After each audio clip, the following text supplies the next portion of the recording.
How many of you would like to have a lot more money in your lives? Oh, come on. How many would like to have a lot more money in your lives? How many would like to have a lot more happiness in your lives? How many of you could stand a heck of a lot more of both in your lives?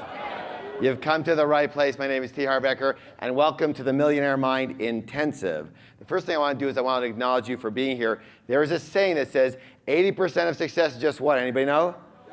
Showing up. So since I can't reach you all, I need you to do me a little favor and simply reach around, pat both your neighbors on the back and go, congratulations for being here.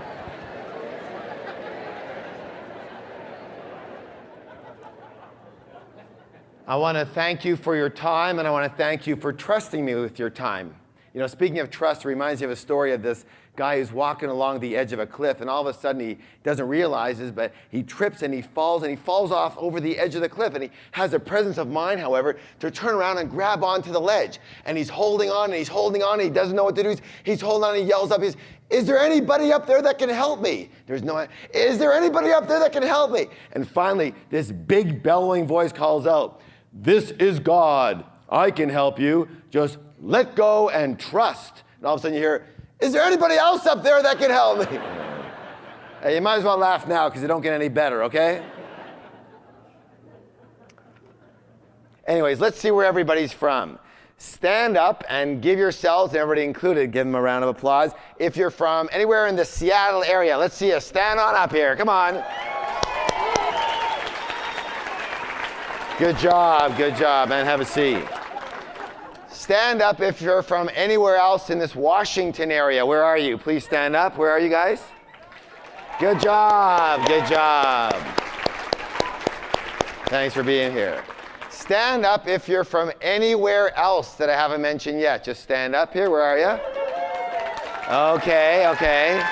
Now stay standing, all right? Stay standing. Let's find out where people are from here. Starting over there. Where are you from, ma'am? From Medford. Medford, Oregon. Give me a hand. Come on.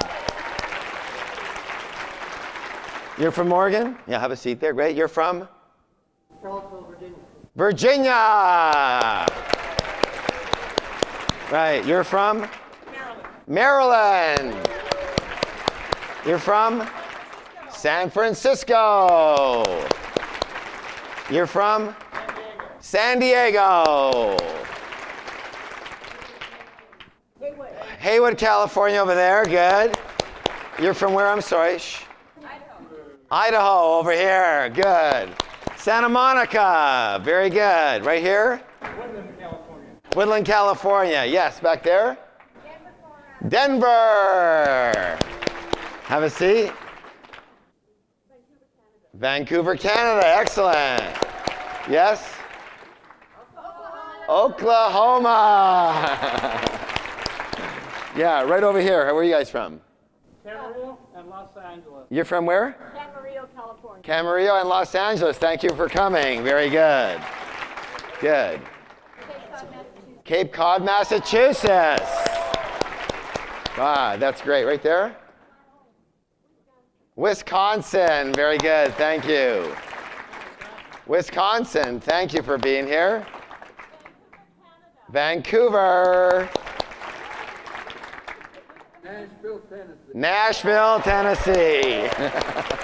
Have a seat. Right here. Southern Oregon Coast. Oregon, very good. Good. Newport, Oregon, thank you. Kelowna, British Columbia, very good. Thank you, guys. Okay, let's go all the way back there. Dallas, Texas, very good. Right back there. Portland, Oregon, excellent. Nevada City, great. Beautiful place. Yes. Sacramento, a whole group, good. Thank you. Victoria, excellent, good job. Wisconsin. Okay, good job. Right here? Tulsa, Oklahoma. Oklahoma, Tulsa, good job. Very good, excellent. Right here? Atlanta, Georgia. Good. Hey, thank you for coming. Big round of applause to everybody. Great. You know, when you have people from all over, it just melds the energy so nice, isn't it? That's great. So, hey, your job here, especially from the Seattle area, is to make all these other people feel welcome, right? Very good. Now, stand up if this is the first time you've ever been to one of our programs or seen myself or anything like that. Just stand up if you've been to first time ever, evening, anything. You guys, a big round of applause for courage here. A lot of courage here. Excellent work. Yeah. You trusted somebody. This is very important. Anytime I do any seminars, I have 2 rules. How many rules? 2. First rule is this, and I mean it sincerely. Don't believe a word I say. Now, why might I suggest that wholeheartedly? Why might I suggest that? That's right. Whose experience can I come from? Just my experience. It does not make it true. It doesn't make it false. It doesn't make it right, and it doesn't make it wrong. Just makes it my experience. All I can let you know, however, is that the principles you're going to learn here this weekend completely transform my life and have now transformed the lives of literally thousands and thousands of other people. And if you learn them and you what?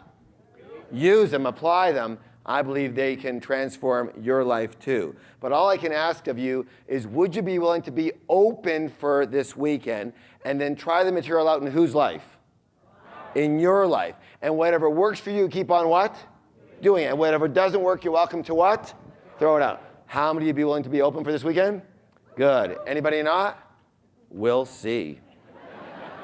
As for rule number 2, how many like to get the most out of this weekend? How many like to learn faster?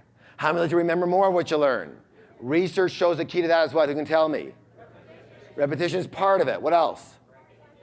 Yes, interaction, participation, involvement. Absolutely. Good job. How many know ask a lot of questions? What do questions do? Yes, good. Questions hook the mind. What do they do? Hook the mind and keep you involved. Absolutely. By the way, how many knows that sometimes I leave the last word off the end of my sentence and your mind just fills in the? You guys are good. And then sometimes I'll ask you to write things down. Sometimes I ask you to repeat things. To what? Now, why on earth would I ask you to repeat things? That's right. To be involved absolutely is one thing. Repetition is another. And secondly, isn't it true that if I say something, it means one thing? But if you say it, it means what? Everything. Does that make sense? You know, the fact is you're not all that interested in what I have to say, but you're really interested in what you have to say. Yes? So we utilize that to help you learn faster. So, how many of you are willing to participate 100% this weekend? Good. Anybody not? We'll see. And just for the record, how many of you would never raise your hand no matter what I ask you? There you are. All right, trick question. So since we're going to spend the next couple of days together, is it okay if I tell you just a little bit about myself? I don't know about you, but whenever I am in an audience like this and I am trying to, learn about success and money, the first thing that I want to know is, how did the guy or gal up here make it? Yes? And so I'm going to tell you how I did it. If you want to take notes, you're welcome to do that. It's pretty simple. You might be able to remember. But it's a step-by-step process, the system that I used. I went out one day and I bought myself an apple. I paid 5 cents for that apple. I took it home. I shined it up all night long. And the next day I sold it for what? 10 cents. With that money, I bought 2 apples. I took them home. I shined them up all night long. And the next day I sold them for 20 cents. Now, this went on and on and on and on until I had amassed a grand total of $1.60. Then my great uncle died and left me $1 million. So that's how I did it. Is there any questions about my background at all? Well, as I said, I guess my claim to fame is that I own at least a dozen different businesses before I hit the age of 30. Included in one of those was opening one of the first retail fitness stores in all of North America. The interesting thing about that is that I started that company with $2,000 I borrowed on my Visa card. From there, I was able to open 10 stores in only 2.5 years, and then I sold half the company's shares to the H.A. Heinz Corporation, the ketchup people, for $1.6 million. How many wouldn't mind starting with a $2,000 credit card loan and turning out $1.5 million for half your company a couple years later? Yeah, so from there, I kind of semi-retired. I moved to sunny San Diego. Anybody been down there? Great place to visit. Even better place to live. And I took a couple years off, and then I started doing some consulting, one-on-one. And I suppose it worked for people because they started bringing friends and associates and partners, and pretty soon it was 1 on 2 and 1 on 4 and 1 on 8 and 1 on 12. And someone suggested, say, Harv, you might as well open up a school already. So I said, you know what? That is a really good idea, and I did. I founded the Street Smart Business School based in Southern California, and I taught seminars all across North America, and I taught thousands and thousands of people street smart strategies for high-speed success. What kind of success? Good, high-speed success. And in these seminars, I noticed something very, very, very strange. Would you like to know what it was? Okay, I'll tell you next course. But what it was simply this, that you can actually have two people sitting side by side in exactly the same room, learning exactly the same strategies, getting exactly the same tools, and one person would take these tools and they would skyrocket to success. But what do you think would happen for the person sitting right beside them? Not a heck of a lot. And I realized you actually have the greatest tools in the world, but if you got a little leak in the toolbox, you got a little problem. And so we started to design programs based on the inner game. The what game? The inner game of money and success. And when we combined and blended the inner game with the outer game, then virtually everybody's results went through the roof. How many people can understand what I'm saying? Yes? Very good. So that's basically how that occurred. Now, that's what we're going to be doing here this weekend, combining the inner game with the outer game. How many people notice that we often get what we intend? How many people notice that sometimes other things happen for us that we didn't intend? We've had people in this program who came here to learn how to make more money, and what they found was their best friend. We've had people come here to look for financial freedom. What they found was emotional freedom. We've had people come here to look for all of their lessons from up here on the stage, and they found their greatest lesson came at a break while talking with another participant or from sharing with somebody in a class. How many people believe there are no accidents in the universe? See, I wholeheartedly believe that. See, I believe you came here for a reason, and that reason may or may not be conscious to you, but the universe is on purpose. So, I'll ask you this question. How many of you would be open to learning whatever you're supposed to learn here this weekend, however and from whomever and from wherever it comes? Yes? Give somebody a high five and say, you're awesome.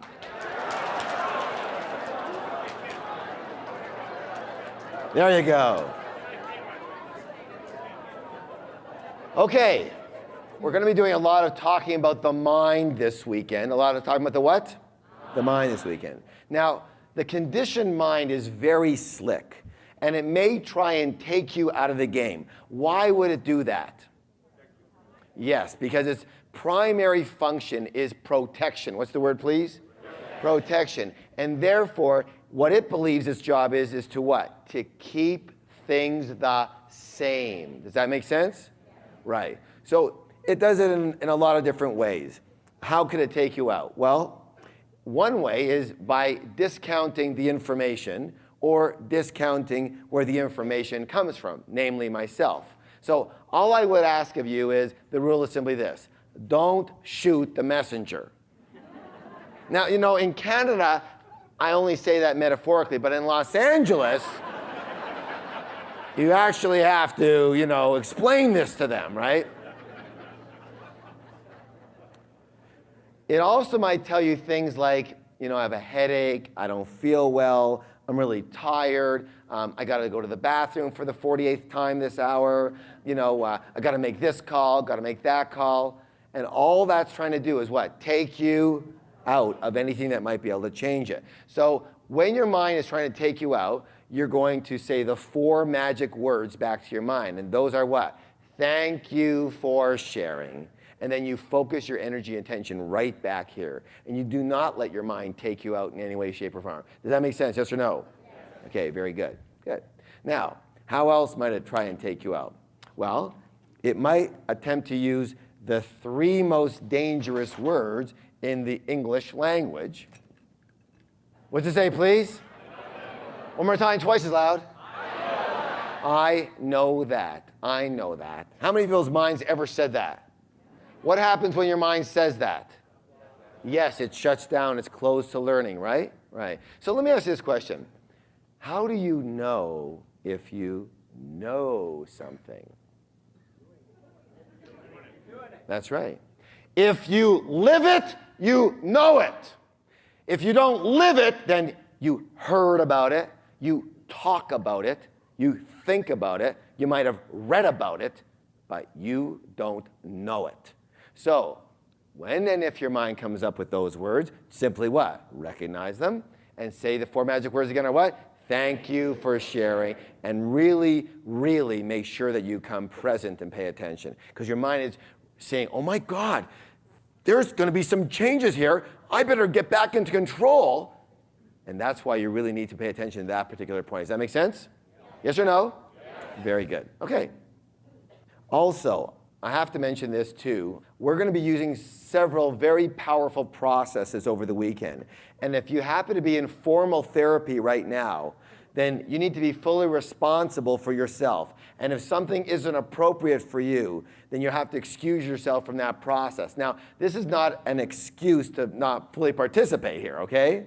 It's just a precaution. And again, this warning is not overly necessary in Canada, but in California, everybody is in therapy, and so you've got to mention it, right? All right. Now, so the question I have for you is this. Raise your hand if you came here to do this. What's the word? Raise your hand if you came here to do that. Excellent. Good. The key questions we're going to answer in this program is, what is stopping you from reaching your full personal and financial potential? Understand? Now, the answers, though, are not necessarily in learning more.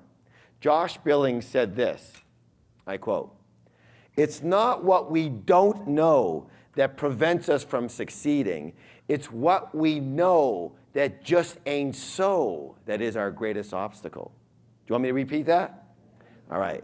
It's not what we don't know that prevents us from succeeding. It's what we know that just ain't so that is our greatest obstacle. I'll give an example of a story of a young man who goes to a Zen master to become wise. But he already believes he's pretty smart. So he goes to the Zen master and he talks the Zen master's ear off. He keeps talking and talking, but telling him all the things he already knows. And so the Zen master is very patient and finally says to the young man, he says, would you like some tea? And the young man says, certainly. So he gives the young man a saucer and a cup, and the young man holds it out, and the Zen master begins to pour the tea. And he pours and pours, and he overpours, and it's all over the guy. And finally the guy says, what are you doing? Are you crazy? It's all over me. And the Zen master simply says this, he says, if one's cup is already full, there is no room for anything new. Does that make sense? All right. So let me ask you this question. How many of you are willing to let go of some of your possibly non-supportive ways of being in favor of some more empowering ways of being this weekend? All right. Yes? That's what we're going to be doing the rest of the weekend. Now, this next piece over here is called Winning the Money Game. What's it called? I'm sorry, I can't hear you. What was it?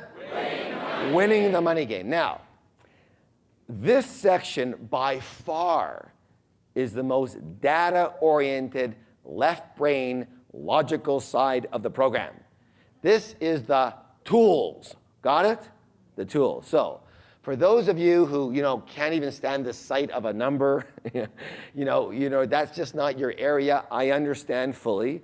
And tonight, you just do your very best you can to stay with it, yes? All right. Now, for those of you who are very, very logical and everything, this will be a breeze for you. However, again, I want to remind you that the rest of the seminar is not like tonight, in as much as tonight I'll probably talk this evening as much as most of the rest of the seminar I'll put together, because the rest of the seminar, you guys are doing the work, understand? But there is an amount of understanding, an underlying base foundation of data that I need to deliver. And I've got a very short time to deliver it. So are you okay with that? Do I have your permission to go for it on the data side here? Yes? All right, good. All right. This is very important. Tonight has changed the lives, along the whole weekend, but tonight changed the lives of thousands and thousands and thousands of people, and it has set them free. Are you interested? I can't hear you. Yes or no? Okay. All right, let's begin. The number one reason most people don't get what they want is because they what? They don't know what they want. By the way, this over here, this is our job. What is it? Unlearn.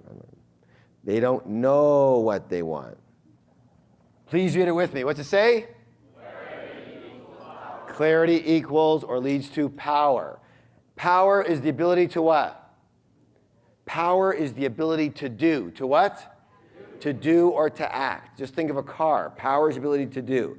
Unfortunately, most people play the money game with no clear, what's the word? Clear objective. Playing the money game without a clear objective is like trying to play basketball without having any hoops. You dribble around a lot, but you don't score. So, what is your objective when it comes to winning the money game? What constitutes winning the money game for you? Is it 3 square meals a day? Is it having the bare essentials in life? Is it being able to pay the bills? On time would be a miracle. Is it earning $50,000 a year, $100,000 a year, $200,000 a year, $500,000 a year? Is it becoming a millionaire, a multimillionaire, a billionaire? Is it being able to retire someday? Listen to this.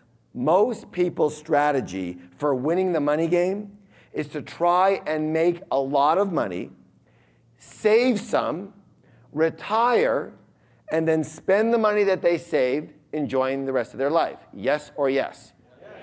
That's the way most people play. But there is a problem with that kind of thinking. It's time for a story. One of my favorites.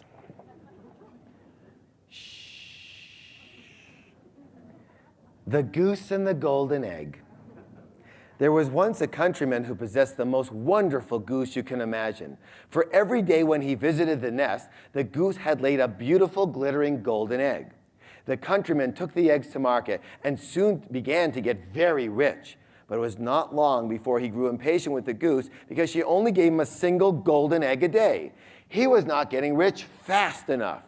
Then one day, after he had finished counting his money, the idea came to him that he could get all the golden eggs at once by killing the goose and cutting it open. But when the deed was done, not a single golden egg did he find, and his precious goose was dead.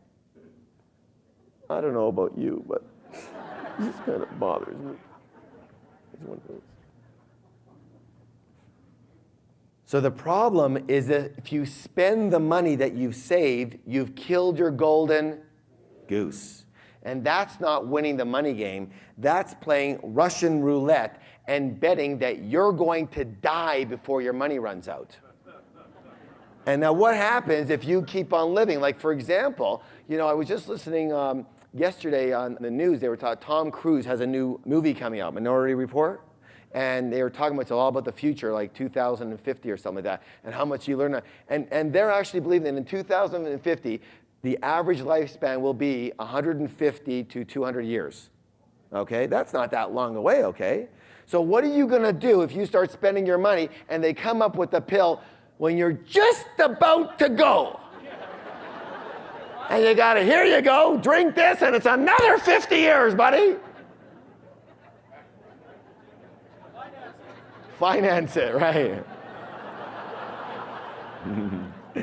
So what happens if you keep on living and spending without any refills? Hello? Yeah, you go broke very quickly. Therefore, we need another alternative. So, right now, how many of you would like the choice as to whatever you want to do with your time and have that opportunity to do what you want with your time without having to work at all? Yes? All right. How many of you especially want that choice when you're 70 years old? Very good. So the essence word of the money game is this word right here. What we're looking for is, what's the word? Choice. One more time, twice as loud, please. Choice. And in the money game, choice comes from something called, what's it stand for? Financial freedom. What's the words? Financial. So what we're doing here tonight is we're going through the basics, laying the foundation. Now, again, I don't care what you heard before. I only care what you do. Do you understand that? Yes or no? Yes. I only care what you do. And if I can cajole you or massage you or get you more up your level of financial freedom, whatever level you're at, and there are people in this room who are multimillionaires. I know that because I know you. And they come for a tune-up just to make sure they're doing the right things and on track. Does that make sense? Okay, good. So, financial freedom, that's our goal. So let me ask you this. What is the definition of financial freedom? Pick up your pens and notebooks. I want everyone right now to write down your definition of financial freedom. Take 1 minute and go. Everybody should be writing right now. Okay, let's see what you came up with. Who would like to share what they wrote? Definition of financial freedom is? Okay, basically the ability to do what I want when I want it. Yes, something in that range. Good, good. What'd you have? To do what I want to do, not what I have to do. Excellent, good. Come on, over there somewhere. Yes, right here. Freedom to do what I want and a multimillionaire. Good, good, good. One over here. Yes, right there. That's good. The time to do the things I love and the money to pay for someone to do the things I don't love. Excellent. All right. Let me give you our definition of financial freedom. Maybe it can be useful for you. Listen closely. Please write it down. Financial freedom is simply this: the ability to live the lifestyle you desire without having to work or rely on anyone else for money. I will repeat that. The ability to live the lifestyle you desire without having to work or rely on anyone else for money. So if you work by what? By choice. By what? By choice versus necessity. Now, how many of you agree that living the lifestyle you desire is going to cost some money?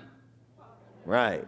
And therefore, to be free, we need to be able to earn money without working. Got it?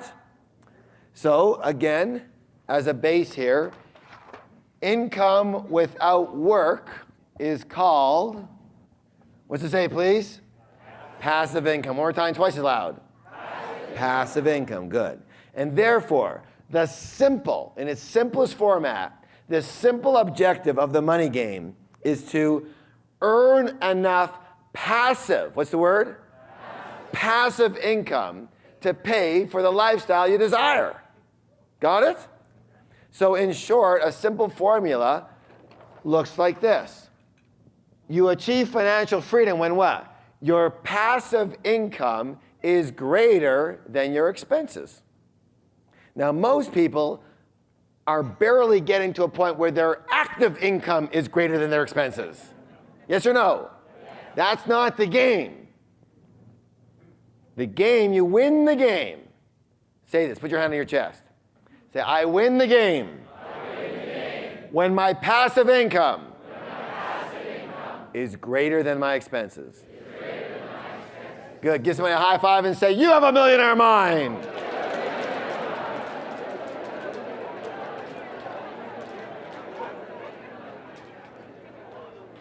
Good job. So now let's put this down. We've got to get this personalized for you. So the key question is this: how much money do you need to be financially free? Lots. That's usually the thought most people have. So the first thing we have to do is we have to determine how much your desired lifestyle is going to cost, right? So we have to understand what's this, then we'll find out what this is, yes? All right. So how much money is it going to take for you to live the lifestyle you want on an annual basis? Let's figure out that amount now. So everyone should have a note, paper, and pencil in their hand or pen. And write down that number. How much is it going to take for you per year? What's the amount per year for you to live the lifestyle you want? Now, you're also going to have to add, once you have that number, I want you to add, listen closely, 50%. How much? 50%. To handle taxes and inflation. So if you said, I need $200,000 a year to live the lifestyle I want, then how much is my final total going to be? $300,000. Excellent. Good job. Write down that amount. This amount is absolutely critical for you to know. How much is it going to take for you to live the lifestyle you want on an annual basis? And then add 50% to that. Write that down nice and big. And everyone needs that number. Okay, good. Now here's the clincher. Now that you know how much money you need per year, now we have to look for how we can receive that amount of money without working. Got it? Now listen closely. There are two primary sources. How many? Two primary sources of passive income. The first one is money working for you. So in the first one here, it's all about, let's call it drawing interest from lump sums of capital, or a lump sum of capital. So the first strategy is, listen closely, to save and amass a substantial amount of money. Another way of putting that is to do this.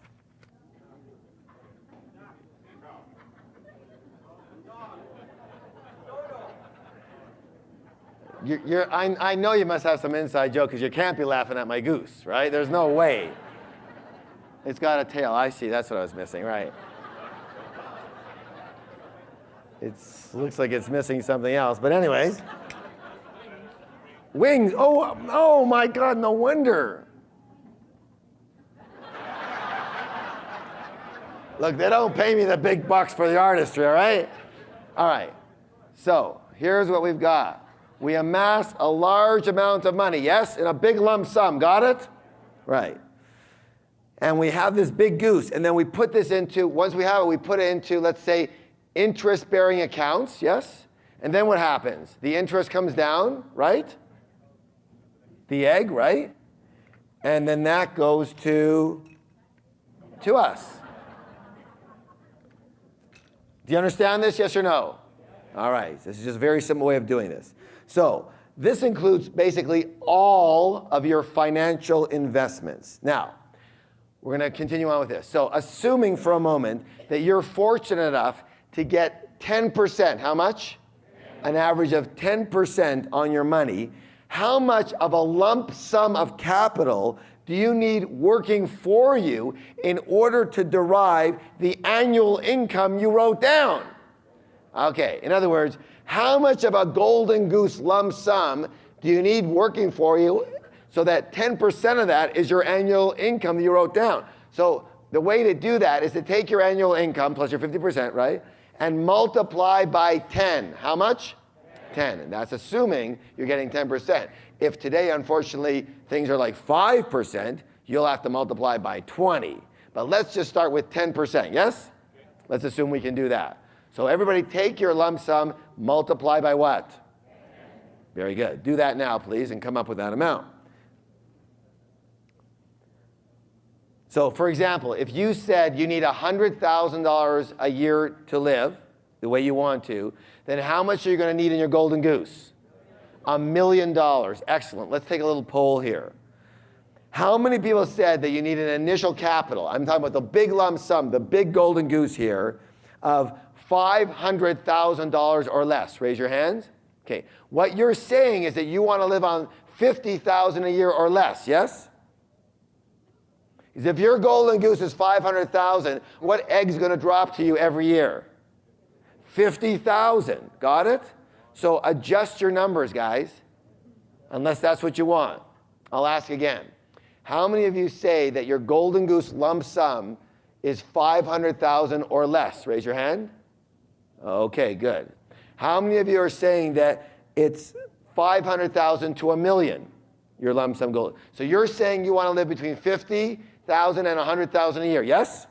All right. How many of you are saying it's between $1 million and $2 million? Good. 2 million to 5 million. Good. 5 million to 10 million. Above 10 million. Good. Very good. Now, considering where you are right now, how many of you find this a pretty scary proposition? Okay, very good. Now, so how many of you wouldn't mind creating a situation where you don't need to amass as much of a lump sum in capital? Would that be good? All right. So the way to do that is to earn passive income from other sources. What kind of sources? And the other sources, we're going to call them passive business income. Repeat that with me, please. Passive. Excellent, excellent. So passive business income. Now, that's business working for you. Here's what I need. I need a little bit of a hand here. I'm going to ask someone who's got some pretty nice writing to help me out here with the flip chart. Who can help me out? Who's got some nice writing? You have nice writing? Yeah, come on up here. Give me a hand for courage. Come on, let's go. Hey, come on, guys. Where are you? Hey, Ken. All right. So what you're going to do is you're going to use all different colors, and you're going to write down what we tell you to write down here on the flip chart. And it doesn't have to be perfectly straight. You can write them all over the place, okay? All right. It's Ken, right? Yeah. Thanks, Ken. Don't be too shy now. We're going to help Ken out. All right, that was Ken. Who else wants to help out here? All right. We're going to help Ken out by sharing with him some of the methodology of creating passive business income, some examples of that, okay? And he's going to write them down. Okay, who's got one? ATM machines, good. ATM machines, excellent, good. Along the same lines, let's cover that one first. ATM machines, so these are kind of like machinery, vending type of things. So ATM, put down vending. Give me some more like that. Rental income, good. So rental properties, rental real estate. What else? Yes. Car washes, good. What else? Royalties, good. Royalties, and he thought it was easy. Okay. Royalties from what? So write down royalties, please. Give me examples.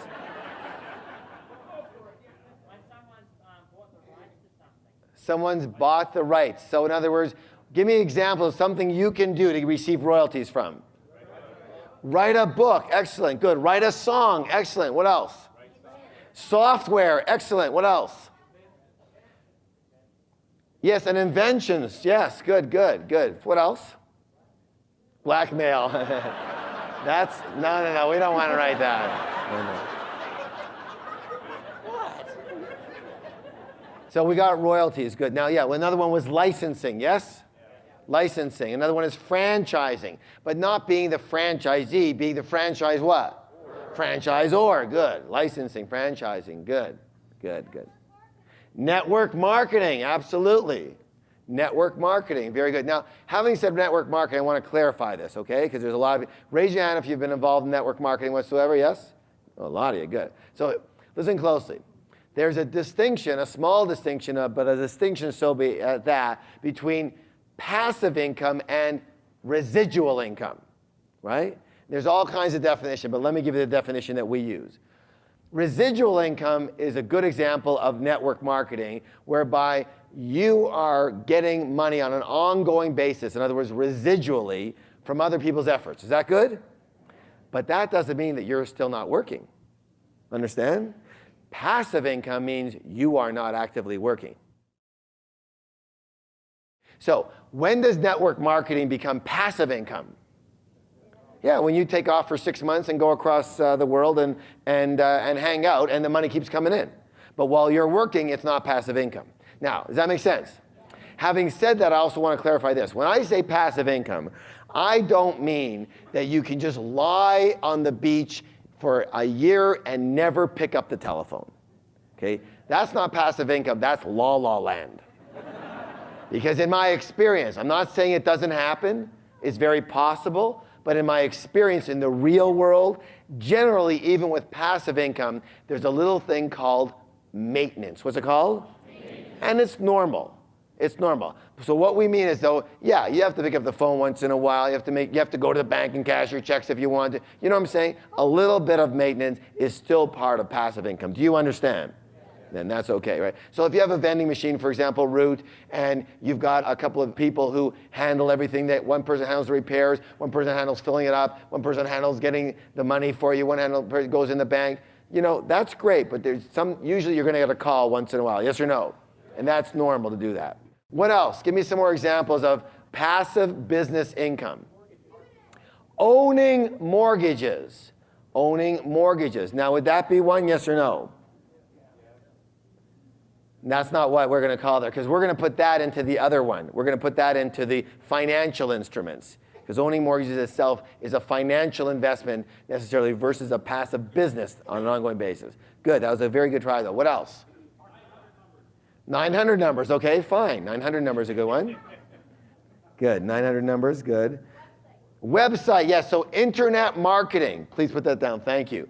Internet marketing. In the old days, it used to be direct marketing, but today is internet marketing. Is it possible to create a business with the use of the computer where basically everything is fairly automated? Yes or yes? And people log in, they buy something, they get it shipped to them from a fulfillment house, and they send you the money on their credit card, and all you have to do is cash that check. Yes? Is that a good thing to have? That's a very good thing to have. Give somebody a high five and say, that's a good thing to have.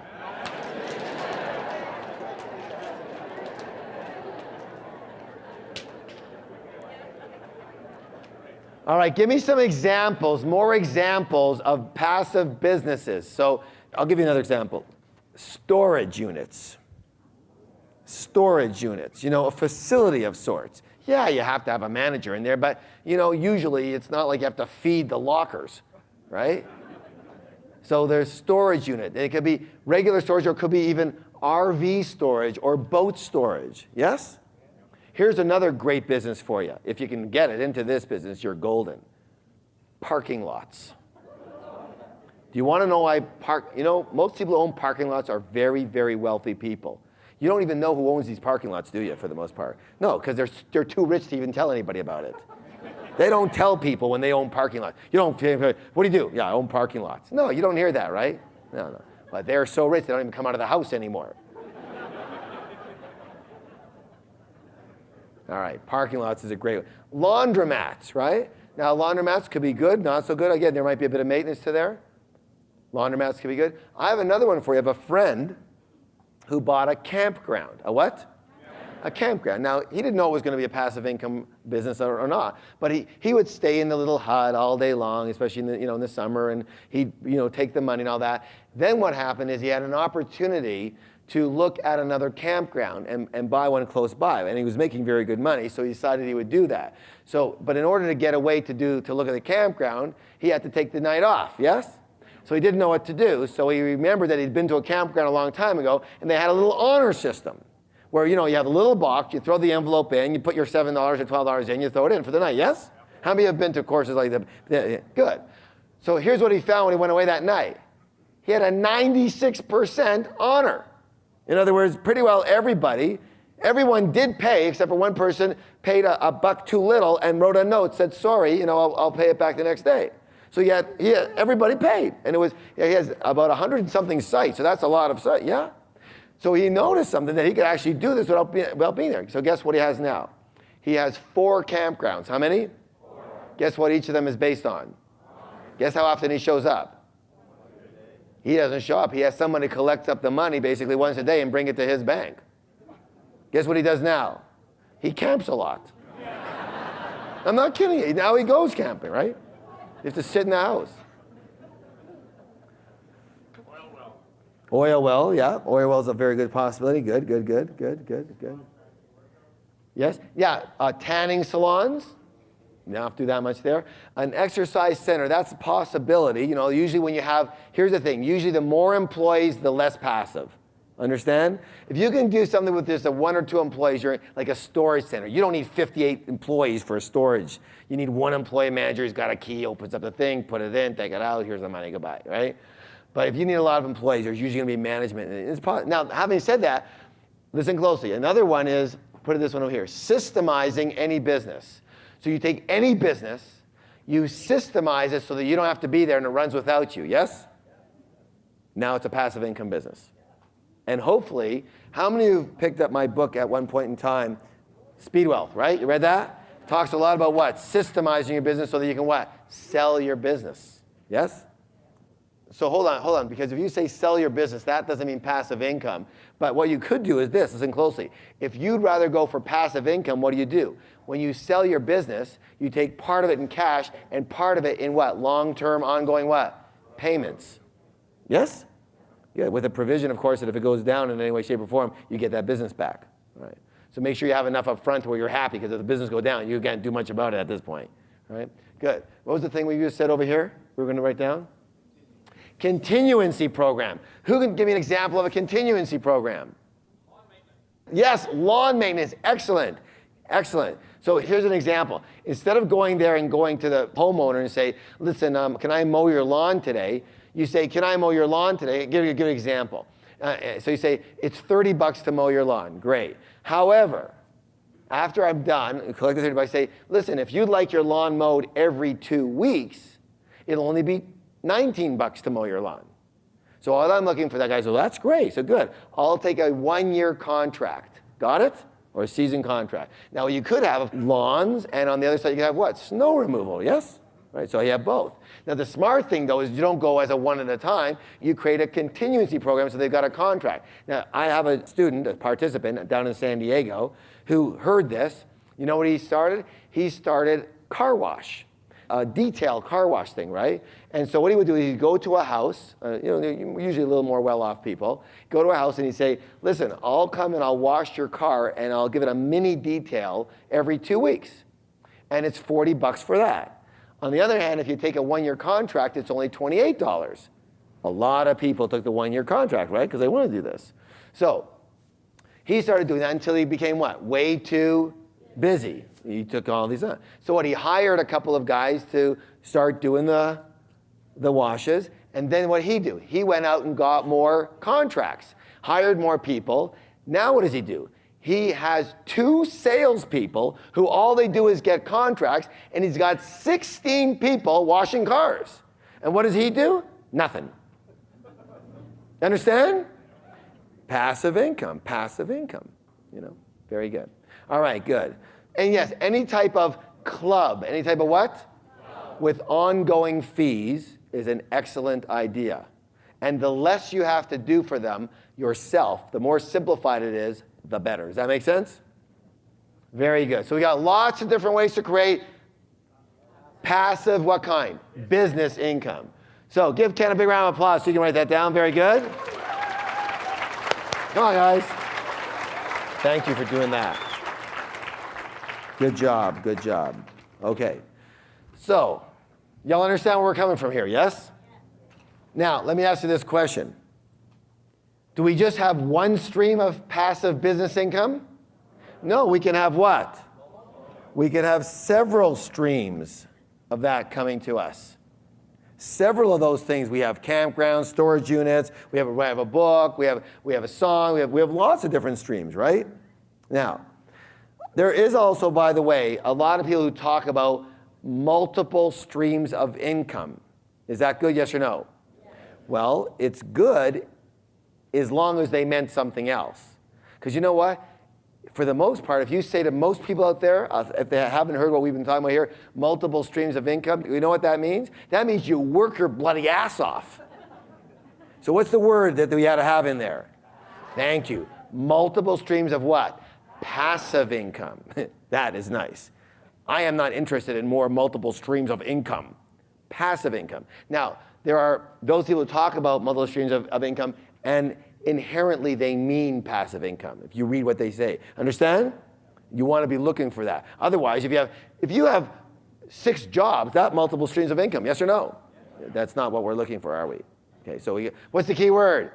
Passive. Give me a high five and say passive. Passive. That's what I'm looking for. Okay, good job. Shh. Now, so to review, the objective of winning the money game is to become financially what? Free. To become financially free, you have to have enough passive income to pay for your desired lifestyle. To have enough to pay for your desired lifestyle, listen closely, your best bet, your what? Your best bet is to have both money working for you and what? Passive income businesses working for you. Does that make sense? So you want both elements working for you. Is that yes? All right, good stuff. Both elements working for you. Do y'all understand so far? Yes? Okay. There are 5 critical factors. How many?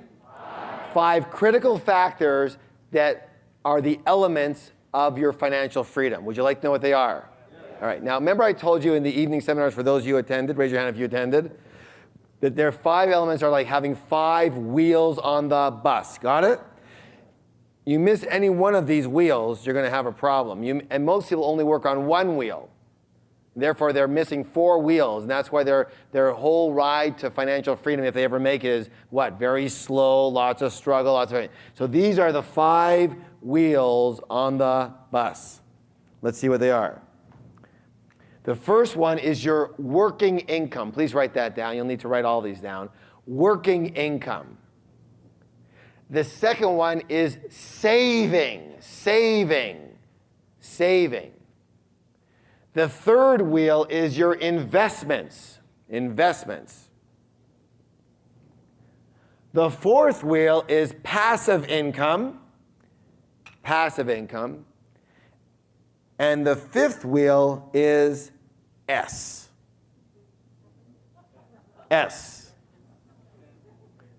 Let's talk about that. How many of you, so do y'all understand what these are? Yes?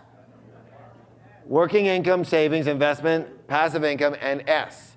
How many of you would like the secret or a secret that will cut your time to financial freedom in about half? Yes? Good. Now, before I say what this is, please understand where I'm coming from. At no time when I talked in the evening seminars, on the radio, on TV, any way you got here, did I ever say this seminar was about becoming a billionaire. All right?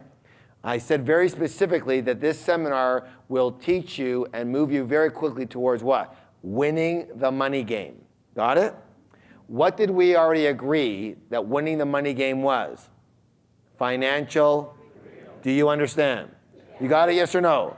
The choice to work only if you want to. Otherwise, you don't ever have to work again. Yes? All right, so that's what we're coming for here. So what will create financial freedom faster is this word right here. If you are willing to do this. What's the word, please? Simplify. Simplifying your lifestyle. I'll give you an example. There was a woman back east that did this program, and she was a nurse. And she had a home that she bought 7 years prior to coming to the program for $200,000. How much?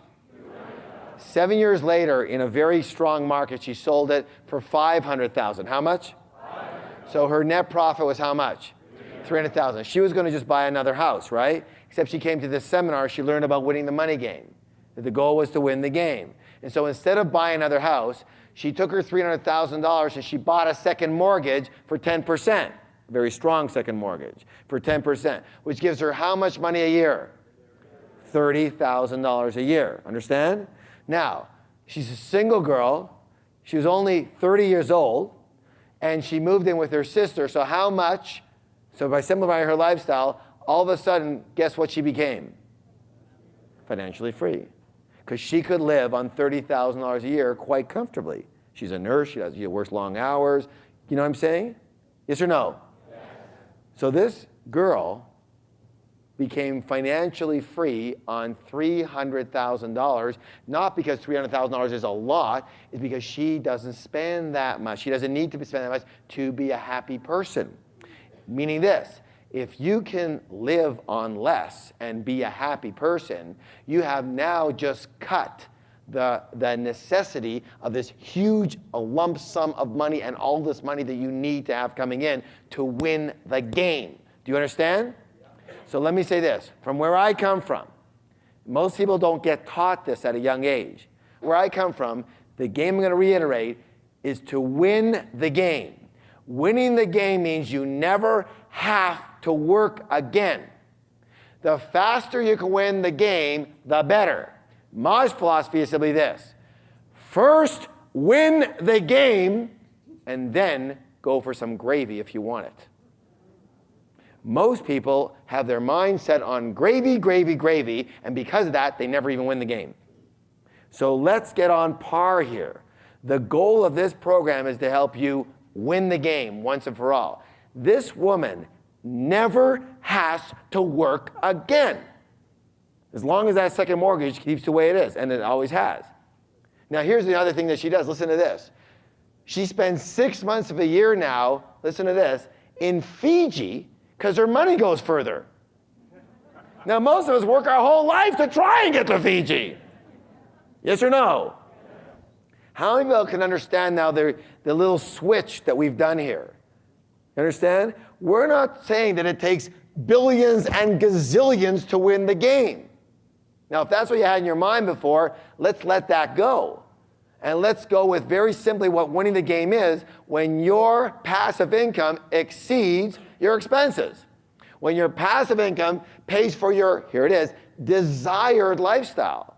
And here's my experience. When I was broke, my desires were extreme. But now that I'm really, really, really rich, it's funny, I don't seem to need as much money anymore. I don't seem to need those things that I thought I wanted and needed. In fact, I got tired of them very quickly. Do you understand? Like I was sure all I want to do is laze around and play golf. You know, especially with my golf game, that idea went really quickly. You know, I wanted a boat, got a boat. Well, too much maintenance, I don't want a boat anymore, I'll sell a boat. You know, it's not that much, you know what I'm saying? So we have this idea, and because a lot of us have this idea that we need billions and millions and dollars in order to win the game, you know, it kind of takes us out. It's like this thing out there that's just like, it's hard to win, it's way up there. But what if we make the game really easy to win? Now let me ask you a question. Are you bought into, and would you be willing to say, okay, I can understand that. I win the game when I'm free. Raise your hand if you can buy into that one. You understand what I'm saying? If you have to win the game when you're a billionaire, you've got a long and hard road to hoe. I'm not saying you can't be a billionaire, but I'm saying this. Let's switch the order. Let's make winning the game being free, and billionaire comes next. You understand what I'm saying? Does that make sense to you? So step number 1 is let's be free. And the fastest way to get to step number 1 is to make sure all of these are working for you, especially simplifying your lifestyle to a point where you don't need billions of dollars to be free. You got it, yes or no? Give somebody a high five and say, you've got a millionaire mind.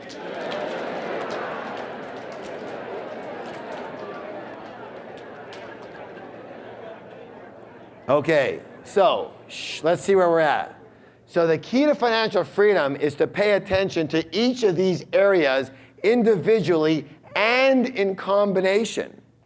Now again, is there a lot of people who have a strong working income? Yeah, but they don't save any of it. So will they ever be free? Is there people who have a working income but they save it but they don't invest it? Yes? They'll never be free. Is there people who have working income, save it and invest it, but they have no method of passive income? It'll take a while, right?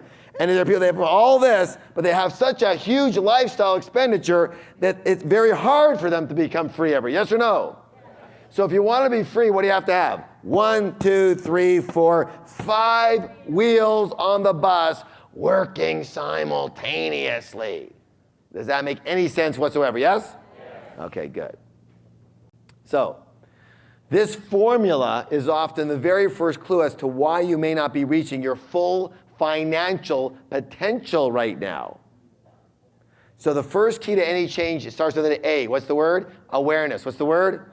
Awareness. So one of our jobs, and our major job this weekend, and you'll see it throughout the weekend, is listen closely. Shh.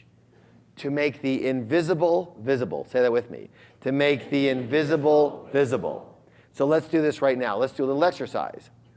I want you to write these 5 down and describe, so this is your financial freedom status here. Describe your current personal status in each of the 5 freedom factors. In other words, how are you doing with each of them separately? So write down each of them and rate them 1 to 10. 1 means I'm doing dismal in one of these areas, in the area, and 10 means I'm doing fantastic, and 5 means I'm doing mediocre, and 2 means that I'm not doing that great, and 8 means I could do better, but I'm doing good. So if you're earning a massive working income, you might say I'm doing a 10 there. And I'm saving not much, but a little bit, maybe a 4. I'm not investing anything, so a 0. Passive income, forget it. Simplifying, I don't know, I buy everything in sight, so I'll give myself a 1 there. You know what I'm saying? You know what I'm saying, yes or no? All right, go ahead and write down each of them, and everyone needs to do this. Write down a 1 through 10 and rate yourself. 10 being I'm doing fantastic with this one. 1 means I'm doing nada, nothing. Again, you have to know what's happening with your bus here. All right, now here's the next thing. I want you to take a moment and circle the factor or factors that need some improvement. Circle them so you see them. You got to be visual. Circle the factor or factors that could use some improvement here. Okay. How many of you have some factors that could use some improvement? Good. Give somebody a high five and say, I can improve on this.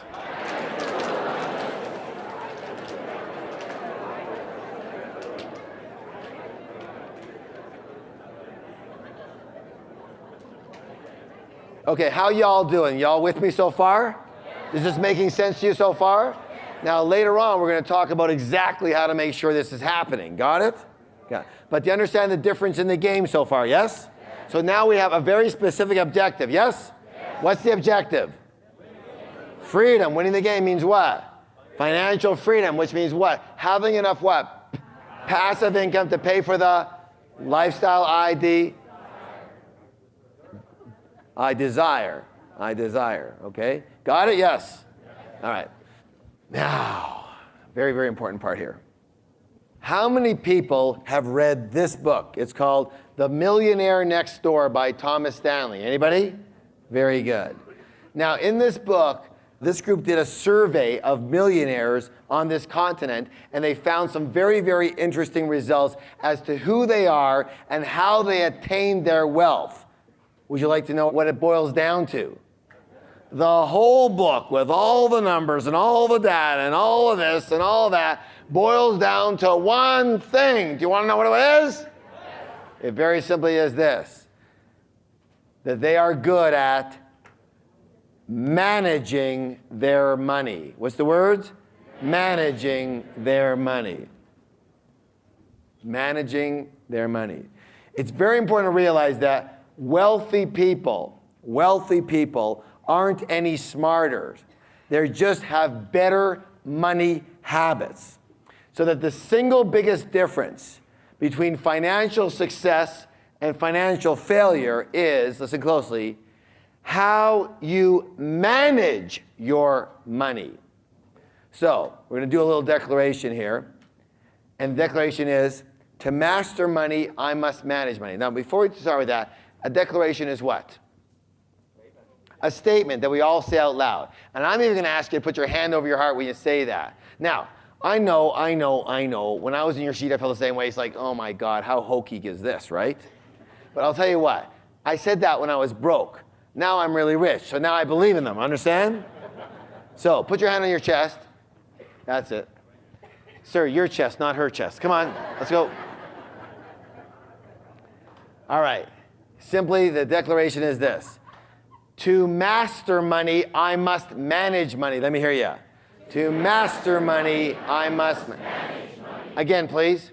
To master money, I must manage money. One more time, twice as loud. To master money, I must manage money. Give somebody a high five and say, you have a millionaire mind.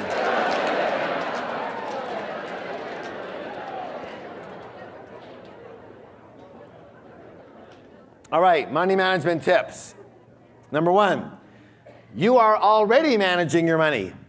The only question is, how well? Most do it very poorly or the non-existent system. And a lot of people don't want to manage their money because they feel like they're being strangled. They feel like managing your money is a lack of freedom. Yes?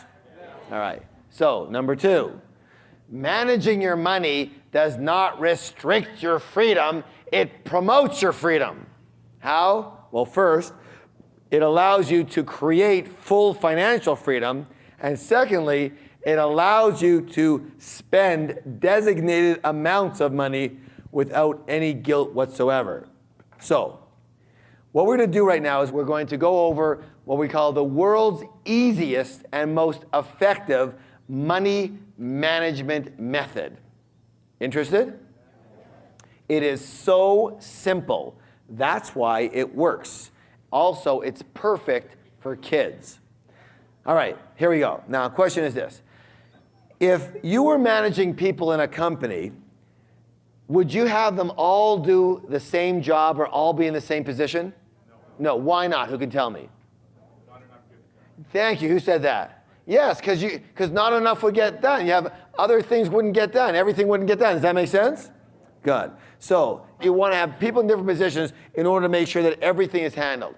We're in Canada right now, so we have a very special game here, and it's called hockey, right? What is it? Hockey. All right, so how many forwards are there? 3 forwards. How many defensemen? 2. How many goalies? 1 goalie. All right, now let me ask a question. If the team, a team that had all forwards, what do you think would happen to that team? They would have a big problem, yes? What if it had all goalies? Huh? You got a problem. What if it was just defensemen? You understand what I'm saying?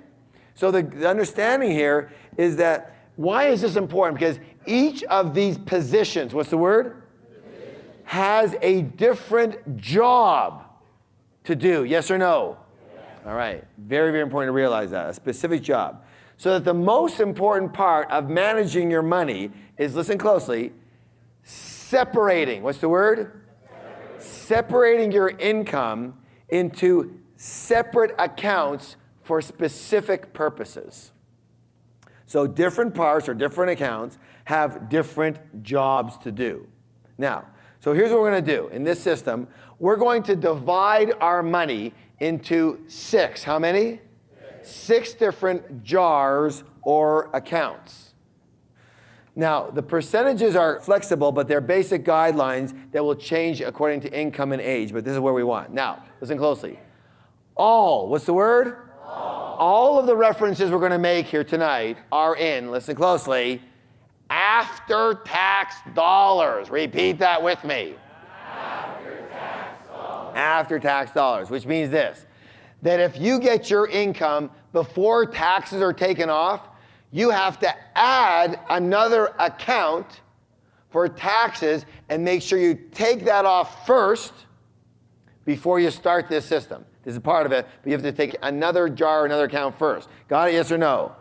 So what we're left here is with after-tax dollars. Now people say all the time, how much do I take off? Well, if you're in a position where no money is taken off your check, I'm going to say a minimum of 20% of the gross goes right into your tax account. Tax jar, tax account. Now, if you got a really good accountant, you might be able to get back some money. You know, not use it all. If you don't have a good accountant, you might have to add a little bit, but I doubt that, okay? If you have to add more than that, you know, come to one of our other programs. I guess that's what I can tell you. So, let's talk about how this works. So, let's talk about the 6 accounts. The first account, very, very important, is what we're going to call your FFA account. And FFA stands for what? Stands for Financial Freedom Account. Let's do this visually here so we all get it. See this? What's it say? FFA, Financial Freedom Account, right there. We have $100 in after-tax income. How much money goes into there? We're going to start with these basic guidelines. How many percent? 10%. How much money goes into here? $10. Excellent. Good work. All right, next. Let's talk about the FFA account. Your FFA account is your financial freedom account. This is capital for your golden goose. So when is this money ever spent? When? Hello?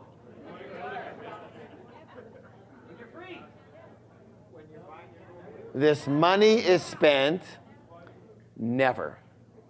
Never, ever, ever, ever do you ever spend that money.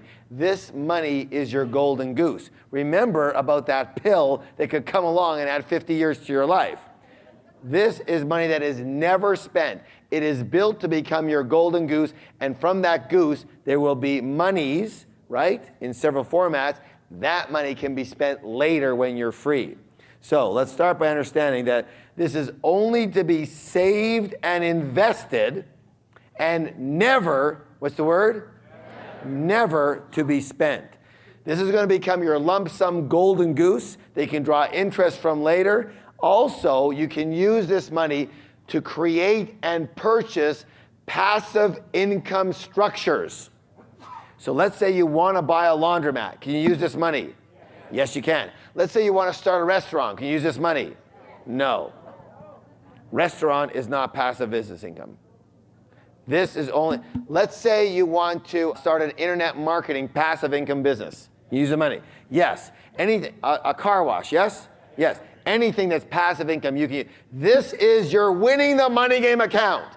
Without this account, you cannot win the game. This is the account that wins you the game. Do you understand? Look, where's my hockey players here? All of these guys are fine and dandy, but if you play here, you cannot win the game. You're on defense.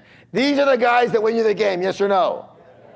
That's your, well, if you don't score, you can't win. Does that make any sense to anybody here? So that's what it's for. Give me some examples of what your financial freedom account is supposed to be used for. Mutual funds, good, yes. Is that an investment, yes or no? Yes, okay, good. What else? Parking lots, so yes, all passive income businesses. Yes, what else? Royalties, passive income, yes, but give me some investments. Your lump sum golden goose. RRSPs or IRAs, yes? Yes or no? Yes, all your financial investments are going to come from here, everything. Got it? Give me some more. Stocks, yes or no? Yeah, bonds, yes or no? Money markets? What else? Come on. Rental property, yeah, if you buy a rental property, you could take it out of there. Yes, yes, yes, good, good. GICs, yes or no? Owning mortgages. Yes, of course. I'm not talking about having a mortgage. I'm talking about owning a mortgage where people pay you the interest instead of you paying them the interest. Very good. So all of the things that you're going to invest in or create passive income strategies with, that's going to come out of this account. Now, I have a question for you. Is this an important account? Yes. This is how you win the money game. Very simple. The next one over here is this account. What's it say, please? LTSS. And LTSS stands for long-term savings for spending. So do we spend this money? Yes, of course. But when do we spend it? Long-term. In other words, this is for the bigger items that you don't normally get to buy because you don't have any money for them. So now you're going to save for them. So how much do we put into here? 10%. Now, here's the thing. You can have more than one of these jars. And let's take another jar here. So let's say, what's some of the things that might go into LTSS account? These are for major expenditures. A car, excellent. What else? Renovations for your house, okay, yes. What else? An airplane, good. Yes, major vacations. You want to go to Hawaii, it's going to cost $5,000, absolutely. A motorhome, good. College, yes or no? Yes, college for your kids, yes, for sure. Let's say you want to start a restaurant, a working business, right, that takes capital. Where do you get that? Out of your FFA, yes or no? No, you can never get that out of there. Where do you get it from? What? You have an LTSS for it. Let's say you want to clear down old debts. So you've got debts that you're going to pay out of another account, but you want to, chop them down substantially or pay off your mortgage faster, right? So this is like your cookie jar, saving up for something specific. And you only probably have one or two of these things going at once, and they have to be labeled. So this is my LTSS, for example, for my red Mustang convertible, right? And this is my LTSS over here. I've got a lot of credit card debt, and I can do my minimum, but I want to pay down more than my minimum. So I want to chunk money into here for that. Is that okay? Right. So the total is how many percent? 10%. So how much do we put in each out of our $100 of after-tax income? $5 in here, $5 in here. Got it? All right. Very good. You with me so far, yes? Now, I want to cover a few things while we're doing this. Let's talk about this one over here, paying debt. Now, we're going to talk about several different jars in a minute here. But the obvious thing that almost every financial planner will tell you, and everybody who's anything of the know supposedly in this arena, is that before you do anything as crazy as even start putting the money into your FFA account, you want to pay down any debt you've got. Yes or yes? No! That is the absolute stupidest thing you can do. The stupidest. And everybody tells you the same thing. Everybody tells you to do that. How dumb is that? Listen to what I'm saying. Why don't you put all of your money into clearing your debts? Well, in one of our programs called the Wizard Training. What's it called? It's all about manifestation with elegance and ease. And what it says is this. It says that what you focus on expands. Yes or yes? What you focus on expands. Therefore, if you are focusing on your debt, what are you going to get? More on your debt. Do you understand what I'm saying? So you have to understand what your focus is on here. You have to focus on what you want. The law says you focus on what you want, not on what you don't want. What do you want? You want to win the game, right? You don't want to play with 6 goalies. You want to win the game. What jar is going to have to be in place to win the game? When do you want to start winning the game? Right now, not in 5 years. Do you want to know how I know that? Because that's what you're already doing. That's what people already do. They've been playing for years the game of trying to whittle down their debt, and when they do, then they'll finally start playing to score, right? No, you'll never score. Game's already over. You're finished. So understand this. Focus on what you want. Focus on financial freedom versus debt.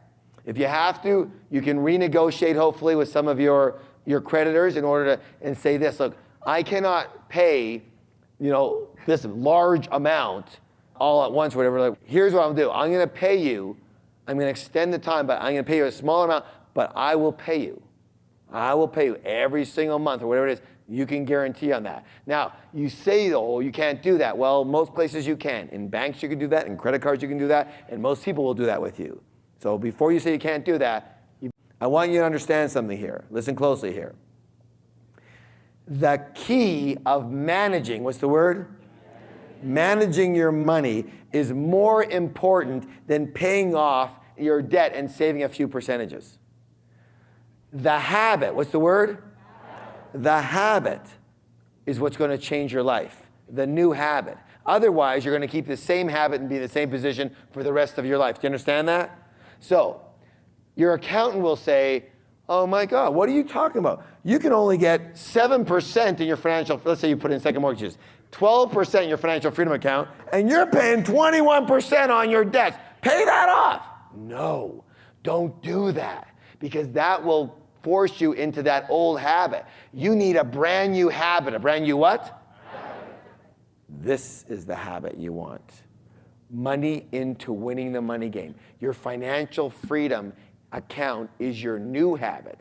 Playing to win the game versus playing not to lose the game. Do you understand?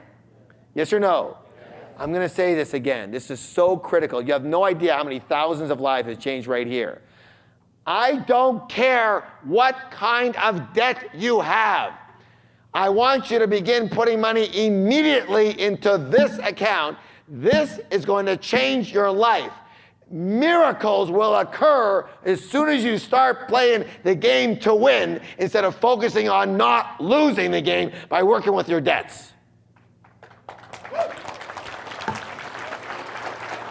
You have no idea the power of this until you start doing it. Also, here's another piece of advice that everyone gives you, and I'm sure you concur. If you've had trouble with credit cards before, then the obvious thing is cut up your credit cards.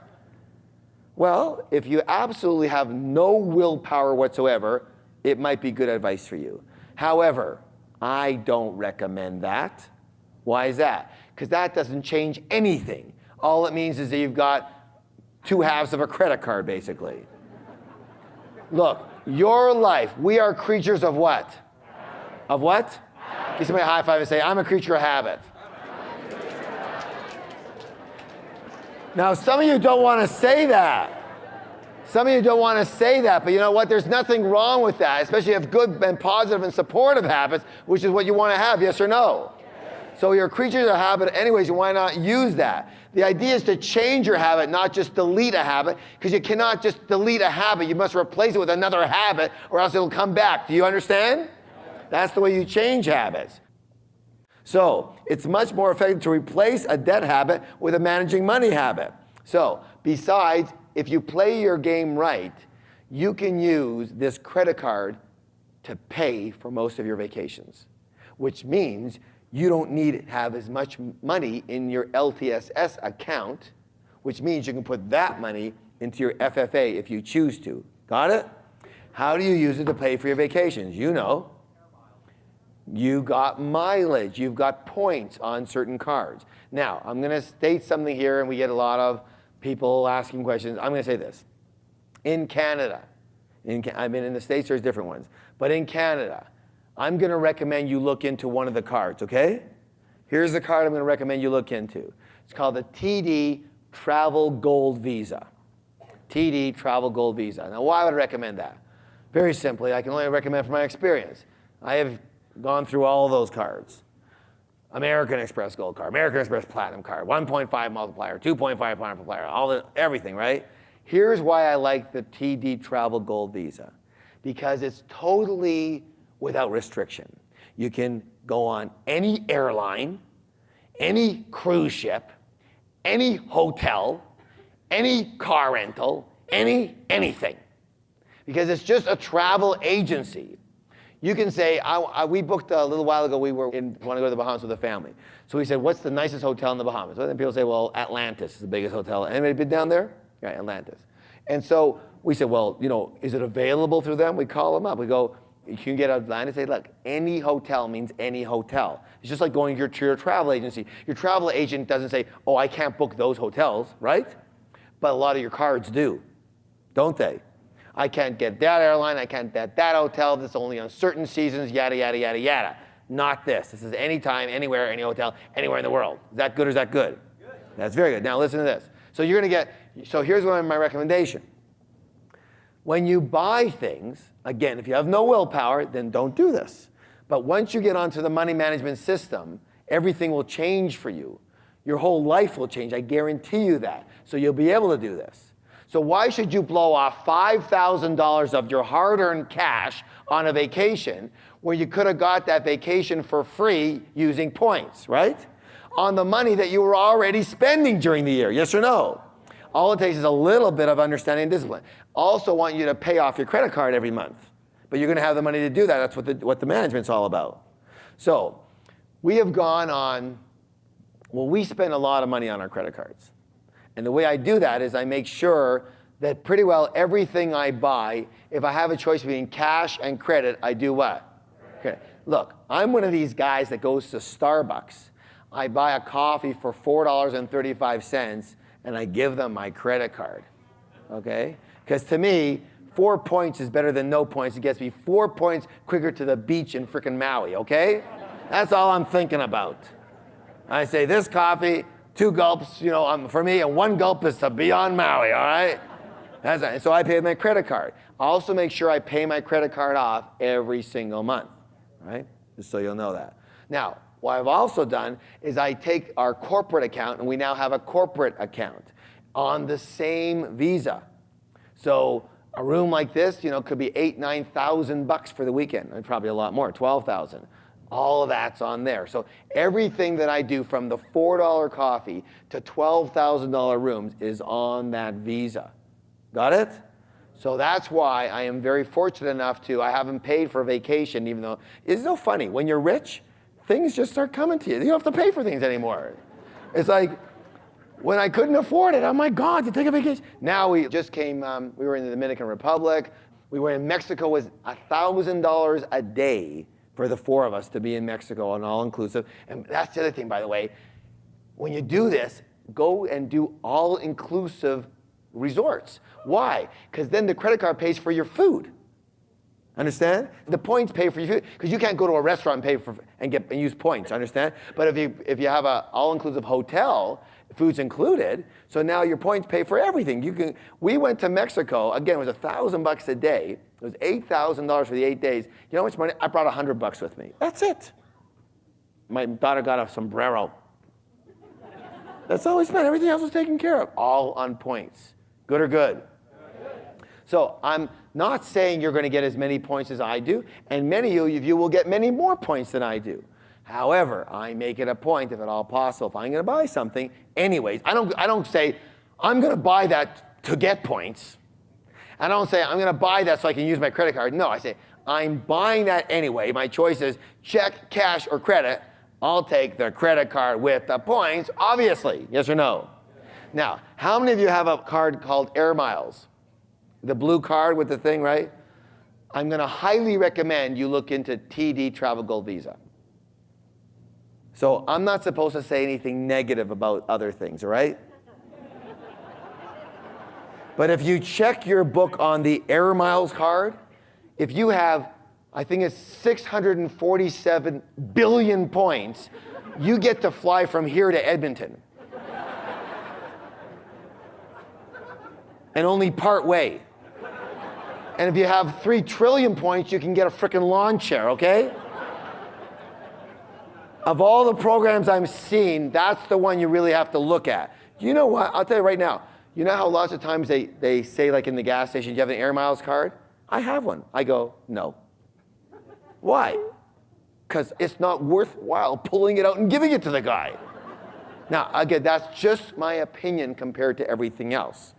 But that's a great card. You don't have to pay for it. Wonderful. But you get exactly what it's worth.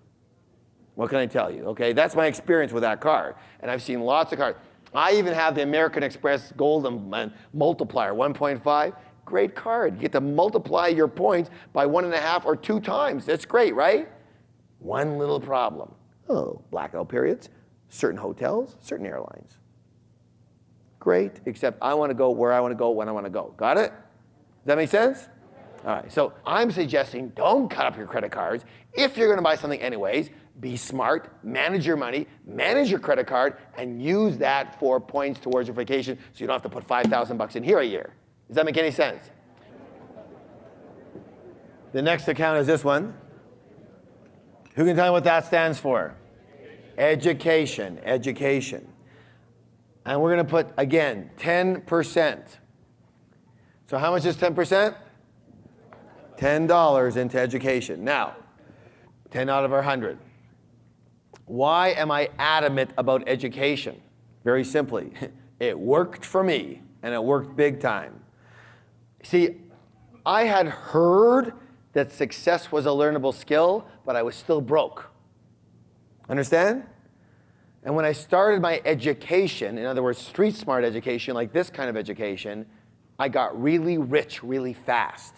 So it worked for me, and I tried everything. I tried getting in the right business, getting with the right people, yada, yada, yada. But it was only the learning of the inner game and the outer game, the tools, that everything changed for me. So I was very fortunate. I was came home one day, again, I was like 26, 27. I had been up and down like a yo-yo and broke a lot of the time. And I came home with him, and my father had a friend over who was a multi-millionaire. If he wasn't a billionaire, I don't know who was. A multi-millionaire. Why and how he was friends with my father, I have no idea. However he is, okay? So I guess my father was crying the blues to him because he had to loan me more money again, right? And so he took me aside and he said, do you want a little piece of, wisdom? And I said, well, at this point in time, I'll take anything, right? So he said, look, he says, it's very simple. He says, Harv, if you're not doing as well as you'd like to be doing, all that means that there's something you still don't know. Well, being a brash young man at the time, I thought I knew what? Everything. But my bank account did not reflect that. And so I listened to him. I said, what are you talking about? He says, you need to get yourself educated. You need to learn your way to success. And he told me what to do. He told me to study entrepreneurs. He told me to do this. He told me to do that, study financial, do this. And I did. and work on the inner game and all that, and I did. And everything changed for me. Everything changed for me. So I am adamant about education because I know that it works. And I'm living proof of it. I went from being so broke. I mean, many of you know the story. I mean, I had to borrow $1 for gas for my car. Now, first of all, it wasn't my car. Secondly, borrowing $1 for gas is bad enough, but when the dollar's in quarters, that's bad, okay? All right? I went from there to being what most people would consider extremely rich. I'm talking multi-millionaire, okay? And I attribute to one thing, getting educated. I'm not talking about college and high school here. I'm talking about learning how to win the game, both on the inner side and on the outer side. Do you understand, yes or no? Yes. Okay, I hope you get it. I would never say education was important if it didn't do what it did for me, because it's the only thing that did it. It wasn't the right business, it wasn't the right people, it wasn't the right time, it was the right education, learning from the right people and getting it down. So, education allows you to learn how to make more money. It also allows you to grow personally, spiritually, and of course financially. Now, why is this important? Because the universe is dynamic. What is it? That means it's always changing, yes or no? Which means simply this. In the laws of the universe, in the laws of science, ask any scientist, they'll tell you the same thing, any biologist, any doctor, at all points in time, you are either growing or you are dying. One of the two at every moment. Do you understand? Yes or no? Yes. It's your choice. You're either growing or you are dying. And my philosophy is simply this. If you budget 10% and allot that to education, you will assure yourself that you will always be what? Growing. How many people think that's a very good idea? Because that's the other way, it doesn't work too well. Bob Proctor. How many people have heard of Bob? He's a great guy, great teacher. He said this, listen closely. I love this quote. He said, "The learners shall inherit the earth, while the learned will be beautifully equipped for a world that no longer exists." You want me to repeat that? The learners shall inherit the earth, while the learned, as in those who learned before and not continuing, will be beautifully equipped for a world that no longer exists. Benjamin Franklin, he had another saying. He said, if you think education is expensive, try ignorance. So, I am big on education. Plus, if you are in any business whatsoever, part-time or full-time, raise your hand if you are.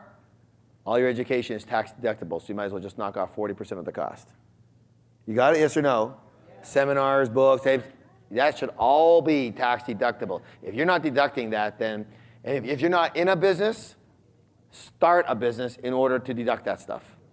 Deduct mileage, but most of your education is seminars. You just knock off 40% of the cost. Now the next account we're going to work on is this one. My least favorite. Stands for what? Necessities. And we are going to devote a grand total right now of what? 55% of our after-tax income to this necessities jar. Necessities. Let's see. 55%. How much goes in there out of 100? 10. Help me out. 20, 30, 40, 50, 55. That's a lot of money, isn't it? 55%. What is this for? Who can tell me? Food. What else? Does to pay your bills, your living bills. What is it? Your utilities, your house mortgage, your rent, your food, insurance, necessary clothing. I hope some of you heard that. I'll say it again. Necessary clothing. Not your 7th green alligator handbag of the month. Your daily coffee, your makeup, your gym membership, your car payments. I'm going to say it again. Your car payments come out of there. Your credit card payments would come out of there.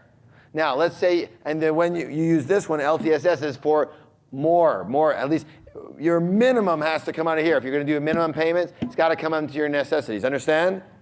Yes. All right, so that all your major expenses come out of there. Now, question always comes up. What if you can't live on 55%? There you go. First answer is what? Simplify your life. Change the way change your habits. Change what it takes for you to be happy. Do you understand what I'm saying? Look, I'm going to give you a real clue here. Like we're doing wizard training next week.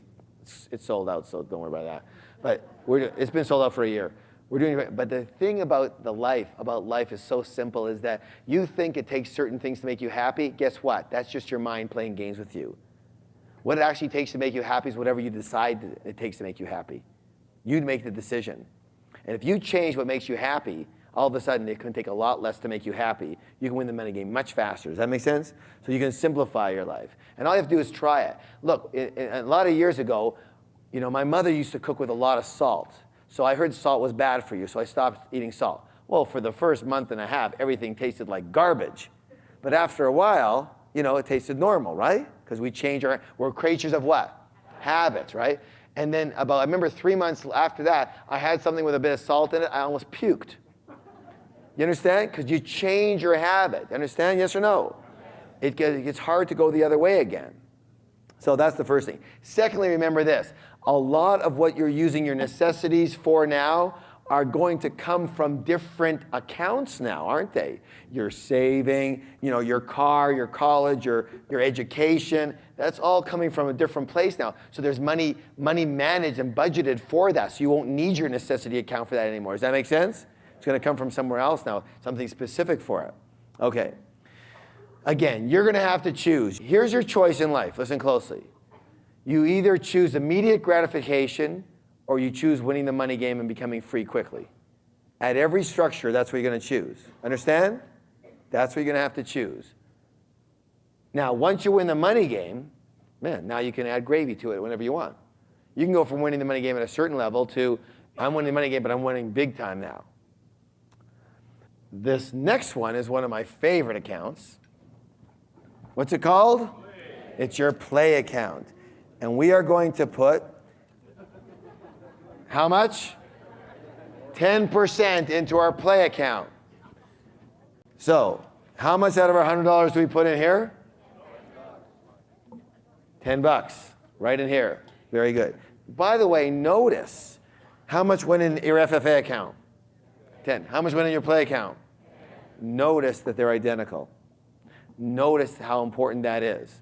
Now, if I have a choice, I'm going to take FFA, all right? But most people go the other way. Your play account is for what? It's your quick cash. It's for extra clothing. It's for your toys. It's for your entertainment. It's for eating out at nice places. It's for your mini getaways. It's for getting your massage. It's that kind of thing. You want nurturing type of things. And here's the rule. The rule is simply this. All the money in this account, you have to blow it at the end of the month. You've got to wipe it out. You've got to blow it. You've got to have a great time with it. Now, it's critical that you do that. And I don't want you to spend it on little nothings. I want you to take the whole thing and buy yourself things that you normally wouldn't buy yourself. By the way, who does your play account go to?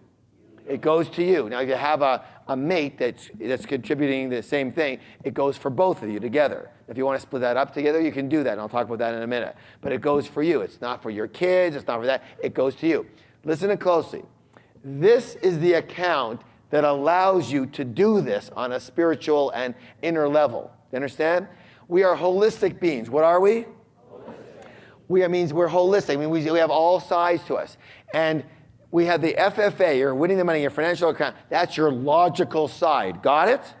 But if you don't let your play account, your spirit, your inner spirit be nurtured, in the end, it will never let you continue on the logical side. It will never let their FFA account grow.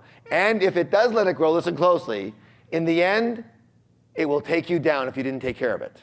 If you don't take care of your inner spirit, that's the part that will take you down later on. How many people have ever heard of people, they save all their money, they hoard all their money, and somehow they make one bad investment later on in life, they lose the whole thing.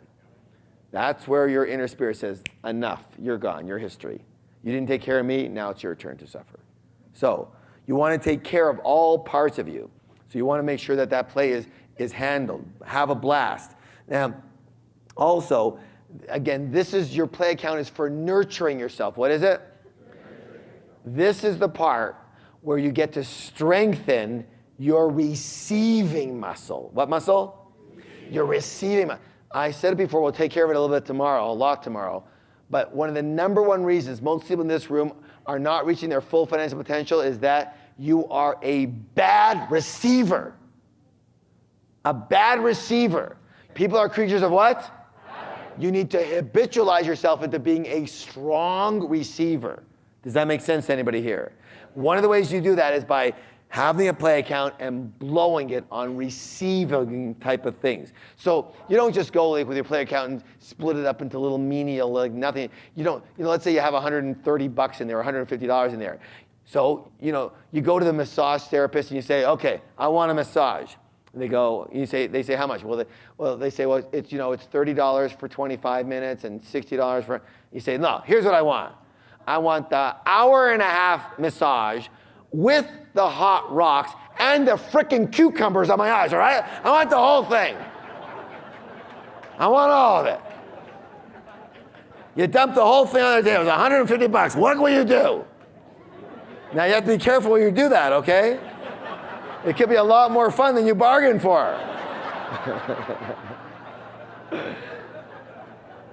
Now, if you have $1,000, you could be in really good shape here. Oh my God, right? Okay, so you understand what I'm saying? It's for nurturing. It's for you to feel like, oh my God, I would love to buy this, but I never have the money for it. No, this is where that money comes from now. So you go to the restaurant, you take your play money with you, and you got $150 extra there. That's your play money, and you say to the waiter, tonight we're celebrating. What? I don't know, life. A bottle of Dom Perignon, please. You do those things. Raise your hand if that feels really funny for you. You would never do that. You'd never blow off $150. See, here's the thing. You have to now. You're forced to. It's part of the system. You have no choice. You gotta buy the best. Cool, yeah? Really cool. Now, for those of you who are just like choking right now, you are my savers and hoarders right now. They're like, oh my God. The most you're allowed to ever hold into that account is 3 months, 1 quarter, and they only do that to buy something majorly big. Okay? Like, what did we do last month? Thank God I have a pretty substantial play account. You know what? I gotta be honest with you. I can't even get rid of all this fast enough.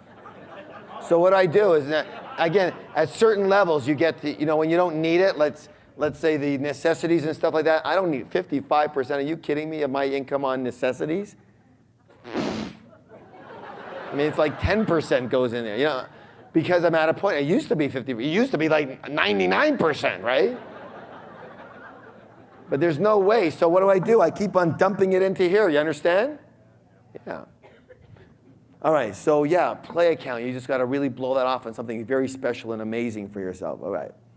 All right. And the last one that we're going to work with is this account right here. And again, I know this all seems really simple, and thank God that it's simple, because in the real world, simple works. Complicated what? Doesn't work. Why? Because you can't even understand the damn stuff, and it doesn't work in the real world. This works. How do we know? 40,000 people we know. Miracles. You see the emails of the current. Out of this group, there's 600 and some people. There'll be 500 emails from you guys over the next month about the miracles that have occurred in your life. Is that good or is that good? Give somebody a high five and say, that's good.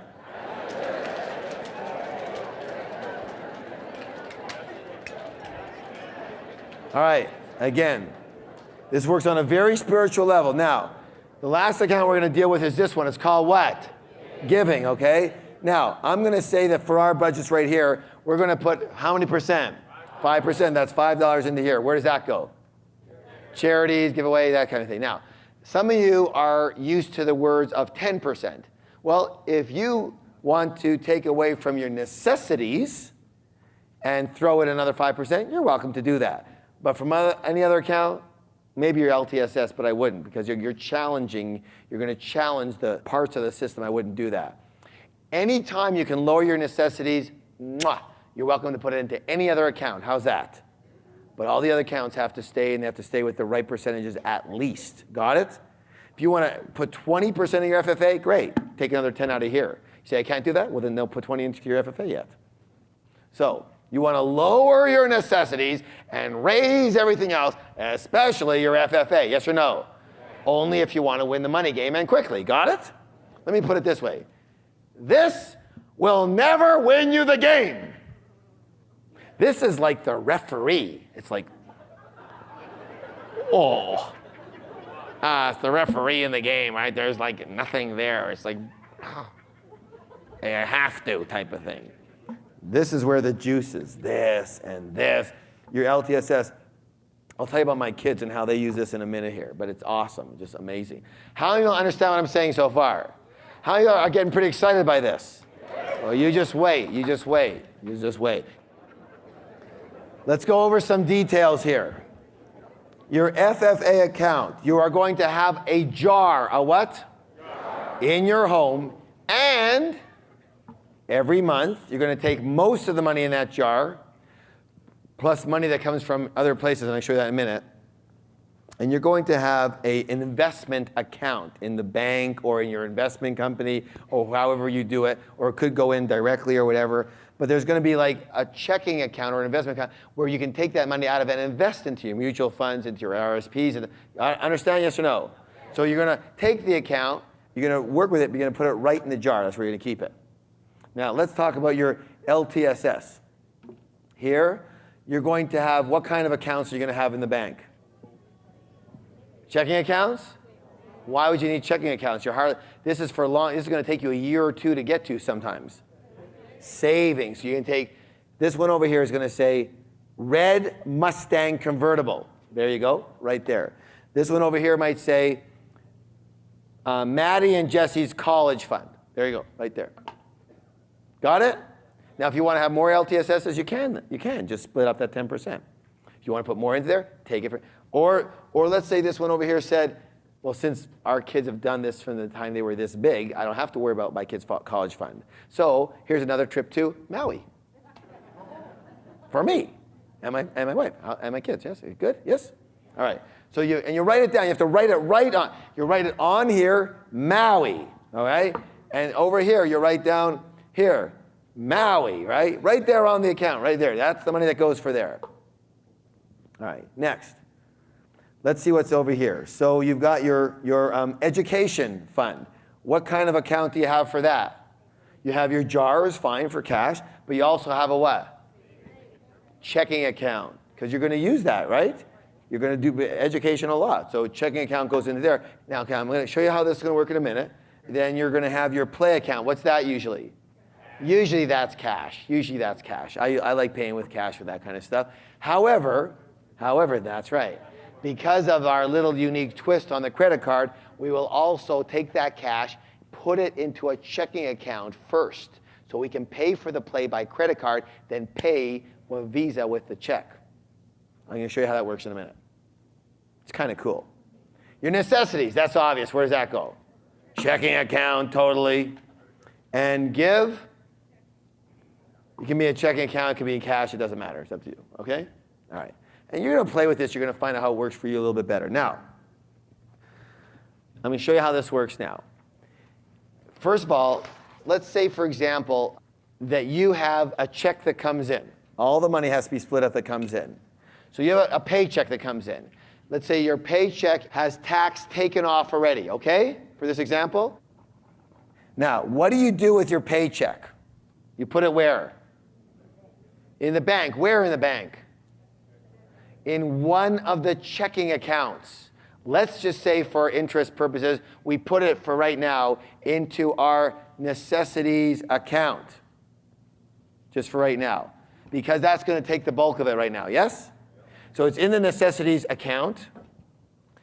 And now what do? This is all what we do right at the bank. Then what do? We now take our necessities account checkbook and we now write out what? A check for 10% to our what? FFA. A check for 5% to what? LTSS. A check for another 5 to the other LTSS. A 10% to education. So we're now going to write whatever 5 checks out of this account, and we're going to deposit them into those accounts.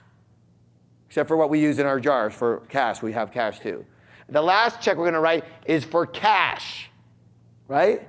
And that's going to be for, again, to spread around here, but it's going to still stay in the same percentages. Do you understand, yes or no?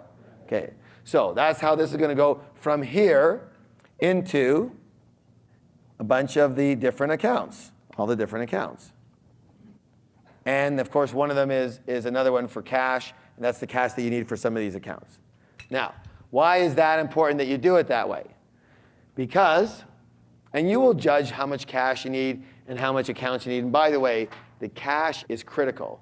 Because you know what? You want to see yourself managing the money. When it's all hidden, it's a drag. You want to make the invisible visible, so having cash is critical. Now, let's see why we wanted to put these into checking accounts. Because, and by the way, you can do internet banking if you want and just split it up, whatever works for you. Because here's what you're going to do. The credit card statement has come in. Here it is. On it are a lot of items, yes? What you're going to do is you're going to sit down with your credit card and you are going to determine, you're going to insignate what each of these items, what the account has to come from. So this was something that was a necessity. This was a necessity. This was education. This was a necessity. This was a necessity. Oh, this is where I rented the boat. Great. This is my play account. This is a necessity. This is where I finally bought, let's leave the LTSS out here, but give me another one here. Your charity. You put it into charity over here, and this is another play account that you did, okay? So now what do? Y'all see this so far? We've designated what all the expenditures are for, yes? What account they're supposed to come out of. Now what do? Now you add it up. You say, okay, necessities equals X dollars, and education equals Y dollars, and play equals P dollars, and charity equals Q dollars, all right? Now, so you added all those up, and now what do? The Visa card comes with an envelope, right? Now what are you going to do? You are going to write however many checks necessary from each of these accounts. Let's say in this case, 4 checks, and you're going to put 4 checks in with the statement. Are you allowed to do that? Yes, you are. Totally. In fact, I've been doing that for 15 years. 4 checks. Why? Because you don't want to mix up goalies and forwards ever. You understand? You've got to keep the things separate, so it's separate and so it's managed properly.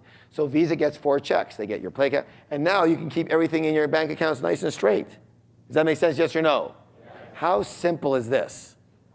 But does it work actually in the real world? Totally works. Totally works. You have a question over here? Okay, here she is again. You have that many checking accounts, you have service charges. Right, so either get a new bank or don't worry about $4 to manage your life. How much does it cost you? You have 4 accounts, how many checks you got? If it's all on one Visa, right, you're only going to write 4 checks a month. That's going to cost you, what, $4? Let's not focus on the $4. Let's focus on winning the game. Does that make sense? Okay. You have to do that in order to win the game. Just a cost of winning the game. $4 is not a lot. So I understand what you're saying here.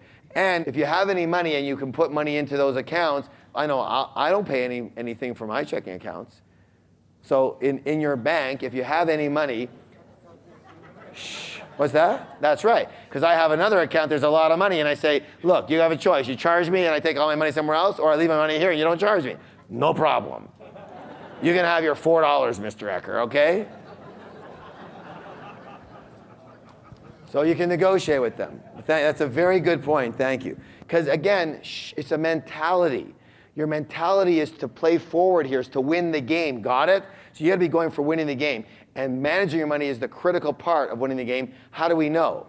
Because we know that's how most millionaires have it and hold it and keep it. By managing the game, that's how the game is won. Do not let the simplicity of this system with the jars and everything fool you. This is a miraculous system. I'm going to explain why in a little bit. I'm going to say this. It is a miraculous system.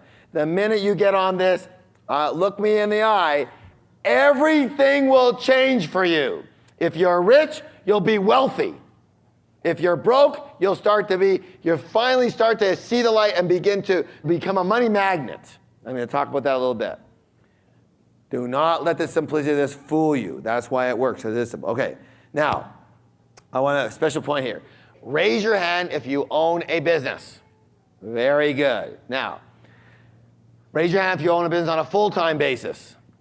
All right, now listen closely. This is a special point for business owners. How many of you find it difficult to manage your personal finances because your personal finances are tied in with your business finances? That's usual. So your money management system is this. Take what you need when you need it. Right? That is a big mistake. Your business must be a separate entity. Must be a what? A separate entity.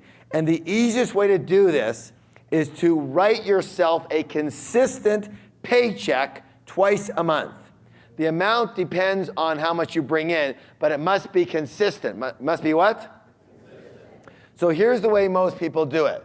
They've got, for example, their business, and the money goes to them, right? And then what happens is what? Yeah, then they generally what? Spend that money from the business, right? Now, here's what I want you to do instead. I want you to do this. Your business goes to, you write a paycheck. A what? A paycheck. Your paycheck then goes into your what? Accounts. Your accounts in jars. Understand? Your accounts in jars. Then what happens? And then, of course, what have you done? You have now managed your money, and the managed money goes to you. So the difference is you've got to get the key, the secret, the key to the financial universe is managing your money. What is it? I'm going to harp on this so big on you until it comes out of your frickin' ears. Understand? Because everyone thinks the key is making a lot of money, and it's not. I'm going to explain this to you. We were all taught bogus information. It's about managing your money. And if your business is just, take here and spend it, you're not managing it. Now, again, this is personal money here. You're managing your personal. We are not at this level going to use the jars in the account for your business. However, once you do this for personally, you watch how elegantly, with just a few small shifts in the percentages, this works in your business. You watch what happens. But first, go personal. So, how much do you take as a paycheck out of your business? It doesn't matter. I don't care. Start with something. All I want you to do is manage your money. Get the jars, get the accounts, start with something. Okay? So here's what you're going to do. Let's say you don't make a ton of money. So you'll start with twice a month, you'll pay yourself $50. And then you'll put them into the accounts. Understand? In the same percentages. And by the way, isn't it true that sometimes your business pays for certain things, yes or no? So now you don't have to use as much out of your percentages. Same percentage, but you don't need as much.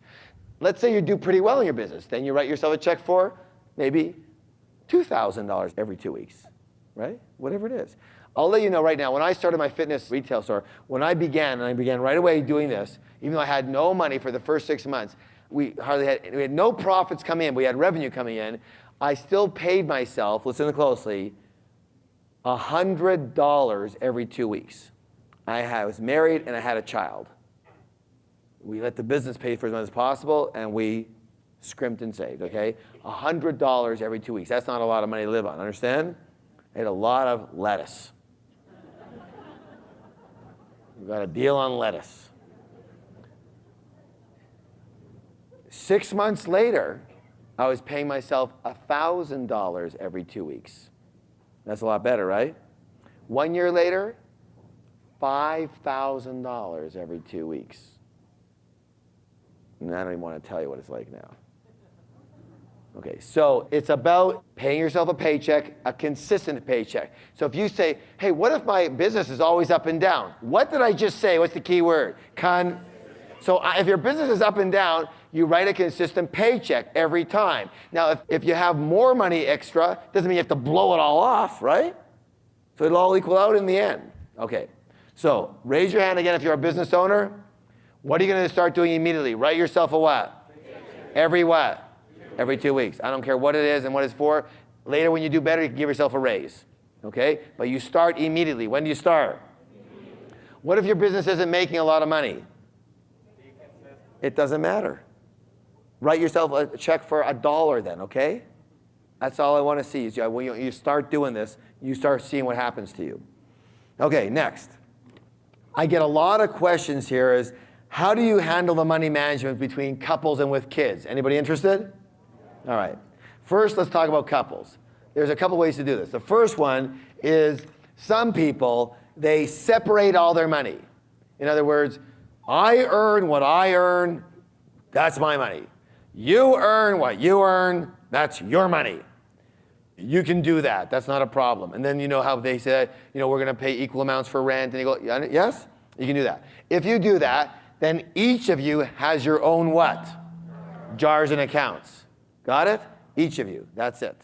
Now, the other way is to not separate your money, is to pool all your money. What's the word? Pool. How many people realize that that's the way that they've been doing it? Hey? Many couples do it like that. Pooling all your money. Now, most people do it like that. Now, here's the secret. If you pool all your money, this is a rule. It's a what? Rule. You have to make sure you decide on a certain amount that each individual will take off the top before you start splitting the accounts. I'll show you what I mean. So one of you makes, after taxes, $2,000 in the month. And the other of you, after taxes, makes $4,000 in the month. How much do you make in the month between you, pooled money? $6,000. Now, this is after taxes. Now the first thing you're going to do before you split the money is you're going to agree on how much each of you takes on a personal level. So let's say most of your stuff you do together, so you don't need that much on a personal level. So you're going to agree to take $500 each. How much? 500. And that goes personally. Personal. Now, then how much is left? $5,000 is left. And now what do you do with the $5,000? You manage it. You put it into your 6 accounts. You got it? Yes or no? Now, why is it absolutely critical you take off personal individual money first off a pooled situation? So that you can feel good about it. Thank you. Excellent. Because there is nothing worse than having to ask or beg your partner for money. Nothing could be worse. It belittles you. It disempowers you. You feel like a schmuck. Yes or yes? And listen to those of you who are making the more money or something like that, and you've got it set up where your partner has to ask you for money, you think you've got them under control. Holy moly, when the stuff hits the fan, man, is it going to hit. The resentment that is being built up, you have no idea about. None. Trust me on this. Don't believe a word I say, but trust me on this. Don't even think of doing that. Don't make anybody ask you for their pennies, for their dollars. You've got to make sure, by the way, if you notice, even though this person makes less than this person, when it comes to individual, how much do they get? The same amount. Yeah, but I make a lot more. Then don't pool your money. If you want to pool it, pool it. If you don't, don't. Now, once you have your $500 out, let's say this is me. I've got my $500 out, right? This is my money. My partner gets to say what about that money? Not a thing. What do they get to say about my money? Nothing. Zero. Am I allowed to have jars? Totally. In fact, what I'm going to do I need a necessities account? No, because that's taken care of with both of our money, the pooled money, right? So I'm going to make sure I got my education account, my LTSS, my financial freedom, and my play account. So here's what I'm going to do. Now listen closely so you don't get confused. Now I only need 4 accounts for my personal, yes? Because I have a whole other set of jars for our pooled money. So this is a whole set of jars. That's already taken care of, right? Now I'm also, if I want to, and you're not forced to do this, but if you want to, and this is what we do, you can now, this is me over here, I have 4 accounts. I have my FFA account, my own, my LTSS for my kayak, which my wife does not want to be buying. This is for my kayak. My education for going to investment or personal development courses in Los Angeles, where she thinks I shouldn't be doing, or whatever, it doesn't matter what she thinks. This is my money. And my play account to whatever I like. Now, we still have all of the accounts separate to this together, and in the play account, we do things together, right? Or we say, 1 month I'll take it, 1 month you take it, but not on this one. On my own account, on my 4, nobody tells me what to do. Got it, yes or no? How many of y'all think that's a good idea? Now, here's the thing. If you can afford more for each of you, do more. Less, less. This can be $50 a month, $500 a month, $5,000 a month. And then the rest of it's pooled to make sure you have that all handled, all your 6 accounts. So in fact, in my house, I have 4 jars. My wife has 4 jars.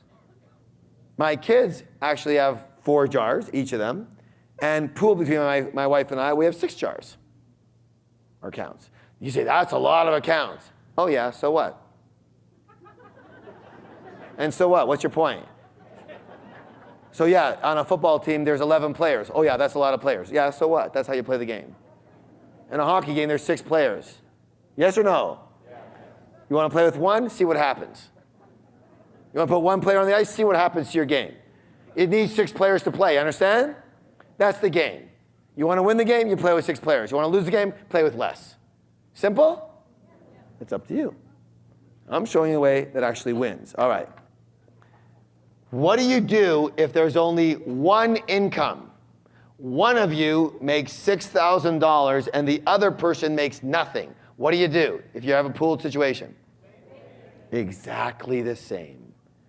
Don't you dare, the one who's making the money, don't you dare say, because I'm making it, I get more, you get less.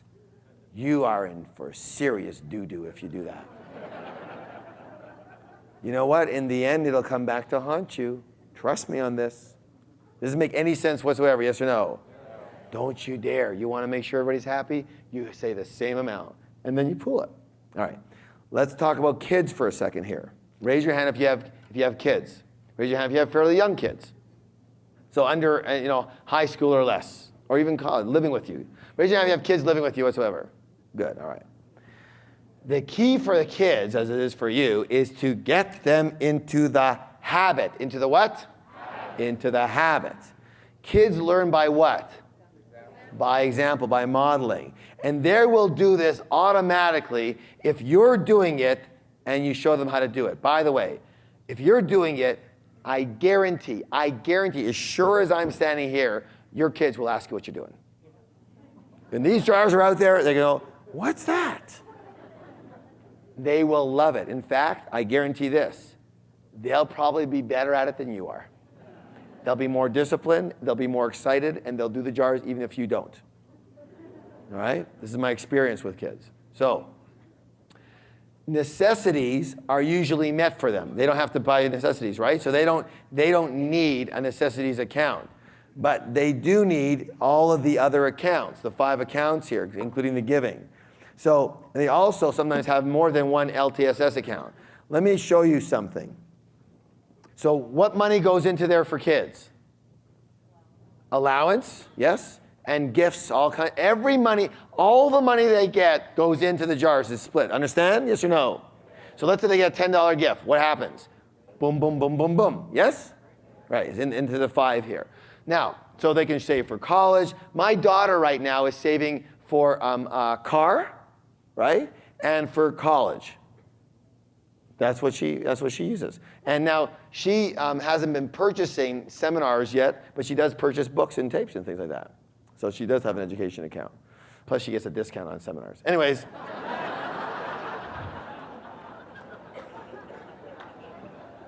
But not a big one. It's getting more. All right. So my son, for example, he just bought a Sony PlayStation with his money, right? And he buys CDs and all that. And this is what he does. Play money with his CDs, and he goes out with his friends, whatever. And they both have gotten big time in their FFA. Now, listen closely. See this package right here of checkbooks and accounts, yes or no? You know what I see? You have never seen anything like this in your life when my kids go to the bank. When my kids go to the bank, the whole bank stops. I'm not kidding you. Customers, tellers, everyone. Bank manager, every month, he's out there shaking their hand, right? The whole bank stops to watch how they do their banking. They both walk in like this, and they lay it down over here. The tellers already know them. Jesse, you're only $80 away from your bike. You know, they can see, because they not only have what it's for, they have the amount they need to save on it. Right? So they know what it's for exactly. And the minute he gets that $80, he's been checking out that bike for 6 months. Right? And you think he's anxious? Totally. And he's watching himself build the money. Do you think he's willing to save that money, yes or no? Totally. Right? So sure. So they walk in, they do all their banking just like this. You know what? When my wife takes the kids to the bank, you know how we have our tickets for our evening events? She takes a wad of tickets this big. Because everyone walks up, where did they learn how to do this? And of course she says, at a seminar. Here's tickets, right?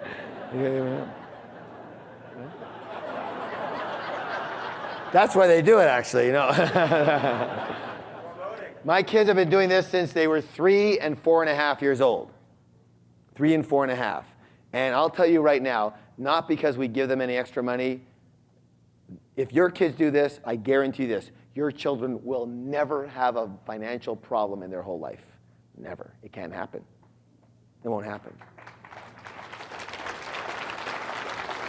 Now, I don't want to confuse you, but there's levels to this. So my kids have been doing this for a long time, understand? And they're good at it. Now here's the thing you have to understand. So here's what we do with our kids. For the last 2 years, and I'm not suggesting you do this unless your kids are stronger at this. What happens is that people need to understand that they need to learn how to manage money, yes or no? And as young adults and kids, most of us learned how to do this skill, this ability, yes or no? We didn't learn how to do it. So what happens is we get to be a certain age, like 20, 21, 25, and we don't know what to do. And we have really poor habits.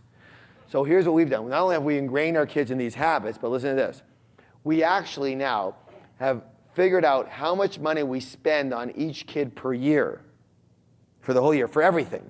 For their lessons and for their football and for their concerts and for their clothing and for their shoes and for everything, right? The only thing is that the only thing we don't include is like prescription drugs and things like that. Everything. So we figured out it worked out to approximately $6,000 a year on clothing and things like that, right? So here's what we do. We actually give them each a check for $500 a month at the beginning of each month. They have to manage that $500. If they don't manage it properly, they have a problem, not us. You understand? This way, they learn how to manage their money properly. Now, for the first time, my son's 14 and a half. This is his first year at it. It's my daughter's third year at it. She's a whiz, just totally a whiz. She's a saver. She knows how to invest, the whole thing, right? He was having a little trouble. You know where his big problem came in? In lending his friends money, because he was the only kid who had any. Not that their parents don't give them money, but whenever parents give the kid money, the kid does what with it? He blows it, which is learns to a habit of what? I get money, I blow the money, right? That's it. My kid has jars, they know exactly what to do with their money. His problem came in lending money to people who didn't pay him back. So we had a discussion about that, and now and I told him about correction is natural, and it's a normal thing to make errors, and now you see where you have to make the correction, so now you go in and make the correction. He was feeling really, really bad because he couldn't. Why? He wouldn't feel bad about it if something didn't pain him, did he? So he went to buy a pair of shoes for camp. They're leaving for camp. They're actually leaving tomorrow in Ontario. And he went to buy a pair of running shoes. Well, he wanted a pair of running shoes that was $180. Guess how much money he had?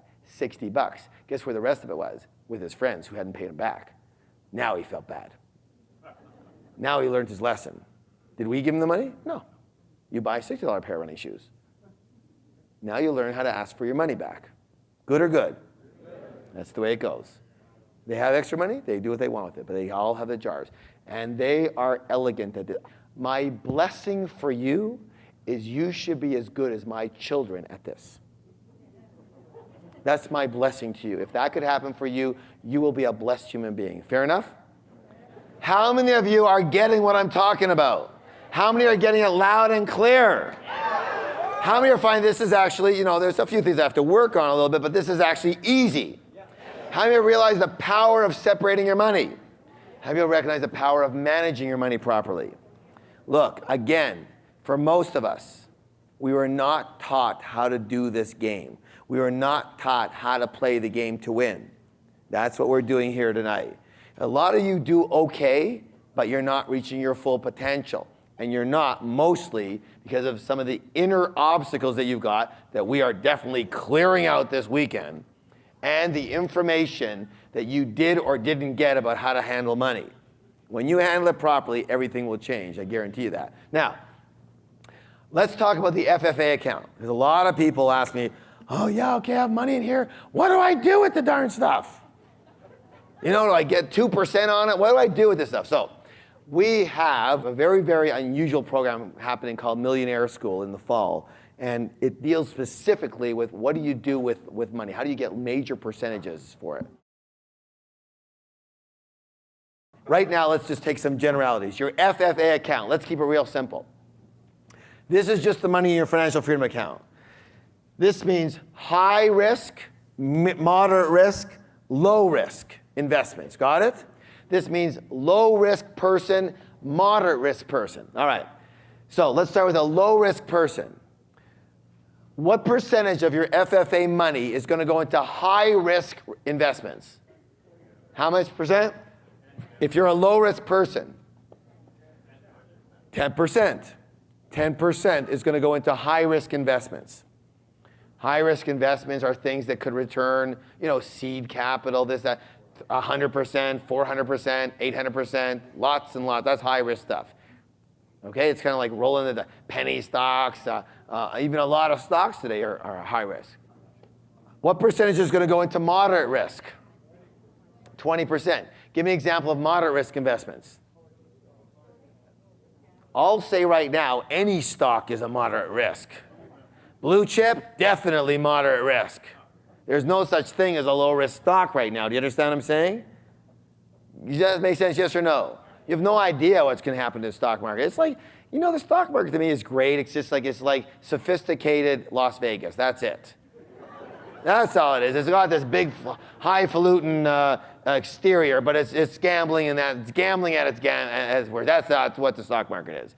It's fine and it's great, but it's gambling. That's all. Don't think of anything less. There's no sure thing on there.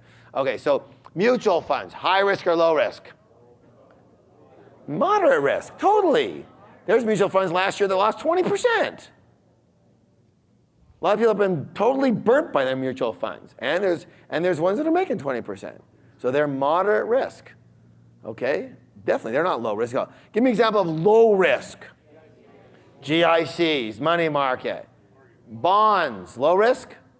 Low risk. Sure they are. Low risk or bonds really. I haven't found too many people who have lost money on bonds.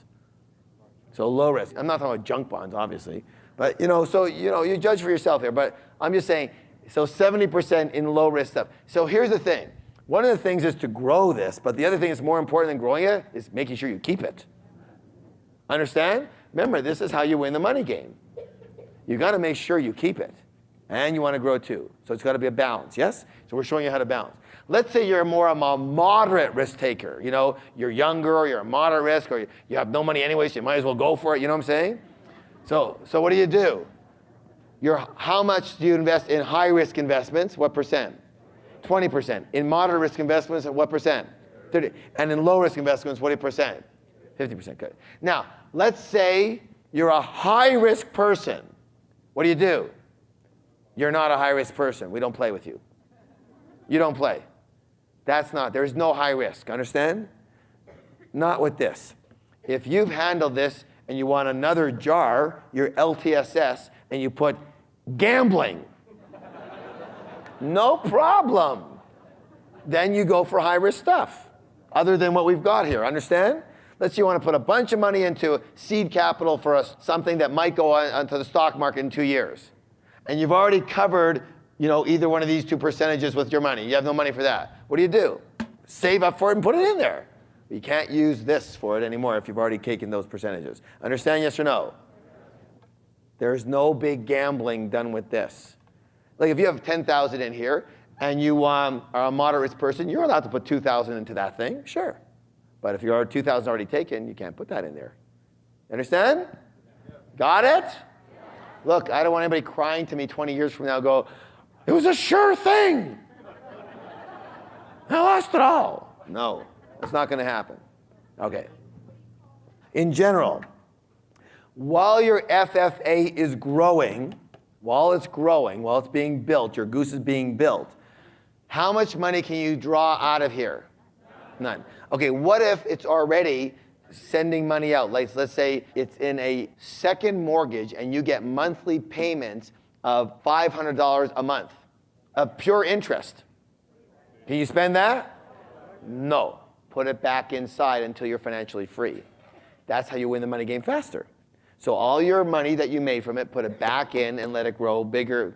Look, the goal is to have a big fat goose and lots of little geese feeding it. Okay? So big fat goose, you want to reinvest that money. When you're financially free, then you're allowed to eat the eggs, the interest. Then you're allowed to spend that. Okay, that's what you're going to live on. Got it? Or the equity offshoot of that. Okay. Are you guys with me so far? Yes? Okay, good. This understanding is critical. I'm gonna hone it into you so that you're never gonna feel the same way about money. Here's a secret. Anyone, what's the word? Anyone can win the money game. Anyone, what's the word? Anyone can be financially free. The key is what? How you manage your money. The 5 elements in the financial freedom formula, remember those 5 wheels on the bus? They are interdependent. They work together. Most people in our society have what I call a job mentality, which means they focus on one wheel 90% of their energy, effort, and time. What's the wheel they focus on? Working income, yes? Their whole life revolves around working income. That one wheel. Now, what I want to suggest to you is that what you earn, your earnings, are not the whole story whatsoever. Get this. Please get this in your soul, in every cell of your body. A person with a very huge income but falters on the money management side will never win the game. They will never be free. But a person with a smaller income, but they're good on the money management side, is virtually assured to win the game. Because it's not about the working income. It's about the 5 wheels on the bus. You can have a massive income, but if you don't have the other 4 wheels going, you ain't going nowhere.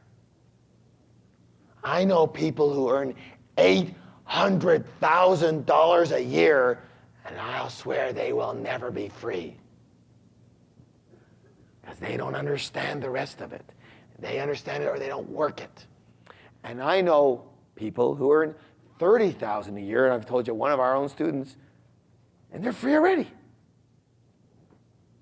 Because it's about what? How you manage the money you've got. Okay. So to win the money game, you have to play the game, the whole game, not a fifth of the game. And this money management system will take care of and cover all 5 elements. Do you understand that? If you just do this system, everything will be okay. You're not sure that? I just have a recent, from the last course we were at, this is a cute little email that came. Dear Harv and staff, we started our jars at 1:30 a.m. the minute we arrived home from the Millionaire Mind Intensive weekend. After years of having money control us, we now understand what it's like to control money. Awesome. We are having a blast. Paying the bills this month was the first time in 32 years that we weren't at each other's throats. We had such fun paying bills. Having a play account has been a mind-blowing experience for us. We still don't really know what to do with all that money. We have never allowed ourselves to play. On Tuesday, going to the movies, we felt like two giggly teenagers. Thank you, thank you, thank you. Good or good? Okay. When you begin to control money in this fashion, the confidence of your entire life will change. Because the one thing that you're so adamantly trying to achieve, you'll start to see it progress quickly. And again, it's not, what's my greater income? Did I get a raise? That's meaningless in the scope of this. You may or may not be able to control your raise, but you can definitely control this. Understand, yes or no? And if you will do this, you will be free. And if you don't do this, chances are really good, you'll never be free. How simple is that? All right, so here's what I'm going to ask you to do. Another reason as to why you might not be reaching your full financial potential, I want you to rate yourself again, 1 to 10, as to whether you have a set money management structure similar to this in place and are using it consistently. 1 to 10. Put money management structure. Rate yourself 1 through 10 as to whether you have one in place and are using it consistently and whether it looks very similar to this. If you only have 1 or 2 of the jars, it doesn't count. No. You give yourself a 2. Go ahead, write the words money management system down and rate yourself 1 to 10. You got to be writing it. You have to make the invisible visible. Let me see you write that right now, please. How many of you have some improvements to make here? Yes? Good. Some people laugh and say, I don't have any money to manage. Ha ha ha ha. Listen, here's the rule. It says this. It's not when I have plenty of money, I'll begin to manage it. It's when I begin to manage it, I'll have plenty of money. Saying that I'll start managing my money as soon as I get caught up is like an overweight person saying, I'll start exercising and dieting as soon as I lose 20 pounds. So I mentioned this in some of your evening previews, but this is one of the most critical stories you can ever learn and remember in your whole life. Listen closely. Imagine right now that you are walking down the street with a 3-year-old child. How old? 3. And you come across an ice cream store and the kid wants an ice cream, so you walk inside with the ice cream store, and they don't have cups, they only have cones, and they have the hard ice cream. And so you get them a single scoop of ice cream. And they have very, very small hands, and they're kind of wobbly with it already, and they walk out the door, and sure enough, the ice cream on the top of the scoop, on top of the cone, falls off and gets on the ground. The kid starts to cry, and they want to go, and they go back in the store with them, of course, and you're just about going to order them another scoop, and they see a sign that shows the triple scooper. The picture, right? And in their little baby voice, they go, I want the triple scoop. Now, being the wonderful, caring, kind person that you are, do you go ahead and get them the triple scooper? No. Why not? Because they couldn't even handle what they had. They couldn't handle the single scoop. Why would you want to create them to fail like that? Let me explain something to you. We live in a very loving universe. The universe is here to support you. And the universal principle of management says this: until you show you can handle what you've got, you won't get any more. If you're not handling a quarter of 1 scoop, why on earth do you think the universe is going to send you 10 scoops? Do you get it, yes or no? Yes. I hope you got that in the cells of your bones. The universe is a supportive universe. And until you handle what you've got properly, you won't get any more. Why? Because you don't need any more. This is a universal principle. Look, I didn't make up the universe. I only live by its rules. And as a warrior and as a wizard, when you can understand the rules and live through them and be in alignment with the universe's rules instead of your rules, everything will change very quickly. You understand that? Yeah. Very simple. So, you have to acquire the skills and habits of managing a small amount of money before you can have a large amount of money. And the key is to start your money management account when? Split up a frickin' dollar if you have to. But split it up and start to manage that dollar. Do you get it, yes or no? Yes. I don't care if you're $1 million in debt. Get a dollar and split it up. Michelle, are you in the room? Can you give Michelle a mic for a second here? This is Michelle Burr. She's our marketing director. And she started by coming to this seminar. She wasn't working with us at the time. What was this scoop with you, if you don't mind sharing, if you don't mind? Sure. It was about 2 years ago, and I was at the point where I was just about to claim bankruptcy, and I just did not want to do that. And I came to the seminar, and I discovered the jars, and I said, this is the way out. This is how I'm going to do it. So I didn't have any money, so I said, okay, I'm going to take $1 a month, and I'm going to split that up in the jars. So I had 10 cents in my FFA, and I had 10 cents in my play jar, and the rest was split up. And I was thinking, what am I going to do with 10 cents in my play jar? How do you play with that? So I went to the store, and I bought some double bubble, and I chewed it and blew up the bubble and read the cartoon and had a good time. Anyways. Doesn't take much for her. Anyways. I won't go there. Anyways. So then I said, okay, well, how am I going to get, closer to freedom? And I said, I'll double that dollar every month. So I took the dollar, and then next month I split up $2, and the month after 4, and then 8, 16, 32, and you can see how it adds up. So it took me a full year before I was actually at those exact percentages that Harv's talking about, where your necessity is 55. And so now it's been 2 years, and just last March, I deposited a huge amount into my FFA. Is it all right if I say? Tell them how much you put in. I put in $10,000 in March. That's 1 month. In 1 month. And then even since March, I've doubled that and invested all that. And then, I'd say now, I feel so empowered, and it's just, there's no feeling like when you have it handled, and just the habit and having your money handled is amazing. I have no doubt that in the next few years, I'll have a net worth of over $1 million. No doubt. And win the money game. Okay, give her a big round of applause. Very good. See, thanks, Michelle. Thanks for sharing. The other thing that's so empowering here is, like, when you do this, you know you're going to be free, right? Because you've got that handle. This is for that. As long as you do it, you know you'll be free. There's not a question anymore. Will I make it? Will I ever be free? What will happen? You take those questions out. It's like my son. My son was with my wife, and she wanted to get that green alligator purse, okay? And she has her jars and all that, but she has a harder time than some with the jars, okay? So, I'm being very polite here, all right?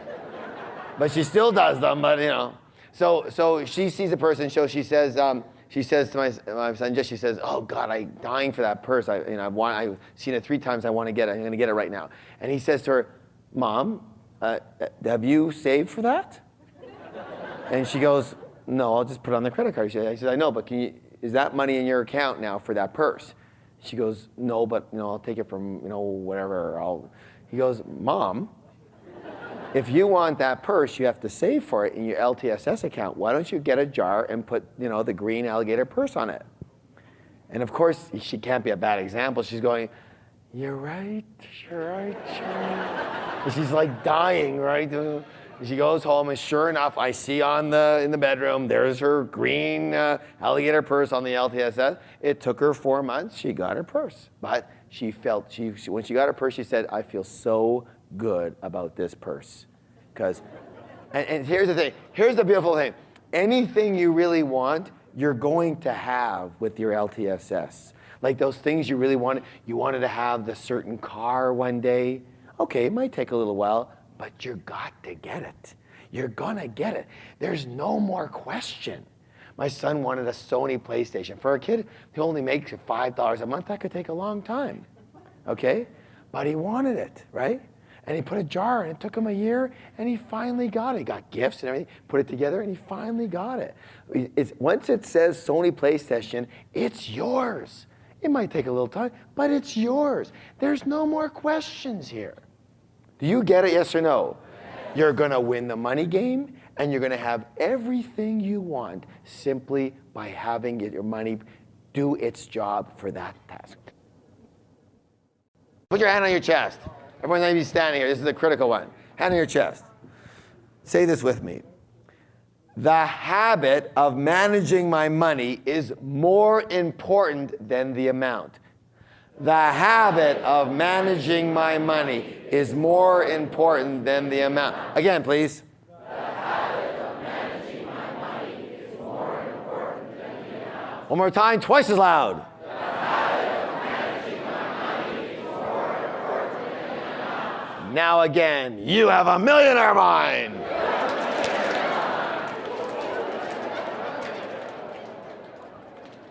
All right. This is wealth rule number 1. Now listen closely. I have a saying that says this. Where attention goes, energy flows, and results show. Let me hear you say that, please. Where attention goes, energy flows, and results show. Wealth rule number 1 is the oldest rule in the book. It works like crazy, yet hardly anybody uses it. And all it simply says is what? Financial freedom what? And the other way you can do it for you, you'll understand is FFA what? First. Any money that comes in, the first split, of course, is after tax, right? It's our money. The first split goes to what account? FFA. What if you don't have enough to pay for your mortgage? Well, I guess the mortgager is going to have to wait, won't he? What if you don't have enough to eat? I guess you're going to get skinny this month. What if you don't have enough to pay for your car? Call up the finance company, say, I'll pay you on the 14th when I get paid again. Why? Because what's got to go first? Winning the money game comes first. Not second, not third, first. Got it? Yes or no? That's the only way you can be assured of winning the game. Yes? Because all the rest of the stuff is very interesting, but it's not winning the game. This is winning the game. Right? Scoring goals goes first. Financial freedom account first. FFA first. Where attention goes, energy flows, and results show. So each time you are paid, each time you get any amount of money, the first check goes to pay your what? Your FFA account before anything else. Most people don't do it that way. Most people use a strategy called the leftover strategy. They buy everything that they need, and then they save what's left over. Got it? What is the problem with that little strategy? Yeah, there's never anything left over. So you end up never winning the game. Now, so that's why one of the best ways to do this, to be sure that you pay yourself first, is what I'm going to call a forced savings or investment plan. What does that mean? Who can tell me? It comes off automatically and goes directly into your certain account, your FFA account. So if you are fortunate enough to have that going for you right now, that is the best. It's great. Because why? Because you don't want to be involved in this game as much as possible. You want to be systemized, not thinking about it. I'm going to harp on you on that this whole weekend too. Let me just say this. Who you are, your habits, and your methodology and what you think is a good strategy has gotten you exactly where you are. For some of you, that's great, but it could be enhanced. For others of you, you're going, uh-oh. What that means is this. We don't want what you know involved. We don't want what you think is right involved. We only want what works involved. Boop, boop, boop, boop, boop. That's it. Okay? Got it? Yes or no? what you think is the right thing to do, forget about it. We're working on this way. If you don't think this is the right thing to do and you're broke, let's let go of the thing that's got you broke and let's just work on what works. Let's try this for 1 year. How about trying it for 1 month and watch the miracles? Fair enough? You can do that for yourself, can't you? Even if you say, that'll never work. Fine. Say it all you want. Just do it for a month. And you will change your mind very quickly because everything will change for you. Okay, so FFA first. So this is another reason why you might not be reaching your full financial potential right now. Rate yourself 1 to 10 as to whether on every single dollar that comes in, the first 10% at least goes to your financial freedom account right now. 1 to 10. On every single dollar that comes in, the first 10% at least goes to your freedom account. Go ahead, write that. Rate yourself 1 to 10 here. Put FFA first, rate yourself 1 to 10. You got to be doing this. You got to see it for yourself. Good. How many of you can use a little bit of improvement on this one? Yes or no? Very good. Good. Does anybody know what this is? It's a magnet, and it's really obvious, isn't it? That's like the best one ever. Ever. They know. Look, these are almost the same. Can you see that? Usually, like, this is like crossed out. It's like, no one's really ever been able to guess what it was before, so. All right. How many people have heard this saying? It's called the law of attraction. The law of what? Like attracts, money attracts. Your FFA account acts like a what? A magnet. The more in, the more it attracts. So the key is to get started. What's the word? On building your money magnet. By the way, how many of you have noticed that? People have money, get more money. What's the saying that says this? To he who hath, more shall be given. Yes or no? Isn't that a weird one compared to all these other people? To he who hath, more shall be given, right? Because like attracts like. It's the laws of the universe here. So the key is to get started building your money magnet, building your habit. So here's the thing. Out of habit, out of what? Habit. I recommend, see, again, what you put your attention on is what grows. Where attention goes, energy flows and results show. If you're cucking around with debt, your whole life will be around debt. You understand? What a drag. You can't win the game like that. So I want as much of your attention going into an arena called what? Financial freedom, winning the money game. Got it? Yes? And the other ones are to support that. And so I want you to build a habit of focusing your attention on your FFA. So how do we do that? We build the magnet big and strong, and we put attention on it. So what do we do? What do we do? We do this. I recommend putting a little bit of money at least into that FFA jar every single day. Every day. And you say, well, what money? I don't get paid every day. Aha. That's one of the great things. I spent the last 11 years in San Diego. I moved up here about 3.5 years ago into West Vancouver.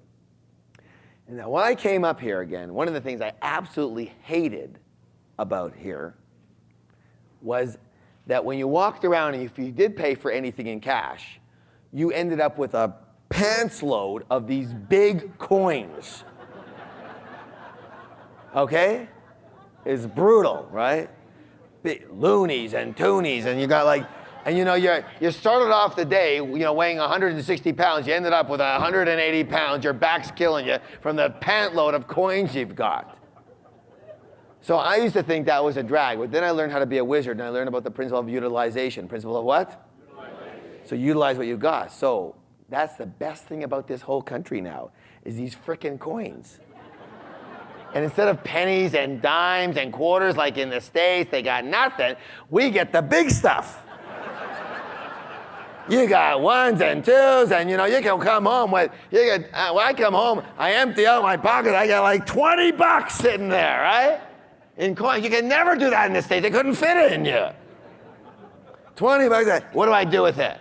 Boom, right into my FFA. Every day I empty my coins. You know what? Before I was on this system, I used to take all my coins and give it to my kids when I was in the States because it was petty cash. Here, it's serious money. There's no way they're getting those coins. Not a chance. When I started doing that here for the first couple of months, going, there's like $800 in there. I'm not giving that to him. He's got his own money, right? He said, it'd be in the States, it'll be like 6 months. They might, pile it all up. There might be $50 a piece. Now it's like tons of money, big jars, forget about it. So that goes into my FFA account, right, to build my magnet. So every single day, you at least take your change. What if you don't have change that day? Go get $1, put it in. What if you don't have $1? Get a penny and put it in. I don't care. I only want you to build a frickin' habit. Got it? Yes or no? Yes. And the habit puts your attention. What you focus on expands in your life. Yes? Say that with me. What I focus on expands. One more time. What I focus on expands. If you put money in here every day, will you be focusing on it? Yes or no? Yes. What will expand? What account? Or you can fool around with your debt accounts. Which one do you want to expand? Look, you either play with the universe or against it. It's got very specific laws. Most people don't know those laws. That's why we have our other programs. But when you get in line with those laws, life becomes easy. What you focus on expands. Yes or yes? Yes. Okay, good. So that's why I definitely recommend you have the jars at home for a lot of them to take cash, right? And definitely have this jar at home. You have to have at least this one. Well, everyone has to have all of them because you got to see the visual aspect of it and then have your checkbook inside it too. So, and then at the end of the month, you take a good portion of this money and you take it to the bank, right? And you put that into your investment account. You write that check to, and that goes into your FFA account, like whether it's a stock or whether it's mutual funds or whether it's GICs, whatever you're investing in, that's when you do that. Understand? So in other words, what I'm saying is you don't have to leave thousands of dollars in your jar. At the same time, when you take it out every month, I want you to make sure you never empty it completely. Okay? Always leave a little something in here. Why? A, so you can see the progress, and B, because of what? You don't want to kill your magnet. Got it? At least the one that you can see. You want to see a visual magnet, and of course you got your account magnets. But you got to be able to see it. So let me ask you this question. Are you willing to begin to build your magnet now, or start to up your contribution to your financial freedom fund, to put more attention on that fund in your life? Yes or no? Yes. How many are willing to do that? Yes. You know what? At Peak Potential, the way I work is everything is ingrained physically. It's got to be, talk is really what? Cheap. You know, that's my favorite saying. So, do you recall that I asked you in your letter to bring a check? Yeah. Pull it out. If you don't have a check, then take out a piece of paper and write the words I owe you on it. Our goal is to build this account as quickly as possible, so write your name as the payee on this account, or your name as the IOU. Put your name. So check is to, here, T. Harv Eker, or whatever your name. Don't put it to me. No, that's if it was my check. Let's say you're Joe Smith. Joe Smith. As the name on the IOU, same thing, Joe Smith. Now this check is going into your FFA magnet to start to build a magnet. Remember, the more you put in there, the stronger the magnet. Say that with me. The more I put in there, the stronger the magnet. Stronger the magnet, the more money it attracts to you. Do you understand? To he who hath, more shall be given. You got to start hathing. You got it? Look, if you've got 500,000 in your magnet, you're going to have a certain rate of money coming to you. When you have 2 million in your magnet, you can pretty well guarantee it will be double or triple the rate of money that comes to you. Do you understand what I'm saying?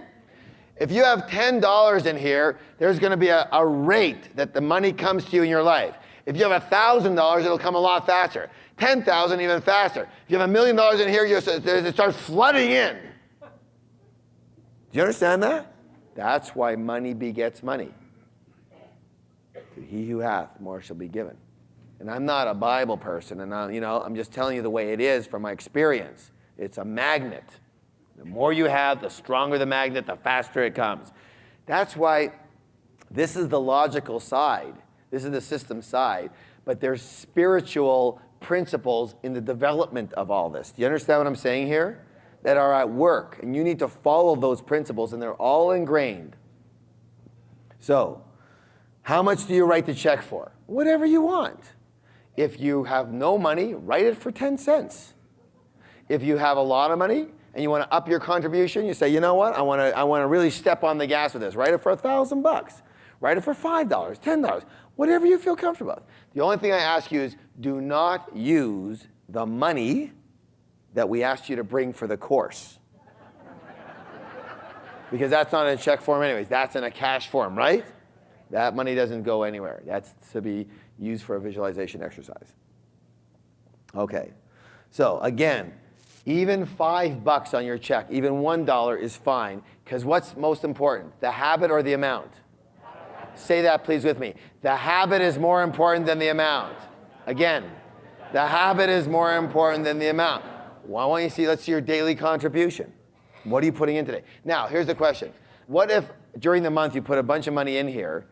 Can this count towards your 10%? Yes, of course it can. Absolutely, yes it can. Or it can be over and above, it's up to you. I'm gonna say it again. The bigger your magnet, the faster the money comes. Raise your hand if you've got your check made out completely, yes? Or an IOU? All right, go ahead and hand out the envelopes, please. On the front of the envelope, write Financial Freedom Account, or FFA, whatever you choose. Financial Freedom Account. Put your check or IOU inside there and seal it. And the question I have for you is this.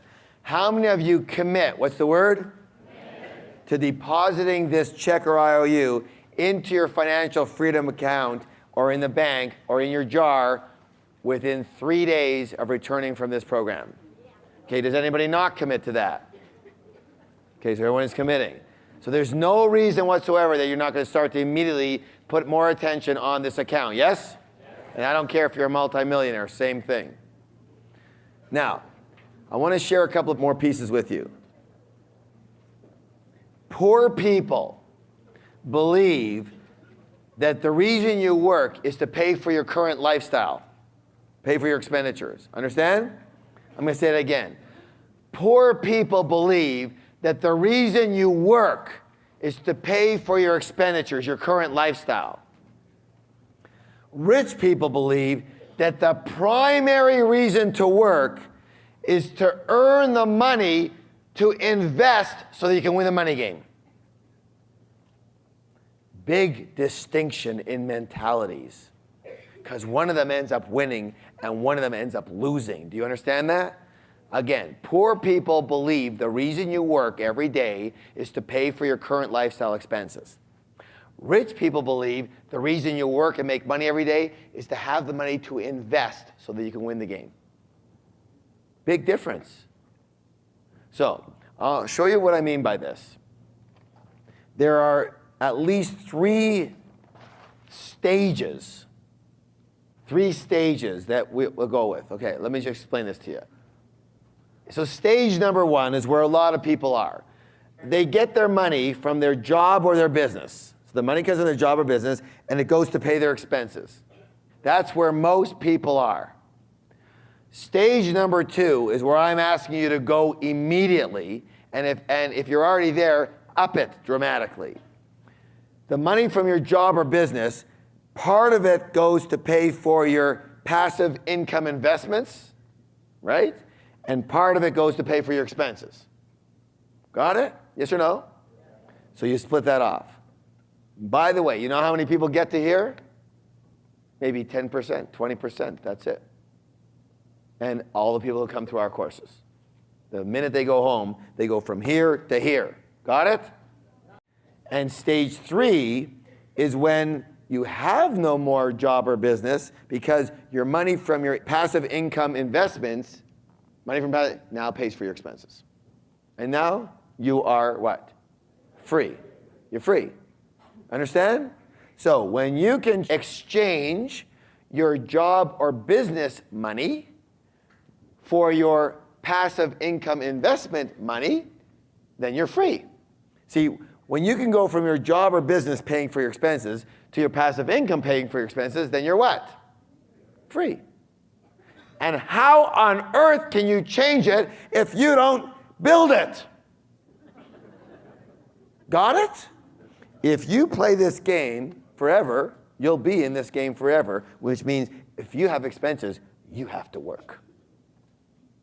Got it? So the only way you can have your passive income investments pay for your expenses in stage 3 is to build them at some point in time. That's what you're doing starting right this second. And for those of you who are already there, you're building it up even faster now. By the way, I should say this. There's some people who are really good at this, and they don't even wait till they're financially free to have their investments pay for their lifestyle. So here's what I say this. There's a magic rule that if you can do this, this is great. But it says simply this. It says this. The ideal situation is that instead of buying an expense, you might want to write this down. Instead of buying an expense, let's say you have a major expense. Instead of buying an expense, buy an asset that will pay for that expense. Or instead of asset, you could say buy a passive income stream that will pay for that expense. I'll give you an example. A friend of mine, his wife wanted a brand new Mercedes. It was a $100,000 Mercedes, okay? Now, instead of buying the Mercedes, what they did, because they're wealthy and smart, is they bought a storage complex, okay, that ended up with $2,000 a month in positive cash flow. They used the money from the $2,000 in positive cash flow to pay for the Mercedes payments of $1,200 a month. So now they bought the storage complex. They have $2,000 a month that throws off. They pay for the Mercedes at $1,200 a month. Now they have a Mercedes. They still have $800 a month left over. Plus, after several years, the storage complex went through the roof in appreciation. Is that a smart way to do things, yes or no? Or you can do it the way poor people do it. Let's just buy the Mercedes.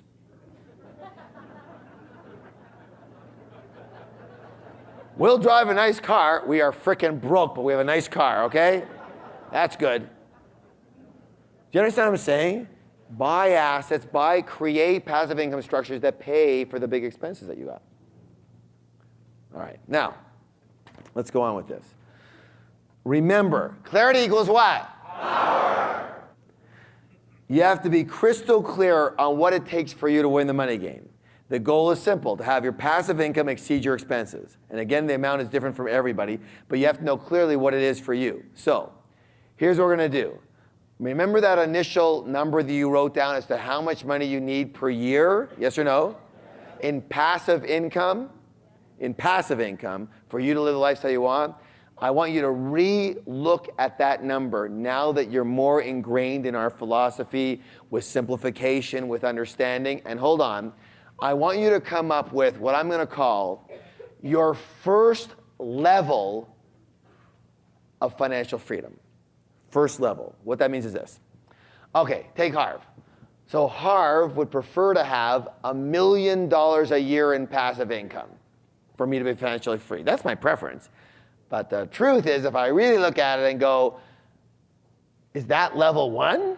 I say, well, no, I don't really need that kind of money, to be financially free. Like, what would it really take for me to just, I don't have to live in the lap of luxury, but just to have the choice that I know in my life, I never actually have to work again, okay? What would it take? How much would that take, Harv? Okay, according to my expenses, it might take, really, I could probably live pretty good, at least to a point where I don't ever feel like I have to work again. $150,000 a year, I could live okay, level 1. I can handle that. Understand? Right. A reasonable amount, at least for some of you anyways. So, $150,000 a year. So now my number that would then be, I need I don't say $1 million a year, I say $150,000 a year, because that's level 1. Once I've reached level 1, am I allowed to go to level 2? Of course you are. That's what I want you to get. Let's start with a level 1 number that you can realistically shoot for now and go for. Once you get there, you can up it.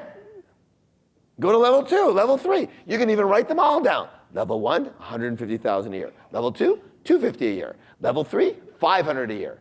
Level 5, $1 million a year.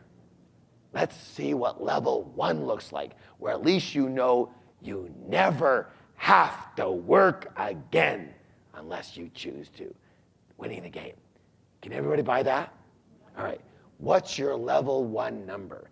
Don't make it like too low where you go, oh God, I'm going to have to supplement this. No. Make it to where you can be on the golf course, on the beach all day long, basically, if you want to. You don't have to live, buy yachts and boats or anything. Just do what you want to do, basically. All right? So I want you to come up with that number right now. Revise this. You can put level 1. Financial freedom number 1. FF level 1. Always include the taxes and inflation. So it's always 50% more. Right? So level 1. What's your level 1 number? FF level 1. Per year, okay? All right. By the way, how many people have made a bit of a revision from their first number? Very good, very good. How many of you feel more comfortable now that you can actually win this game now? Right? How many of you are excited right now that this is an amount that's feasible for you? You know what it takes for you to win the game now, right? And you know what it takes for first stage. In other words, you can live with this. This feels good for you, yes? Yes. Clarity is what? Power. It's what? Power. Do you feel the power, yes or no? Yes. So you have a number in your mind now, and you know what it's going to take. This much in passive income. Now you can shoot for something. Now you can play the game. Now you got a hoop. Before you were dribbling around. I mean, where do I shoot? Nothing. You're not just drill. All you do is get sweaty and tired. You can't score any points. All right. How are you going to be absolutely certain that you create this? All right, here's the big question for you.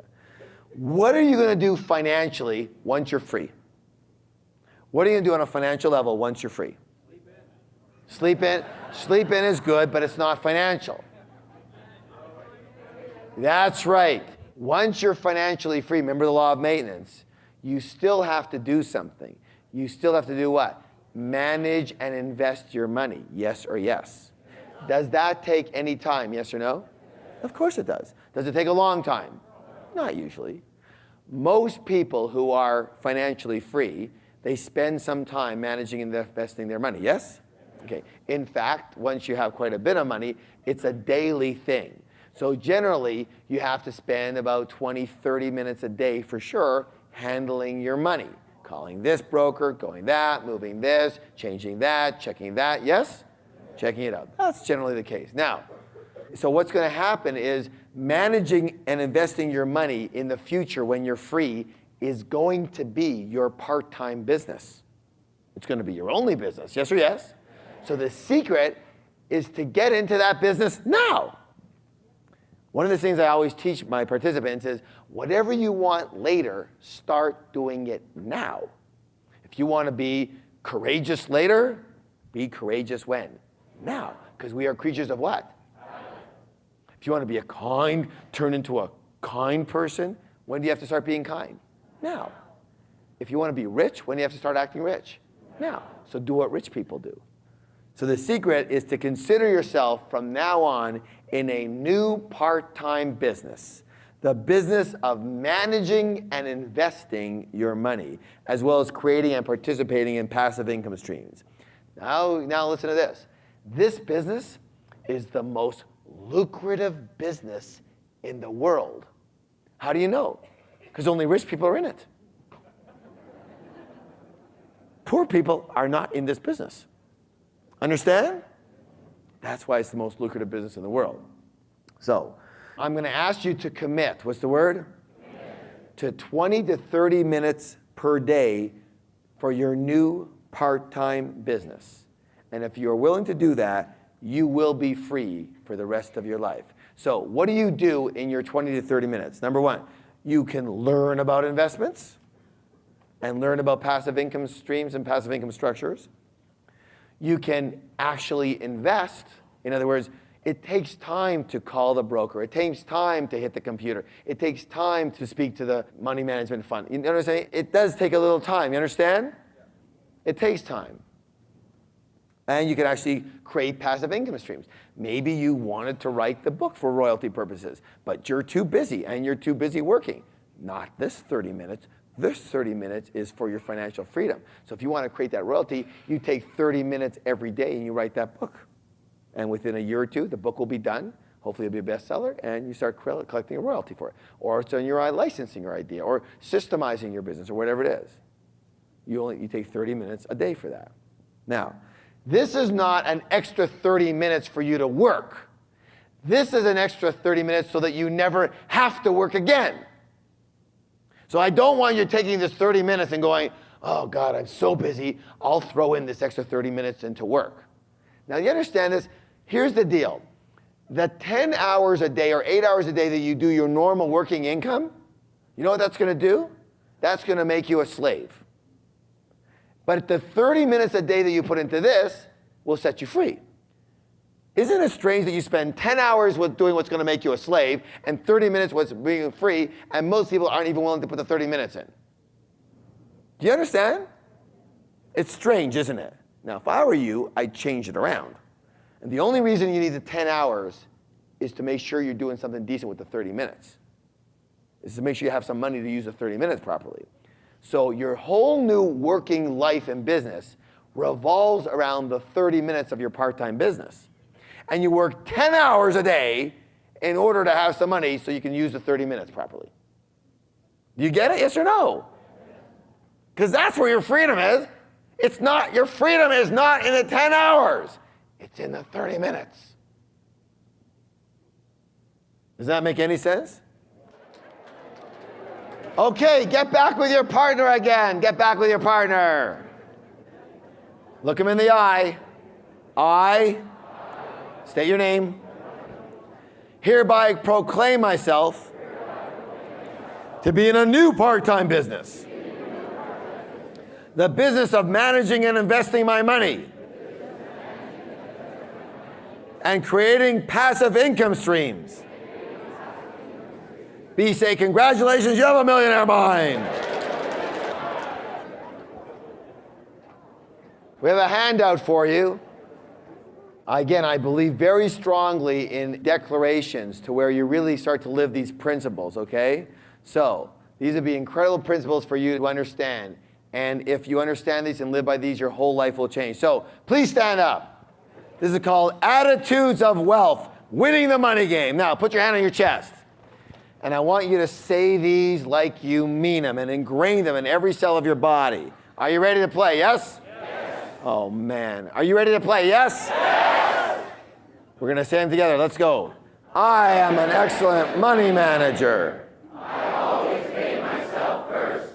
I put money into my financial freedom fund every day.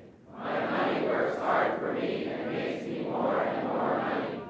I earn enough passive income to pay for my desired lifestyle. I am financially free.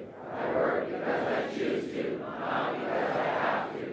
My part-time business is managing and investing my money and creating streams of passive income. Give somebody a high five and say, you have a millionaire mind. How many of you had a good time tonight? How many of you got your head twisted around? How many of you know how to win the frickin' game now? How many of you know there's a system to winning the game? All right, good. So, now people ask us all the time, where do you buy the jars? No, I'm not kidding you. For years and years and years, we would go around to cities and wherever we were, we say, there's ones in Walmart, but they don't have enough, and this and that. So here's what we ended up doing. So what we found is that the people who start the jars immediately, start the system immediately, everything changes for them immediately. The people who don't buy the jars, what do you think happens for them? Not a heck of a lot. Go back to their old habits, it's over. I urge you, start the jars when? Now. When you take them home tonight, you immediately put money into which one? Where do you get that money from? Your envelope. You've already got it. You start building the magnet when? Immediately, immediately. And just watch the miracles that occur. I'm telling you this. I hope you understand I'm coming from my heart here. I don't know why it works. I mean, I have an idea, but I know that it works. I know that if you start to do this money management system, that all kinds of miracles will begin to occur in your life that you had no way of knowing, why am I starting to get lucky? Do you understand what I'm saying? Like, how many of you would like to be a lucky person? How many like to be very lucky when it comes to money? All right. Let the universe support you. The universe, I promise you, when you start doing your end, it will start doing its end. Do you understand that? You have to support yourself. You've got to start the jars. You've got to start immediately. And then the universe watches you, like Michelle, split up $1 a month. And it goes, wow, look at how well they're handling their money now. They deserve more. Let's give them more now that they know what to do with it, now that they wouldn't slit their throat with it, okay? Now that they won't fail with giving them a double or triple, let's give them more. And it will. The magnetization of this, you know, again, in Wizard, you'll learn all about the quantum physics about this. We don't need to do that for all you have to do is do it, and then write us the emails on the miracles that have occurred for you as you begin to play it this way. You promise? Okay, good. So I'm going to leave you with one of my favorite quotes. Listen closely. It's by Wade Cook. He said this: if you will do what most people won't do for the next few years, then you can do what most people can't do for the rest of your life. Should I say it again? If you will do what most people won't do for the next few years, then you can do what most people can't do for the rest of your life. Are you willing to play the game to win? Yes. Do you know how to win? Yes. You know how to win. Don't make this more complicated. Just start and you'll figure it out, okay? And tomorrow, now it's very easy to win, right? Yes. Is it easy to win? Yes. So why aren't most people rich? Because one thing is to know what to do, but it's a whole other game to what? Do what you know. And that's why we're going to take the next 2 days to make sure that you do what you know. Got it? All right. How many of you are excited? All right. All right. So here's what we're going to do. We're going to let it go. Whoa! Good job, everybody. Good job.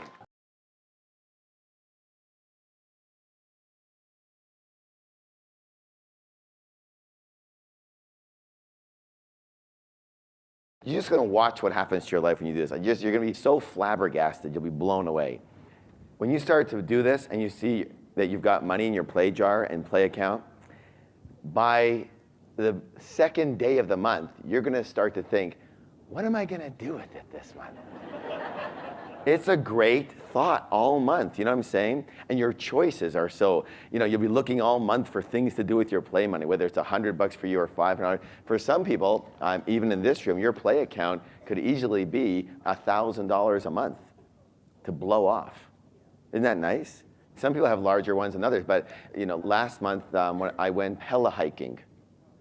You know, I want to go hiking. I had a whole bunch of money, so I said, well, what do I do with it? So I took a helicopter up to the top of the peaks and went hella hiking. Cool, huh?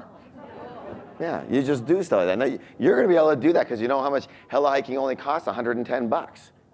Almost every one of you is going to be able to do that. But you'd never even think of that probably before. You know, some incredible event. Now you can have something like that every month to nurture yourself with.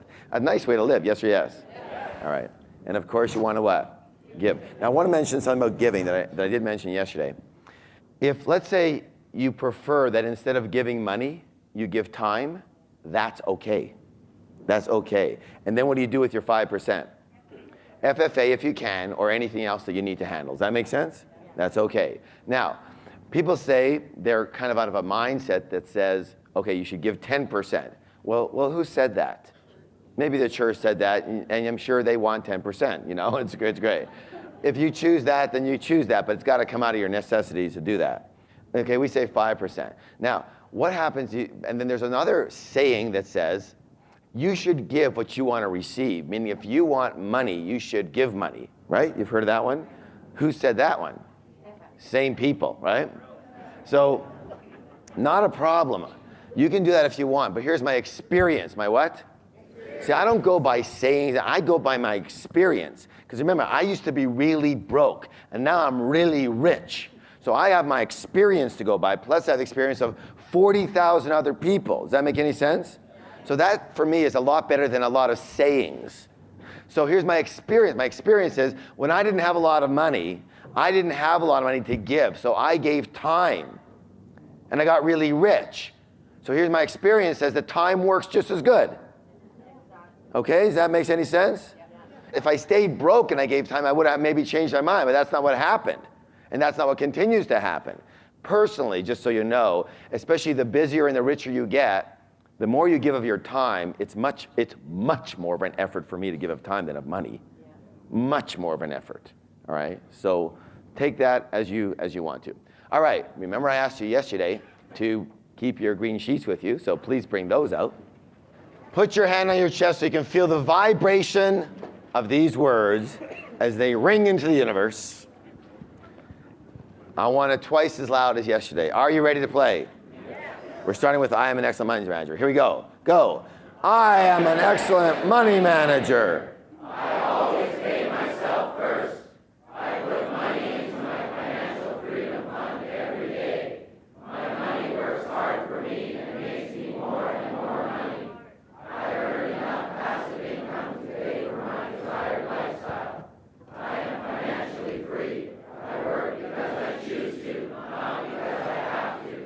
My part-time business is managing and investing my money and creating streams of passive income. Give me a high five and say, you have a millionaire mind.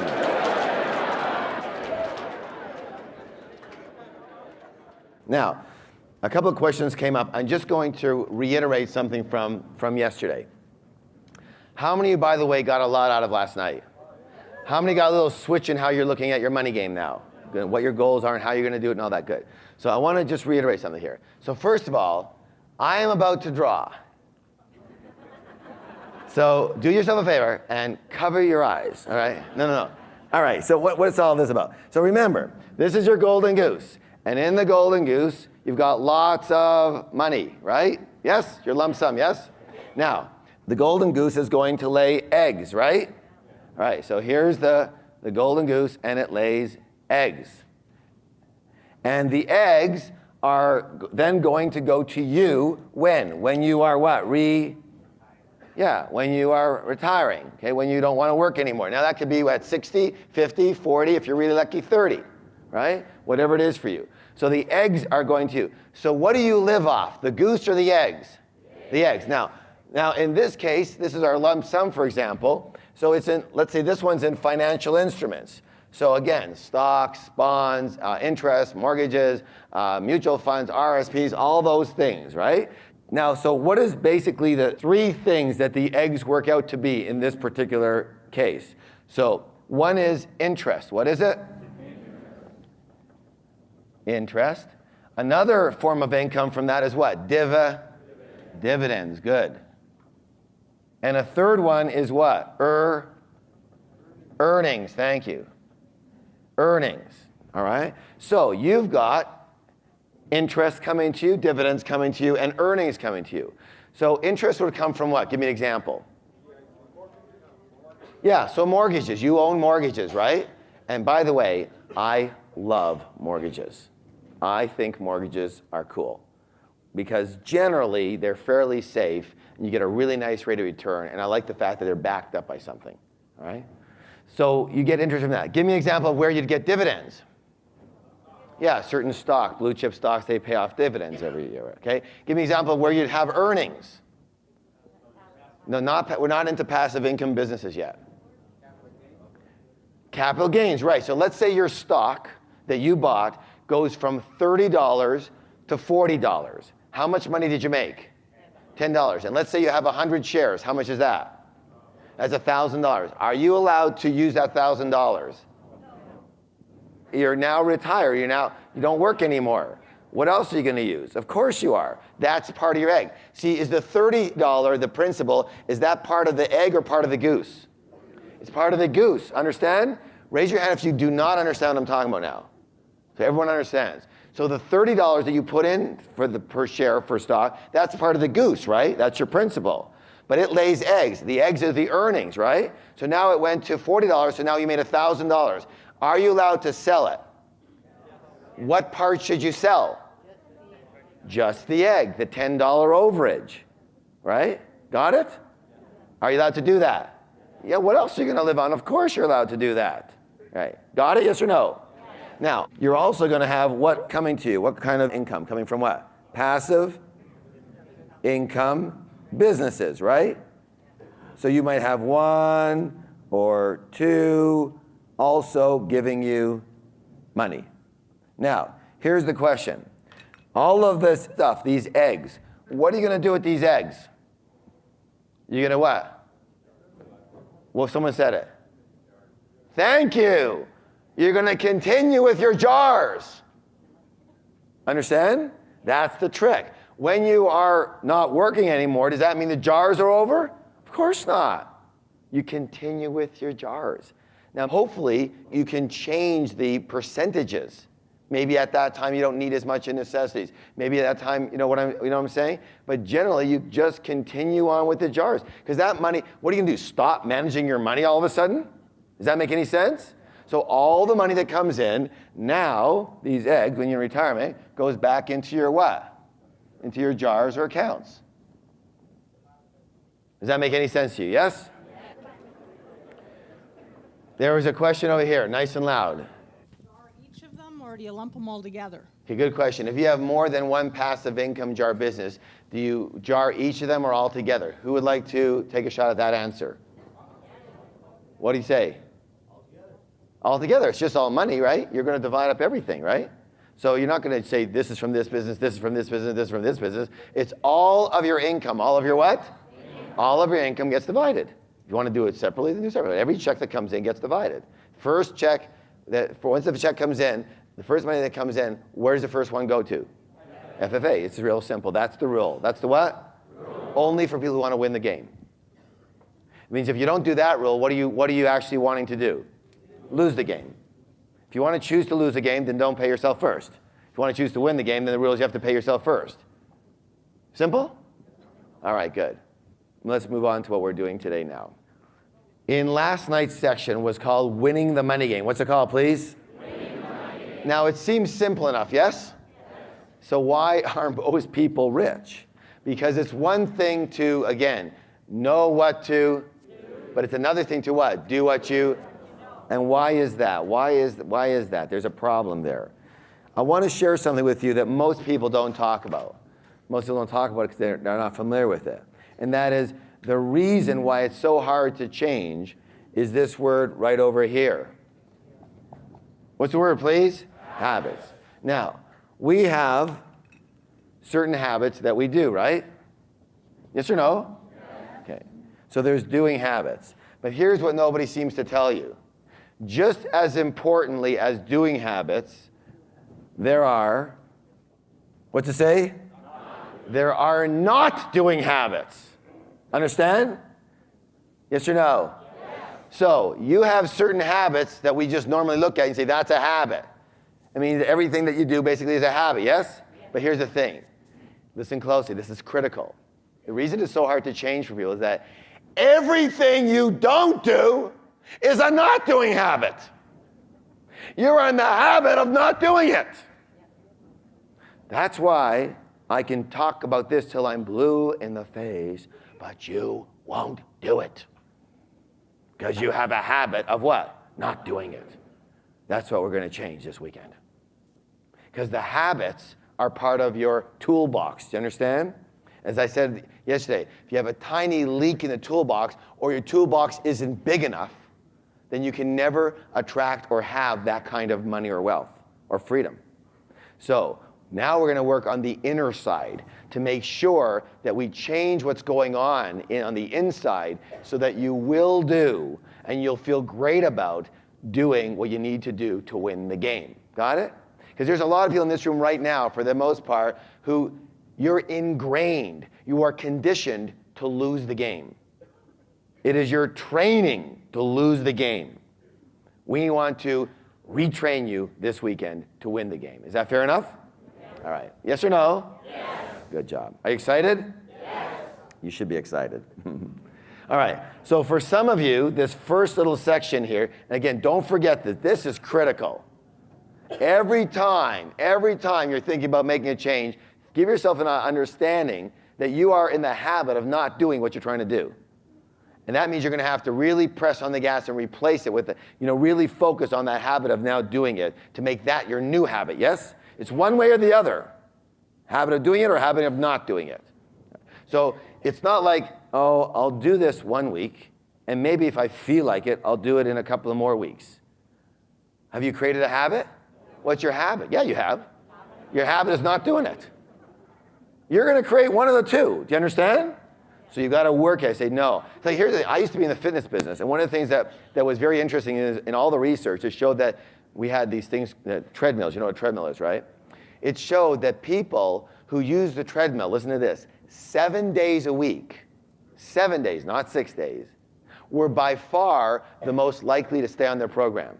They use it 7 days for 30 days. Those people who use it 6 days stay on a little less. Those people who use it 3 days a week, only 50% stayed on. Those people who used it once or twice a week, they fell off the program all the time within 30 days. Why is that? Because they never created the what? The habit. And we are creatures of habit. So you want to utilize that principle in our favor. Habitualize yourself to do things that are empowering to you. Good idea, yeah? Totally. Use what's there. Okay. So this is a little bit of a review for those people who were with us for the evening. But again, watch for the 3 most dangerous words in the English languages are? I know that. All right, you ready to rock and roll? Very good. We live in a world of duality. A world of what? Duality. Give me some examples. Help me out. Up and down. Black and white. In and out. Yes and no. Hot and cold. Good, good. So just as there, what's that? Loud and quiet, okay. So just as there are outer laws to money, therefore there must be what? Inner laws to money. There's a saying that says it's not enough to be in the right place at the right time. You have to be the right person in the right place at the right time. So who are you? How do you think? What are your habits? What are your traits? What's your character like? How do you really feel about yourself? How confident are you in yourself? How much do you trust others? What is your ability to act in spite of fear, in spite of doubt, in spite of worry, in spite of inconvenience, in spite of discomfort? And what is your ability to act when you're not in the frickin' mood? How do you believe that your inner character and beliefs have a big part to do with what determines your success or not? See, after being on both sides of the fence here, I believe that is the biggest side here. Stuart Wilde, anybody heard of him? One of my good friends, and he's a hilarious author. He says this, he says, the key to success is to raise your own energy. And when you do that, people will naturally be attracted to you. And when they show up, bill them.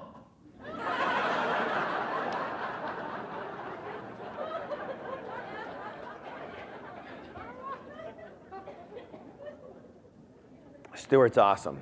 He's out there, but he's awesome. Really out there. The fact is, most people do not reach their full potential. Most people are not fully successful. 80% of us will never be financially free, and 80% of us will never claim to be truly happy. And there's a reason for this. And the reason is simply this. Most people are unconscious. What's the word? Unconscious, are a little asleep at the wheel there. They work only on a very superficial level of life, only on what they can see, only on the visible world. The what world? I'll give you an example of what I'm talking about. So here we are. We're going to call this the tree of life. Tree of what? Life. And on the tree grows what? Fir. You did that on purpose, right? Who said fir? It's not a fir tree. On the tree grows what? Fruits. Now, in our real life, those fruits are called what? Are what? Results. Excellent. Results. What's the word? Results. Thank you. And so we take a look at our fruits or our results of our life, and we don't like them. They're too small. They're not enough of them. They don't taste good. So what do? We tend to focus and put more and more of our attention on those fruits, on those results. Yes or yes? Except for one thing that we forgot. What was it that actually created those particular fruits? It's the what? It's those roots that created those fruits. It's what's under the ground that creates what's above the ground. It's what's invisible that creates what's visible. Yes or yes? Yes. Very good. And so a lot of people say that they don't believe in anything that they can't see. And the question I have for you is simply this. Why do you bother paying your electric bill? In my humble experience, what you cannot see in this world is far more powerful than anything you can see. How many people might agree with that statement? I'm not asking you to buy into that at this point, but let me just say this. To the extent that you don't agree, utilize, or imply that statement, you must be suffering. You have to be struggling big time in your life. Why? Very simply, you are going against the laws of the universe. You are going against the laws of nature, which is the laws of the universe. Do you understand what I'm saying? The laws of nature are very simple. Do you ever have a tree that doesn't have roots? The roots always create the fruits, yes or no? Do those particular seeds create these fruits, yes or no? Always? Always. That's the laws of nature. And if you're not playing this to this, underground to above the ground, invisible to visible, you're trying to play by your own rules. And I'll tell you what, you are already feeling the effect of that. My highest suggestion is get in the universe's pattern, in alignment with the universal laws, and you just watch your life soar. All you have to do is get on the horse and watch it fly. Does that make any sense? Yes. Yeah. So, this is something that they should have taught us in public school, but they somehow forgot. And the fact is that we do not live in only one realm alone. We live in at least 4 different quadrants, 4 different worlds. We live in the what? The mental world. What world? Mental world. We live in the emotional world. We live in the spiritual. And absolutely, we live in the physical material world. And what most people never understand and never play with and never utilize in their whole life is that your physical material world, what happens to you in your life, is merely a what? A printout. A what? A printout of the other 3 areas. So what happens to you in the physical sense is nothing but a printout of the other 3 areas. In other words, what happens in your life. I'll give you an example. Here you are, you're typing a letter on your computer. You finish the letter, you hit print. You look at the letter, you see a typo. So you get your eraser, and you rub out the typo, and you hit print again. And now you look at the letter, and the typo's still there. And you go, oh my God, I just did this. So you rub it out harder, and you hit print again. And there it is. So now you go and take a seminar on erasing. And you become the world's greatest eraser. And you now erase professionally and effectively, and you hit print again, and there it is. So you can hit print as much as you want. Unless you change the program, you will continue to get the same thing, no matter what tools or how big an eraser you use. Does that make sense, yes or no? Yeah. So the fact is simply this. Money is a result. Money is a what? Result. Money is a result. Wealth is a result. Health is a result. Illness is a result. Your weight is a... We live in a world of cause and E. How have you ever heard anybody allude to the fact that a lack of money was a bit of a problem? Let me say this. A lack of money is never, ever, ever, ever a problem. It's never a problem. A lack of money is merely a what? A symptom. A what? A symptom of what's going on underneath.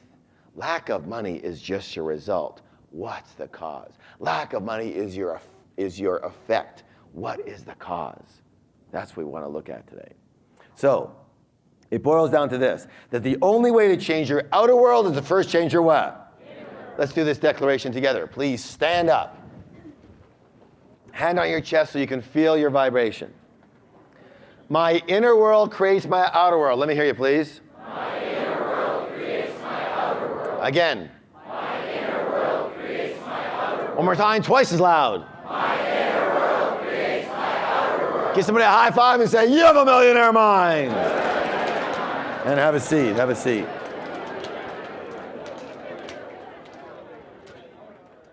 Give me 5 minutes. Give me 5 minutes, and I can predict your financial future for the rest of your life.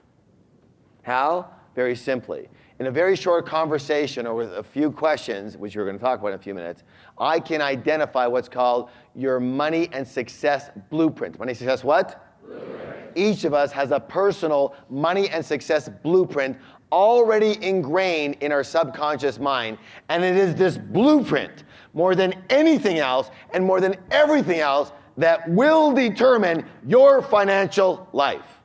So, let's talk a little bit about the blueprint here. I want to introduce you to what's called the process of manifestation. The process of what, please? Help me out here for those of you who know it. Your thoughts, your what? Thoughts lead to your feelings, which lead to your what? Actions, which lead to your what? Results. Say that with me, please. Your thoughts lead to feelings, lead to actions, lead to results. So, what does basically your blueprint consist of? Thoughts, feelings, and actions around money. That's your blueprint.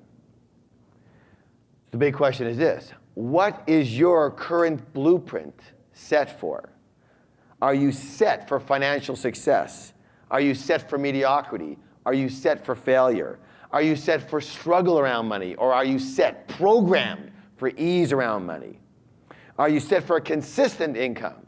Or are you set for an inconsistent income? You know, the up and down yo-yo effect. Are you set for having a high income, a moderate income, a low income? Are you set for spending money? Are you set for saving money? Are you set for investing money, not investing, managing, not managing? Are you set for choosing money-making investments or picking losers? That's all part of your setup, all part of your what? Your blueprint. All part of your what? Blueprint. All part of your blueprint. So, how can you tell what you're set for? Well, the easiest way is if you wanted to see what a house blueprint looked like, what would you have to do? Look at the finished what? Look at the finished house. That'll give you a good idea what that blueprint was looking like, yes? So same thing. Look at your results. Look at your life. Look at how you do money. Look at whether it's easy for you, struggle for you, up, down, consistent income, all those things. That will be the exact reflection of your blueprint. It's very much, simply put it this way. If the temperature in the room is 72 degrees, there's a real good chance the thermostat is actually set for how much? 72 degrees. Now, is it possible, but because there's a lot of people in the room, that the temperature could actually go up to, let's say, 75 degrees in the room? Yes, but what will happen automatically? Yes, the thermostat will kick in and bring it back down to its regular 72. Yes or no? What it's set for. Is it possible, because the windows are open or something like that, it goes down to 65 degrees? Yes, but what will happen automatically? The thermostat will kick in and bring it back to its setting point of 72. And that's why, fortunately or unfortunately, your money blueprint will tend to stay with you for the rest of your life, unless you identify it and you change it. And that's exactly what we're going to do this weekend. Good or good? So, we're going to do some processes where it's imperative that you are completely honest. What's the word? Honest with yourself. And really recognize what's going on in your life. And I mean that. You know, you got to really take a look and see what's really there, not what you think. It reminds me of a story of this guy who calls up his wife from work and he says, "Honey, I found out I'm a zombie." And she goes, honey, you're not a zombie. He says, I am. I'm a zombie, and I know it. She says, so, okay. Let's talk to your mom. So they call up mom. He says, Mom, I'm a zombie. She says, honey, I didn't give birth to a zombie. You've never been I am a zombie, and I know it. She says, okay, don't worry. Let's call up Dad. So they call up Dad, and he says, Dad, I'm a zombie. And he says, okay, son. He says, hold on, I understand. I'll be right over. He just lived a few blocks away. He went over to his house. He says, son, he says, let me ask you a question. He says, do zombies bleed? And the son says, no, zombies don't bleed. The father takes a pin, pricks the son in the finger, blood comes gushing out. Son goes, what do you know? Zombies do bleed.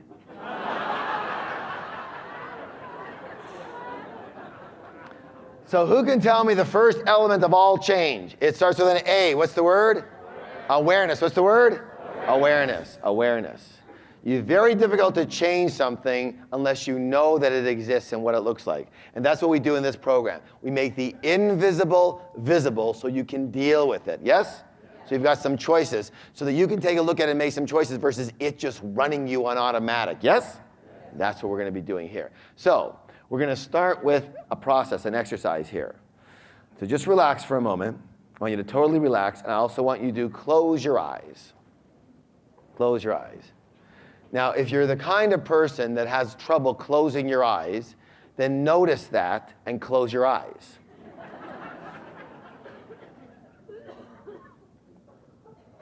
Close your eyes, relax, uncross your hands, uncross your arms, uncross your legs. And take a nice deep breath. Please don't take yourself out of the process. Sit up nice and straight. If you're tired, that's interesting, sit up.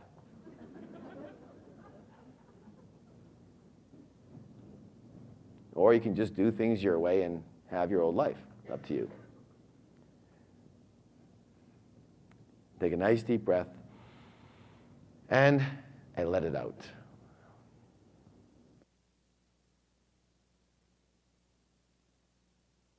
Again, in and out.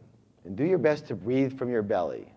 When you inhale, your belly goes out. When you exhale, your belly comes back in. Nice, deep breaths. And just focus on your breath. Focus on your belly going in and out.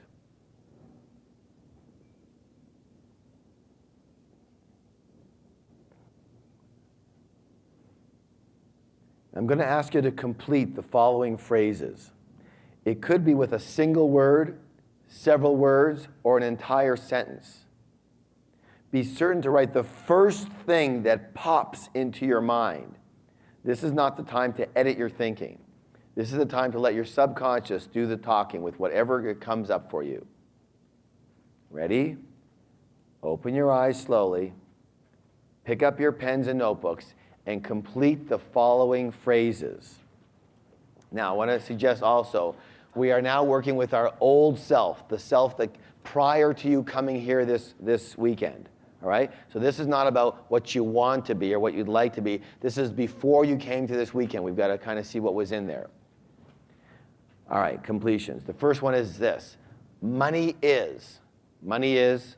Complete it with a phrase or a word. Money is.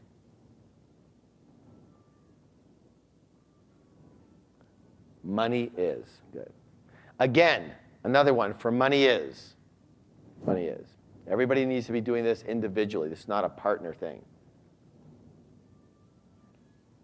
And a third one for money is. Money is.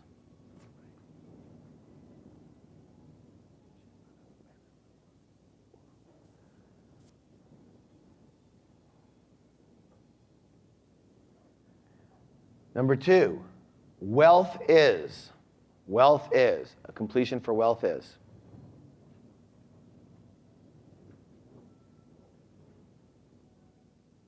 A word or phrase or sentence. Wealth is. Another one for wealth is. Another completion for wealth is.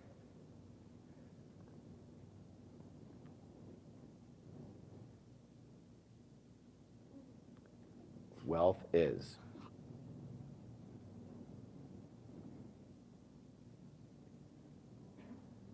Number 3, rich people are. Rich people are.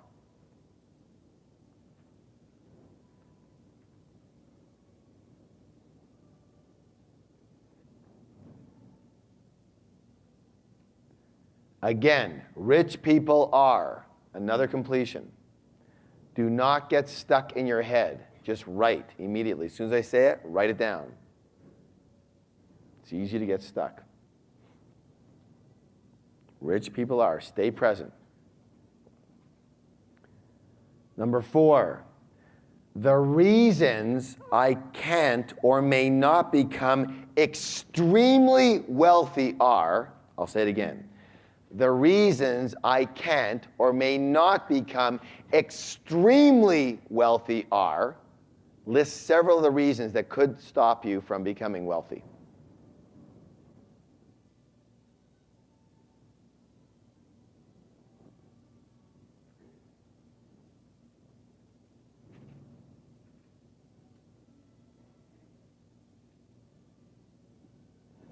Several reasons.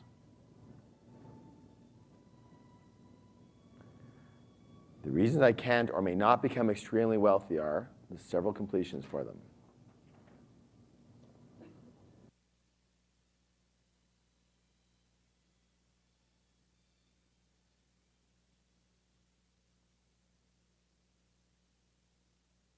What are some of the reasons that you may not become extremely wealthy?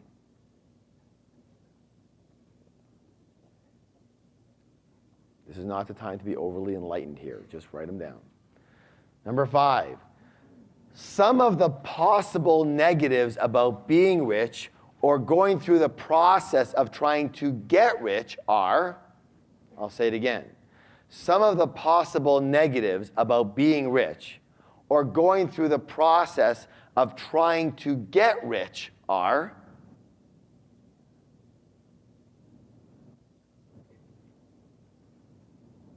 some of the possible negatives about being rich or going through the process of trying to get rich are,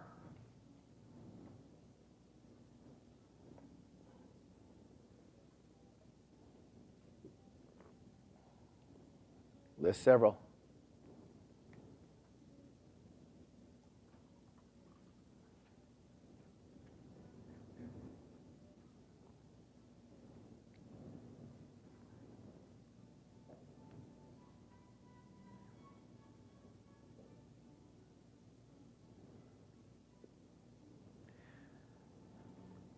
Number 6, my greatest worries and fears regarding money and wealth are, list several. My greatest worries and fears regarding money and wealth are,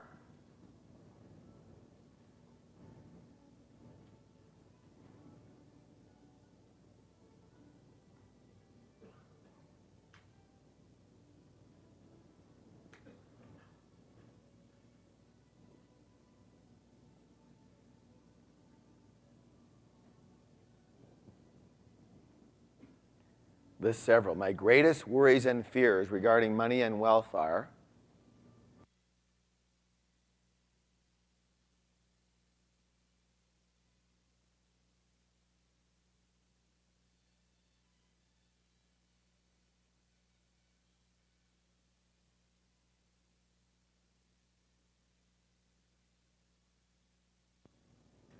listing several.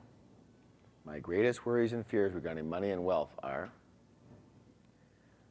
number 7, the worst thing about money is, the worst thing about it, if there was a worst thing, what would it be? The worst thing about money is,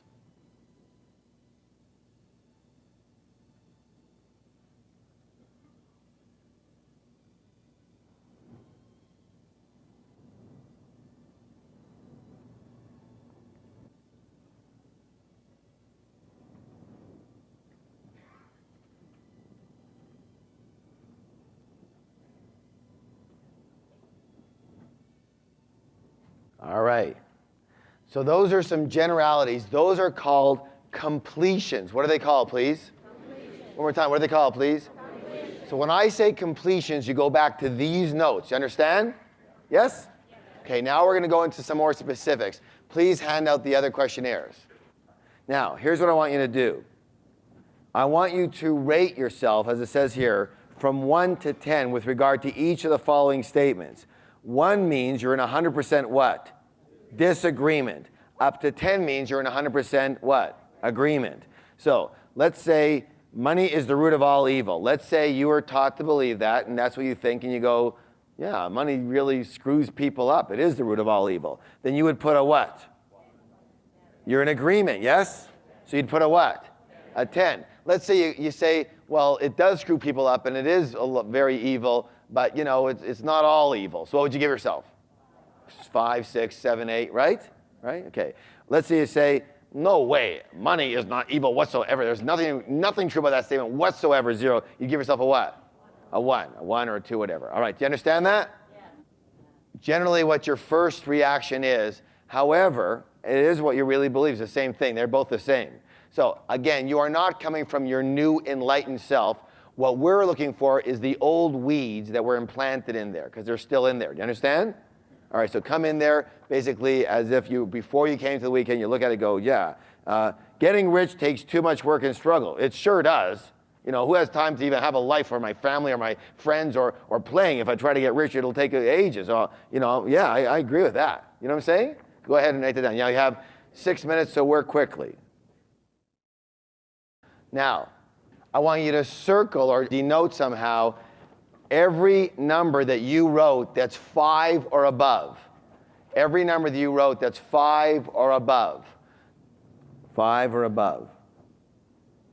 If you have nothing that's 5 or above, then put a notation on everything that's 2 and above. And if you have nothing that's 2 and above, either you are extremely rich right now, or you need to do this again. One of the two. You're just not looking at all. And if you have all ones, that's a good thing to notice about yourself. But if you're not wealthy, then you can't have all ones. I can just tell you that right now. The roots and the fruits are very simple. Now go back to your completions. What's the word?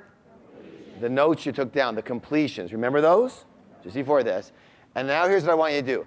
I want you to put a check mark beside all of the statements that you wrote that are what you would say objectively empowering and supportive to you creating wealth and success. And I want you to put an X, a what? An X beside any statements and all the statements that you wrote that you would think objectively, if a person looked at this, are not very supportive to a person attempting to become wealthy and successful. Go ahead. Check marks means it's very supportive. X means it's not very supportive. So if you wrote down money is dirty, is that supportive or not supportive? So you'd put an X beside that. You put down one of my greatest fears is that if I get a bunch of money, I'll lose it. Is that supportive or not supportive? Not supportive. Right? Anything that's not supportive, it's very obvious what those things are. Things that are really positive and help you, put a check.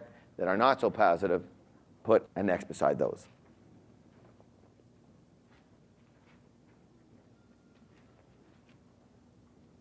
Good. Now let me ask you a question. How many on your completions noticed you had more X's than checks?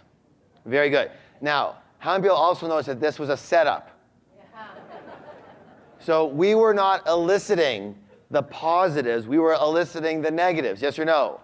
Who can tell me why that is? Yeah, look, the negatives are your weeds. What are they? They're your weeds. They're your weeds. What do we want to clear? Your weeds or we want your strong roots? We want to work on what? Which ones? The weeds. We want to clear out the weeds, yes or no? So I don't need to know what's working for you. We don't need to know the supportive ones. Those are already working for you. Great, keep them. We'll strengthen them here this weekend. What we need to know, when you're looking to clear up the soil, you're pulling out the rocks and the weeds, the obstacles, yes or no? The good stuff you want to leave in there. So we don't need that stuff. So we're only interested in eliciting the non-supportive material to work with that. Does that make sense? All right, that's why it's a setup, right? Which is set up to elicit the negative, the non-supportive stuff. Very good. Now, In a moment, I'm going to ask you to share both exercises with your partner. That means all the X's on your completions and all of the circled, in other words, 5 or over, on your belief questionnaire. Got it? Now, hold on. Don't share yet. Why do we share? The process is called what? Articulation. Why is that important? Who can tell me? Become aware of it? Yes. Clarity. What else? Release. Thank you. Everything in the universe, including you and me, everything is energy. What is it? Energy. That's all it is. It's a form of energy. Got that? Yeah. Therefore, your beliefs are a form of what? Energy. That are usually stuck inside. And therefore, what we're going to be doing here is simply by articulating them, by expressing them, we immediately begin to what? Express that energy, that non-supportive energy. So that's a very quick way immediately of starting to move that from in here to out of here. Got it? Does that make sense to you? Yes. Okay, so that's one of the key things. Secondly, when you articulate, you get a chance to what? Hear yourself, which now all of a sudden goes from an inner situation to an outer, much more objective situation. When you get to hear yourself say these things, all of a sudden your brain has a different take on these things. Got it? By the way, how many of you have ever had a situation where when you got a secret off your chest, you felt a lot better? Okay, so that's how this process begins to work now. So, your partner's job is to what? Listen. What's the word? Listen. Your partner's job is not to chat with you. In other words, you don't say, I believe that money's a real struggle.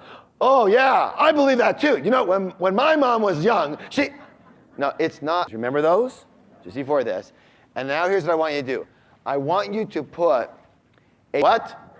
That's all. Right now, you're just the listener. You're letting them talk. Now, this is the most important part of this process. When you share, when it's your turn to share what you're sharing, again, the X's and the over 5s, I want you to hold up your left hand right now. Left hand. I want you to put your thumb and your middle finger together and squeeze them moderately hard. Now you can put it down, but hold them like this.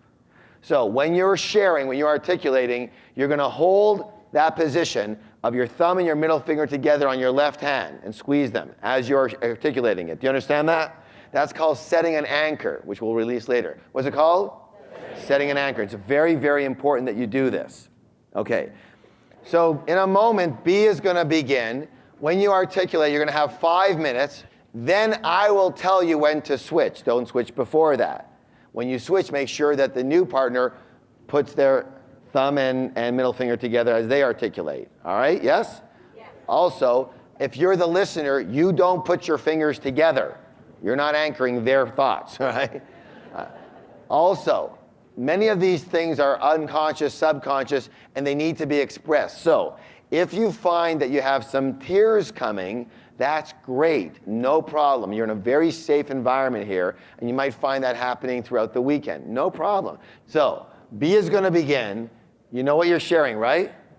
All of your X's and all your 5s and aboves. 5 minutes, I'll tell you when to switch, and go. Make sure you set your anchor. Set your anchor.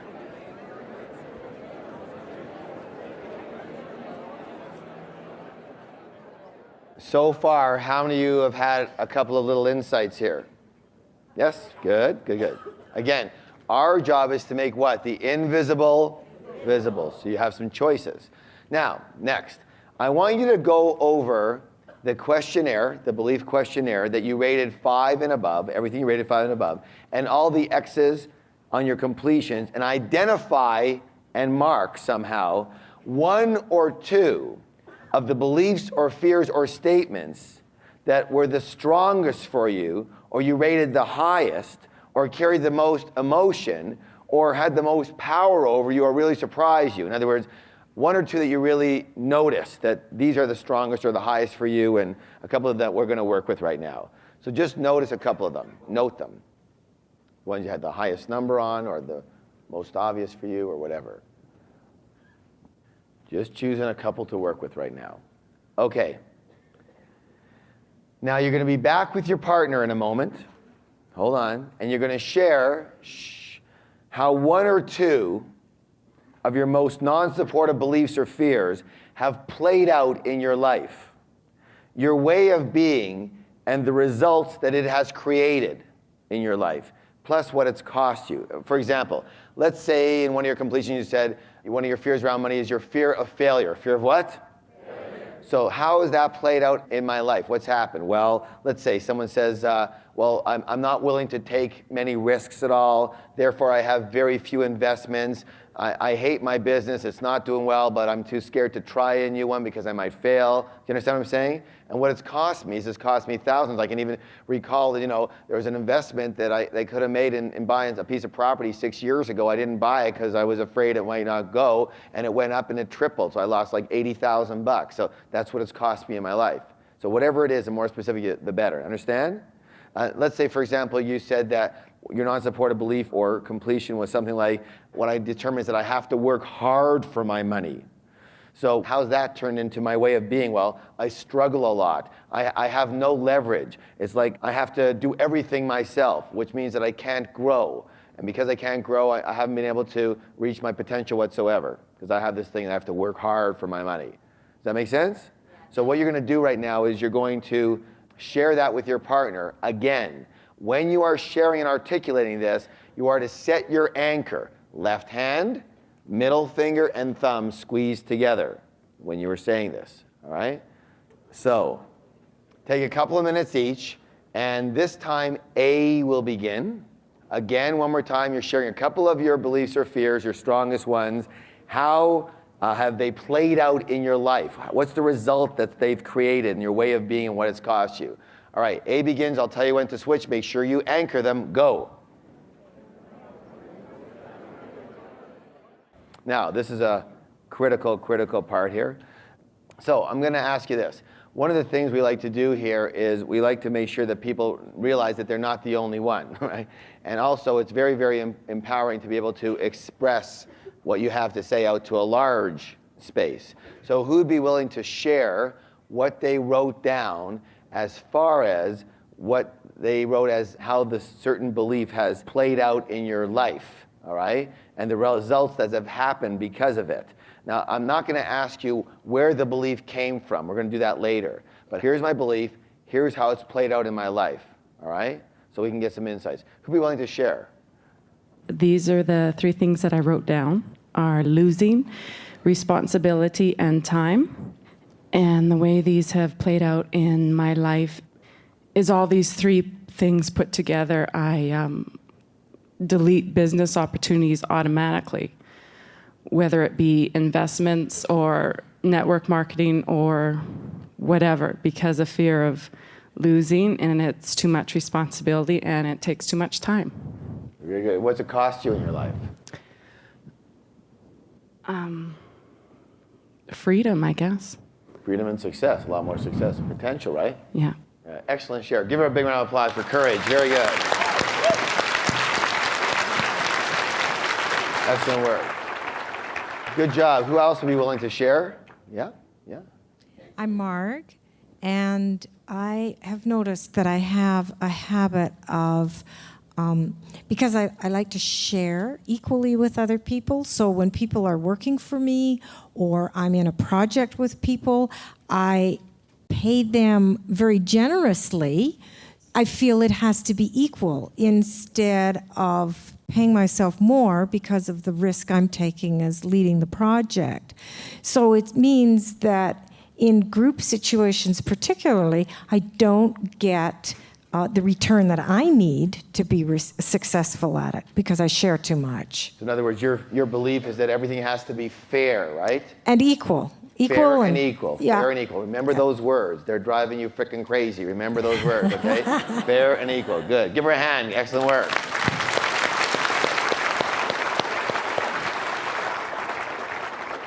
Yeah, right back there. My name is Chantal, and I love money. What I wanted to say is my biggest fear is I'm a school teacher, so I have a fixed income. Not a lot, but a fixed income. And I know I have the potential to make a lot of money just with my drive and everything and the love for money. But I'm scared to lose that fixed income because it takes a risk to leave it, and then the fear of not having even less than what is already there. So how's that played out in your life? I'm still teaching. You want to be teaching? I like it, but I think I have more potential to do more and to give more. I don't think. Do you know what I mean? In the school system? Yes. So that's why you're fixed income. Is it possible you can still teach but make a lot of money doing it in another way? Oh yeah, for sure. So you have a fear, and that fear is stopping you from losing this fixed income for fear, obviously. Right, because I have to leave it first in order to start doing it, right? Yeah, good notice. Give her a big round of applause. Come on.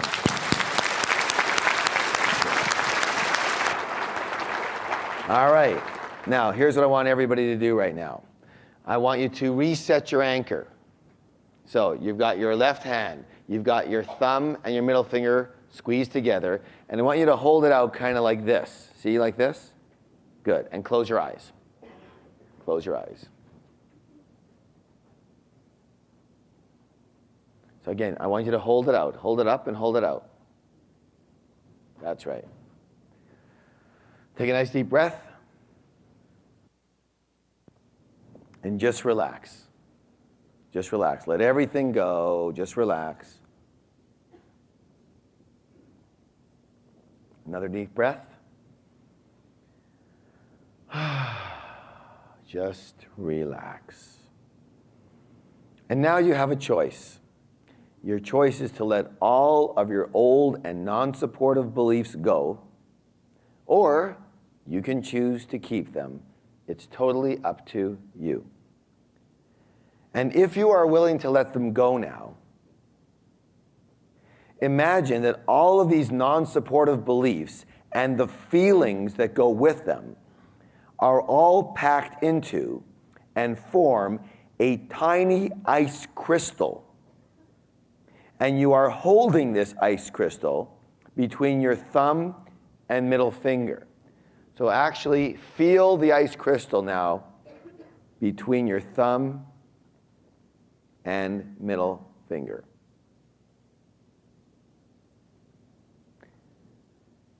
And now imagine that you are standing in front of a stove. And on the top of this stove is a red hot burner. And now hold your hand with this ice crystal that is full of your non-supportive beliefs and feelings about money and wealth, about 6 inches above the red hot burner. And think about the pain that these old conditioned beliefs have caused you. And now, if you're willing, it's time to release them forever.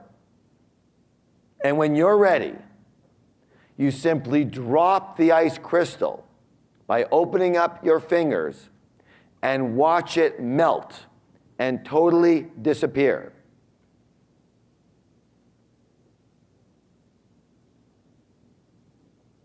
And notice that those non-supportive beliefs around money and wealth have melted and are gone forever. And you can't get them back. There's nothing there on that burner anymore. Nothing in your fingers. They're gone. And now take a nice deep breath and smile because you are ready for something new. All right. Let's talk about the power of beliefs. The power of what? Beliefs. The power of beliefs. What are beliefs? Beliefs are simply thoughts held to be true. Are your beliefs true? Beliefs are not true. Beliefs are not false. Beliefs are not right, and beliefs are not wrong. They are strictly strong opinions at best. They are only your perspective. Your what? Perspective. Based on your past. Now, what beliefs are, what beliefs do is that they color, what's the word? They color your view of everything. They filter everything that comes your way. And the interesting thing is that eventually you forget that you have them. And you're looking through these filters, and you don't realize that you're looking through filters, and what you think is that the way you see things is normal. Except everybody else who looks at you has a bit of a different opinion. Because you forgot you're wearing them. Does that make sense? All right. Now listen closely. Although beliefs are not true or false, or right or wrong, they can be empowering or disempowering, supportive or not supportive. In other words, some work for you, others work against you. So what happens in the mind is that your mind is primarily, your conditioned mind is primarily a file cabinet. A what? It's a storage unit for files. And how these files work, let's say we've got a file, and this is our file folder about money or wealth or something of this such. And in our file folder, we definitely have some thoughts around why money and wealth are really good, empowering, that we can do it and all that kind of stuff. So those are empowering beliefs and thoughts, yes? But many of us, as you saw here, also have several beliefs or thoughts or programs in there or weeds in there that tell us why we can't do it, why it's no good, why things won't work, that we'll lose it, and those things are not overly supportive. Yes or no? All right, so they're not very supportive here. And what happens is we have our file that's full of mixed messages. Full of what? Mixed messages. And that is very much akin to driving with your foot on the gas and the brake at the same time. How many of you think that would be a lot of struggle and very hard on your car? How many people can relate to this in your life? That's exactly why it's happening. So, we have to realize that your beliefs are conclusions. What are they? Conclusions about life, usually drawn by a little kid with very little experience. And the problem is that most people never take the time or the opportunity to re-examine the map of life they drew when they were a child and then revise it to reflect who they are today and who they want to be tomorrow. So they're still living with the same file for their entire life, and they believe they need to live with that file because they believe this is normal. But you have to understand, it's only normal for who? For you. It's only normal for you. Your file looks different than everybody else's. So your true beliefs actually become self-fulfilling prophecies. What do they become? Self-fulfilling prophecies. For example, if you believe that money only comes from hard work, then when you want money, what are you going to do? You're going to work hard. So you will receive your money from what? Hard work, which will then what? Validate and fulfill your initial belief. Does that make sense?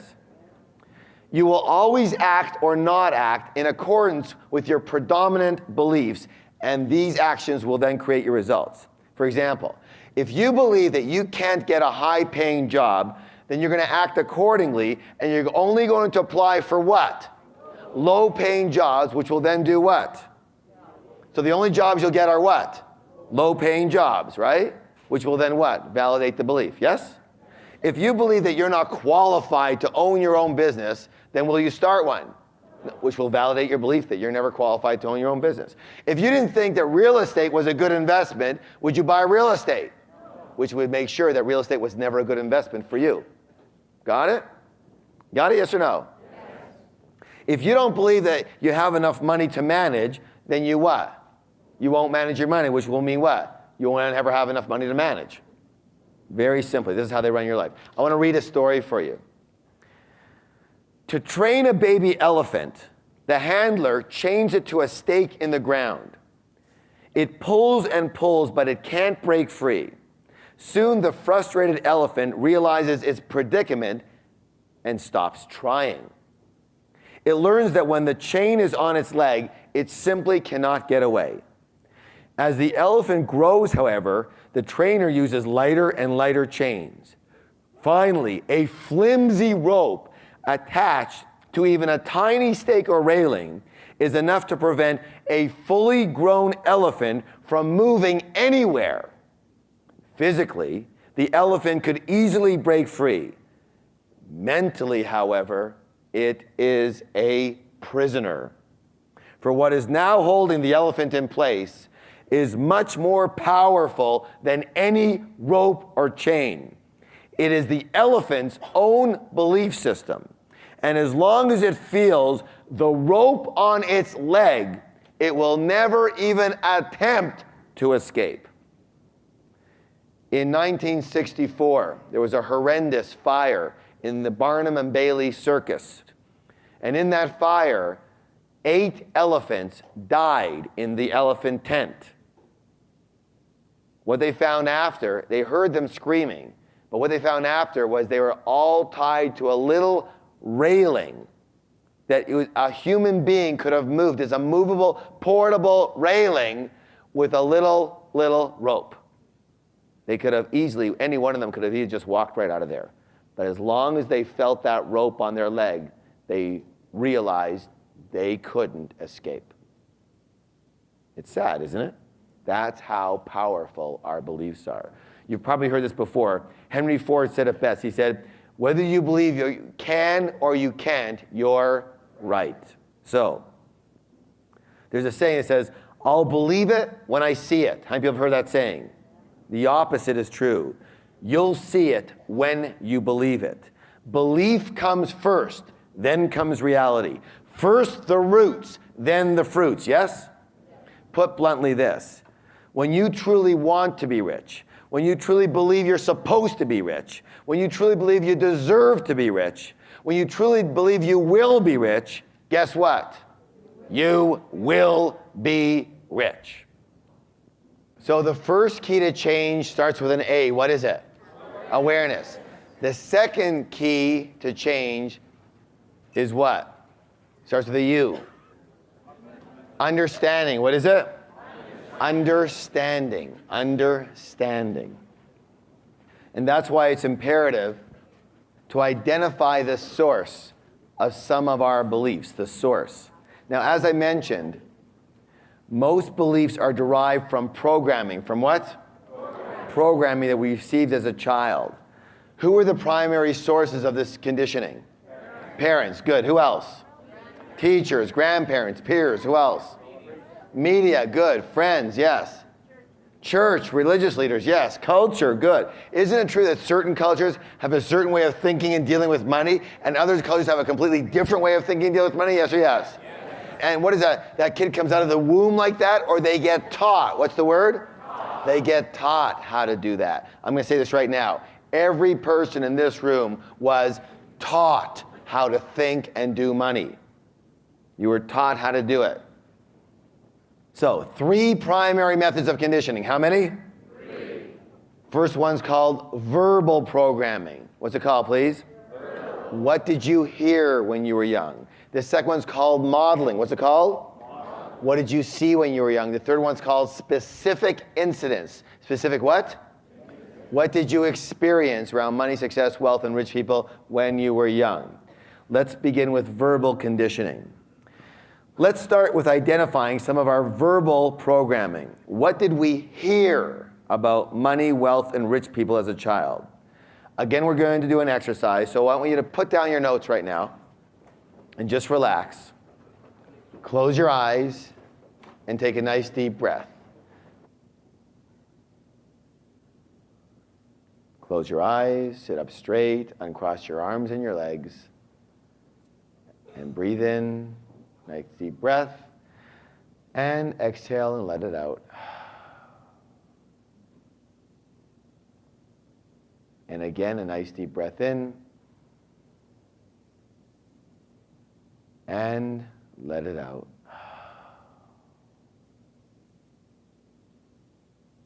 And put your attention on relaxing your feet, and relaxing your legs, relaxing your abdomen, relaxing your chest, relaxing your arms, relaxing your shoulders, relaxing your neck, relaxing your head, relaxing your jaw, relaxing your tongue, and relaxing your eyes. A nice deep breath in again, and let it out.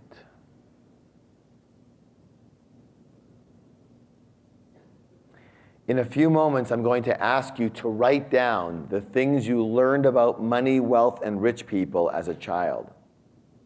Allow these memories to come into your focus and then pass right on through, knowing that they will be available to you when it's time to recall them.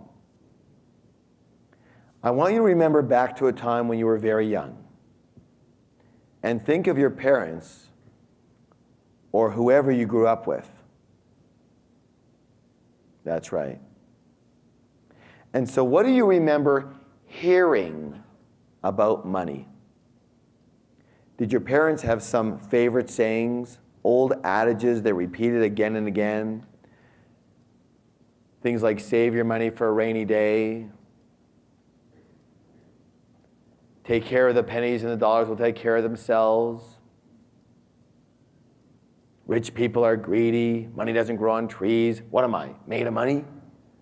You have to work hard for your money. You can't always get what you want. Money is evil. We can't afford it.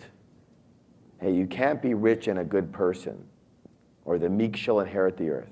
So remember all the sayings you heard about money, wealth, or rich people. And what was it that your parents said to each other about money? How about to their friends and relatives? And if you had any brothers and sisters, what do you remember your parents saying to them about money? Or maybe nothing was said about money. Maybe it was a taboo subject, a big secret. And now think back to some of the other authority figures you may have had when you were a child. These could have been close friends, older siblings, teachers, maybe even some religious leaders. And remember clearly what you heard about money from them. And now remember what you heard about money in accordance with your culture and the messages you got about money, wealth, and rich people from the media. And one more thing. Did anyone directly teach you about money? What was it that they told you? When I count to 3, I want you to open your eyes, pick up your notebooks, and write down everything about money, wealth, and rich people you heard as a child. 1, 2, and 3. Now keep your pens moving. Do not get stuck in your thoughts or your feelings right now. Just everything you remember hearing about money, wealth, and rich people as a child. Take 2 minutes.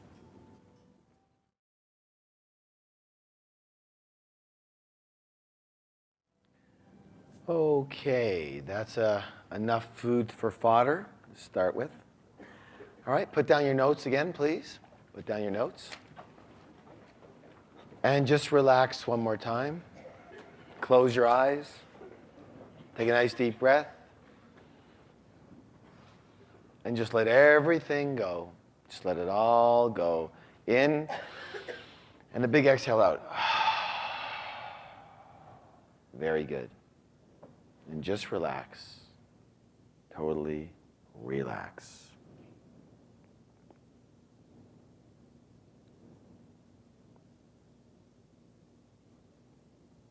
And in a few moments, I'm going to ask you to describe your family situation around money as you were growing up. So go back now to when you were a child and think about your mom and dad or whoever you grew up with. And what were they like when it came to money? How did each of them act? Did they argue about money? A little, a lot, never? How were their habits? Was one a spender and a little more free with their money? Was one more of a saver, maybe a little more tight-fisted? Was your household income consistent or was it inconsistent? Did your parents bring in a high income, a low income, or a moderate income?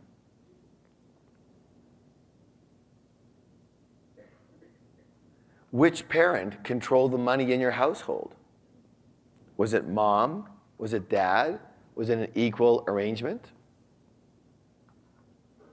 Would one parent work, or did both parents work? Which one was the primary breadwinner in your family? How was the money earned? Did your parents work in a large corporation, a small company? Did they own their own business? Were they ever on welfare or disability income? Did one or both of your parents pay attention to managing and investing money? Which one? And what was the overall temperament around money like? Did it seem very important, or did it seem unimportant? Was it discussed openly, or was it a big secret? Was it a source of struggle or fun and joy? And what did money mean to each of your parents or guardians? Did it mean freedom, status, security, control, power? Was it ever used to buy love or approval? And finally, which one of your parents would you say you might be more like in the area of money? Which tendencies do you have that might be similar or maybe the opposite to one or both of them?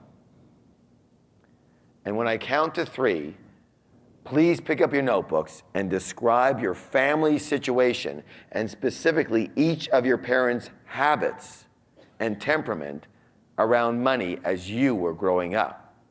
Also describe who you might be more similar or opposite to, and in what ways. 1, 2, and 3.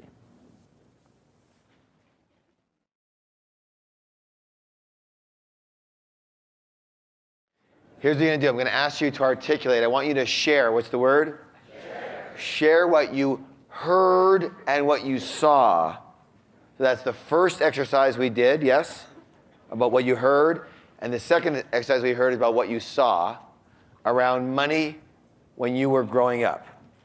Notice if you are similar also to one or both of your parents, or exactly the opposite, and in what ways.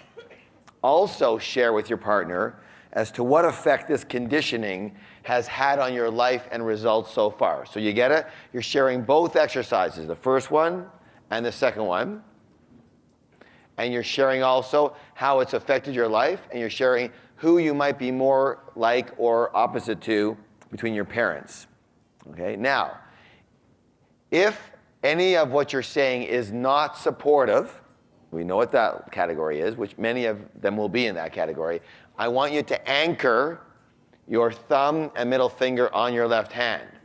So here's the way to do that. If you have some really supportive things in there, say those first, get them out of the way.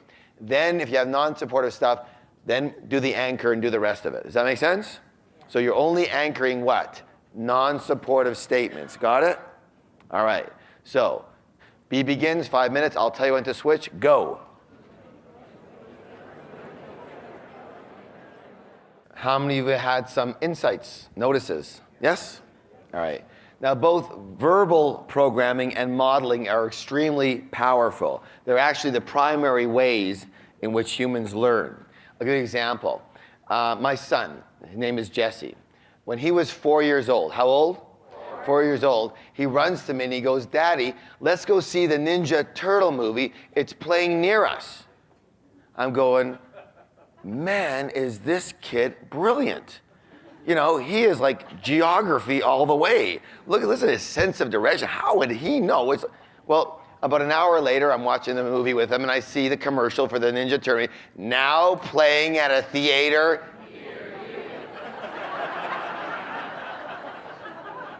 Near you.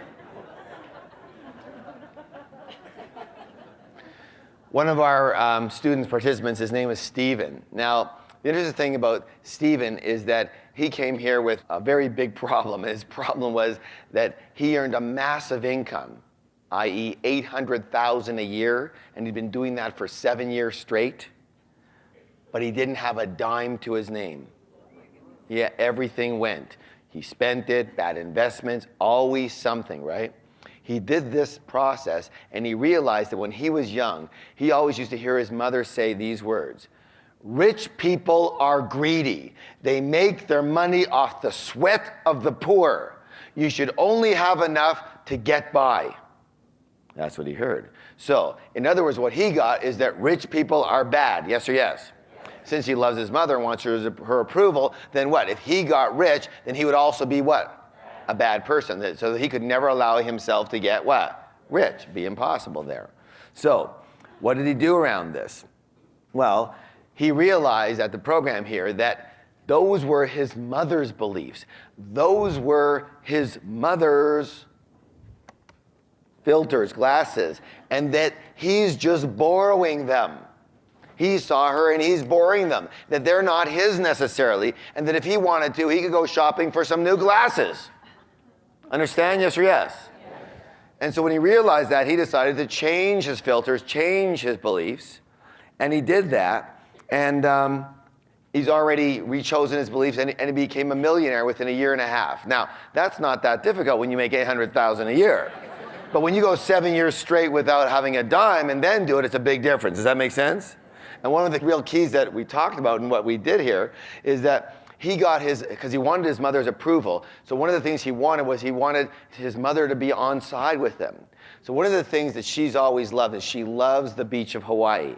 So what did he do? He bought her a condo right on the beach in Maui. Guess what? Now she thinks it's a great idea that he's very rich. She loves the idea that he is rich. In fact, he has 7 brothers and sisters, and she's constantly annoying them about how Stephen's rich and they're not. She wants to see what she can get from them. Smart lady. He actually brought her, because he brought a lot of people to the next event, he brought her, a little lady here just totally controlling his life. Unbelievable. Anyway, she loves the idea. All right, let's talk about modeling. What's the word? Modeling. Kids learn almost everything by modeling. Yes or yes? I mean, I don't know about you, but did you know anybody, maybe some of your friends, learn how to walk by getting the video and manual that came with it? No, how do we learn how to walk? Modeling. We saw, we watched. And you notice it wasn't explained either, right? It wasn't like no one said to you, okay, pick up your left foot, bend your knee, take your foot, move your ankle, go. You'd be falling on your face all over the place, right? It was just, you saw it and you did it, yes? Just inherent there. So, although most people would hate to admit this, I mean hate it, there's an old saying that says this: the apple doesn't fall too far from the tree. Reminds me of a bit of a story about a woman, and many of you have heard this story, but it's kind of cute. A woman who's going to bake a ham, and she cuts off the end of it and kind of blows off a quarter of it. And her husband looks at it and goes, honey, you always do that. Why do you cut off the end of the ham? And she says, well, because you're supposed to cook ham this way. He goes, well, how come? She says, well, I don't really know, but my mother did it this way. Oh, he says, fine. So mom was coming for dinner that night, and they asked mom, why do you cut off the end of the ham? She says, because you're supposed to cook ham this way. Well, so why? She says, well, my mother used to always do it this way. So they gave Grandma a call. They said, Grandma, why do you cut off the end of the ham? She said, because my pan was too small.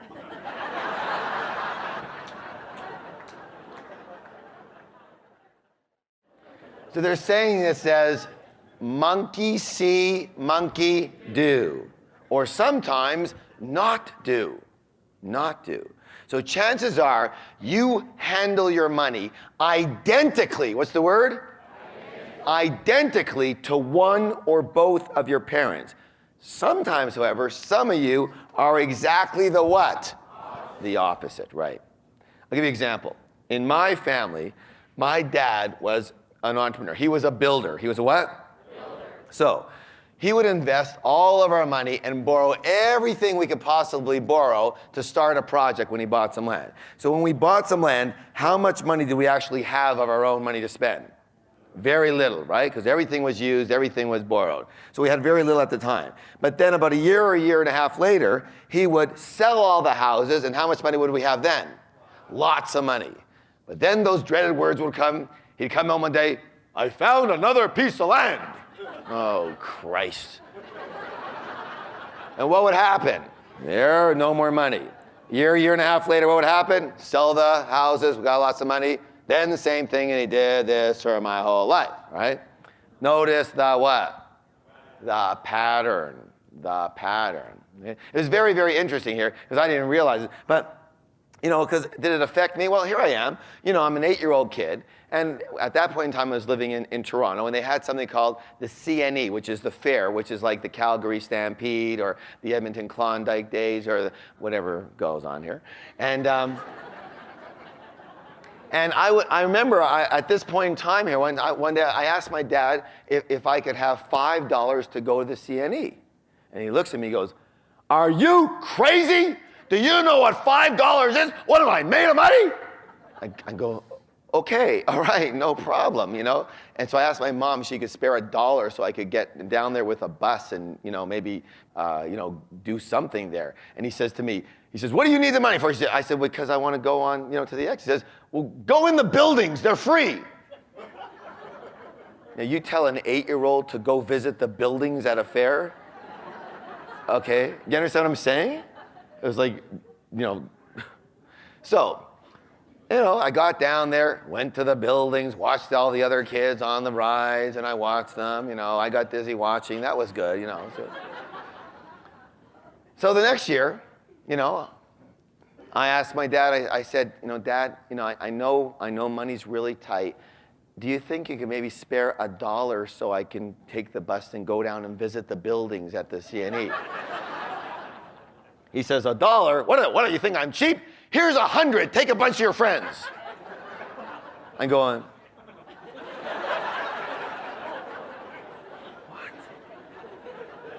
what? Wacko. Take the 100, take all my friends. They're in love with me for the whole year. Took me to the CNE, bought all the rides and all that. Next year, "Dad, can I have $100 for the CNE?" "Are you out of your mind? Get out of my sight!"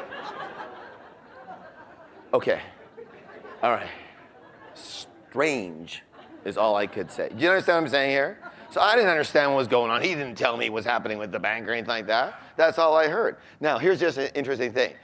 Guess when I became a young adult and started working, guess who else's money pattern started to look like this? Moi. I told you I was broke, then I'd make a bunch of money. Then my partner would leave. I have no money. Then I'd make a bunch of money. Then that business would fall apart. I had nothing. Then I'd get a really great job, have a bunch of money.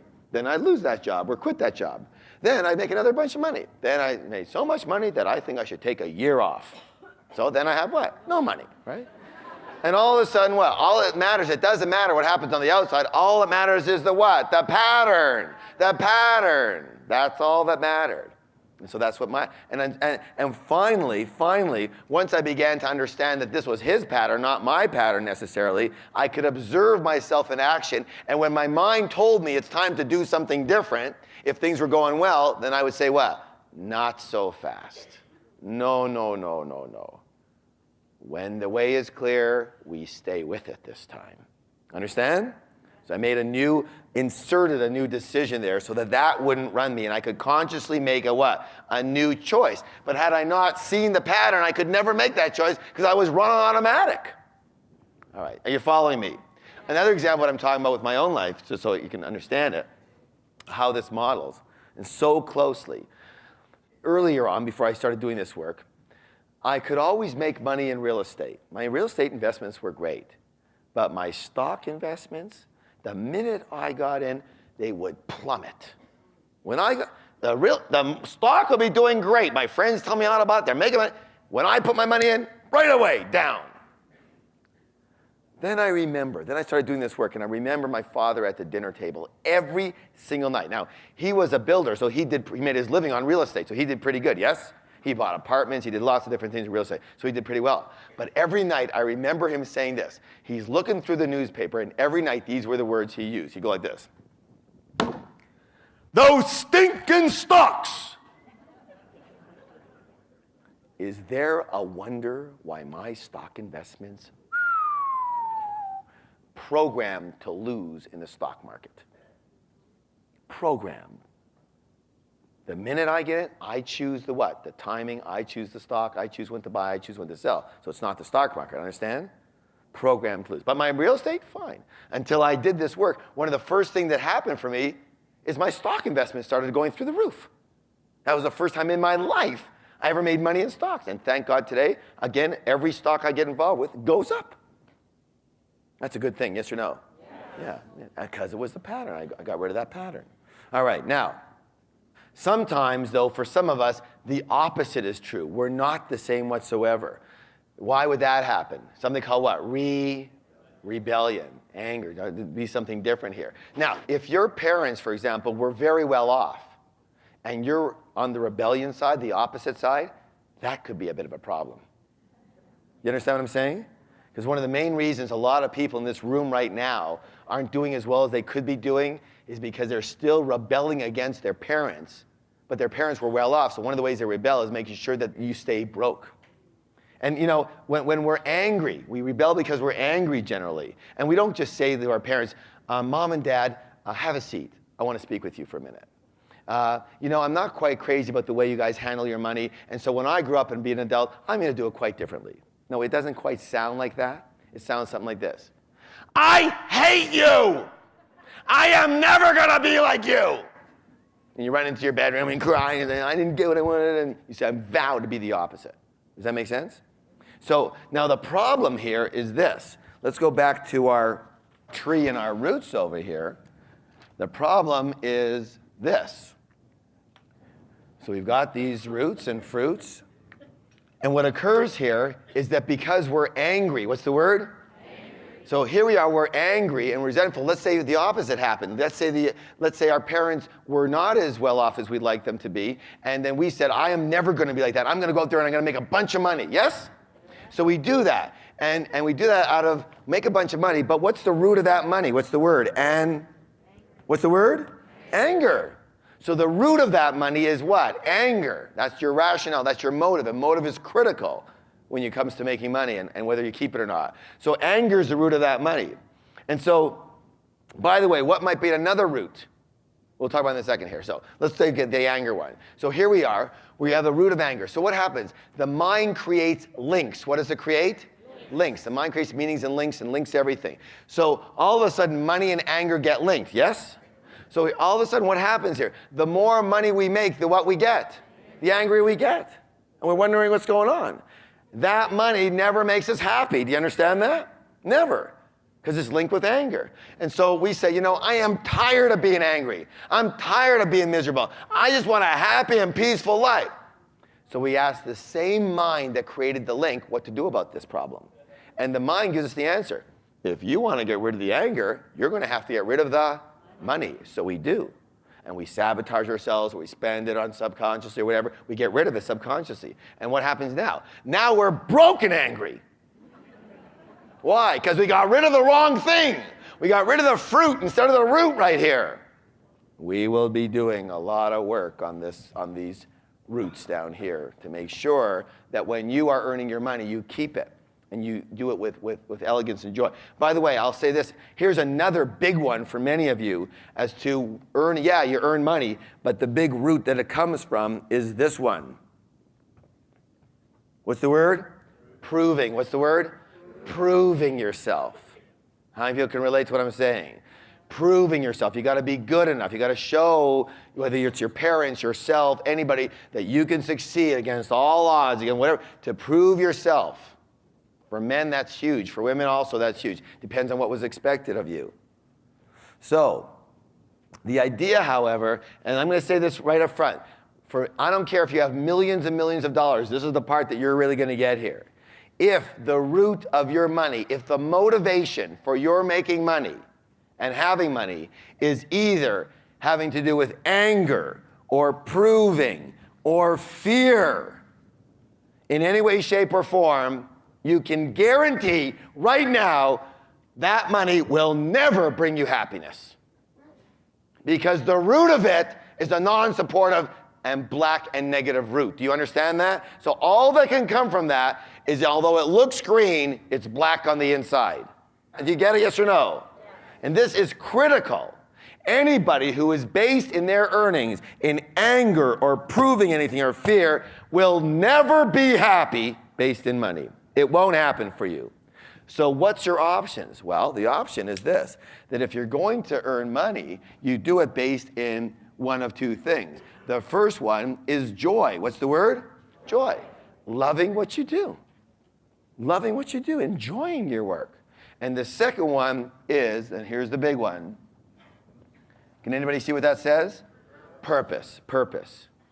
Your purpose here on earth. Serving people, helping people, solving problems for people, adding value to people's lives. If you make your money based in purpose and joy, it's a secret. Here's the secret. You will automatically be happy. Now, as you know, this course is, as you can see, a lot more than just about money. How many people think that happiness is a little important too? In fact, what the hell is the use of having money if you're not happy, right? What's good is it? So here's the thing. This is the secret of life right here. If you make your money based in purpose and joy, I guarantee you'll automatically be happy. You'll be happy with your money. Your money will make you happy. Do you want to know why? Because your money isn't the one making you happy. It's the joy and purpose that makes you happy. So you're automatically happy no matter whether you have money or not. Does that make any sense? Yes or no? So as soon as you come from that motivation, joy and purpose, you'll automatically be a happy and fulfilled person. Let alone if you make money, that's just a bonus. It's just gravy. You already won. And all that switch is internal. Say, you know what? My rationale of why I want money is based in joy and purpose versus anger, proving, and fear. I want to be honest here. I want you to be honest. How many of you prior to now, in the past at some point in time, there was a little root there that some of your money, some of your success, some of your drive and motivation for success had to do with anything with anger, proving, or fear? Yeah. I hope you recognize that's a massive reason as to why A, you're not as happy as you like to be, and B, you're not as successful as you like to be. Because the more success you get out of that, the more you want to get rid of that success. There you go, driving with the gas pedal and the brake on at the same time again. So your motivations are critical. By the way, so modeling is incredibly powerful. I will say this, depending on your age, one of the simplest reasons that you may be struggling with money or not reaching your full financial potential is that your parents went through the Depression era, and they have a scarcity mentality. Now, if you're identical to them and you have a scarcity mentality, that's a problem. If you're opposite to them, that's a problem too. Because why is that? Because when they have a scarcity mentality, a depression mentality, what happens? Either they're going to hold on to their money really tight, which is a problem, or they're going to say, what's the use? It's all going to be taken from me anyways. I might as well have a good time right now. And that's the same problem on the other side. Neither of them balances or manages money. Does that make sense? How many people can relate what I'm talking about here? Yeah. That is huge for people. I want you to remember something. Those are, for many of you, your parents' glasses. You don't have to wear them now. Also, for those of you who actually went through that era, that was then, this is now. You don't have to wear the sunglasses. It's not sunny outside for this. Understand? It's normal outside now. You can take that off. We're not going through a depression era right now. God forbid, what if we do again? You trust yourself. You'll handle that when it happens and if it happens. Let's not create stories about later. Let's live in the present. Does that make any sense? You know, this is so critical. You know, you have to be living from your own heart. It's imperative. We just talked about this, and I got a letter in the middle of the seminar on Sunday from a woman in Seattle. And she was saying, listen to this, that when she was growing up, her mother was a really quite a well-known fashion designer, but was always struggling with money. You know, it was kind of one of those up and down type of things, a lot, little. And since she didn't manage it well, she was always an up and down type of person, and her moves went with it. And so she vowed she'd never be like her mother. And so she said, I'm not going to be like that, except one gene that she says she inherited is this incredible talent for fashion design. And so she was saying that before she came to the seminar, she'd been wallowing in struggle for 12 years in the fashion design business, even though she's known to be one of the best in the whole country about it. And that's in the United States. So she said 3 months ago, she buckled down and she said, that's it. I am tired of being a loser. I'm going to be successful. I am going to make sure that I am the best fashion designer in the world. And she enrolled into the Fashion Design Institute in New York, which is very expensive and a very high profile institute, yes? And to hone her skills even more. And she did that. And here was the interesting thing. She wrote me a letter. She just did that 3 months ago. She just finished declaring I'm going to do that. Writes me a letter and she was saying to me in the letter, and I met her after and she was crying, that when she saw this, she saw her whole life flash before her eyes. And what she realized is that she was going to be the world's greatest fashion designer to what? Prove something to her mother. You understand? And the fact was that after these 12 years in the fashion design business, she doesn't really even like designing fashion. And that's not her heart's desire. And she's always had this something else thought, but she would never even bring herself to look at it because, oh my God, I can't not be a fashion designer. I'm talented in it. I have to show my, unconscious. And so on Monday morning, she wrote another email. On Monday morning, she called up the Fashion Institute, and even though she lost $500, she canceled her whole year for next year. And guess what she's doing now? She's going after her new life's passion, and she's totally dropped fashion design. This is after 12 years and declaring that I'm going to be the best in the world because she realized it would never bring her happiness. Do you understand, yes or no? This next area is critical. It's called specific incidents. Specific what? I'll tell you a little story about one of our students who came to the course. He came to the course because he was consistently broke. And its predominant belief was, listen closely, I'm incompetent with money. I can never seem to hold on to it. I always lose it somehow. All right. In this next section that we're going to do, what he recognized was this incident. When he was young, about 5 years old, his mother would always give his sister money to go to the store with him down the street and buy candy every Saturday morning. That was their ritual. Understand what I'm talking about? Yes.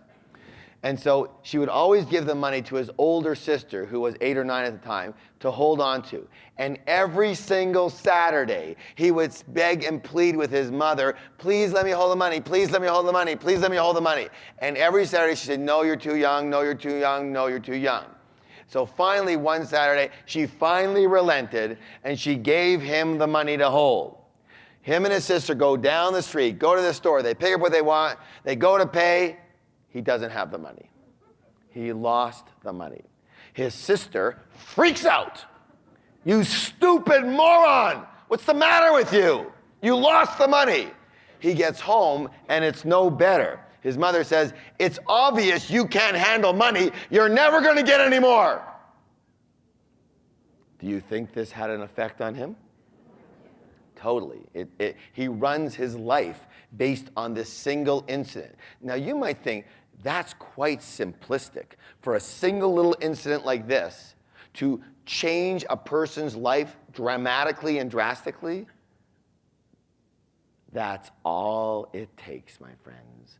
One single incident, one root stuck right up there in the middle, and it just blackens and kills everything else.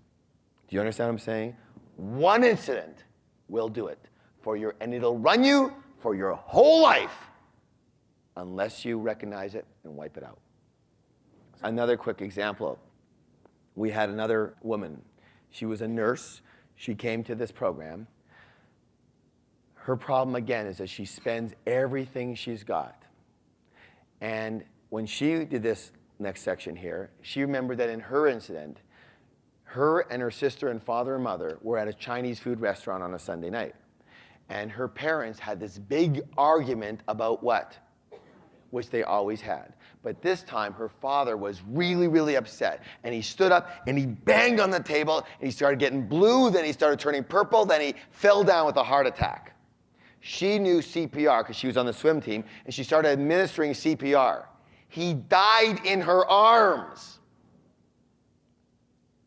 And the argument was about what? So she linked money with what? Death or pain. Money and what? Pain. So in order now to get rid of her pain, she has to get rid of her what? Money. Simple as that. Now, by the way, why do you think she was a nurse? Still trying to save Daddy. She did this program, she did this section here, and she realized what had happened. She also realized that why she was a nurse. So now she's not a nurse anymore. Even though she liked being a nurse, but remember the root of it, the motivation was a negative, non-supportive motivation. Guess what she does now? She's a financial planner. And she works one-on-one with the type of information that we administer to people here and brings them to our type of programs and back ends our programs. So very, very, very specific incidents make a huge difference in your life. So relax again. You can put down your notes, close your eyes, and take a nice deep breath. Nice deep breath.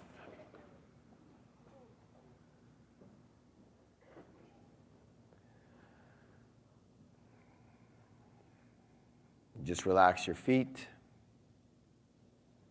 relax your legs, relax your abdomen, relax your chest, relax your arms, relax your shoulders, relax your neck, relax your head.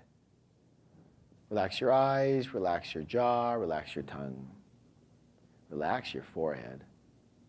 Just relax. Nice deep breath in and let it out. Nice slow.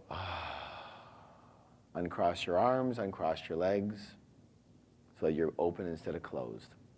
Uncross your arms, uncross your legs. Excellent. And now think back again to a time when you were young, very young. And remember the earliest time when you may have been involved in a specific emotional incident about money. Or maybe it was an ongoing series of emotional incidents. It may not have been a big deal to anyone else, but it certainly mattered to you. Maybe you were upset. Maybe you were hurt. Maybe somehow money caused you or someone you loved pain. Maybe you were angry. Maybe you really wanted something and you couldn't get it. Maybe you lost your money. Maybe it was taken from you. Maybe you lost or didn't see much of someone you loved because of money. What was the incident or series of incidents? Who was involved? What happened? And what was the final outcome? Think about it now. What kind of conclusions about money did you come to as a result of that particular incident? Did it bring up any fears or worries? Any feelings of guilt or embarrassment or shame? Any feelings of anger or resentment? Any thoughts about your worthiness or unworthiness? Did this incident lead you to an opinion as to how money should be handled or not handled? When I count to 3, I want you to open your eyes, pick up your notebooks, and start to write. Write a description of this incident involving money. Write down the conclusions you came to as a result of this incident, and write down how these conclusions may be affecting your life so far. Go back as far as you can go back to the first one you can remember. Even if it's recent, then just do that one. But do the best you can. Again, we're looking for an emotional incident involving money. Usually a time that you were angry or resentful or guilty or something. Or you just didn't get what you wanted. You wanted something, you couldn't get it because of it. Go as early as you can. Describe this incident and the conclusions you came to as a result of it and how these conclusions might be affecting your life right now. 1, 2, and 3. Don't get stuck in your head here. Pick up your notebook, pick up your pen, and just begin to write. If you're not sure what to write, just write about an incident involving money. That's it. If it's recent, so be it. But just choose one and just start writing about it. All right. This time A is going to start. And I want you to share with your partner what you wrote down. I also want you to anchor this. What are you going to do? Take your left hand, put your thumb and your finger together as you are sharing. Right? Now, you're going to write down, you're going to share the information you wrote, and also, how does this play out in my life today? What's the effect of this incident? Take 2 minutes each. A begins. Go.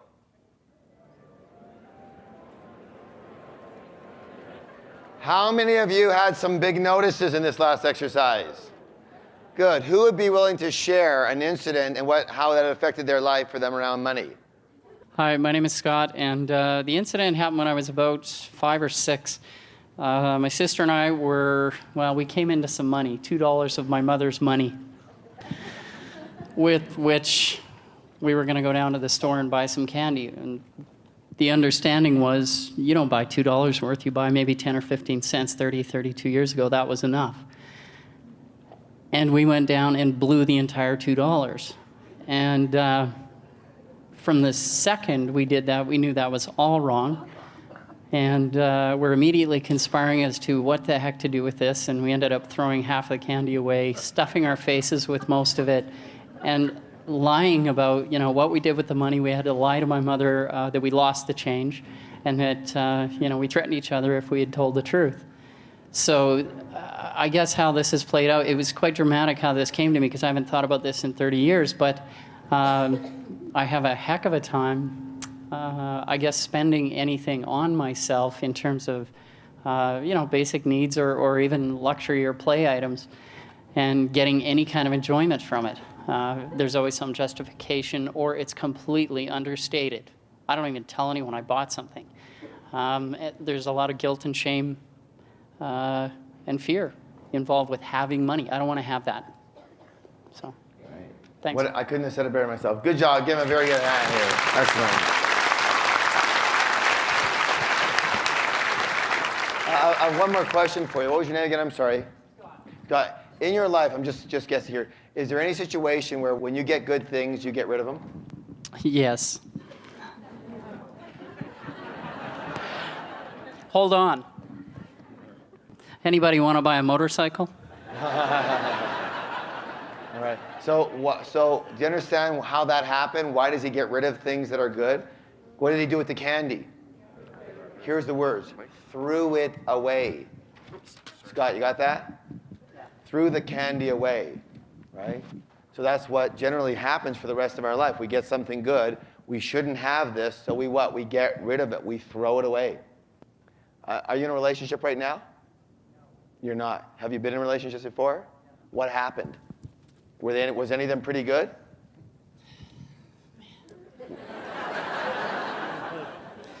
Yes. Did you get rid of them? This last one, yes.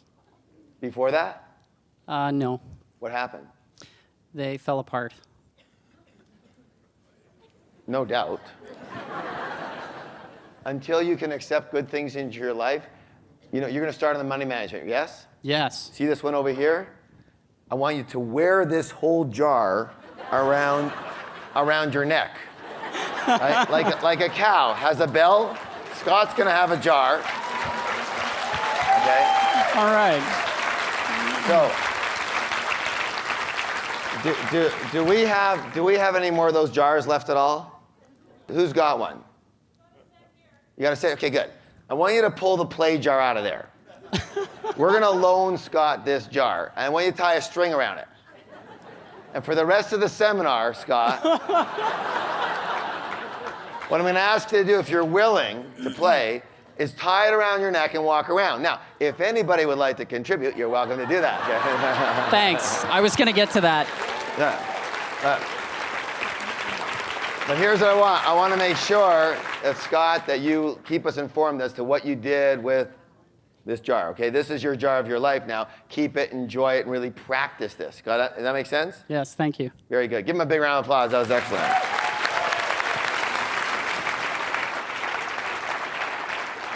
So I'm not kidding about that. So, let's play with that and see what happens. And report to us what happens at the end of the seminar. Fair enough? How you feel around the whole thing.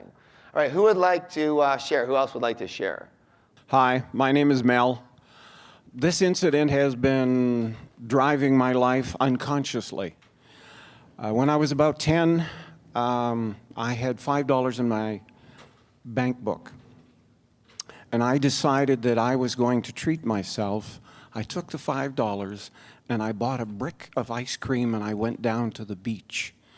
And I ate the whole ice cream from start to finish. And I felt incredibly rich, happy, loved, and fulfilled. However, when I came home, my mother found the $5 was missing, and I got an incredible licking. Incredible what? Licking. Spanking. I had a very red rear end. The decision I made from that experience was, even though it's my money and I earned it, I don't get to do what I want with it. How has that played out in your life now? That I have not handled money well. Because of why? Because I don't feel that I get to do with it what I want to do. So it's not worth it. Absolutely, it's not worth it. It's not worth working your ass off, doing all those things, because what's the use of it anyways? I can't even do anything I want with it anyways, right? Exactly. In fact, I would choose to either be spiritual or go play, rather than put any focus into my work. Well, what's the use of working? Not going to do you any good. None at all. Right. The money comes in, and I don't get to do what I want with it. Yeah. So what's the use of that? Good, good. Give him a big round of applause. That's excellent.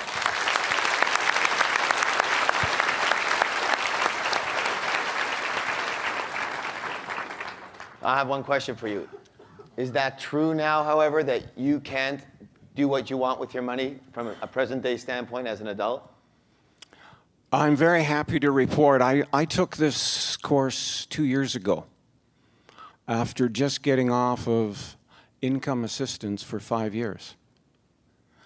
And since then, I have been very happily employed by a company that helps people on income assistance get reemployed. I'm now in a very wonderful relationship. When I hadn't dated in 10 years, I handle money quite well. And I anticipate that within a very short period of time, I will be financially free. Good job. Give him a hand. Excellent.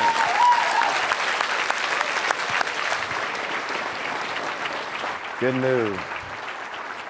Good move. And you know what? Really good move coming back, because you know what? There's multimillionaires in this course right now who are here for a tune-up. And again, all it takes is in real life, right? In real life, when you go into a forest, whatever, or trees or a garden, is it true that even though your trees are growing nicely, that inherently weeds begin to grow automatically? Yes or no?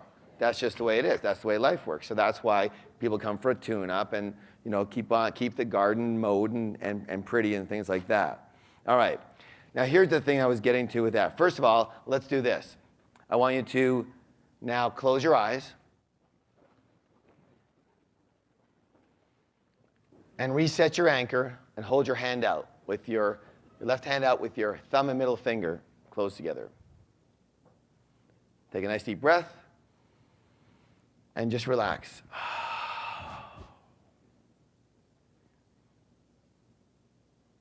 And you now have a choice. You can let all of your old non-supportive beliefs go, or you can choose to keep them. It's up to you. And if you are willing to let those go now, imagine that all these non-supportive beliefs and the feelings that go with them are all packed into and form a tiny ice crystal. And you are holding this ice crystal between your thumb and middle finger. And again, imagine that you are now standing in front of a stove, and on top of this stove is a red hot burner. And now hold your hand with this ice crystal that is full of your non-supportive beliefs and feelings around money and wealth, about 6 inches above the red hot burner, and feel the heat and the warmth on your hand. And think about all the pain that those old conditioned beliefs have caused you. And now it's time to release them forever. And when you are ready, and if you are ready, then simply drop the ice crystal and watch it melt and totally disappear. And notice there's nothing left of your non-supportive beliefs around money and wealth. They're gone. And now take a nice deep breath and smile, for you are ready for something new. Open your eyes, give somebody a high five and say, you have a millionaire mind.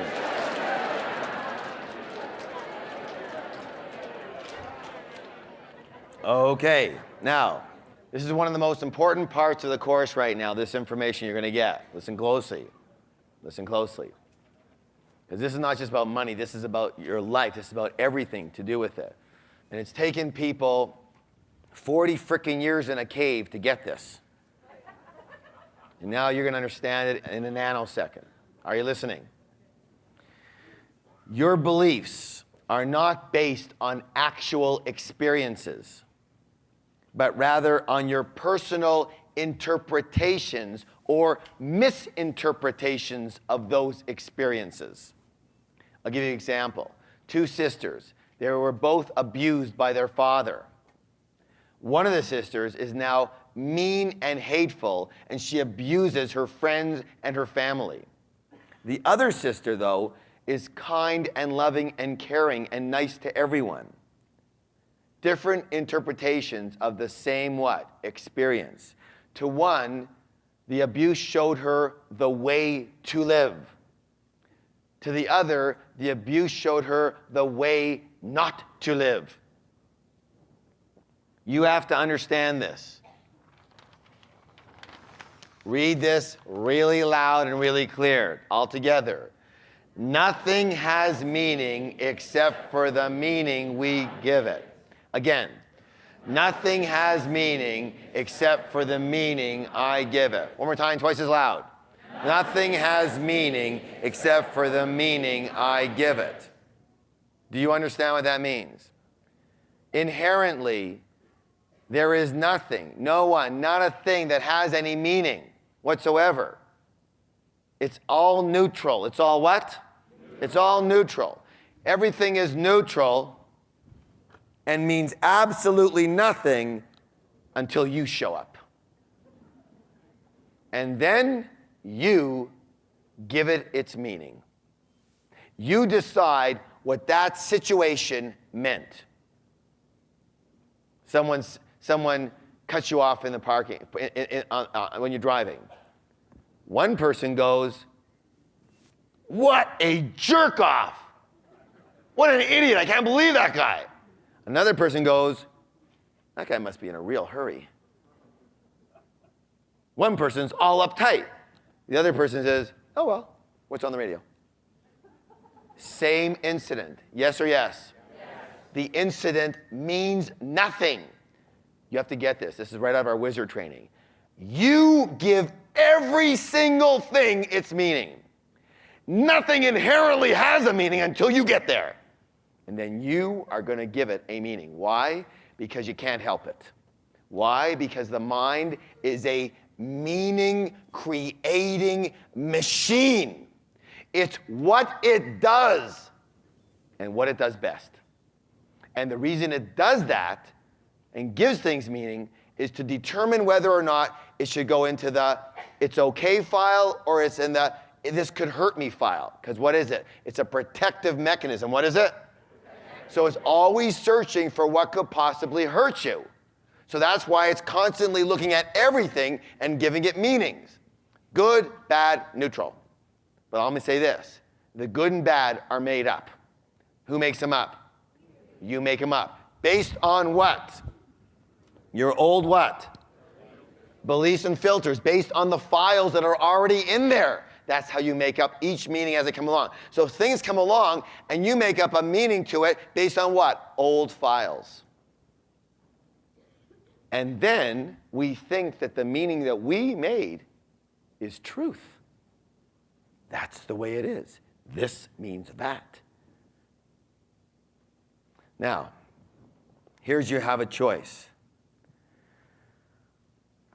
See, once a belief is in place, you will spend the rest of your life proving it. Why? Because your mind's favorite pastime is this. to be right. To be what? To be right. That's your mind's favorite thing in the whole world. Why? Have you ever heard of anybody trying to prove themselves wrong? Anybody? No. Everyone tries to prove themselves right. So it's about being right. Why is that, by the way? Why do you have to? Because if you aren't right, then your mind says you're out of control and you could be hurt. Yes? Right. So you got to be right. So here's your choice in your life now. You have a choice now. You can be right and hold on to your old ways of thinking and your old meanings, or you can be what? One of the two. Very seldom both. You can be right and hold on to your old ways, or you can be rich. Here's another one. You can be right and hold on to your old ways of being and thinking, or you can be happy. One of the two. Notice that most people who have to be right about their way are not usually very happy people. Have you noticed this? Right or rich, right or happy. Now, do you remember at the beginning of the program, what did I say yesterday when we first started? I said this, don't believe a word I say. Did I not say that? Do you want to be highly intelligent and evolved? Here's this. Don't believe a word you say. You want to be another echelon above? Don't believe a thought you think. They're just files, and you made them up based on some information or an incident or whatever. But they don't mean that they're true. So that's the way I attempt to live my life. As a semi-conscious person, I don't believe what I say, especially to myself, and I don't believe what my thoughts are, what my mind says to me. The way I live it is I live in the present moment and choose from right now based on being conscious in the present, based on who I am today and who I want to be tomorrow and where I want to go. Does that make any sense whatsoever? Look, in our warrior training, one of the things you're really going to understand is your mind, and you're going to understand your thoughts and how they hold you back. Now, let me just say this. In warrior training, all that chatter in here, all those thoughts that we believe are us, and we believe are this is the way it is, you know what we call them? We call them thought farts. They're just bubbles of information, that's all. They're like the recording has bubbled over, that's all. It's just bubbles of information. The files are coming up to the surface based on this, trigger that, trigger this, trigger that, and they just keep on bubbling up. And if they're not supportive, we call them thought farts. Why? Because they smell really bad. They're just a bunch of air, though, do you understand? They're just a bunch of energy coming up. But you don't have to buy into them. You don't have to believe them. And most of all, you don't have to believe that they're you. The minute you can stop buying into your own beliefs and your own thoughts, you have become free.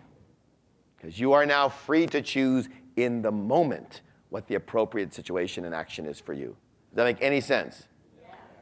So if you're listening to thoughts, let's say you're saying to me, what is he talking about? That doesn't make any sense to me. That's ridiculous. My thoughts are real. They are truth. That's okay. You just have a little ways to go. The minute you believe that what you think and say is true, that's the minute you're the prisoner. That's the minute you've made up a story, an interpretation, and you've bought into it. Nobody else does, but you have. And you think that's normal, and everybody else is weird. Yes or no? Yeah.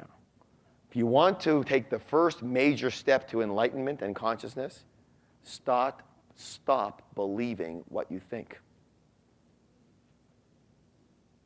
When you say something, this is the way it is, you better start questioning it right away. So you could say this, it seems to me that, da, da, da, da, da, da. You could say this, in my experience, da, da, da, da, da, da. It appears that, da, da, da, da, da, da. At least you're not saying that it is this way, because it's not. What I'm trying to do is unbuckle you from those beliefs and thoughts. Do you understand that? All those things that you know are valid and accurate, I am attempting to unbuckle and unchain you from them. to set you free so you can choose in the moment. Okay. We have a new handout. Please stand up. Attitudes of Wealth, Part 2. Winning the mind game. Winning what game? Mind game. All right. Hand on your chest. Say them like you mean them. Nice and loud. Let's read them together. Go. I create my life. I create the exact amount of my financial success. I play the money game to win. My intention is to create wealth and abundance. I admire and model rich and successful people. I believe money is important. Money is freedom and makes life more enjoyable. I get rich doing what I love.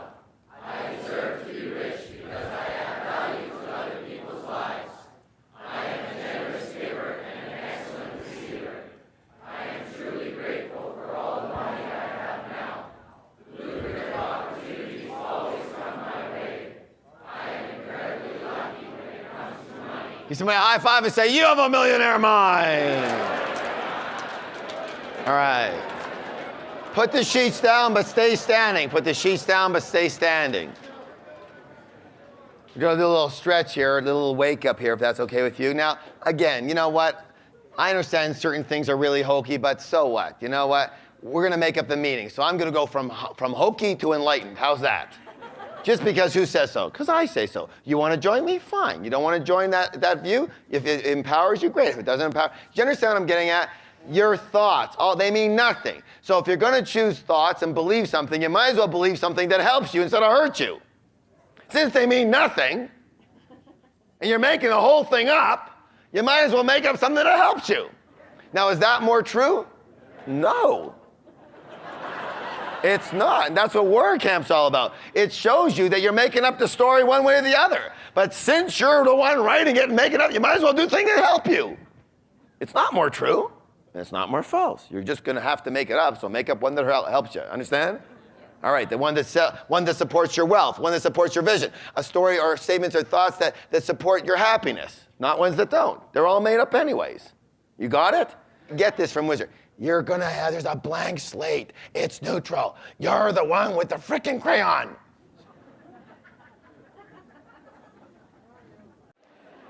Now, one of the sayings that we have in our programs is simply this. I learned this from my Zen teacher, and I trust this with all my heart now from my experience. From my what? Experience. How you do anything is how you do everything. Say that with me. How you do anything is how you do everything.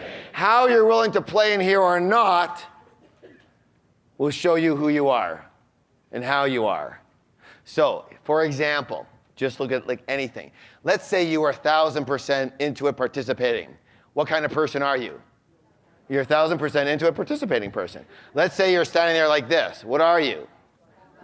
Closed, hold back, all these thoughts. Let's say you're wondering, God, is anyone thinking I'm really looking stupid? Then what's your predominant thought? That you're worried if people think you're looking stupid. Do you understand that? It doesn't take much to see what you're all about. In fact, generally, give me a little exercise or a couple of minutes with you in a little exercise and put a little heat on you and we'll just see exactly what you're all about. So remember this. How you do anything is how you do what? Everything. How you are in here is how you are out there. Don't think it's the different way around. It's just the way it is. And that's okay, but the programs are what? Mirrors. What are they? Mirrors. If you like what you see, if you say, oh, I'm open, and that, great. If you say, well, everyone else is weird, I'm the only one standing there, you might take a look in the mirror. That's all. No right, no wrong. Just have a look. If that supports you, great. If it doesn't, you're welcome to let it go. All right. How are you guys doing? You having a good time? Yes. You getting a lot out of this? Yes. Good stuff. Any insights? Yes. All right. Do you believe yourself? No. Yeah, so you can come out of the seminar and people say, what happened there? Well, I don't believe anything I say. Don't believe me. I'm just flapping over here, The machine's rolling and something's coming out. Don't even think about it, all right? Means nothing. Because they're going to give whatever you say their meaning to it anyways. Understand? Yes, because they've got their own little machine and flapper. That's it. All right, there's a couple of questions. Again, I want to reiterate on the jars. When people ask me, then I figure other people need to know. If at this point in time, at this point in what? There is no way you can do these exact percentages, okay, so be it. So do whatever you can. In other words, you know, if there's no way in heck right now that you can possibly get under 80% right now because of whatever situation you're in your necessities, and you'll have 20% left, then split the 20% as best as you can, but split it up and put it into the other jars, because then you are showing the universe that you are handling your money. Does that make sense? Otherwise, the universe goes, forget it. Why should I bother? Okay. So we're going to do some work right now on the weeds that are growing underneath there, moving some of them around, getting them out of there, installing some new stuff. You all ready for this? Now, I understand that some of the processes that we do right now may seem strange, may seem unusual, may seem like, I don't know if I want to do this. I don't think this is going to do anything for me. Listen, if your mind is saying something like, anything like that, I don't think this is going to do anything for me, then ask your mind to please take a small rest. Short rest, okay? Because it's your mind that tells you that got you exactly where you're at. Now, you want to do something very dramatically different, as in even if you're a millionaire, you want to go to multi-millions, then you want to try something else, yes or no? You need an outside source. What kind of source? An outside source. Because, look, the level of your thinking to get you to your level of your life. You need outside thinking and outside methodologies to get you to a different level. Got it? And you can borrow those methodologies. Now, these are all proven, tested, and work miracles for people. So you might as well, since none of them means anything, you might as well take the meaning that, hey, what do I have to lose? I might as well play 1,000%, go for it, and see what happens in the real world. Yes or no? Yes? Yes? All right, good job. So when I was 18 years old, it was the first time I was able to actually go to a nightclub legally and buy a drink and actually get in without using my fake IDs and things, you know. And I remember I was so excited about going and you know, sitting at a normal table, not having to worry about a bouncer coming and all that kind of stuff. And my friend and I, Harold, were actually sitting at a table, and right across the way was this group of girls, 5 girls that were very, very stunning. One of them in particular. And I had my eye on her. But as a regular guy, you know, I was scared to death to ask her to dance. Guys, you know what I'm saying, right? See, the girls didn't really know this about us. But there's very few guys in the whole world that aren't petrified when it comes to that question. All right. Now, of course, you know, it was getting on in the evening, and I was kept every song I kept on saying to Harold, "Do you think I should ask her? Yeah, ask her. No, I can't ask her. You think I should ask her? Yeah, ask her. No, I can't ask her. Right? What if she says no? What if she thinks I'm an idiot? What if she thinks I'm a loser? What all that? Yeah, right. So finally, all the girls, Harold shows me that all 4 girls were up dancing except for her. She's the only one at the table. So he says, she's alone. Every girl hates to be sitting there alone. Go ask her, you idiot. So, of course, my mind creates a different meaning. Well, she must have said no to 6 guys if she's still sitting there. Right? So finally, I drink enough B&Bs to go over there, and I ask her to dance, and she goes, sure. So here we are, we're up dancing to this fast dance, and we're dancing around and all that, and of course I'm like, wow, this is great, she's so beautiful, and she's dancing with me. I felt like $1 million, right? And we're dancing, and then the song ends, and I'm about to go to my seat, and she's gonna go to her seat. I was just about to say thank you, and all of a sudden the next song comes on, and it's a slow song, and I am definitely, you know, not even thinking here, and all of a sudden she grabs me and says, this is my favorite song, you have to dance. And it was this song called, by Chicago, called Color Your World. Remember that one? A long time ago. So she grabs me, and she's hugging me really tight, and I am like in heaven. It's like, oh my God. And now I just have to tell you something. Now, please excuse me, ladies especially, but when she grabbed me and I felt what I felt, it was like I had girlfriends before, but I never felt that before at all. She was like majorly endowed. And it was like, you know, 2 twin pillows in my chest. You know, it was like, they were bigger than my pillows. It was like, oh my God. You know, and I felt like, you know, I wanted to get closer to her, but I couldn't, right? It was like, you know, she had her head on my shoulder, and I was going, oh my God, like what's going on here? So, I'm down, you know how you dance, it's not like any steps, you're kind of like, you go like this, right, at that time, right? So I'm going around in circles, right? And every time my friend Harold's over there at the table, and every time I'm going around and I see Harold, I'm going, and I just, just going around and just all crazy, right? And I don't want to say anything, but it's all I could do from not getting embarrassed from her noticing something. So it was more like this. Right?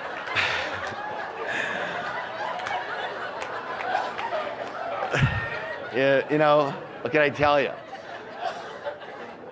So anyways, to make a long story short, so the song, Color Your World, had some very deep meanings for me, right?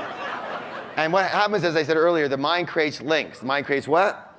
Links. They're called mind links. So the song, Color Your World, brings up very specific memories. How many of you have a mind link with a song that brings up certain memories? A certain song brings certain memories of someone or where you are or a certain smell or yes?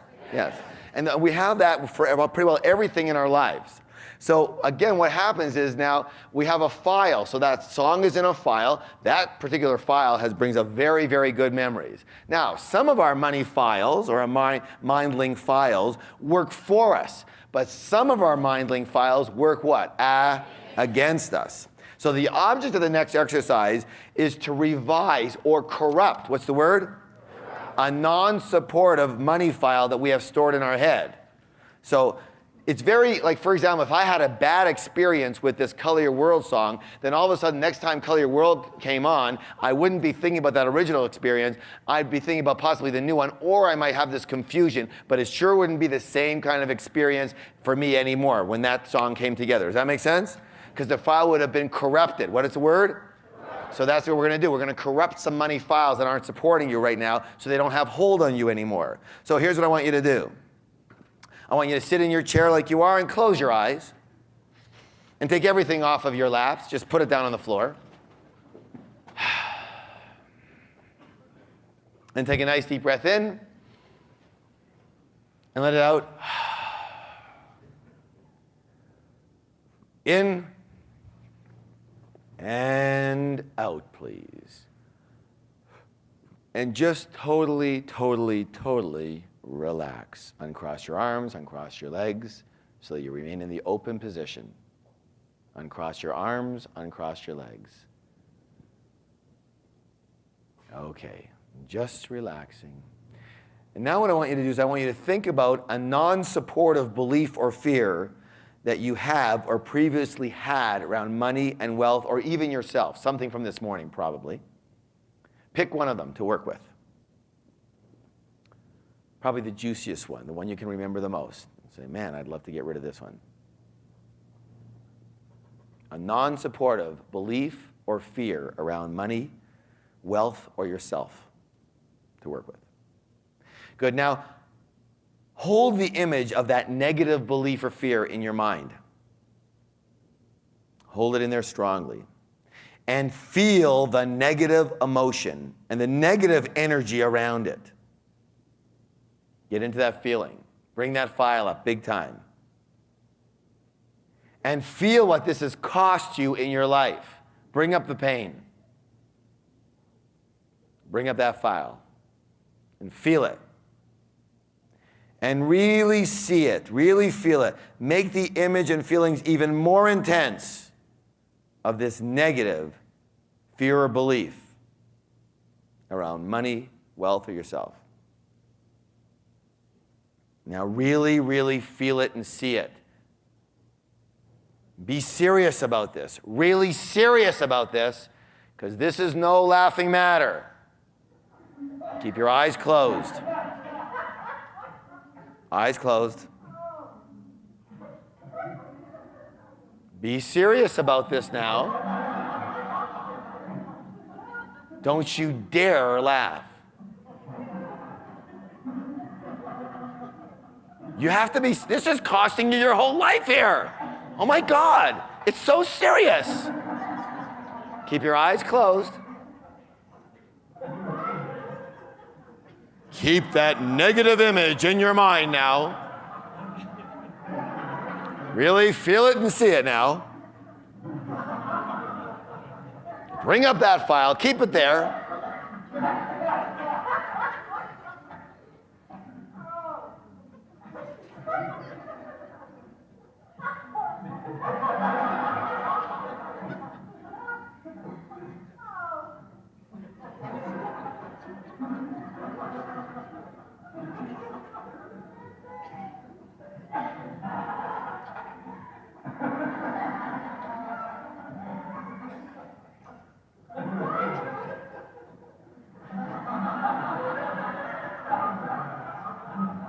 I hope nobody's laughing here. This is serious stuff. Your whole life revolves around this belief or fear. Stay with it. This is serious. Eyes closed. Eyes closed.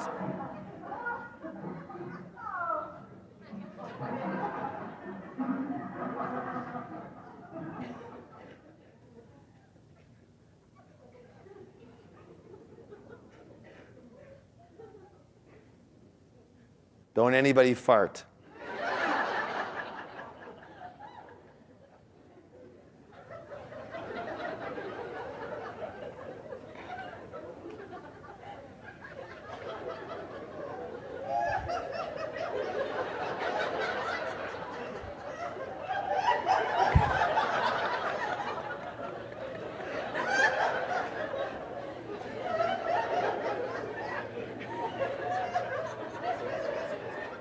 Eyes closed.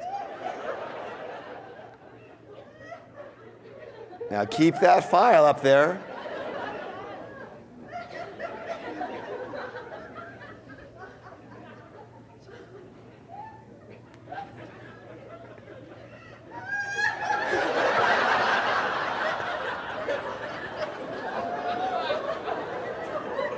Looks like we're going to be here for a while. Eyes closed.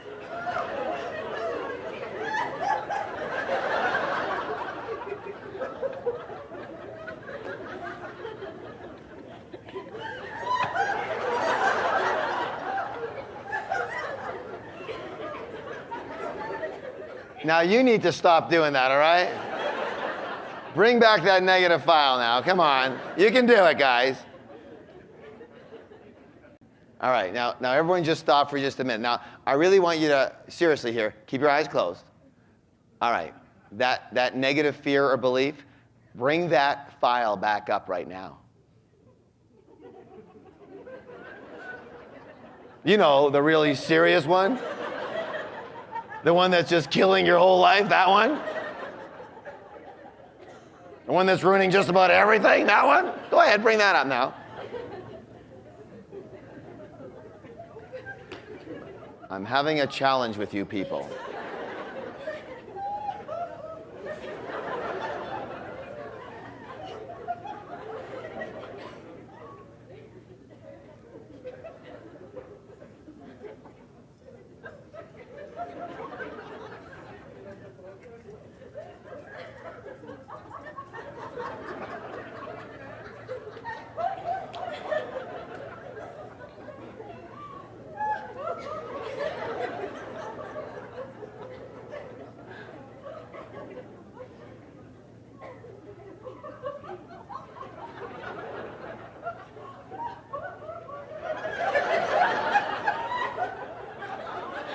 Oh no, it's stereo. Eyes closed. Bring up that file. Keep it up there.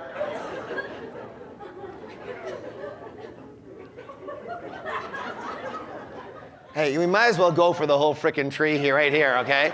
Hey, all right, keep your eyes closed. Bring up another belief or fear around money and wealth from this morning, okay? Bring another one up. Another one. A different one. One that's really important to you, one that has a strong hold on you, one that's cost you a lot in your life. Now bring up that image, the negative one. Go ahead, bring that up. Okay, good. Hold it up there, good. Really feel it, really see it. Really feel what's cost you in their life.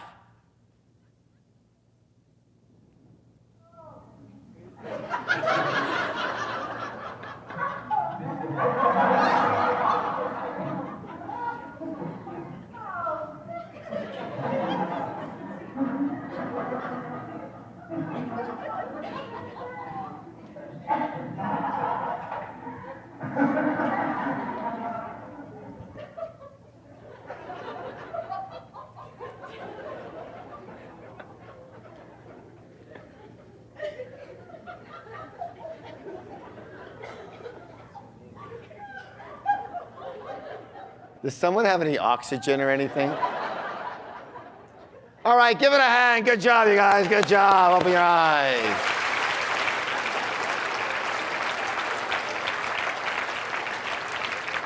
Okay, corrupted that file. Let's see if we corrupted. Take either one of those two. Take the first one. That negative one, the really one that really was bothering, ruining your whole life. Bring it up right now.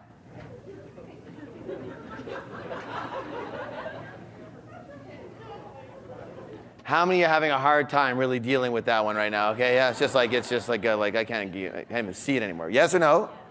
Yeah, that's how the mind works. See, all we do is work in exactly the same way that the mind works. So your mind has a file. It means a certain thing. There's a certain meaning. We go in, we install something else into that same file folder, and now when you bring up that file folder from here and for the rest of your life, it will mean something very different, won't it? All right. Good job. Give someone a high five and say, you have a millionaire mind.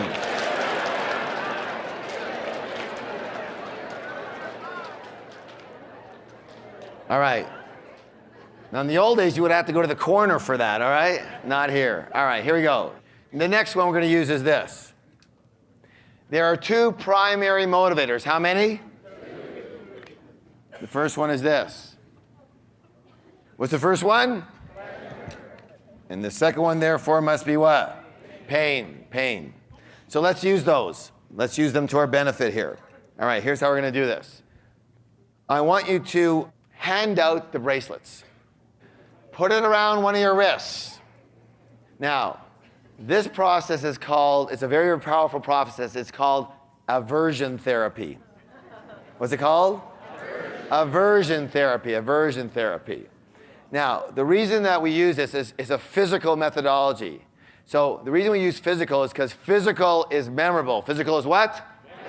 Physical is memorable. If you're not sure of that, ask yourself this question. Who remembers the accident more? The person who was almost in the accident or the person who was in the accident and in the hospital for 6 months? In the accident. So physical is memorable. Physical is what? Memorable. Very good.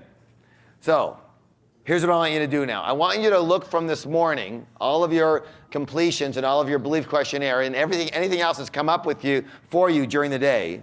And I want you to choose 3, how many?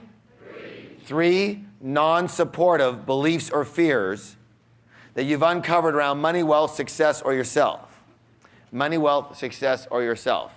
And I want you to write down or find or mark those 3 negative or non-supportive beliefs or fears from this morning in any way, shape, or form. And then I want you to write down that with its opposite, the corollary or the contrary to that. They can be the ones you just used, but I'm going to pretty well guarantee the ones you just used, unless something didn't work for you at all, are pretty well flattened right now in energy. So you might want to pick up some other pieces. They could be about yourself, about money, about rich people, right? About wealth. Again, go back and start to find some of the beliefs that you had 5s and aboves or any charge on whatsoever, and some of the completions that weren't supportive to you, anything you learned this morning whatsoever around your sources or anything like that. It could be trust issues. It could be that. So you're going to write it down, then you're going to write the opposite or the positive side to it.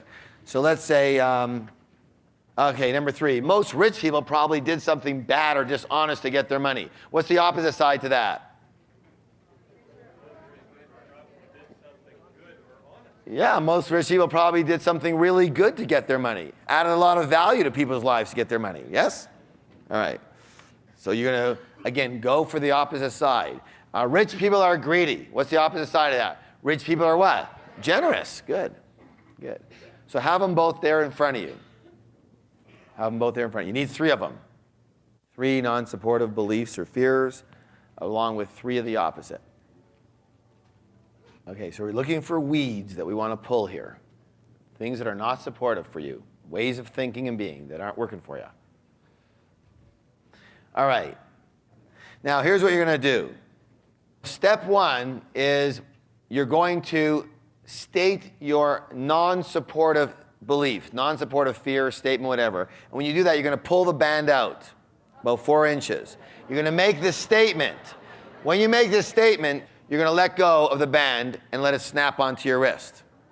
Then you're going to make the opposite statement, the supportive statement, and you're going to kiss your wrist better. All right? Now, if you're really hard up, you can actually make out with your wrist. It's okay, you know? We're used to people like this, right? So, what you're going to do is each person, individually, right? 3 times you're going to make that same statement. So, statement number 1, rich people are greedy. Whammo. Then you go, rich people are generous, right? Rich people are greedy. Whammo. Rich people are generous. Rich people, see, I don't even want to say it again, right? It's like, okay, rich people are greedy. Rich people are generous, okay? Then their partner's going to do their first statement 3 times. They're both the not supportive and the supportive, right? Then you're going to now say your second statement, right? Money's the root of all evil. Money is a wonderful thing. You understand what I'm saying? So you do it, and then they do it. You do it, then they do it. You do it, then they do it. Again, 3 times for each statement, and it's opposite. And then at the end, when you're both finished, give them a high five, give each other a high five, and say, you have a millionaire mind. So you're with partners here. Should take you about 2 to 3 minutes to get complete. Are you ready to play? Yeah. Now, if it doesn't hurt, pull it further. Shh. Because it's got to hurt. Shh, hold on. You want to send a pain signal to your mind file that says, don't bring this up again. It doesn't serve me to bring this file up. All right? Let's let this file go. Rip it up. I don't want it anymore. Got it? All right, begin.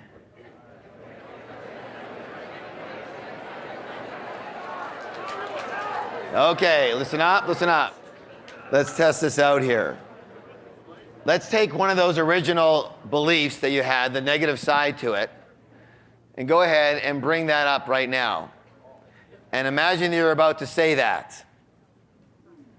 How many of you prefer to kind of like, there's just not much coming up right now on that one?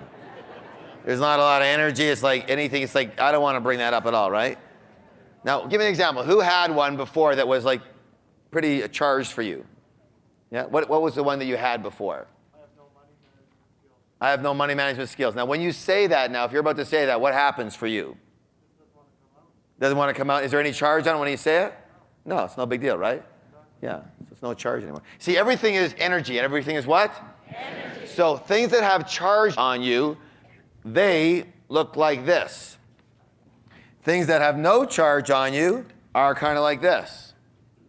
That means they're not existent. They don't do anything, one way or the other. That means they're neutral. It means they're what? Neutral. That's good, yes or no? Because that's, in my experience, is reality. The rest of it's a bunch of made-up stories. Nice and flat. Very good.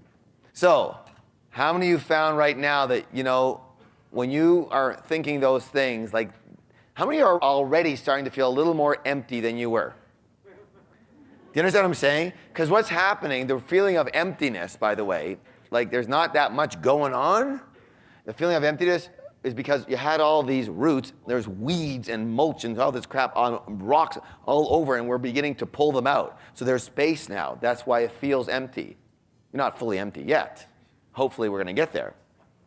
But that's what now, don't be trying to fill in this space. You understand what I'm saying? Space is really great. It's a great thing to have. It allows you to be open, and it allows you to receive from the universe.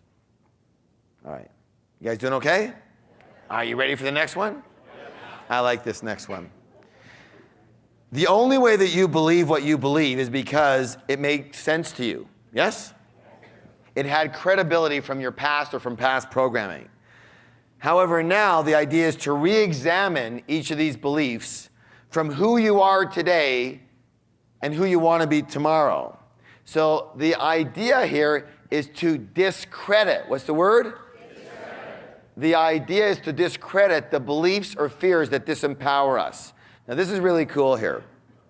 So what we're going to do is we're going to discredit the beliefs that we have inside us. And the way we're going to do that is, what you're going to do is, again, you're going to choose 3 beliefs or fears that are non-supportive to you.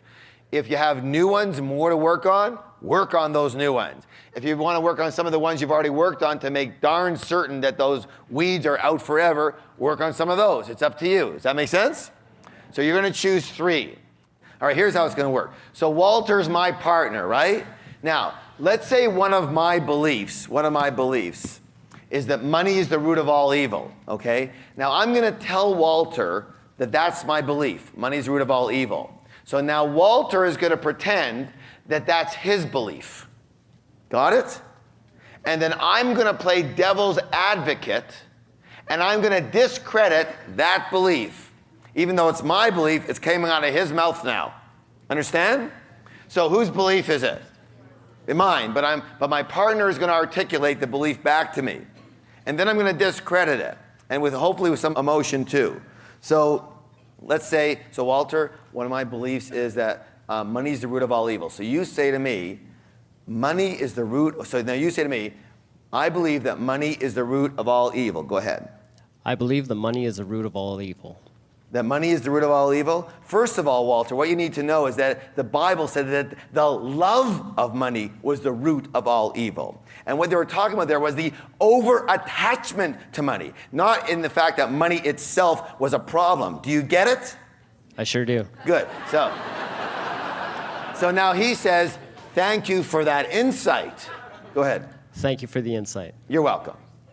All right? Now the next one, I say, Walter, another one of my beliefs is that you have to work hard to make money. So go ahead and say that one. I believe I have to work hard for money.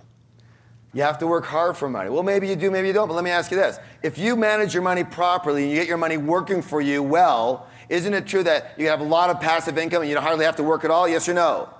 Yes. You get it? I get that. So you say, thank you for that insight. Thank you for the insight. You're welcome. All right, one more here. Walter, one of my beliefs is that my friends won't like me if I get really rich and successful. Go ahead. Harv, I believe that my friends won't like me if I get rich. Your friends won't like you if you get rich. You call those friends? Look, if your friends don't want to see you successful and happy, maybe you need to change friends. Do you get it? I get it. And Harv, thank you very much for the insight. You're welcome. Give him a hand. He was excellent here. Thank you. Good job. All right, so do you understand what's happening here? It's your belief. They're stating it. You're discrediting it from who you are today and where you are right now. In other words, your own logic now is going to, think about it. I mean, be practical, be rational, be logical from who you are today. Because what's happening right now is what we're doing is this. Bump, here, you put these on. They put it on and you look at them and go, God, do you look silly? That's not you at all. What's that all about? You understand what I'm saying? Because we buy into our own stuff only because it's our stuff. But anybody else hears this like, hello, right? In fact, almost everything that you've written down, I have to say this, you'll find it later, but it's weird. It's weird. Really weird. You know, so you'll be sitting beside somebody and they're going to go, I'm too old to get rich. And you look at them and go, what, are you cracked? Why would you be too old to get rich, you know? You look at them, but they're so sure. I'm too young to get rich. Why are you too young to get rich? You understand? It makes perfect sense to them. But to you, it's like, hello, you look kind of funny with that. No big deal, but that's the way it is. You understand? So when someone else spouts off your belief, you get to hear it. And you get to discredit. You go, what? What are you talking about? And use some emotion so you really get to discredit this. Got it? Yes or no? Yes? Yes. All right. So you're going to be in partners. One person is going to do all of theirs with their partner. And then at the end, again, he's saying, the other partner is saying what? Thank you for that insight, right? Right? And then you're going to switch. And each time, thank you for that insight. And when you're both done, what? High fives and what? You have a millionaire mind. Got it? All right. It should take you about 2.5, 3 minutes for the whole thing. Choose who goes first and begin.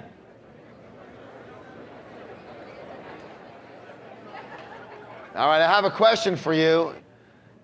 Take a quick look at the beliefs you wrote down, the original beliefs or fears you wrote down. Read them. Read them and see how much sense they make to you now. Does anybody find that they're a lot more flat now than they were? Does anybody find that like you kind of like go, how did this weed get in me in the first place, right? Are you starting to question some of these things now? You might want to question those things. Anything, what's the word? Anything. That's not supportive to you doesn't belong in your garden. You say, but it's in there. Good, take it out.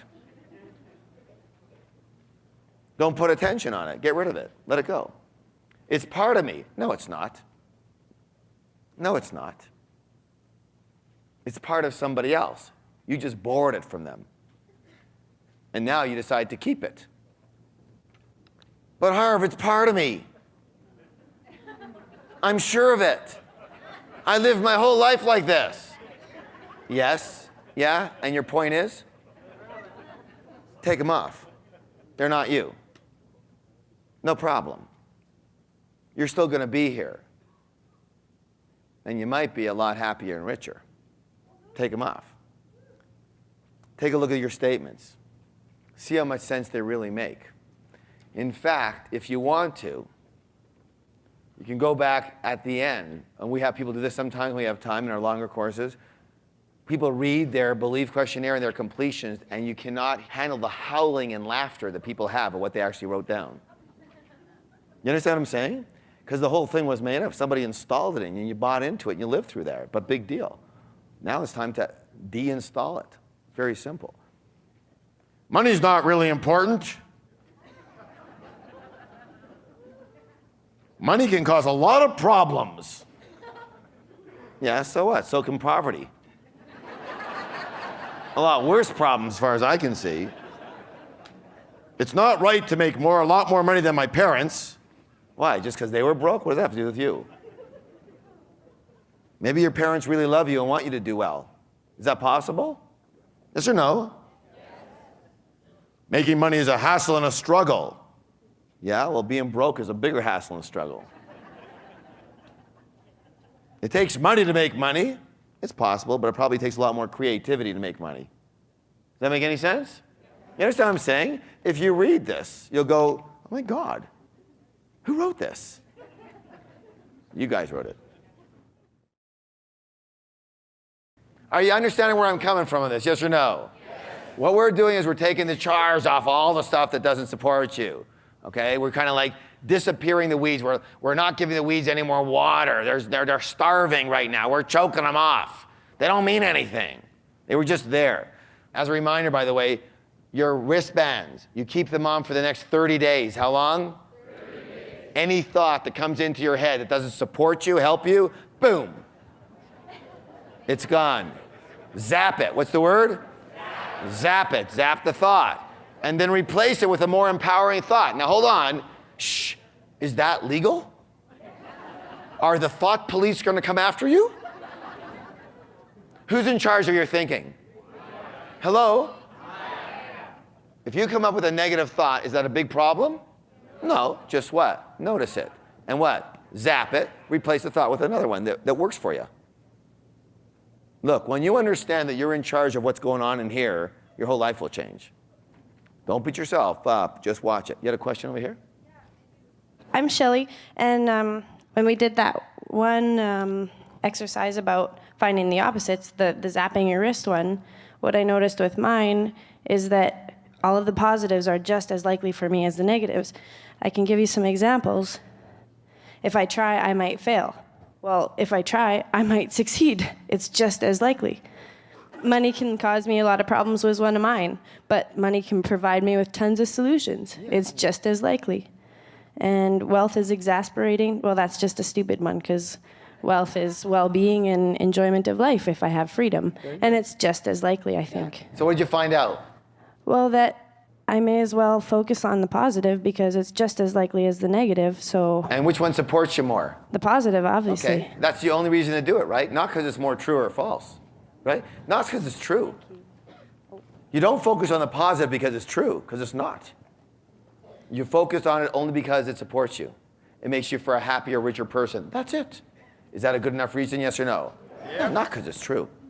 Good example. Here, give her a round of applause.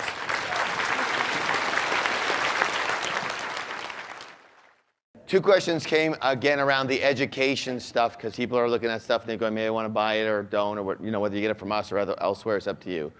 So the first question was, I have a good opportunity here, but I don't have that much money in my education fund. What do I do? That's a good question, right? Yeah. All right, so here's the philosophy. It's very simple. First of all, ask your own heart. That'll give you your best advice, always. Secondly, if you are committed to managing your money, committed to what? Managing your money. And using the system, using the what? The system. On an ongoing basis. So the word is committed, system, and ongoing. Then you're allowed to do this, like I did. So I was going to a J. Abraham seminar. It's a 2-day seminar, $5,000 US. I didn't have $5,000 in my education account, but I was committed to my system, yes? So I know that I put, several $100s a month into my education account. That's what I do. So knowing that, though I didn't have that much money, I paid for the $5,000. I paid it on my what card? My Visa card, TD. If that wasn't suited, that's what I did. You don't have to, but that's what I did. And then on my education account, I committed to making certain that I paid that amount of the $5,000 over 1 year. So it's about $420, because I was putting in about that much anyways. You understand? About $400 what I was putting in a month into here anyhow. And so at 10%. And so what I did is I simply paid my credit card $400 a month from this account. However, I didn't buy any more education stuff during that year until I paid that one off. So I financed myself. Does that make sense, yes or no? So are you allowed to do that? Well, of course you are, but only on one rule. The rule is this. You're committed to the system and you contribute into your education fund on an ongoing and consistent basis. If you're not going to do that, you're not allowed to do this. You're not allowed to borrow because you're not going to pay it back. Does that make sense? Then you're just going to wing it again, and who needs to do that? So that's the rule. The rule is, if you're committed to managing your money, committed to the system, if you know you're going to be putting money in here every month, then you can go ahead and do that, borrow from here from the beginning, because it's your money to borrow anyways, and then just make sure that every month you pay back that amount, or you split it up into a year or a year and a half, whatever it is, and you pay for that amount. And you don't want to be purchasing too much else in that arena when you're still paying the first one. Does that make any sense, yes or no? Yeah. But again, it's a certain amount, and you know how much you can basically handle per month, and if you do it over a year, that's one of the reasons we have quantum over 2 years. First of all, it takes that long to do the courses. Secondly, over 2 years gives people a long time to pay that amount of money. And plus, it's a massive, massive, massive saving. The reason that's installed is to save you a bunch of money. So you take it over 2 years, for example, and that works out to actually quite a small amount of money per month that you put on your Visa. And you probably don't need, if you take quantum, I'm going to venture to say you don't need a heck of a lot more on the education side than quantum at this point in time for the next couple of years. Then after that, you can choose again. Does that make sense? That's my experience here. Okay, so hopefully that answers that question for that gentleman and for everybody else. The other thing came around education was this one. And this is always a good question because everybody asks this question. Harv, is it best to take a bunch of programs at once, all in a row, or is it best to take one, have integration time, 6 months or a year later, take another one, integration time, do it over 5 years or 10 years, so you can integrate it into your life? Good question, yes? I don't know the answer to that, except for I can give you my experience. Is that all right? Here's my experience. So my experience was, the way I thought it was logically it made sense to me that you take a program. Now, what happens with the energy once you take a program? This is not just our program. This is any program. Any program, anything you're going to. You take a program, the energy goes what? Up or down? Up, right? You're feeding your energy, good. And then what happens is you have integration time. Now, normally what happens after most type of, let's say, seminars, workshops, what happens usually to the energy? Starts to dwindle, right? Now, you're going to find something very interesting with our program in that energy, it may still wane a little bit. You know why? Because that's normal. All energy, what's the word? All energy travels in waves. So for you to think it's just going to stay like this is impossible. Nothing travels like that. Did you know there's no straight lines in the universe? So it's literally impossible for you to just do that. You're always going to travel like this. Does that make sense? The only question is most people are here. People who work with us, and let's say take our quantum, they're like this. Same pattern, but up here versus down here. You understand what I'm saying? All right, so let's assume in most seminars that, let's say, aren't our particular one. Okay. So then there is an energy that starts to decline a bit. And then you take another course, or another program, whatever it is. Your energy goes up, and then what happens? Starts to decline a bit. So at the end of the day, where are you? Yeah, very often you're back to where you started. How many people have ever experienced that? Yes or no? Yeah. All right, now, so I go to this Zen master, and she tells me to go see another Buddhist monk, because he's the master teacher there. So I did that, and I go and I talk to him, and I told him what my issue was. My issue was that I would kind of get really excited and grasp onto things, and then kind of it would just, like the energy would slide. I wouldn't be as motivated anymore. You know what I'm saying? Yes or no? So what he says to me is he says that they have, in the retreat, they have 6 programs, and he wants me to take them all in very quick succession.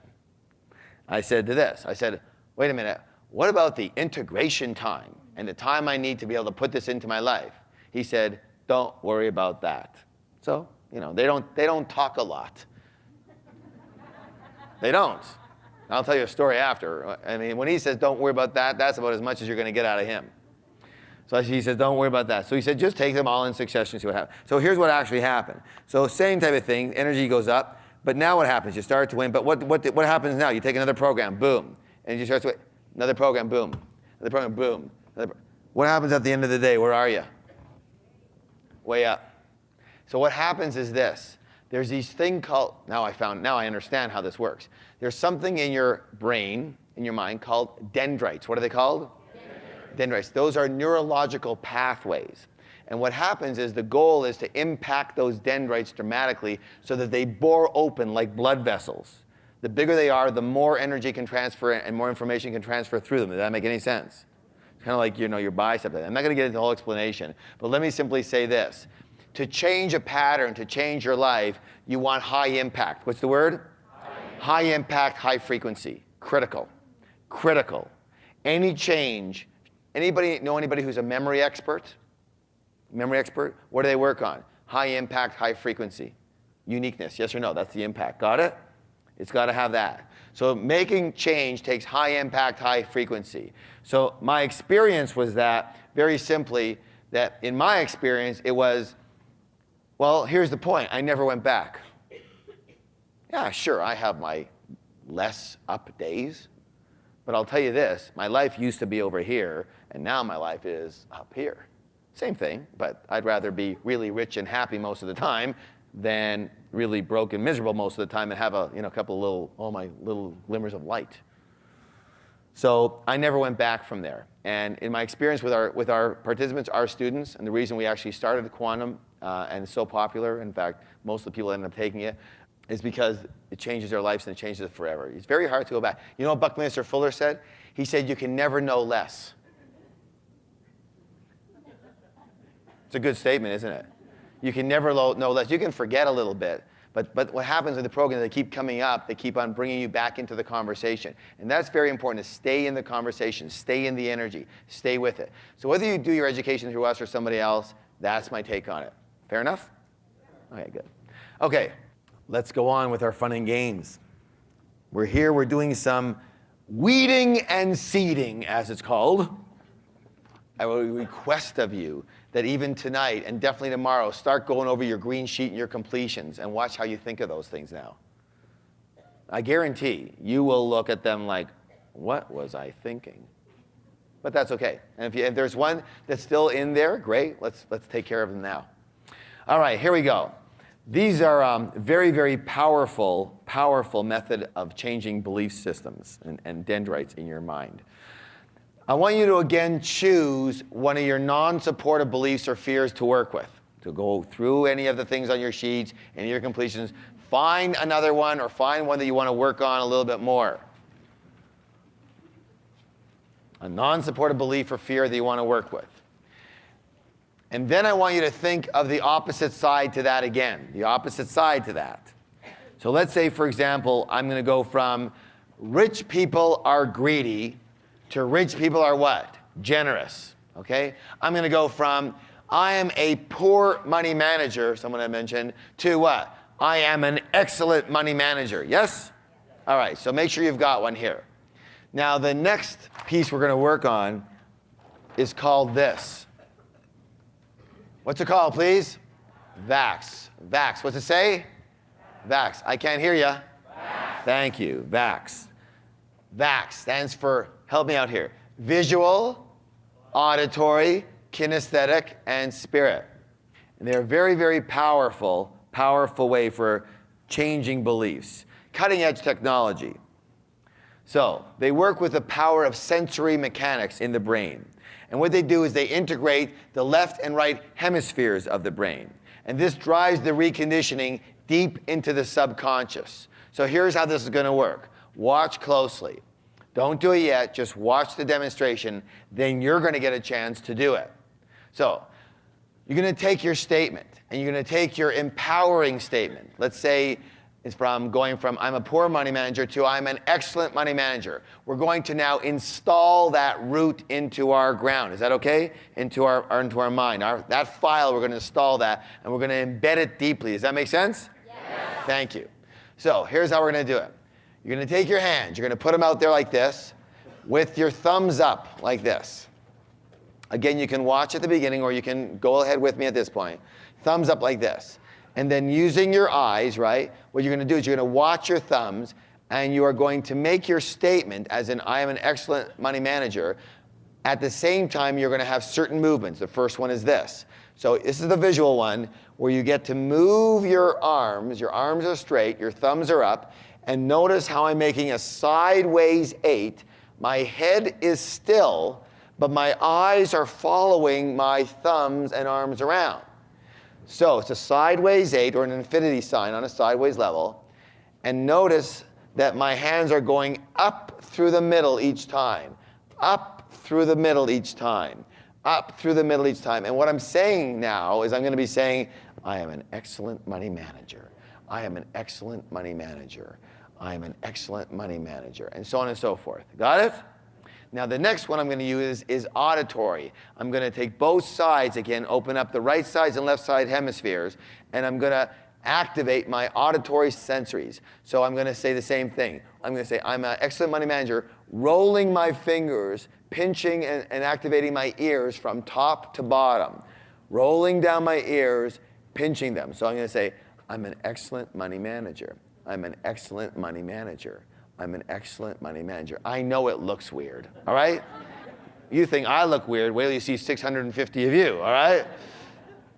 Now, the next one here is the kinesthetic. That's the body movement. So I'm looking down here, and I'm going to have my knee go to one side and my hands go to the other. So they're called crossovers, and here they look like this. I'm an excellent money manager. I'm an excellent money manager. I'm an excellent money manager. I'm an excellent money manager. Notice my knees on one side, my hands are on the other. Knee on one side, hands on the other. Okay. And the last one, my hand goes on my heart. I get to feel the vibration. I close my eyes and I say, I'm an excellent money manager. I'm an excellent money manager. I'm an excellent money manager. All right, so those are the 4 key elements you're going to be using to drive this statement, these roots deep into the ground, ready for sprouting into your life. Fair enough? These are very powerful. Please stand up. So now you're going to be coming up with your statement. Do you all have a statement to use? Something you want to install there, a positive, an empowering statement for yourself. All right, so again, we're going to start like this. Your hands are out. And remember, you're going to do, let's do it first as a practice. So your hands are going to go, let's not say anything yet. Again, it's up through the middle, right? And it's a sideways 8. Your head is still, but your eyes are following it all around. Let me watch you a bit. You got to follow your thumbs with your eyes, whether your head stays still. All right, now the next one, hold on. The next one is going to be, take your hands and roll them down your ears like this. Roll them down your ears. Very good. So you're stimulating your ears at the same time. Now that looks funny. The next one is crossovers. Let's practice those first. Knee on one side, hands on the other. Good. Keep your head straight. You can look down. It's okay. Crossovers. Knees on one side, hands on the other. Okay. Turn it the other way there. That's it. Good. Okay. All right, good. And the last one's hand on your chest. Hands on your chest so you can feel the vibration. All right, got your statement ready, your mantra? Yes? Financial mantra. Here we go. I want to be able to hear you. And begin. I am an excellent money manager. I am an excellent money manager. I am an excellent money manager. I am an excellent money manager. I am an excellent money manager. I am an excellent money manager. I am an excellent money manager. I am an excellent money manager. I am an excellent money manager. I am an excellent money manager. I am an excellent money. Same mantra, same statement now with your ears. Go. I want to hear you. I'm an excellent money manager. I am an excellent money manager. I am an excellent money manager. I'm an excellent money manager. I'm an excellent money manager. I'm an excellent money manager. I'm an excellent money manager. I'm an excellent money manager. An excellent money manager. Now crossovers, looking down. I am an excellent money manager. I'm an excellent money manager. I'm an excellent money manager. I'm an excellent money manager. I'm an excellent money manager. I'm an excellent money manager.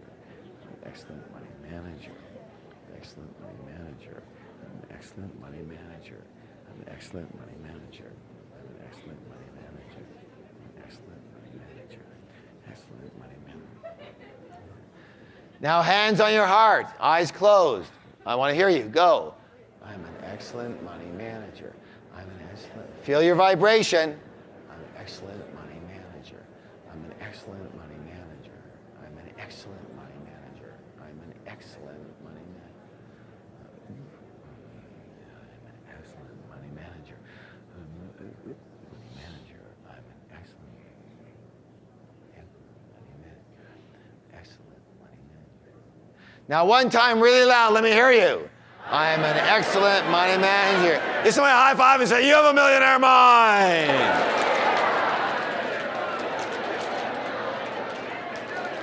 Okay, stay where you are, stay standing. Now, you're allowed to do more than one, depending on your time, but I would do them every single morning. So here's what we're gonna do. We're gonna do another one now. And the one we're going to embed as a command is we're going to embed the one that says how much you earn on an annual basis in passive income. Remember the thing you did last night with the declaration that said, this is my commitment, this is how much I earn in passive income per year, yes? That's the one we're going to embed. How's that sound? All right, good. So let's say you're saying that I earn $250,000 a year in passive income. So it would look like this. I earn $250,000 a year in passive income. I earn $250,000 a year in passive income. And so on and so forth. Now, y'all got your number? All right, get your number together. Again, this is level one, stage one of your financial freedom. And begin. I earn $1 million a year in passive income. I earn $1 million a year in passive income. I earn $1 million a year in passive income. I earn $1 million a year in passive income. I earn $1 million a year in passive income. I earn $1 million a year in passive income. I earn $1 million a year in passive income. I earn $1 million a year in passive income. Hands on your ears, same thing, keep going. I earn $1 million a year in passive income. I earn $1 million a year in passive income. I earn $1 million a year in passive income. I earn $1 million a year in passive income. I earn $1 million a year in passive income. I earn $1 million a year in passive income. $1 million a year in passive income. And crossovers, here we go. I earn $1 million a year in passive income. I earn $1 million a year in passive income. I earn $1 million a year in passive income. I earn $1 million a year in passive income. I earn $1 million a year in passive income. I earn $1 million a year in passive income. I earn $1 million a year in passive income. I earn $1 million a year in passive income. I earn $1 million a year in passive income. I earn $1 million a year in passive income. I earn $1 million a year in passive income.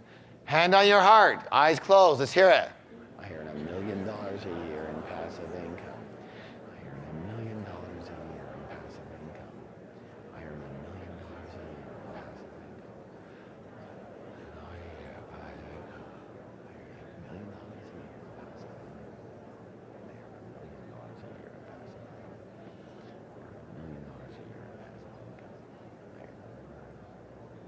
One time, really loud, let me hear ya. I earn $1 million a year in passive income. Good job, good job, good job. Better try, because you don't really have a choice. That was fun, wasn't it? Those are very important. People's lives. By the way, do you want to know where those are from? These are actually used by high-profile psychiatrists and sociologists and psychologists have gotten together and created these systems, and they're primarily used in prisons with hardcore criminals to get their belief systems straightened out. So we're not in that position. But we can use the same effective technology for creating wealth and happiness in our life. Does that make any sense? Okay. All right, next. Beliefs are based in evidence. What are they based in? They're based in evidence. And they're subject to change in accordance with new evidence. Is that true, yes or no? Well, a lot of people say, well, you can't change beliefs. Well, is that okay? How many of you have ever had the experience where you trusted somebody, so you believed they were in integrity, but then they did something, and then you changed your mind about their integrity? Anybody? So can you change your beliefs? What changes them? What? New evidence. New what? New evidence will change your belief, for sure. Again, we only work with what's there. We're not creating things. So our current beliefs come from past evidence, and therefore the idea is to update your beliefs with current evidence. So I want you to think of beliefs basically as a table. So it looks kind of like this. Maybe I should do a goose. All right, so I think it's something like this. Hopefully yours will look like a better table, I'm saying. Anyways, regardless, here's your belief. The table, the top of the table is your belief, and the legs are the references or the support evidences for that belief. The more legs you can come up with for your table, the stronger your table, the stronger the beliefs, yes or no? All right, so what we're going to do right now is you're going to, and we're all going to basically, come up with the belief that I deserve or I will create an idea that we can become wealthy and that we deserve success. So let's label this as financial success is the top of the table. Or for you, it could be wealth, whatever it is. So I want you to actually take out a new sheet, something that's not written on right now, and I want you to create something that in the end, you're going to put up in your bedroom or in your office. So suitable for framing, okay? Now, it might take you a long time to get to the level that I'm at on my artistry of the table. But look, if you practice, you can do this too. You're going to have to have some very bad practice, though. Okay. So I want you to come up with your table and draw a table labeled wealth or financial success, and create at least 4 reasons or references that support the idea that you can become wealthy or that you do deserve success. So draw and label the legs also. So I'm going to do that now. I'm going to label some of my legs here. So for example, one of my legs over here is this one. And it says that add value. One of the reasons that I believe I am or will be successful is because, and these are beliefs you have to actually own. You have to really believe this. This isn't concocted stuff. This is something you say, well, if I looked at it in a positive light, I believe this, all right? So I believe that I add value to people's lives, all right? Now, another belief that why I'm so financially successful or why I can be or deserve to be successful is, as we just said before, I am an excellent money manager. Excellent money manager. Now for you, you might say, I'm improving, or my money management skills are improving rapidly, okay? Another one over here from one of my legs is that I am a huge learner, continuous learner. And the fourth one that I'll use is that I'm willing to do whatever it takes. I'm a warrior. All right. So you have to put ones that suit you and who you are and what you believe is right for you, in that these are real reasons that if I had to explain to somebody why I am successful, as assuming that I am, or why I deserve to be successful, or why I can be successful, these would be some reasons for you. Like, I'm a good negotiator, strong at marketing, I understand the internet really well, I'm tenacious, I have lots of perseverance. Whatever your strengths are, basically, that pertain to creating wealth. Does that make sense? Wealth or success. So right now, I want you to come up with at least 4 legs on your table and label them based on your own feeling about yourself, what you truly believe about yourself. Everybody needs to be doing this right now.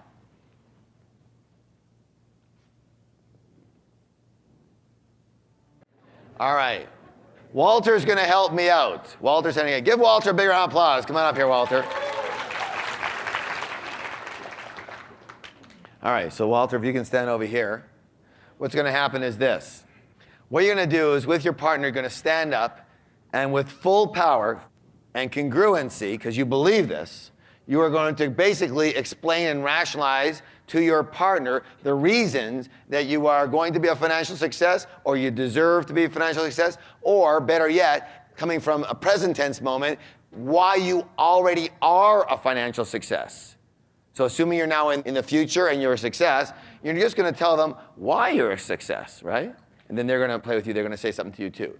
So you start with this. You say, Walter, one of the reasons that I am wealthy is that I add a lot of value to people's lives. Then Walter points to me and he goes like this. He goes, that's true.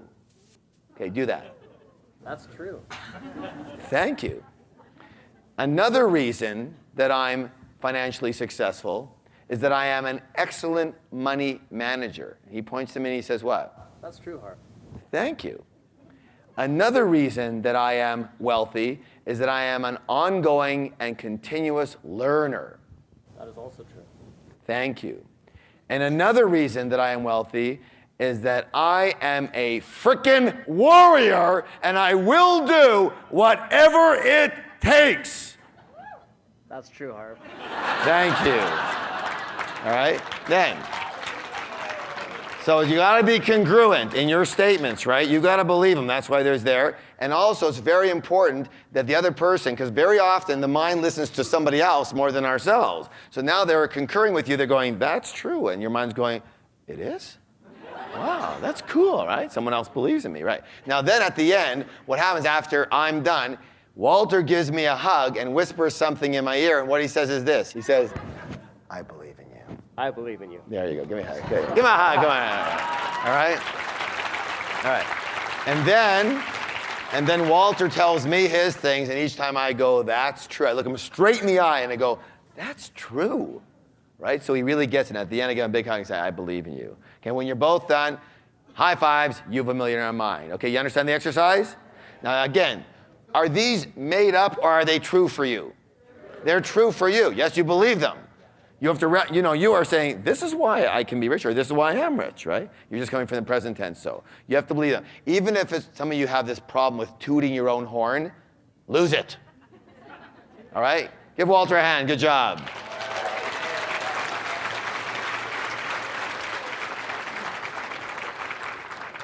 Please stand up with your partner. Face them. Be congruent. So here, I'm going to ask you you can have fun, but I don't want you smiling and laughing during this one, okay? I want you to really be very conscious of your rationale for why you are or why you deserve success, so that you really get it. And then the person who is saying that's true, you can smile a little bit, but just look them right in the eye and let their inner being soul know it. That's true. Okay, if you can use their name, that's even better. And then at the end, they give you a hug and say, I believe in you. Then you switch. Then when you're both done, you give yourselves a high five and say, you have a millionaire mind. You have about 3 minutes to completely go.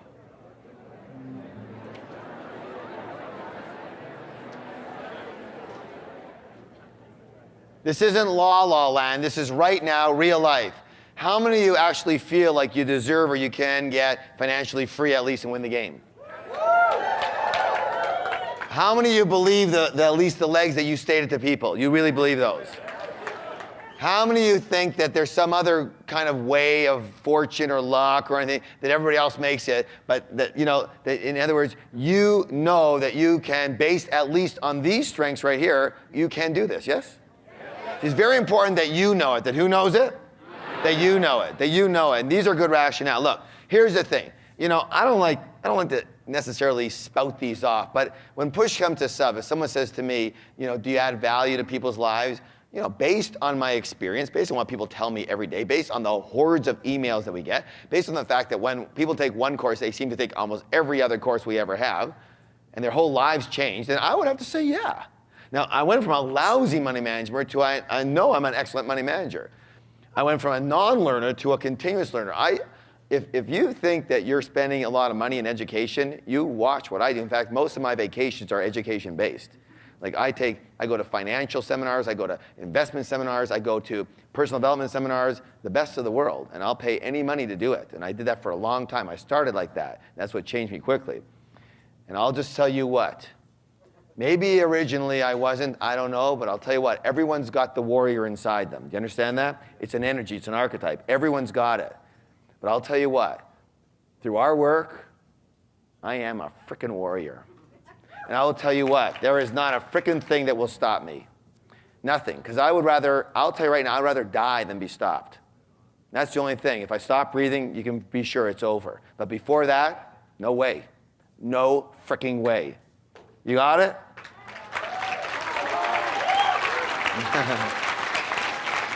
Now I'll tell you what, that wasn't something I was necessarily developed with in my younger days. My mother was very overprotective. So that was a training. It was a what? Training. And everybody's got it in them. Here's the deal. It's very simple. The warrior is a warrior energy. It's an energy of action. It's an energy of I will not be denied. And you've got it in you. And the only thing is to be able to access it and develop it at will. So you don't want to live in the warrior every minute. It's a lot of energy. But when you need the warrior, you need the warrior. You got it, yes? And I know I've got that because I've been trained to have it now.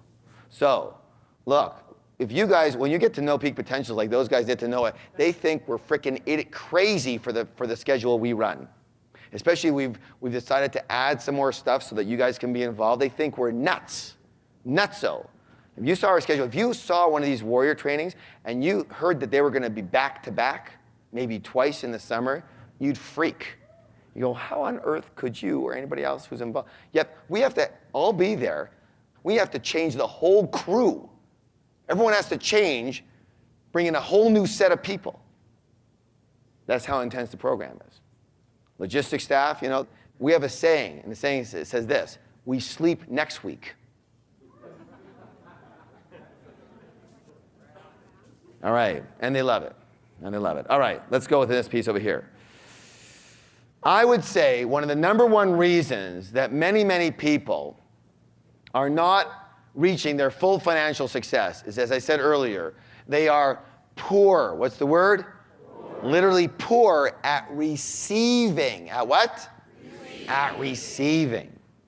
And there's several reasons for this. Number one, the unworthiness or the undeserving issue. All right? Now, let's put this to bed a little right now.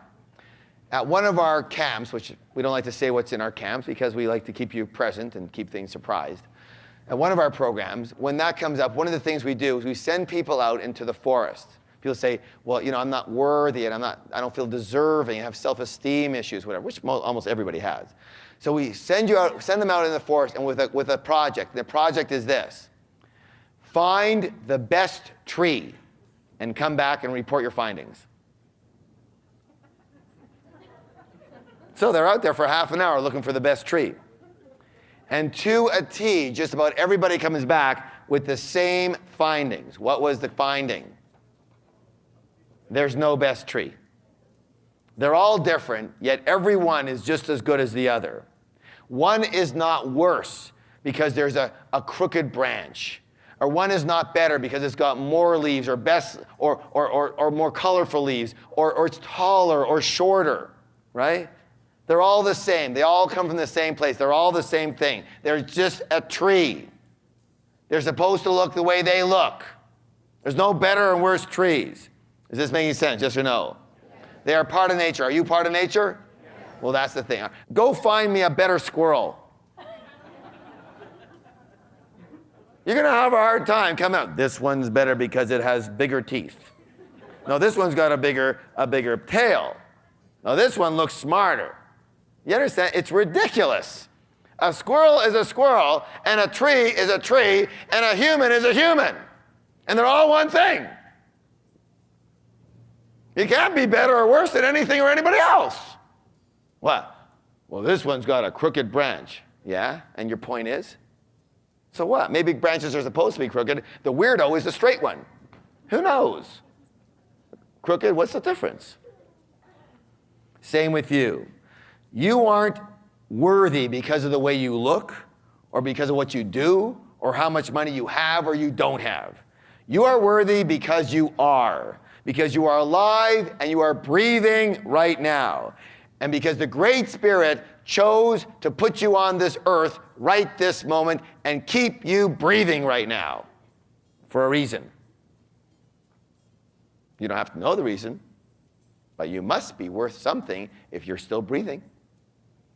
Does that make any sense? Yeah. So, therefore, since you are as worthy as the next person, you are also as deserving to receive as anyone else or everyone else. Does that make any sense? Yes or no? Yes. All right, so here's the thing. I want you to look around right now and find me the best person. Point to the best person. Go ahead. Point to the best person. How many of you pointed to somebody else? How many pointed to yourself? You don't get it yet. Where's the best person? Yeah, they're all the same. You think a tree is going to point to itself, I'm the best tree? Why? Because I've got straighter branches? No. See, once you create the judgment, now in the comparison, now you've got the problem going again. Because if you're the best, because you say you're the best, then you can also be the worst. There is no best. You get it? Let me just say this loud and clear. You're not the best. And you're not the worst. You're equal. You're the same as everybody. You just look a little different. There's the same energy going on. It's the same life force. There's no better tree. There's no better people. Now, you might have a different opinion of that. You're welcome to it. If it supports you, great. If it doesn't support you might have a look around and just notice how everything is neutral. Merlin, I told you, my mentor, Merlin, said you can learn everything you need to know in life simply by walking in the forest. That's what a lot of our camps are about, in the forest. You'll learn. It's okay, let's try it again. I want you to point to the best person in this room.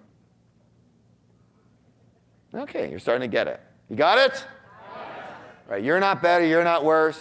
You're equal to deserving. You're breathing. If you're breathing, you're on equal par.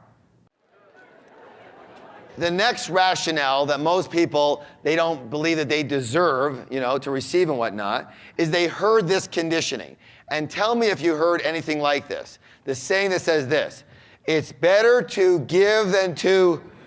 Anybody heard something like that? Okay. Let me just say this. What a bunch of horse pooey that is. Oh my God. Whoever said that is just really bad at math. All right, just figure this out for just a second. Challenge these things just a little bit. Better to give than receive. Let me ask you a question. If there is a giver, does there have to be a receiver? Of course. If there is a receiver, does there have to be a giver? 50-50. For each one of these, there has to be one of these. How on earth can one be better than the other if you need the other one there to be alive? You can't have a giver without a receiver. You can't have a receiver without a giver. How on earth could one be better than the other? Better to give than to receive? What does that mean? Just this mean your math is poor. You can't be any better. They're two sides of the same thing. Let me ask you this now. Let me ask you this question. How does it feel when you are giving? How many people say it feels very fulfilling and good? Yes or no? Yes. Good. Then here's the thing. Since there must be a receiver for that giving, when you are not willing to receive, you are ripping off that other person from giving.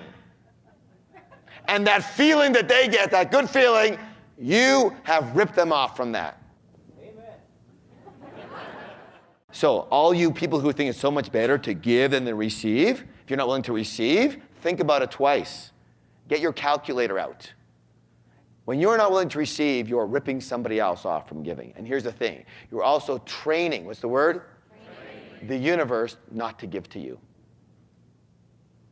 The universe supports what you want. And when you say, I'm not willing to receive, I'm not worthy, when you play that song and dance because you didn't know before, that's okay, except now you know. You can't play the song and dance anymore. So here's the deal. When you say that, the universe says, oh, okay, then we'll just pass you over. Now here's the thing. The universe is totally abundant. Yes or yes? I mean, look at all the trees out there. Look at when it rains. I mean, there's lots. And so here's the thing. When it rains, let's say you say, oh, I don't want any of that rain to hit me, so I'm going to put up an umbrella. So you put up an umbrella. Let me ask you a question. Does the rain hit you now? No. But what happens all around you in a nice big circle of where the umbrella is? Does the amount of rain that was going to come on you that now goes over there, does that go over there now, or does it somehow disappear? It goes around you. Some more goes all around you, doesn't it? Same thing. When you're not willing to receive, guess what? The universe says, okay, next. Oh, you're not willing to receive? Good. Are you? Yeah, okay, you can take his share. Because it's going to give. The rain's coming, yes or no? So I'm going to make a declaration right now, just because I like doing this, because there's so many people here, because it really helps my life. So, universe, listen closely. If there's anybody in this room who is not willing to receive their share, please, I'm happy to take it. Very open to receiving it. Okay? Instructions. Or you can just take your piece. Fair enough? You get it, yes or no? Yes. You can play the victim, but you can play it somewhere else, not with us. It's an old tape. It's an old conditioning. It's better to give than to receive. You're a better person if you're a giver. You're not. You're not a better person if you're a giver. You're not a better person if you're a receiver. You can't be either or. Okay? They're just all one and the same thing. Two sides of the same coin. So you might as well receive. Because you know what? Here's my experience, and you may not agree with this, that's okay. People who are lousy receivers, they're lousy givers too. How you do anything is how you do everything. You're lousy at it, you're lousy at it. You understand? Because when they give, they don't give with a clean heart. They give with an agenda very often. I'm a better person now. Great, go ahead, buy that. I don't buy it. You want to buy it, buy it. Now, I hope I'm not stepping on too many toes here, but if I am, I hope I'm stepping really hard. So you get this. Giving is wonderful, and receiving is just as wonderful. You have to be a fantastic giver, and then you have to be a fantastic receiver. Both. It's no use playing the opposite side of the coin here, because it doesn't work. There was a question here? On an airplane, you're supposed to give yourself oxygen first, right? You give yourself oxygen first? Yeah. Yeah? Because you can't help anybody if you're dead. Exactly. Good point. Do you hear what he said? He said in an airplane, they ask you to make sure you give yourself oxygen first, because you can't help anybody if you're dead. Right, good. Another way of putting it, so give him a hand. That was an excellent thought. All right, so if you really want to help people, then you got to be able to receive too. Okay, good. So let's do this. Let's talk about receiving here in the fact that we are creatures of what? I can't hear you. Habit. So the key is you have to practice. What's the word? Practice. You have to practice receiving elegantly and enthusiastically, yes? So you can basically give a strong message to the universe that you are willing to receive. Absolutely. So here's the first way you practice. You practice with this little baby right here. This is your receiving practice. So those of you savers, hoarders in here, they were figuring, oh, I'll put maybe a little in here, but I'll take most of it and put it into my FFA. Sorry, doesn't work. You have to practice receiving. You got to blow this off in a way that's going to really empower you to feel nurtured and that you've received. Does that make sense, yes or no? Yes. That's why I say do things that are a little unusual for you, a little bit out of the ordinary, a little bit fantastic, that have some juice and some energy for you. The next way is this. The next way you practice is this. My own story is very interesting. When I was broke and I saw a penny on the ground, I can tell you right now, I would never stoop so low as to pick up a lousy penny. Because you know what? I thought that meant that I was, I was settling for this, and this is the amount. Because I had heard you should keep $1,000 bills with you to make you feel rich. I tried that. I didn't feel rich. I just felt like I had a $1,000 bill I didn't want to lose. You know what I'm saying? What can I tell you, right? I saw a penny, it was like, a penny, what's that? It's very interesting, though, that now that I'm extremely wealthy, when I see a penny, I have a party. I am totally jazzed. I pick it up. Right away, I go, thank you. I kiss it. Mwah, I am a money magnet. Right? Because you know what? A penny is money. Do you understand that? And any money is any money. I don't care if it's a penny, a loonie, $10, $100, $1,000. I'll take it all. I don't want to sit in judgment over the amount. I'll take it all. So I get really excited when I see a penny. Now, I'll tell you what. Anyone around me knows that if there's any money around and nobody's claimed it, I'm going to claim it immediately. Right? I'll ask, is this anybody's? No, great, it's mine now. Thank you. You are so nice to me. You just shower me with money, right? And I look at everything as a symbol for that. Do you understand what I'm saying, right? So I used to be in judgment. That's a penny, that's $1, that's $100. I'm not in judgment. Money is money. I'll take and receive graciously and gratefully. All money's given. All of it. And very enthusiastically. So, here's what I want you to do. Let's do a little eyes closed visualization, declaration type of thing. So we're going to practice. So close your eyes. And let's assume for a second that somehow you end up finding a penny or something. And so close your eyes. And let's say these following declarations. So you'd be practicing internally again. So you find a penny. What are you going to say? I am a money magnet. Let me hear you. I am a money magnet. Money comes to me easily. Money comes to me easily. I'm willing to receive all amounts of money. I'm willing to receive all amounts of money. All right? Now make sure that when you understand this, because it doesn't matter what the amount is. Eyes are closed, eyes are closed. So the idea here is the energy around the money. How excited can you get, even with a simple penny, even with a quarter, even with a dime, anything that even looks like a penny? How excited can you get? How wild and crazy can you symbolize this? Nothing has meaning except for the meaning you give it, so you might as well mean everything for you. And really understand and make it mean that when money comes your way, any amount whatsoever, that you've attracted, that you are a money magnet. Money comes to you easily, effortlessly. You are a money magnet, right? You just simply say, thank you. I'm willing to accept it all. Are you willing to start doing that? Yes. Are you willing to start doing that? Yes. All right. If you open your eyes now, you can now physically practice doing that on a physical level. So see if you can find 1 or 2 pennies around. Come on up here. Go on back there. Celebrate them.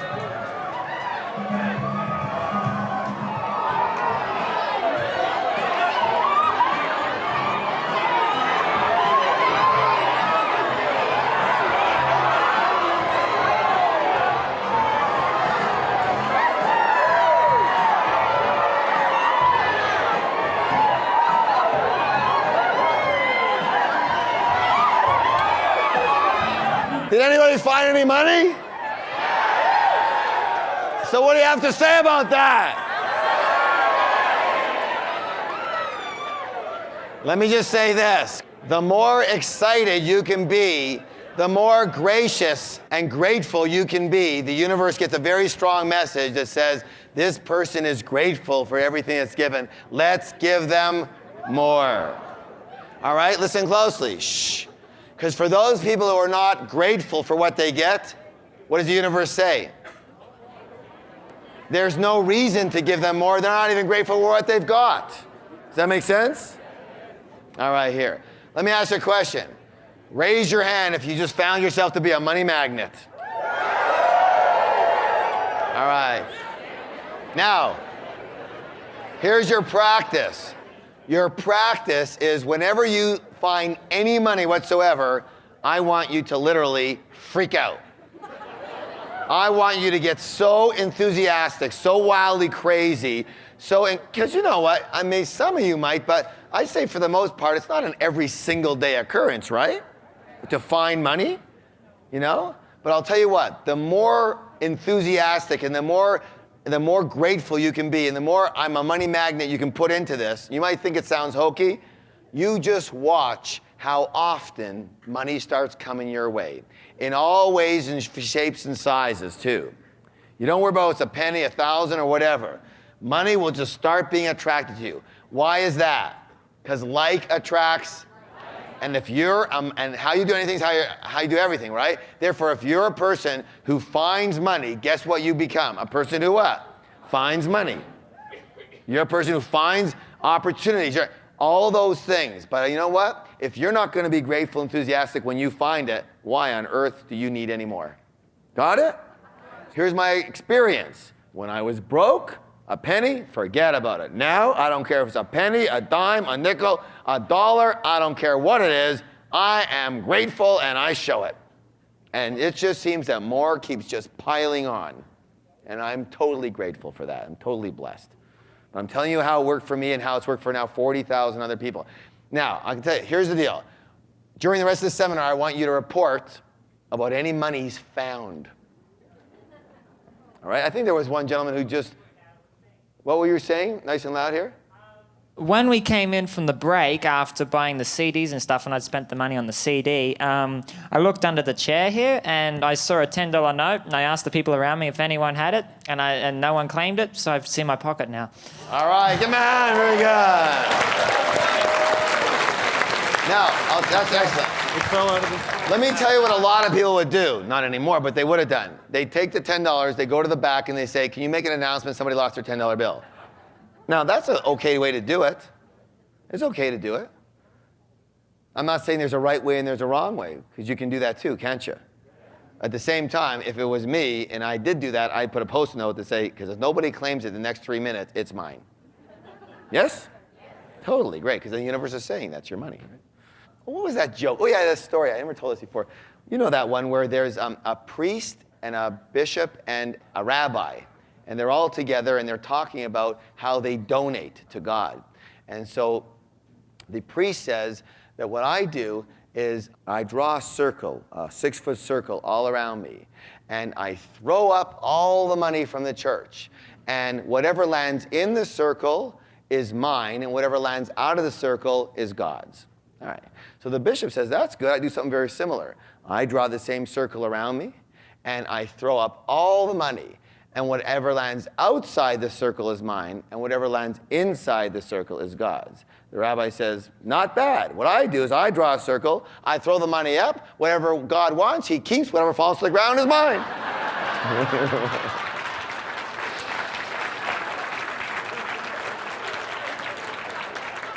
There's no right and wrong, but one way gets rich, right? Okay, good. And let's begin. I create my life. I create the exact amount of my financial success. I play the money game to win. My intention is to create wealth and abundance. I admire and model rich and successful people. I believe money is important. Money is freedom and makes life more enjoyable. I get rich doing what I love. I deserve to be rich because I have values in other people's lives.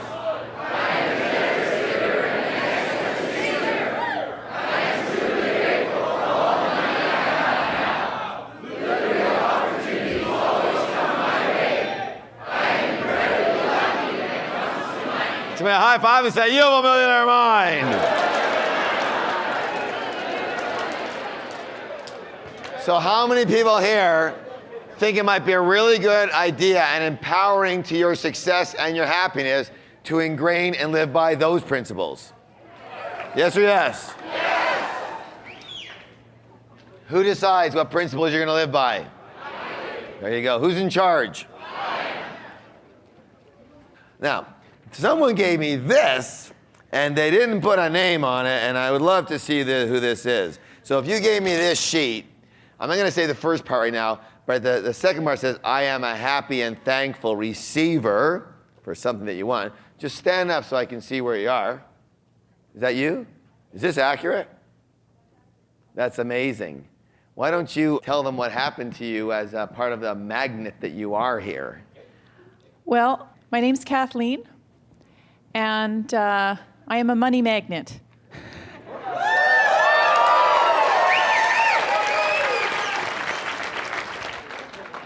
Actually, after the teaser night, I really thought that this whole thought leads to feelings, leads to actions, leads to results thing made a lot of sense.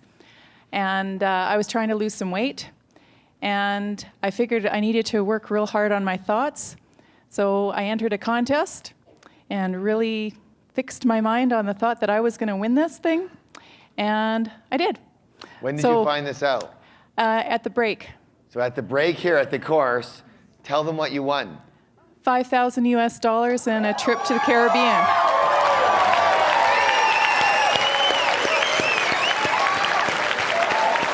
All right, good job. Thank you. I am an enthusiastic and grateful receiver. You better be. Very good. There you go. So I don't know if y'all heard that. She won $5,000 US plus 3 days in the Caribbean, all paid for. Good or good? Yeah, good. Very nice. Oh, I'll tell you about tomorrow. There was a little letter from someone, and we talked about success tracks. On success tracks, we work on intentions, very heavily on intentions and the power of intentions. So this fella, I'm not going to blow for it. I'll read it for you tomorrow. But I mean, it's like he put an intention down there. It was like, oh my God, it just happened, right? It was huge. Okay, so this is another one of my favorite parts of the program. They're all my favorite, but until tomorrow. I love this video that you're going to watch right now. I love it because there's so much you're going to learn by watching this. Plus, it is so freaking hilarious. If you have to go pee, I understand, okay? It is so funny, okay? Are you willing to play? Yes. All right. Are you ready? I can't hear you. Are you ready? Yes. Hit it, guys.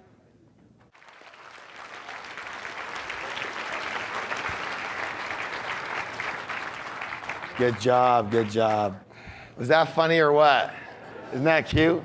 How many of you learned something? Good, good, good. One of my favorites. All right, now listen closely. Do you remember that they talked about in the video about different money personalities, yes? Yes. Now, what were they? There was the hoarder-saver group. There was the spender group. There was the avoiders, people who just kind of want to avoid the whole subject. And she also talked about these things called money monks. They kind of feel like money's a little dirty, a little beneath them. You know, they're a little over too spiritual for money. That whole game bothers them. So here's the thing. Even though we very often have a mix of all of them, generally we lean towards one more than the others. So you will need to choose the one group that fits you the most, even though you might have a mix of something, the one group that fits you the most. So listen how this is going to work. All of my savers and hoarders, you're going to go to that corner over there. All of my money monks are going to go to that corner over there. All of my spenders are going to go to that corner over there. And all of my avoiders are going to go to that corner over there. Choose one. Go!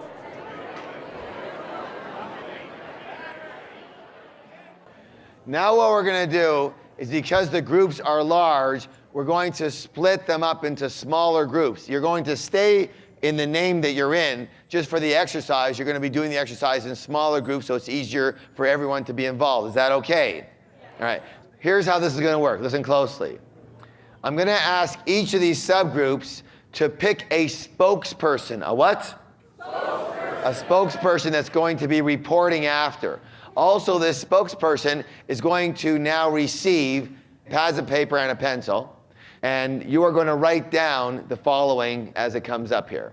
Number one, come up with one characteristic or word that describes your group other than the personality name. So in other words, you guys here are the spenders. What's another way of describing spenders, or other than the actual, hold on. Drunk isn't one of them, okay? So what's another word that you're going to have, a characteristic or word that describes the group, okay? Now, the next thing you're going to come up with is what are some of the positives about your money personality? Some of the positives. Number 3 is what are some of the not so positives?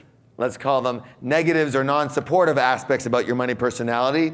And number 4, what specific actions can you take to become more balanced regarding money as a group? All right? Now, here's the deal. There's 4 questions. You're going to decide on the answers together as a group, as a subgroup. Yes, for your group. Yes? Here's how we do this. So what's going to happen is you're going to discuss this as a group. I'm going to give you the lowdown here. I'm going to be so nice to you this course because it's your opening course with us. You know, this is our opening bell, our entry-level program. So I'm extra nice to you this weekend. So I'm going to give it to you right now. Listen closely. How you do anything is how you do what? Everything. Watch how you play this game. Watch how you play this game. In other words, this. Are you a leader? Are you a follower? Are you a supporter? Are you in the middle of the group? Are you in the back of the group? Are you not even in the group? Are you participating or are you not participating? I said it's a participative event, yes? Yes. 100% participation, yes? Yes. We'll find out how you play because the mirror's up. Now, some people, you know, if they're not in the middle, if they can't hear there, what do? Well, they give up and they start moseying around. Nah, I can't hear it. They don't want to hear from me. Or their suggestion gets shot down. That's it. I'm gone. So I'm giving you the clues right now to watch yourself. Anything upsets you, anything not going your way, you take a nice deep breath, you stay in the frickin' game. Got it? Yes or no? Yes. People are going to become wimps. All right, here's how you do this. Get in your group, 100% participation, everybody's involved. Work together as a team to answer the questions. You will have a grand total of 7 minutes. And begin.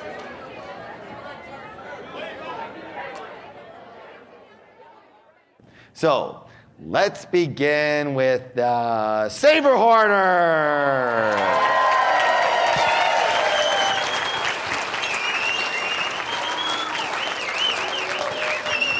All right. What was the one characteristic or word that describes your group other than the personality name? Sensible. Sensible. Ooh.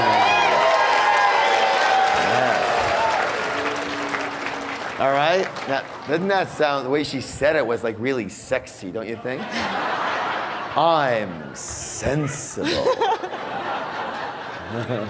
Yes, what did you have? Shh. We came up with an extra long word, cautious, resourceful. Cautious, resourceful. Wonderful. Makes no sense, but great. That's great. All right, good.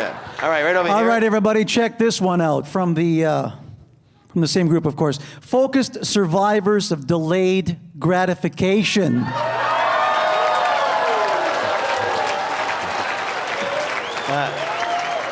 What do you think, Harv? Now, shh. All right, now, these guys aren't too analytical, are they? These guys are going, what do they mean? And these guys are going, have we started yet? In the back, they're going, look at them. They're sitting there. Look, their legs are crossed. Perfect, right? Yes. Would you guys be more comfortable if you could put your legs behind your back or your head or something? Does that make it feel better? There you go. She can do it. There. She can do it. All right, good. Now let's go over here, starting in the middle, with some of the positives about your money personality in the middle. We pay our bills, we're proactive, we're responsible, we're secure, and we're reliable and debt-free. Ooh, cool. Okay, right here, next. Okay, I'm going to add to that. We are definitely focused, we're frugal, we're definitely tenacious, we're in control, and we are goal-orientated. Ooh, yes. Yeah, yes. Okay, right that's here. for sure. Yeah. Right. You got any more? I just learned what frugal means. All right. We have money. We're good receivers. We have security, peace of mind, a good credit rating. Look.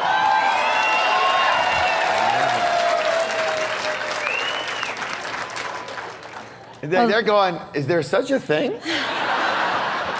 My husband would dispute that. We don't get any third notices. We have money for rainy days. We're never broke, and we're planners.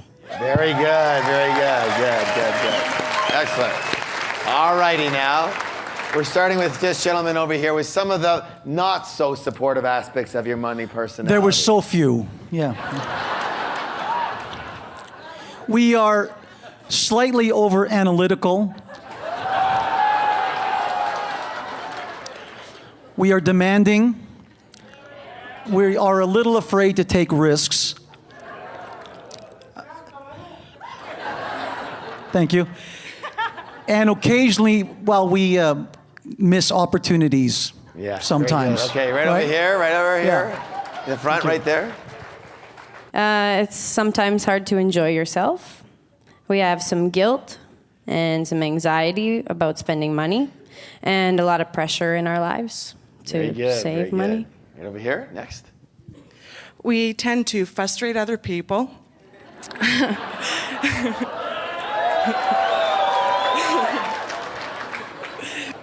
We live in the future and not in the present, and we can be a little uptight and have some guilt. Very good. Good notices. Excellent work. Very good. Good. And we're starting back in the front over here. And what are some of the specific actions you can take to be more balanced regarding money? Our hugest one was the play jar. Play jar. Huge. Very good, good. Everybody agreed on that one. The give jar, we can relax. Education, to learn how to spend money. We can reward ourselves. We could lighten up. Using our jar system is another one. Pass it over so she gets a chance too. I said the same thing. We said we need a play jar. Play jar, good. Learn how to manage our money. Manage it, yes. And right over here. Just a couple. We should practice some spontaneity, for sure. And practice. It makes perfect. Okay. Are you guys ready to be spontaneous now? Let's do a dry run of this spontaneity here, okay? All right, let's just have a dress rehearsal first, all right? Let's talk about and plan the spontaneity first. Okay, good. Okay. They didn't like that one. Practice. Our planned spontaneity is to buy assets to fund our fun. That sounds good. Gotta fund the fun. We'll be here all weekend. Thank you. Very good. All right, big round of applause. Good job, you guys. Very good. Okay. Let's hear from the money monks over here. Let's because you know why? Because normally they're very patient. So, we're going to get them involved right away. All right, so right up here, and start with the word or characteristic that describes your group's name other than the actual name itself. If anybody's interested, we're offering classes on some meditation techniques that we've developed in our 7 minutes, so we were, because of course we were well ahead of everything. All right, how about the name? Are you ahead of that? Get to the frickin' name, all right? Go. It seems you could learn a lesson in patience. All right.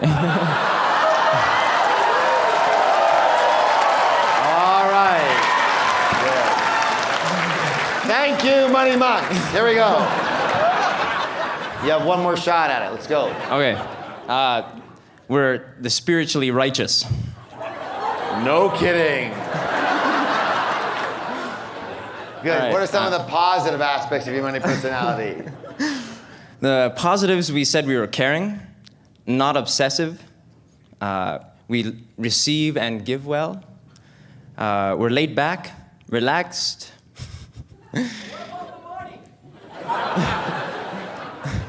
It's all by donation.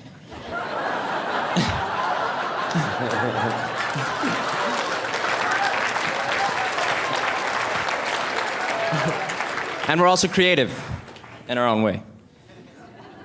Some of our negatives were boring, apparently. We tend to avoid money on the whole.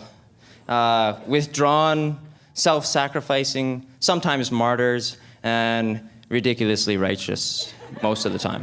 Very good, very good. Any aspects, what are some of the specific actions you can take? Well, basically taking action would be great.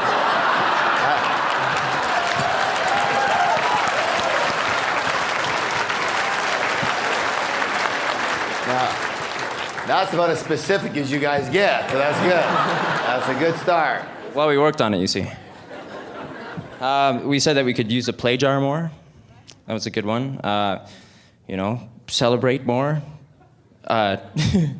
Focusing on our teachings to create a business, perhaps. Perhaps. Okay. Sometime in the future, maybe. All right, that's it. Give him a big round of applause. Good work. Very good. Very good. Okay. Good job. Excellent work. All right. Let's go to the avoider.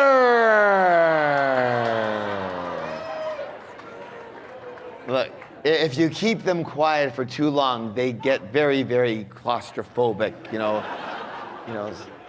audio claustrophobia, that's the thing about them. They love to talk, right? Take a spender, just keep them quiet and just watch what happens. You're gonna have problems. Move a little bit this way so everyone can see you. So these are the avoiders who are hiding behind the thing, yeah, right? All right, I need to be able to see you, so hold on, here. You stay here and you make a line this way a little bit more. Good. You got it, good. Shh. All right, let's make sure we don't make a mistake. Okay, if there's, my name is Ben, and if there's a phrase that we came up with, it's ignorance is bliss. Ignorance. But if there's a word, it's whatever. Whatever, good. All right.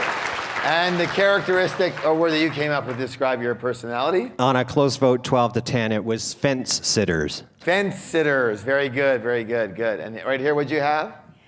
We had ostriches. The ostriches, yes. I just want to add, we don't know if this ostrich actually lays golden eggs because we've never looked to see if it has eggs yet. Right, good. All right, so we're starting right here now with you, sir. And we're going to go into some of the positives about your money personality. No stress. Place blame elsewhere. Intimate relationships with customer service. Ignorance is bliss. Developed negotiation skills. Hold on, let's go over here now. We are easygoing. We are good at delegating. Kids love us. We love education, but not around money. One day at a time. We live one day at a time. Okay, let's pass it over. Good. Oh, we had quite a list. Show us a surprise. Don't get upset. Delayed stress. Trust in your partner. Creative financing. Worry-free but poor. Easygoing risk takers, but quite resourceful. Very good. Give him a hand. Excellent.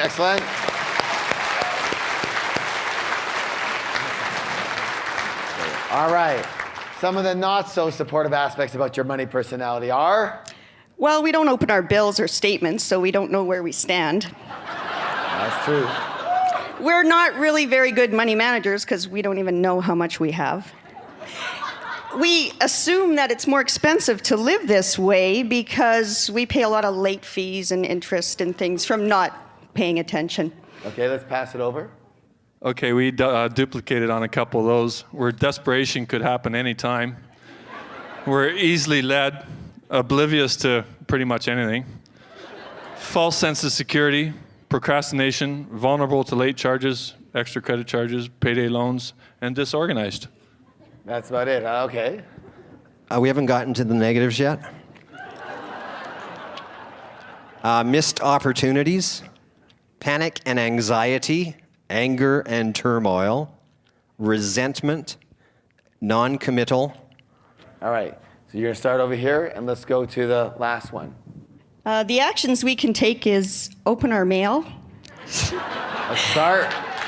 And then we're going to set up a money management system using some jars that we heard about. We're going to take some responsibility, balance our checkbooks, get some good role models to model ourselves after. Good, good. Pass it over right here. Automate your banking so the bills automatically come out every month. Get education, set budgets, set timelines, hire an accountant. All right, pass it over. Start up the money management program with the jars, of course, most importantly. Take responsibility, educate, and gain clarity. Very good. Give him a big round of applause.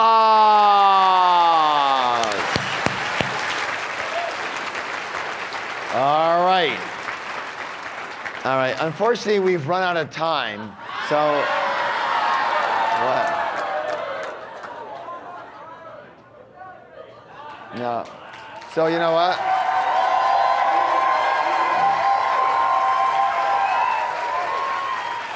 I promise we will get to you next course, okay? Not a problem, okay? So what we're gonna do right now is we're going to be taking a break. And hey, hey, hey, hey.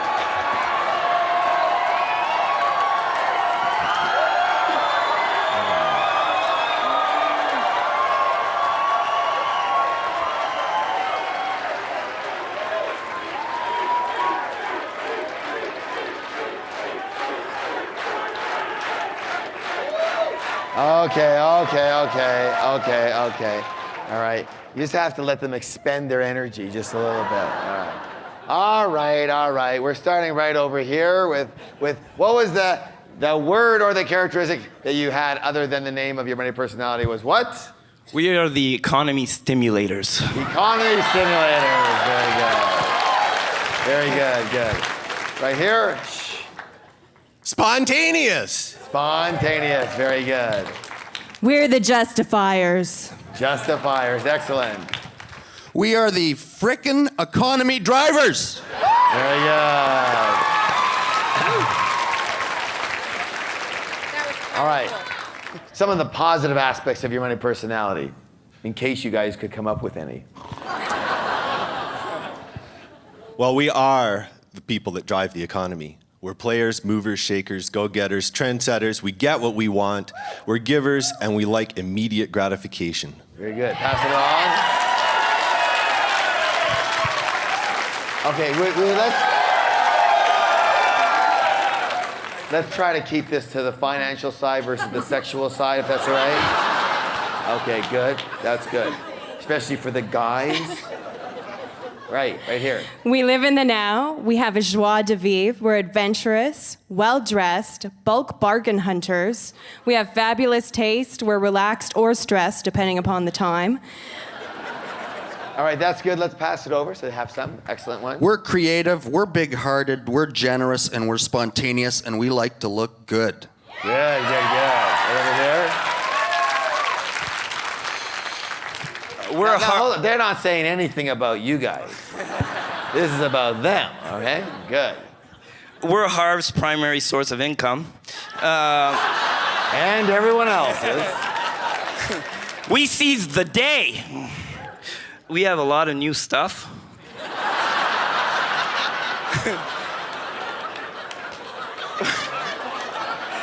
We are good receivers. We are the Joneses.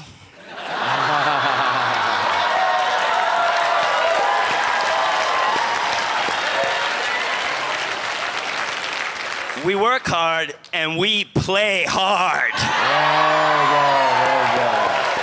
All right.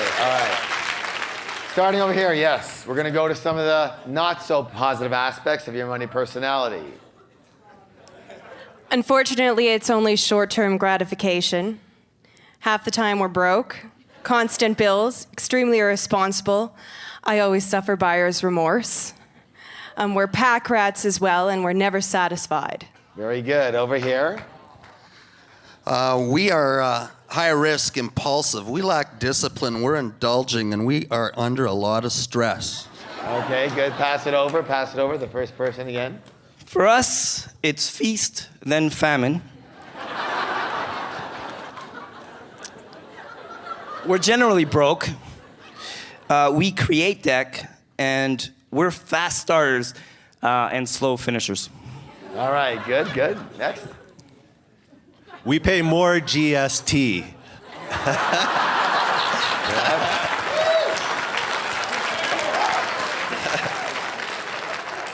We can be disorganized. We're often broke in debt from our impulsive buying. We always want more and are never satisfied. There's always another good deal to be had. Very good. Good job, man. Good.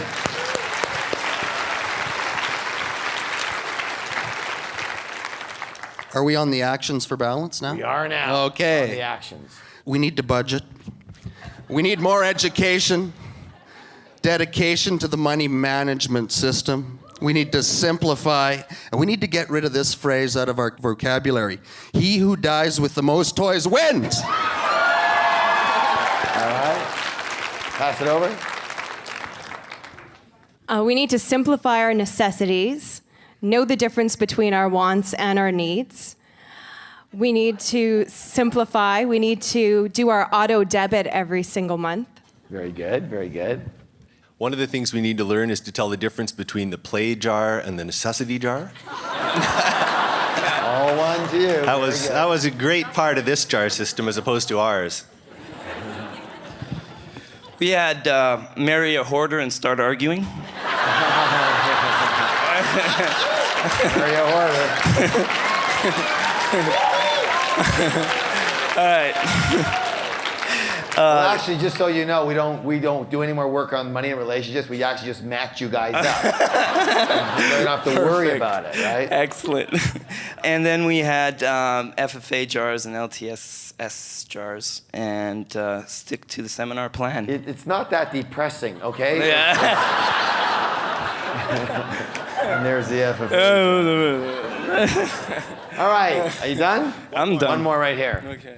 We have something else we could buy. Assets. Assets. Very good. Big round of applause for the spender.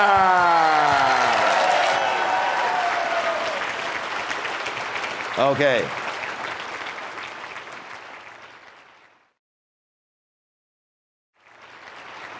So a couple of thoughts in general. Now again, these are generalizations. You can pick and choose what works for you. So let's talk about the hoarders and the savers.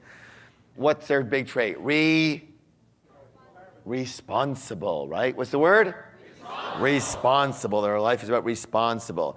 Again, they get the bank statement in the mail. They generally reconcile it to the penny each month. You say RRSP and they glow with pride and say, which one? They're out for dinner with a group. The bill comes and they check it twice with their handy pocket calculator, which they all have. And they divide it up perfectly among the group because it has to be fair and everyone has to be responsible for their own. Now, here's the issue is that they've got plenty of money, but the irony is they don't need it because they don't do anything with it. Yes, and of course your big action is to what? Use which jar? The play jar. Which is it? The play. Hello, which is it? Thank you, the play jar, and put money into there every month. All right, let's talk about the spenders. They, first of all, loved being talking about, right? So money is often an emotional scapegoat for this group. Spending comes from the word expending, as in expending emotions. So that's what they're generally releasing, emotions. And there's a saying that says, when the going gets tough, the tough go shopping. Somehow they know that. Of course, my wife calls this retail therapy. Their big word in their life is the F word. It stands for what? Freedom. What's the word? Freedom. The word responsible makes this group puke. Now, here's the thing. The bank statement comes to them and they take a quick look at it. If it seems close, it's okay. But you know what? It's usually pretty easy addition for them. Yeah, I think that's pretty close. That's about right. You say RRSP and they go, next year, for sure. Or they don't even say it right. My wife still calls it an RSVP. Honey, are we getting one of those RSVPs this year? No, we're not invited, okay? Oh, I wanted to go to that. Everyone else is going.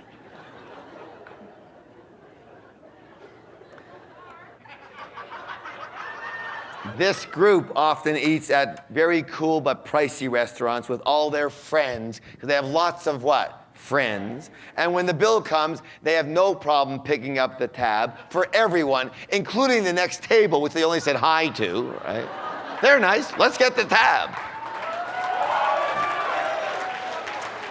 Their favorite phrase in the world is, it's only money, or you only live once. Their not so favorite phrase is, I can't right now, I'm broke. And of course the key is balance, and their big jar is which one? FFA. What is it? FFA. Good job, good job. Let's talk about the avoiders. They're going, what, did we start already? What, where are we? Is it dinner time yet? All right, avoiders. As the name suggests, they tend to avoid the entire subject of money. It's very easy to recognize these folks because, as they mentioned, they don't even open the bank statement when it arrives. You say RRSP to these guys, and they think you're talking about some kind of mouth-to-mouth resuscitation. When the bill comes to the table at a restaurant, they generally throw down their credit card and pay without even ever looking and checking the bill. The thing for this group is to realize you're in the game no matter what. If you're born in this society, you're in the game. So you might as well play to what? To win. And of course, the big thing for you guys is your 20 to 30 minute a day commitment to managing and investing your money as a part-time business to get in the game. Got it? Yes? All right, good job for them. Let's talk about the money monks. Look at them. Now again, these are generalizations, but generally the money monks see money as a little on the scuzzy side. You know, they don't feel that money and spirituality mix really well. It's a little beneath them to deal with this stuff. Actually, some of them actually lose the game of money as a way of suffering. You know, they believe that suffering is actually good and it will gain them brownie points when they get to heaven. As for the bank statement, what bank? They don't believe in banks because banks are part of the establishment. You say RRSP and they might consider it, but first I have to check my horoscope. The bill comes at the restaurant, they will pick up the tab out of love as long as you didn't order any meat. So the key for this group, again, is to get in the game, get grounded, and understand this. I have a question for all of you here. This is one of the really critical parts you all have to get here. Raise your hand, no matter what group you're in, if you perceive yourself to be quite a spiritual person. Raise your hand. Good. All right, so a lot of you said that. Now here's the question. In Ayurvedic philosophy, the philosophy that Deepak Chopra deals with and all that, you know that one, right? In Ayurvedic philosophy, what the Veda actually says is this. It says that the universe is abundant. The universe is what? Abundant. Therefore, if the universe is abundant and you're not, the question is, how connected could you really be?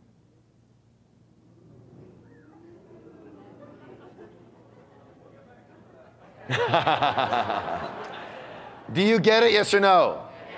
Yes. This is a very deep point. I'll say it again. If the universe is abundant and you're not, the question is, how connected could you really be?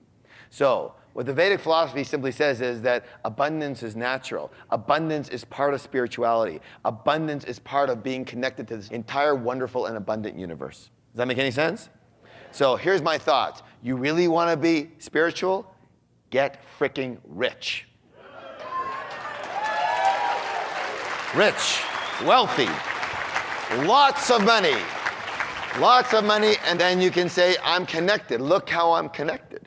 Because you know what? You don't have to believe anything here, but all the other stuff, to me, is a bunch of, let's call it, religious information that comes from people who have maybe other motives necessarily than necessarily your pure connection with spirit. I'm not saying anybody's bad here. Do you get it? But there's ways and rules and agendas and all that thing that gets in the way. Look, you want to learn about life, you walk into nature. Nature is very abundant. Does that make any sense? All right, very good. So, now, in conclusion, 2 very specific principles for everyone. The first rule is this. What's it say, please? Balance. So balance. The second one is this. Have this. What's it say, please? Preset structure. I want everyone to hear it. What does it say? Preset. Have a preset structure. Why is a preset structure so important? Who said that? Of course, one of ours. Yes, that's right. Listen closely. The idea is to win the game in spite of yourself, in spite of your personality, in spite of your conditioning, in spite of your program, in spite of anything. Yes or yes? Yes. How do you do that? Like Chris said, you take yourself out of the game in here. Understand? Here's what I mean. Don't be thinking. The more you think in the way you normally think, the less chance you'll be winning the game. Winning the money game takes how much thinking? 0, nothing, nada. It's a mechanical game. Do you understand? Here's the jars/account. There's your check. You divide it. That's it. When your thinking, quote unquote, gets in the way is when you decide you have a better idea than the system. And so here you are, you're doing it for a week, and then next week you're a little short or you're a little light, and so you come up with a new idea that says, you know what, I'll just pass on this month, but next month I'll put in double. Bingo, you just lost the game. You understand? So the idea is, I'm going to say it, I've said it before and I'll say it again. Thinking is very hazardous to your wealth. In fact, one of my new books is called this, listen closely, Don't Think and Grow Rich.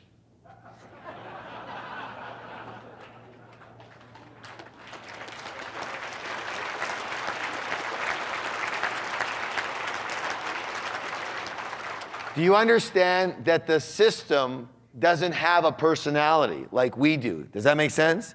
The system doesn't change its mind. The system does none of those things.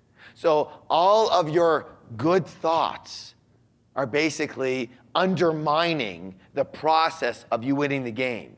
So I'm going to repeat it. To win the game, you use the system, the preset structure, and you take your opinions and thoughts out of the game. That way you are absolutely certain to win it, despite yourself. Does that sound like a good idea, yes or no? Yes. Okay, give yourself a big round of applause.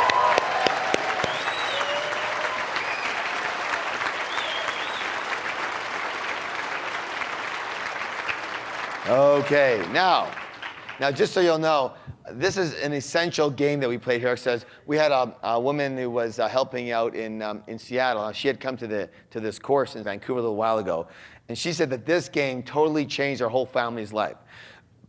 They had herself, her husband, and her son, who was 16 years old, David. And they always had bitter arguments about money all the time. And in this game, they realized that all of them were in different groups. And so now they understood what the other person's coming from and where they're coming from.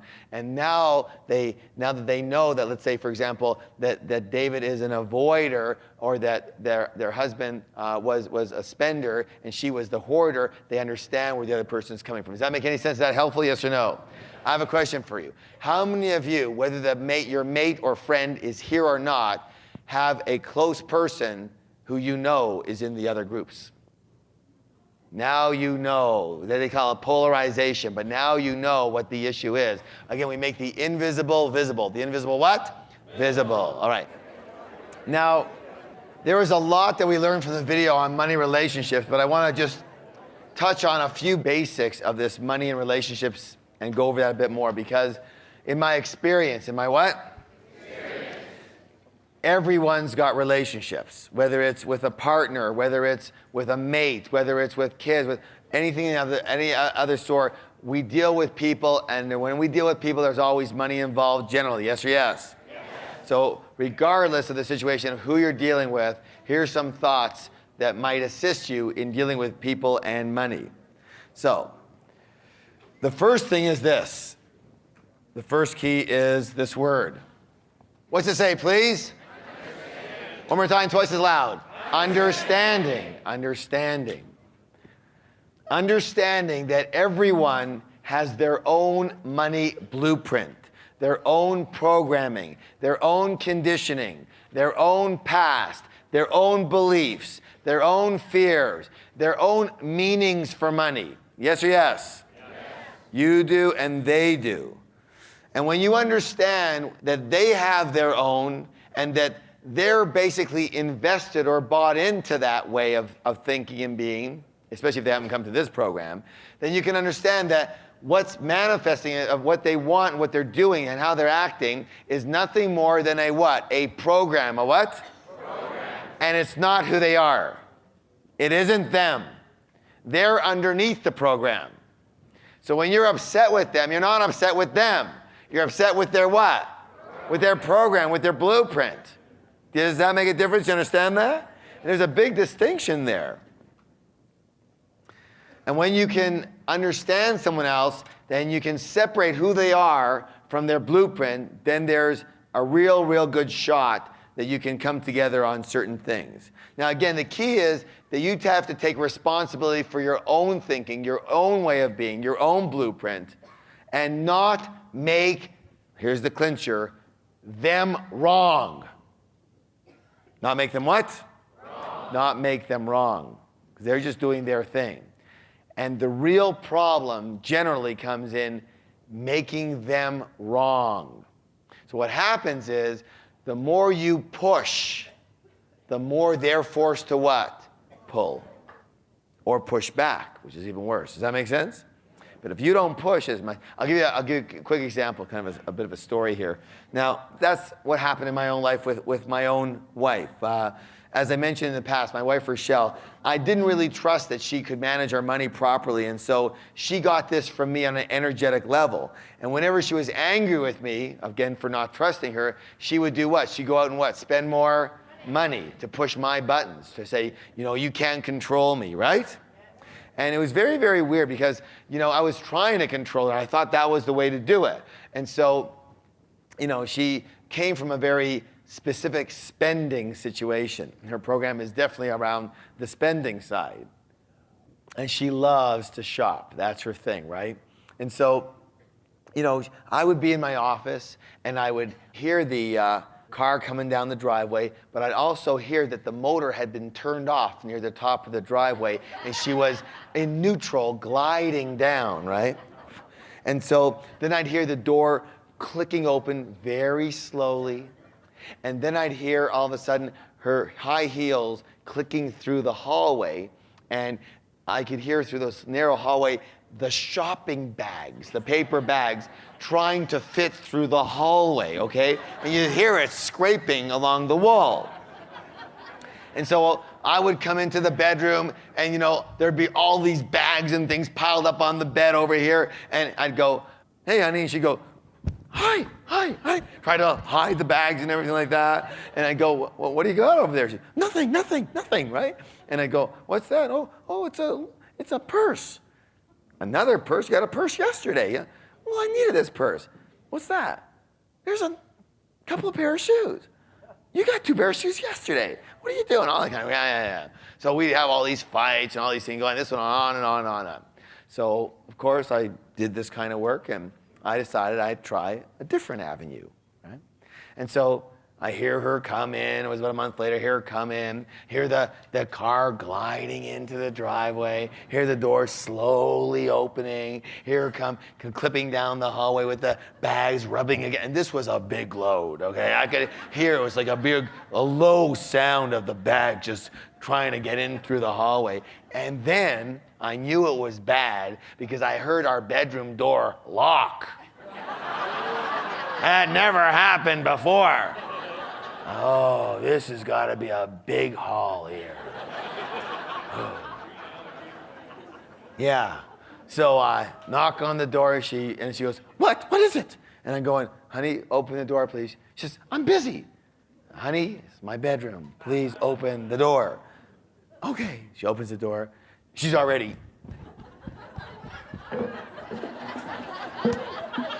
That's basically what happened, right? All over the place. And so she's trying to hide it, and there's a big mound on the bed. It looks like Nordstrom's or Sears or something, you know, just a big thing of bags all over the place. And going, man, I'm thinking to myself, how on earth could anybody do this, right? But I said to her, so what do you got over there? She goes, just a little dress I needed. I said, really? Let's see it. So she takes it out and she holds it. I said, wow, that's kind of pretty. Why don't you try it on? She's looking at me. So she puts it on. I go, wow, that is a knockout dress. That's a keeper for sure. You look great in that. Maybe you want to wear it on Saturday. She's going like this. Have you ever seen how the puppies or the dogs look at you like this?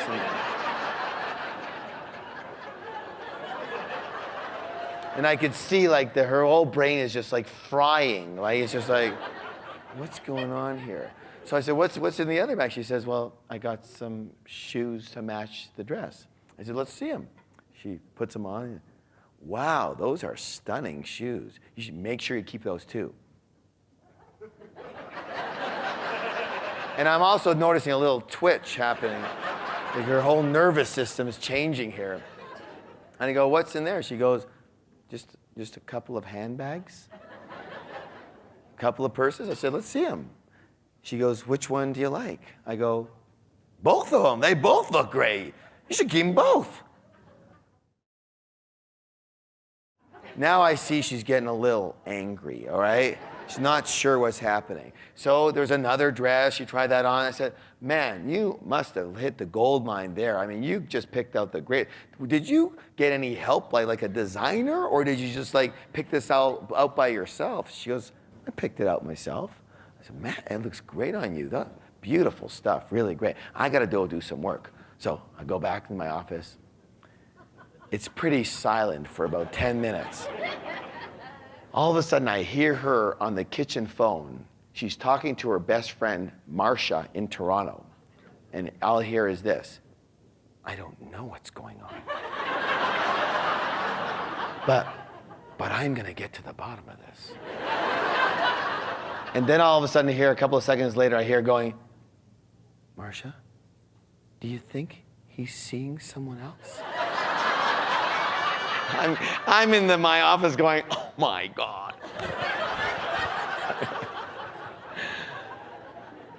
And so about 10 minutes later, she's off the phone and she says, Harv? I go, yeah. She says, would you sit down, please? I'm going, sure, honey. She went, okay. I can take it. Tell me what's happening. What? Please.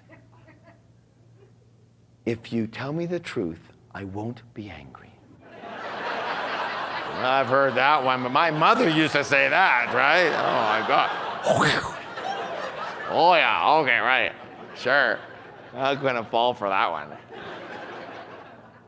What is it? I bought $3,000 worth of clothing. And you said, keep it all? I said, yeah, it looks great on you. And you aren't upset? Did we just come into a lot of money? Well, nothing unusual. All of a sudden,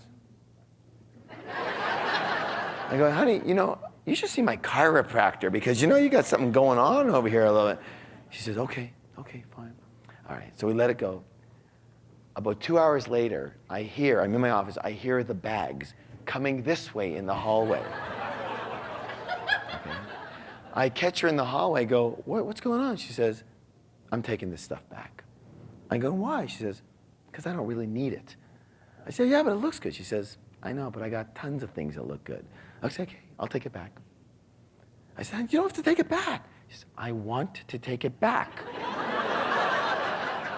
Okay, you win. So that little role reversal worked pretty good.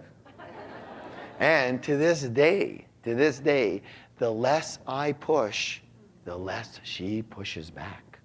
And when I don't push and I just simply trust that she's going to make the right decision, all of a sudden everything has changed because there's no more hidden resentment there. Do you understand that? So here's the thing you have to understand. Everybody has their own meanings. Their own what? Meanings for money. And for her, her background, her meaning for money was money means pleasure. Money means what? Pleasure. However, for me, money always meant freedom. What does it mean? Freedom. So ne'er did the two ever meet, of course. So when she was spending our money, she wasn't spending our money, she was spending our future what? Freedom. That didn't sit well with me. And when I was not letting her spend money, it wasn't I wasn't letting her spend money, it was I wasn't allowing her to have what in life? Pleasure in life. You understand the problem there? So the question is, how are you different than your mate or your partners or your employees or your employer with the arena of what money means to you? So now we have a whole different understanding. First of all, we've done this type of work before. I understand her blueprint. She understands my blueprint. I understand that what she wants is pleasure. She understands what I want is freedom. So what happens is, for example, we communicate about that. What's the key word? So I make sure that if I'm asking her to hold off on something, I'm making certain that I say, and make sure that there's enough money there, enough expenditure there for her to get what she wants, the pleasure-wise, but she doesn't have to overdo it because she does that on her own. And the same with me. When she goes and spends money, she's smart. When she spends money, she'll say, honey, I spent $1,000, but I was going to spend $2,000. And I decided to keep $1,000 so we could put it in our FFA account. I said, thank you, dear. That's so cool, right? It's okay. It's a little game, but it works, all right? It works for us, right? Do you understand what I'm saying here? So you get this, yes or no? All right, so understanding their agenda, understanding their blueprint, understanding their meanings for money, and not making them wrong. If you make them wrong, you'll create an energy that they'll force them to do more of whatever they were doing. Remember in the video, when they switched roles, all of a sudden he was scared to death, right? Right? But when she was pushing him, all he wanted to do was spend more, yes? You got it? All right, here we go. The next one over here is critical. And the word is this. What does it say, please? Independence. Independence. Now, this is the way most people, when it comes to, let's say, a romantic relationship, how they end up working it. They end up doing this. And what happens is they come together, yes? I didn't mean it like that. They blend together. They blend together as a single entity. As a what entity? A single entity. And most people believe this is the way relationships need to be. Except I want to share something with you that I'm going to beg to differ. And my experience says this, that this is the surest way to ruin in all forms of relationship. When you come together so closely that you've blended with each other. So I'm part of you, you're part of me, yada, yada, yada. Now, that's the problem. The problem is this, is that in this case, both of these people have lost their power. Both of these people have lost their what? Independence. Now, the more powerful type of relationship, in my experience, says it looks like this. You've got this person over here. You've got this separate person over here. And yes, there is a third entity. A third what? A third entity where you are coming together. You understand the difference? The difference in this entity, in this situation, says, I'm me, and I have my life. You're you, and you have your life and your power. And we also have a third entity called us. And us is a wonderful thing when we do us. But it's not always us. It's me, it's you, and there's us. There's 3 entities there. That way, all the entities have their own energy and their own power. Does that make any sense whatsoever? And what happens when people try to blend them without having their separate power, which is why I'm so adamant about you having at least some of your separate money, that only causes nothing but what? Resentment. Nothing but what? People don't like being robbed of their power. And in this situation, there's always, almost always, a winner and a loser at all points in time. You understand that? In this situation, you say, hey, what we have together, we have together. But what we have apart, we have apart. That's not a problem. Does that make any sense? Good, good. So, again, for a lot of you, it's going to be very important that you accept that person as they are, as an individual. Let me put it this way. We came in alone, we're leaving alone. Everything else is interesting, but we came in alone and we are leaving alone. So you better hold your power throughout. Got it? All right. And that's not power over someone. That's just owning your own power.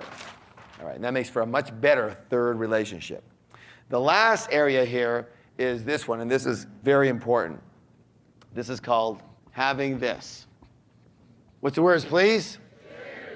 Creating a shared vision. Now, here's again the situation. You've got this person over here. You've got this person over here. Now, again, the same situation. When there's just the two of you, where's the energy go? Between you, right? That's all there is. Is it possible to have a lot of friction that way? Totally. Back and forth, back and forth, back and forth. That's all the energy can go. Except for one thing. What I'm going to highly recommend, and it doesn't matter if you're in a romantic relationship, you're an employer, if you own your own business, whatever it is, you have kids, make certain you create, again, a third entity. And that third entity is what? Your SV, your shared what? Your shared vision of something specific that you want to do or have together that you're both going for. When we do that, what happens to the energy? This person's energy is partly where? Up here. This person's energy is partly where?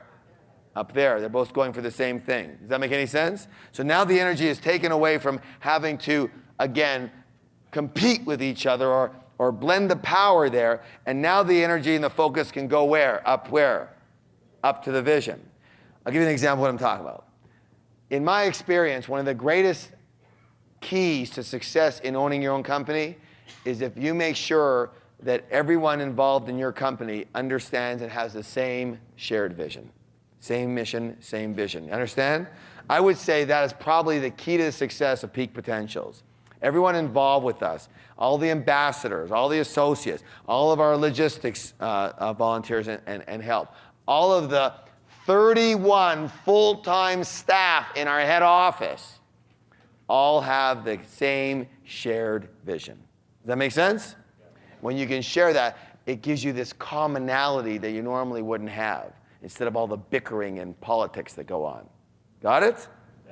Because the shared vision, the vision is bigger than both of you. It's something for you both to play in. It's an arena for you both to focus on. All right. So that's critical here. By the way, where else is that important? Raise your hand if you have kids whatsoever. Here's my experience. When there's no shared vision, there's not a lot of stuff going on. I'll give you an example. My son, Jesse, he's trying out for the high school football team as a receiver. So in order to make sure, because it brings people closer together. Closer to what? So I make sure there's always some shared vision with myself and my wife, myself and each of my children. And if you don't have that, I'm going to highly recommend you do this as a methodology of being close to your family and close to anybody else. It just works in all relationships. So what I did was I said, Jess, you're going out for football. I said, can you make sure that if you're going to get a football, look for a football that's the same size of what you're going to be using, right? So he did that. And I gave him some money, and he put in part, and I put in part, and he bought himself a football. So what was this all about? I said, you know what? Why don't we do this if you want? Why don't we create a situation where you're going to be the starting receiver this fall for the football team? And he goes, that's exactly what I want. I want to be starting. And of course, he had told me that before. I said, so I'll help you with that what? Vision. And I said, let's do some practice time whenever you want. Let's throw the ball around, we'll run some plays and all that kind of. Well, I'll tell you what, this kid was so excited about that because he was excited about me helping him. Both of us working towards what? The goal of being starting wide receiver on the team. That was important to him, yes? And I'll tell you what, because he hangs out with all his friends, but all of a sudden, he started hanging around me a lot more often. When I was home, he had the football in his hand. Dad, you want to go out and throw around? We got so close all of a sudden as soon as I brought that up. My daughter, on the other hand, she is turning 16. And so what was the shared vision for her? To be able to get her what? Her license, right? So what did I say? I said, you know what, honey? How about if I help you and we can work together to get your license as fast as possible? Oh my God, she was all over that. Now, she's a 16-year-old girl who's usually not over anything that I talk about, right? It's like, okay, Dad, fine, you're embarrassing me, okay, stop. But this, like she's all over it, right? So it was more like, Dad, can we go driving? Can we do this? Can we do that?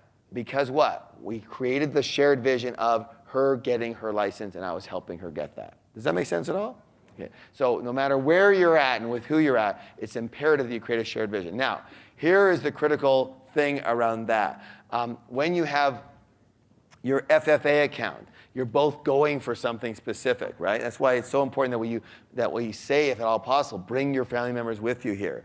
But things like LTSSs that you're sharing, education that you're sharing, the big one over here, your play money that you get to share, those ones that you're doing together are very, very important. When you're going, for example, have an LTSS that really brings you together. Sit down with each other and say, let's do something really special together with this. Even one jar will do it. How many will notice that sometimes when you're together, you've decided you're going to buy a house and now you're saving for the down payment? That's a good thing, yes? Or buying a condo. Or in one of the previous seminars here, we had a couple. I didn't even know they were a couple. They're kind of split apart. They weren't getting along and all that. And all of a sudden, we started talking about this. And they were sharing how they didn't have anything, quote unquote, in common anymore. So I said, well, I said to the woman, she stood up and I said, well, what is it that you really want? What do you want to save for? She says, well, he wants one thing, I want another. He always wants these motorized vehicles and toys and all that, and I don't want anything like that. I haven't had a vacation in 19 years, and I have never been anywhere in the sun. I would just like to go to the Caribbean. And he's looking at her, and I go to him, I go, what do you want? He goes, well, shoot, I'd like to go to the Caribbean too. And she goes to him, you would? He goes, yeah? The motorcycle goes, yeah? He goes, yeah, it'd be awesome. All of a sudden, they're hugging and holding hands. Why? Because they got a shared vision. That's all it takes. A little bit of magic comes in to the relationship the minute you start sharing your vision. Now, here's the most important part and why this shared vision is imperative. Because watch. What is the shape of this vision when you have the two people in the shared vision? A triangle. Buckminster Fuller, one of the greatest people of our time, what he said was that the building block of the universe is actually the shape of the what? Triangle. That is the building block of the universe. And what we also know is this, and we talk about this in wizard and warrior training, is the understanding is this, is that when you have a triangle versus this over here, what have you created in the middle over here? Space. What's the word? Space. And something you need to know. You'll experience this in our camps, but you need to know this for right now. Space. What's the word? Space. And space is the only place that you will find spirit. The only place you will find spirit is in space. In other words, it takes space to have spirit, to have magic. I'll give you an example. How many of you have ever wanted to figure something out really badly, remember something really badly? It's at the tip of your tongue, you know it, but you just can't get it. Anybody? And what happens? You let it go. You say, forget it. And then about 20 minutes later, boom, like a missile, it comes right in and just comes in. Yes or no? Because you gave it some what? We're going to be doing wizard training next week. Unfortunately, it's completely sold out. I can't even talk to you about that. So, however, Wizard training is so much about allowing space in your life. And you know what happens? When you allow space, it's a vacuum. And the universe rushes in to fill that vacuum with spirit, with magic. For example, how many of you ever had an experience where you had a speech and it was like read and prepared and every word was down? Yes? Or seen it? What happens in those speeches? They can be quite good, but they can never be great. Why? Because when is a speech or when is a talk ever great? When it comes from where? From the heart. It just like comes out spontaneously. It's like you're channeled. It's like you're guided. And these metaphors and the ideas just come flying out of you. You have no idea. If in your paper, you could have never been that smart. Have you ever experienced something like that? Because you're giving it the space. You're giving spirit space for magic. If you want to have a magical relationship, you are going to need to give it what? Space. And that's why I like the independent model. And that's why I like the shared vision model. Because in space is where spirit resides. Make sense? Yes. How was your day today? I should say, how was your month today, right? You've been here a while, yes? But did you have fun? Yes. Did you learn a lot? Yes. Did you learn about yourself a lot? Yes. Did you learn about your mind a lot? Yes. Very good. Good morning. How y'all doing? Good. Did you have a good night last night? Anybody have some thoughts about yourself and your life after you left here? Yeah. A lot of people have called this program kind of a wake-up call, right? It's like, oh my God, what was I thinking? Yeah. So, first thing we do is what? All right, what do we got here? First one we put money into is which one? How much? We're going to go with LTSS next. How much? 5, and I believe there's another one here. 5. Education. 10. Play money. Necessities.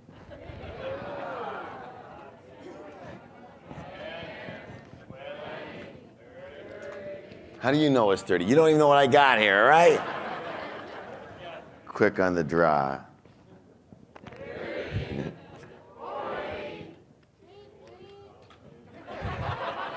It's very habitual.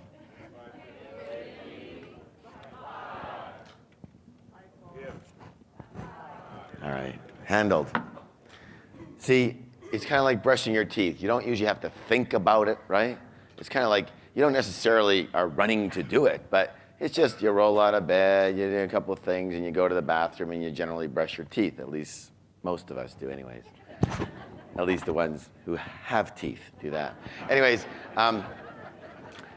but you know what I'm saying? It's kind of second nature, yes? So the goal is to what? Make this what? Second? Make this what? Second nature. You don't think about it. Remember last night? The essence of what we were attempting to show you is that it doesn't matter what your personality is. Spend or save or avoid or, okay, that's interesting. Those are very good observations. They're very assisting with regard to when you go off track and whatnot and what your natural tendency is to do, yes? On the other hand, same thing happens with your conditioning. Okay, you've got this recording and that recording and this information and this belief and that belief. Very nice, very interesting. And so frickin' what? So what? How does that stop you from taking the check and writing a check to this account? What does any of that stuff have to do with the manual process of taking a pen, writing a check into this account? What does any of that mind frick, as we call it in warrior camp, have to do with this process? You tell me. Yeah, but what does it have to do with the process? It has nothing to do with the process. Do you understand? The mind frick has nothing to do with the action. What we're going to find out this afternoon is that you can act in spite of whatever the heck is going on in there. It doesn't matter what's going on in here. These are separate processes. Yeah, I know that we know that they're linked, and of course, biologically, we know that they are linked. However, we don't have to, we can intercede in that linked. You understand what I'm saying? So just because you're thinking this thing, here's what I want you to do, okay? I want you to try an experiment with me.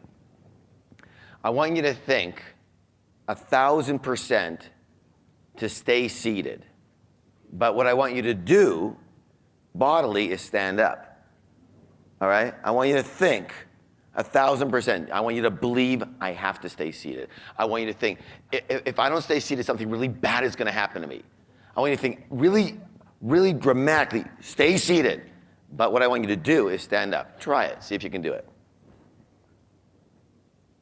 No, stay standing if you can do it. So think, I have to stay seated, but stand up. So you're not able to use your feet and stand up? Are you able to? You are able to. Okay, great. Are you able to stand up? You are, okay. Are you able to stand up? Are you able to stand up? So think I can't, but do it anyways. What did you notice? I can stand. Hallelujah, brothers and sisters! You can stand. All right, have a seat. So do you understand what I'm saying? You can think this all you want, but in the end, it has nothing to do with the bodily mechanics of doing it. Understand?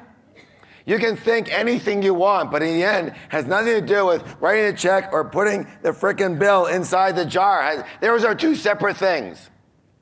So stop thinking, or think anything you want. I don't care. All I care about is you do this. That's all. You can think anything you want and get really rich and free. Do you understand that? Yes or no? Yes. I hope so. All right. Please stand up with your sheets. We're starting with winning the money game. The words have energy, yes? Yes. How many people have heard of affirmations? Okay. There's a difference between affirmations, what I call declarations.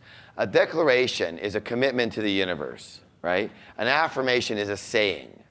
The declaration, as far as I'm concerned, the declaration is what you're stating as a commitment out there. Say, this is who I am, all right? The affirmation is kind of, I find it for myself, the definition, a little more whimsical. It's just a statement, but it doesn't necessarily, for me, feel like a commitment. When I say this, I make a declaration into the universe that this is who I am, this is who I am becoming. Does that make sense? Yes.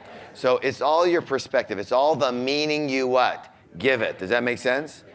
So I'm giving it this meaning that when I say this, I'm putting it out there that this is now and becoming truth for me. Understand?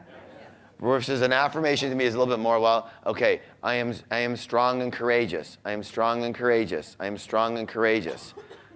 You know, versus I can say the same words, but if I have my hand on my chest, if my intention is to the universe to say, I am strong and courageous, and feel that, it's a whole different matter. Does that make sense? Now, the other thing about this, too, is that we only use declarations in concert with the learning and experiences that we're already having. So what they are is they're a little bit more, almost more like reminders, review, and they trigger the other information and experiences you've already had. So when it says, I am an excellent money manager, what does that trigger for you? The jars, and that you split your money up. Does that make sense? Versus if you just read in a book, here's your 6 affirmations you should say for yourself. I'm an excellent money manager. Where's the file? The only file you've got is a junky file. So you're saying this, your junk file comes up and they don't match. And finally your mind says, that's BS. You're a lousy money manager, and you always will be. Because you haven't done the work. You haven't related into a new file yet, understand? So you already have the file. So these are more of making what you already know stronger and putting it out there. Does that make any sense to anybody here, yes? And that's the difference in the way we teach. The way we teach all our programs. I'll tell you right now, this is even our entry-level program, but all of our programs generally use declarations, but they use it in harmony with the lesson.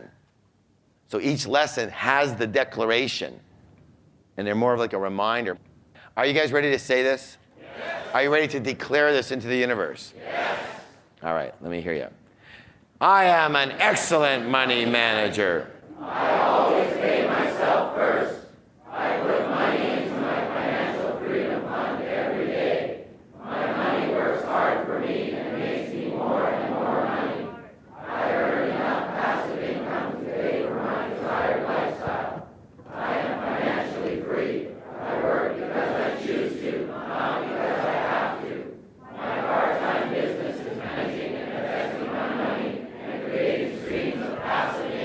Give somebody a high five and say, you have a millionaire mind. Good work. The gold sheet. Winning the mind game, winning the mind game. Let's hear it. Go. I create my life. I create the exact amount of my financial success. I play the money game to win. My intention is to create wealth and abundance. I admire and model rich and successful people. I believe money is important. Money is freedom and makes life more enjoyable. I get rich doing what I love. I deserve to be rich because I add value to other people's lives. I am a generous giver and an excellent receiver. I am truly grateful for all the money I have now. Lucrative opportunities always come my way. I am incredibly lucky when it comes to money. Give me a high five and say, you have a millionaire mind.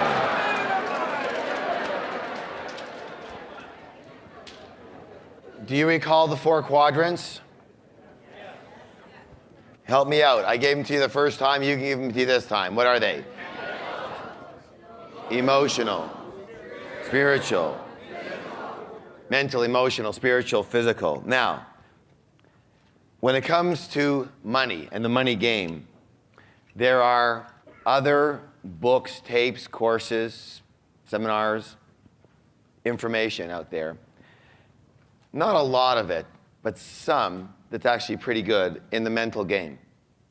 There is actually quite a bit in the spiritual side. And there's a lot on the physical side. Not the tools that we necessarily give, but still some very, very good tools out there, yes? But you know what my experience is? Very, very little, if anything, with reference to the money game has been done and talked about in the emotional side. And people have that experience. And so one of the powerful aspects of our programs is that we understand we are holistic beings. We understand the 4 quadrants. And in every one of our programs, we always, what's the word? Always. Make certain all 4 quadrants are covered fully. Because let me just say this, just so you'll understand this 1,000%. The one quadrant you don't handle is the quadrant that will suck you down. You understand what I'm saying? That's the one that will become your nemesis. It's kind of like, you know, you have 4 appendages, 2 arms, 2 legs. Just imagine one of them not working.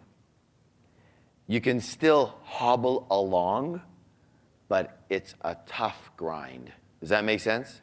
You've got to, and when all 4 are working, then they can work together, they can intertwine, you're balanced, everything changes. So it's not just like, oh, when this is working, you know, this one's working and so are all 4. No, this one working means all 4 are working, and when all 4 are working, then the effect is quadruple.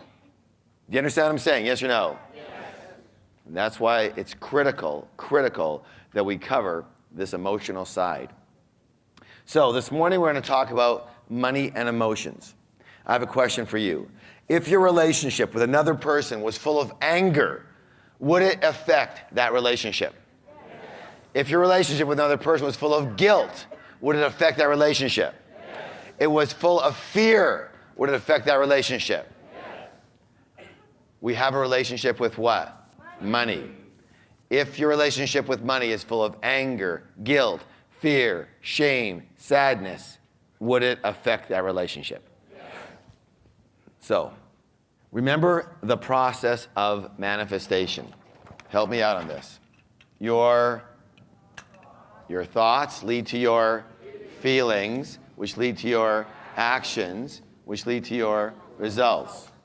So, by virtue of that formula, you automatically, what's the word, please?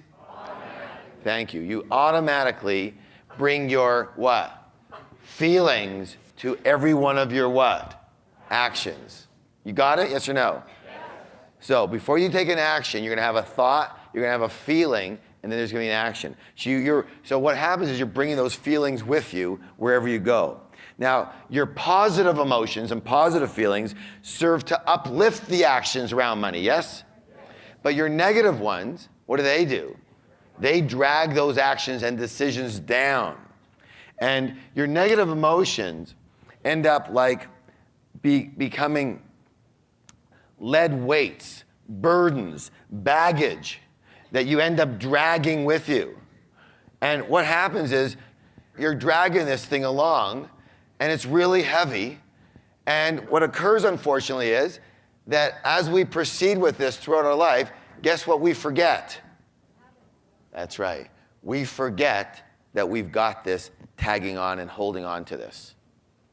And we think, we believe that this is how we walk, and this is how much we weigh.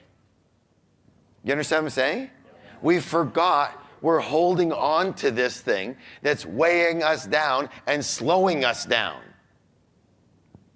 We just think it's part of us now. This is who I am. Oh yeah, this is who I am. So what happens is this. These are like lead weights, baggage that we end up bringing with us into the future. So let me just explain this right now. The future, actually this next moment, whatever the future is a clean and open slate. You understand that? It's totally clean, it's totally open, it's completely neutral, right? So let's say in this future, whether it's a minute from now or a day from now or 2 days from now or 2 weeks from now, we have this. What is it? We have an opportunity, right? It's a clean, it's a clear, it's a wonderful opportunity, yes? Yes. It sure is, until we show up. All right, and then what do we bring with us? We bring with us all these things. So for some of us, we might bring what? We might bring anger, yes? And what do? We put ourselves and this onto the what? Onto this clean and clear and wonderful opportunity. Or some of us might put this onto it, guilt. Or some of us might put this onto it. What's this one? Fear. Or some of us might put this onto it. What's this one? Shame. Or some of us might put this onto it. What is it? Sadness. You understand what I'm saying? So we took this wonderful opportunity and then put our stuff onto it. And now that opportunity has changed, isn't it? Sure has. And we don't even realize we're doing it. Be honest with me. How many people know other people, let's not talk about ourselves right now, that because of their certain emotions, they wear it on their sleeve? And all you have to do, if they're not wearing it right now, is press a little button and they'll wear it in a half a second. Yes or no? Yes. See, that's what our trainings are about. Wizard, warrior, we're pushing buttons all over the place to help you practice staying calm, centered, in your power, no matter what anybody does. Does that make any sense? Because it's a training, it's a practice. But some people, most people, 98% are so easy. You want to see what they're made out of? You want to see this stuff? Add a little fire. Add a little heat. See what happens. You understand what I'm saying, right? Well, you notice in our courses, we add heat all the time, just so you can see yourself.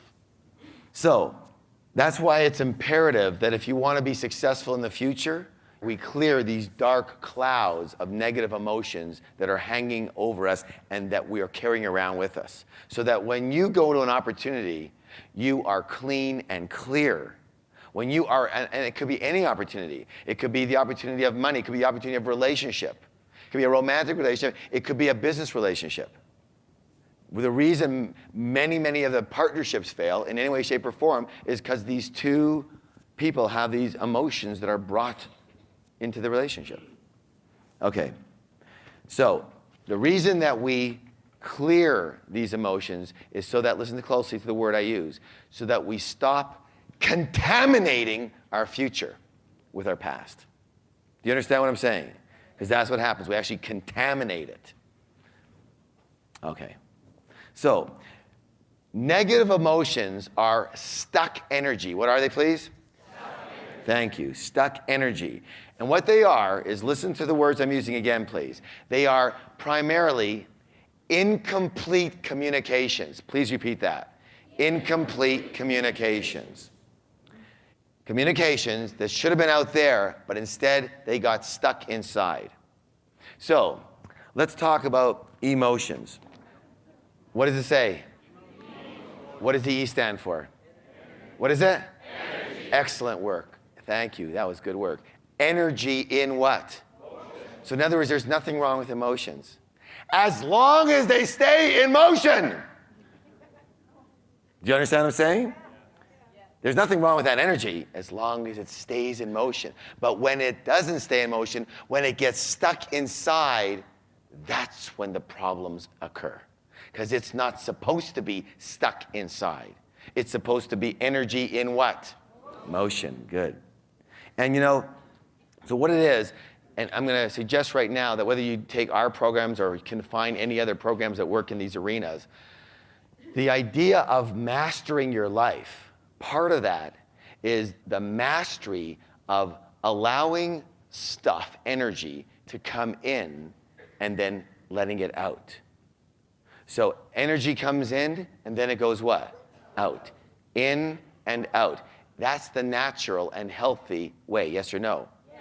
Imagine, let's look at nature, ourselves, our body. Food comes in, but it doesn't ever go out. You got a big, fat problem. You understand what I'm saying? So it's got to be, everything works like that, in and out. Look at life. We come into this life, we go out of this life. Understand? Everything is in and out, in and out. Energy in, energy out. That's what we do in Warrior. That's what we do in Wizard. We teach you how to be a master. Mastering life is partly around that. A big part of it. How many people can understand that? It's a training. It's a what? It's a training. You have to train yourself for that. Because we don't normally, we're not good at it. Oh, a baby gets the energy. They start crying, right? He's let it out. But then we get told, stop crying. What's the matter with you? And pretty soon, we say there's a problem with just letting it out. Got it? All right. So, releasing the energy is critical here. And you know what? I'm going to generalize here. Is that okay with you? I'm going to generalize here. In no way, shape, or form is this true for everyone. But generally, what's the word? Generally, men, as a stereotype, men are a little better at certain emotions of getting them in and out. Or I should say, a little quicker. It's a matter of timing, right? A little quicker. So usually, not always, there's men that are totally opposite and women that are totally opposite. But usually, just from our past upbringing, usually, you know, men are something like this. Okay, let's eat.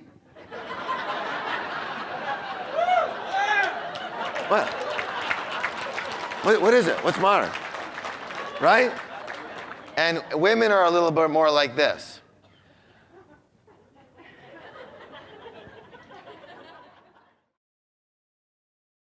Like my wife's a perfect example. You know, I come and I see her and she's in the kitchen. I go, hi, honey, how's it going? Okay. Are you all right?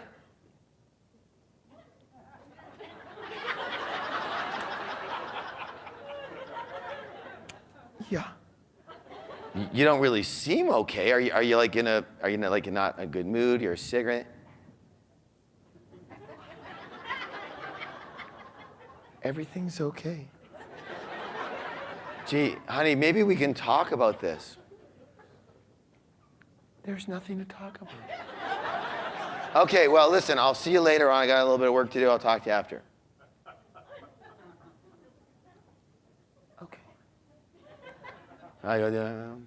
So, next day. Hi, honey, how's it going? Fine. Gee, you know, maybe we should really communicate about this because, you know, we both, you know, work on ourselves and there's nothing wrong. A week later. Hon, I think we should talk about this. Okay. What is it? Do you remember 6 weeks ago when...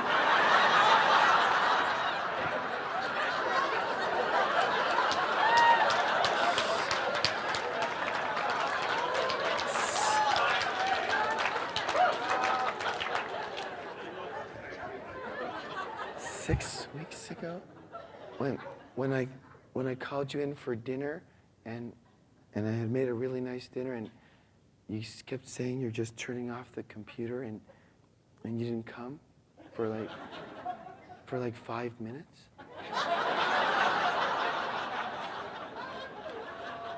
Oh yeah, I remember that. I was really busy, and Guys, the wrong thing to do. Okay, when they start doing that, little clue, no matter what, no matter how quote unquote illogical it is, you cannot say a word. You can't explain yourself. You can't even say, I'm sorry. You can't say anything. Because the minute you do, they'll go,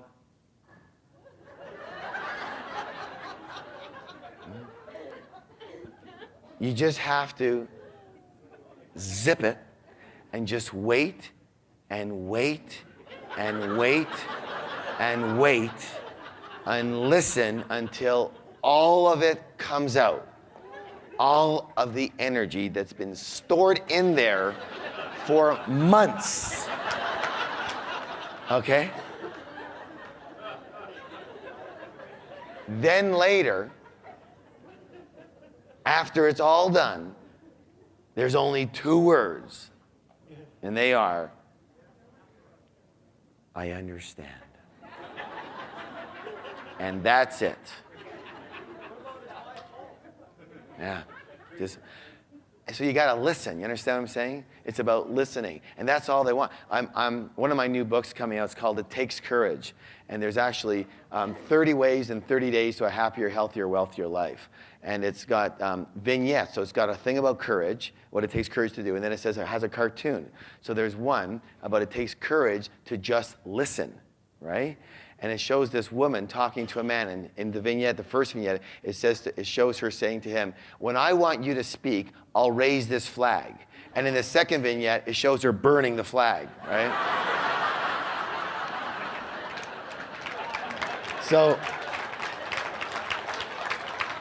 really, it's just a matter of timing. Men in general are a little like in and out, quick, and women just hold it in there, you know? So it's all about the timing, right? Just a matter of time. Speaking of timing, it reminds me of a cute story of this wedding that's happening. It's an Italian wedding, and you know the husband and the wife, and they're kind of young, and the grandfather comes to his grandson. He says, hey, Sonny, I got a present for you for your wedding. He says, is this a gun? Is this a gun? I've been in the family for years. I use the gun. I use the gun on myself all the time. It's a great gun. It's a kill a lot of people. It's a good gun. He says, he says, gee, I don't really need a gun right now. He says, well, you got to take it as a gun. It's a present from me. You understand? You got to take it as a gun. He says, okay, I'll take it the gun. So he takes the gun. And he takes it home, and he takes it to his new wife. She says, get that stupid thing out of here. What are you, crazy? We're not the mafia anymore. Get that out of here. I don't want that in the house. Away. So he says, okay. So he takes the gun, and he goes over, and he goes down the street, and he finds a pawn shop, and he trades the gun in for this really nice watch. And so he comes home with the watch. He's really happy. It's a year later, and now it's time for their 1-year anniversary. And they're having a party, and Grandpa comes, of course, and he says to his grandson, he says, son, I got to see it at the gun. He says, I miss it at the gun so much. It was like a part of me. He says, I use it so much. He says, let me see it at the gun. He says, well, gee, Grandpa, I don't have the gun anymore. He says, you don't have it, the gun? Where's the gun? He says, I traded it in for this really nice watch. He says, you traded the gun in for the watch? He says, let me ask you a question. You're going to come home one day. You're going to see your wife in bed with another man. What are you going to do? Say, hey, buddy, it's the time to go.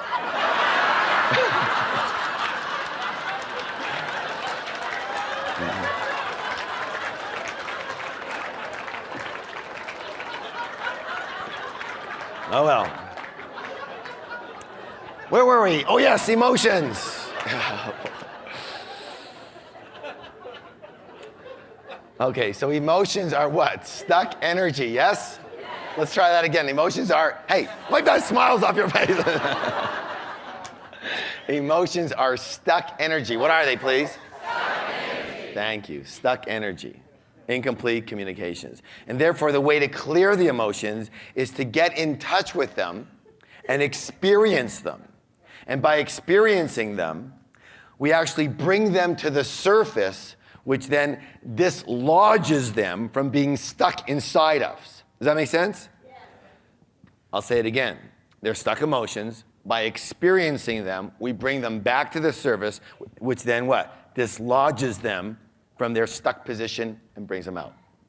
So we're going to do a very, very essential, and what I'm going to say right now is a life-changing exercise for many, many, many, many, many, many people. I want you to write these things down. I'm going to dictate them all first, so copy this, and then we'll talk about it after. Everyone needs to be writing these. Everyone. With regards to money, with regards to money, I feel angry because,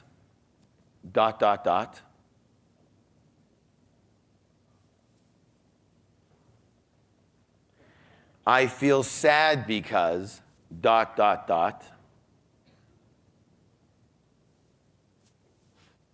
I feel afraid that,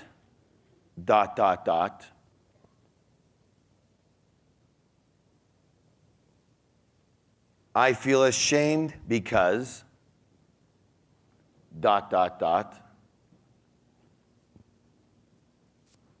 I feel guilty because,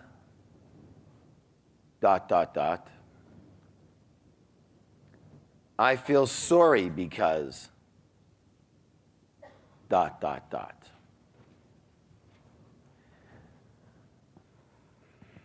So you could feel this emotion with regards to yourself, a specific person, a group of people, or a specific situation. And I want you to write these completions in complete sentences. And I want you to have several, if at all possible, several answers for each emotion. I'd like you to go deep, and I want you to find the buried memories, because those are the ones that are the deep burdens for you. And I want you to be okay with feeling the emotion, because feeling the emotion is what we're after, the experience. Now, money and emotions is a very, very, very touchy subject. And a lot of people have years and decades of built-up energy in some of these areas. And it's time to what? Let them go. Let them what? Go. So again, if you need a Kleenex, just raise your hand and one of our assistants will bring you some. The more specific, the better. I'll give you some examples that some participants have used. I feel angry at myself for not living up to my full financial potential. I feel angry at myself for not selling MRP stock when it was at 40, now it's at 2. I feel angry at myself for not having a regular savings program and investing my money properly over the last 20 years, now I have nothing. I feel angry at Dan for screwing up my entire business. By the way, this is not the time to be overly enlightened. This is just the time to get it out, yes? I feel angry at God for not providing for me and making me struggle, especially after I put my faith in Him. I feel afraid that I won't succeed in my next business and I'll lose all my time and investment capital. I'm afraid that I will succeed and I'll have more responsibility and have to live up to everyone's new expectations. I feel ashamed I've let myself get $50,000 into debt.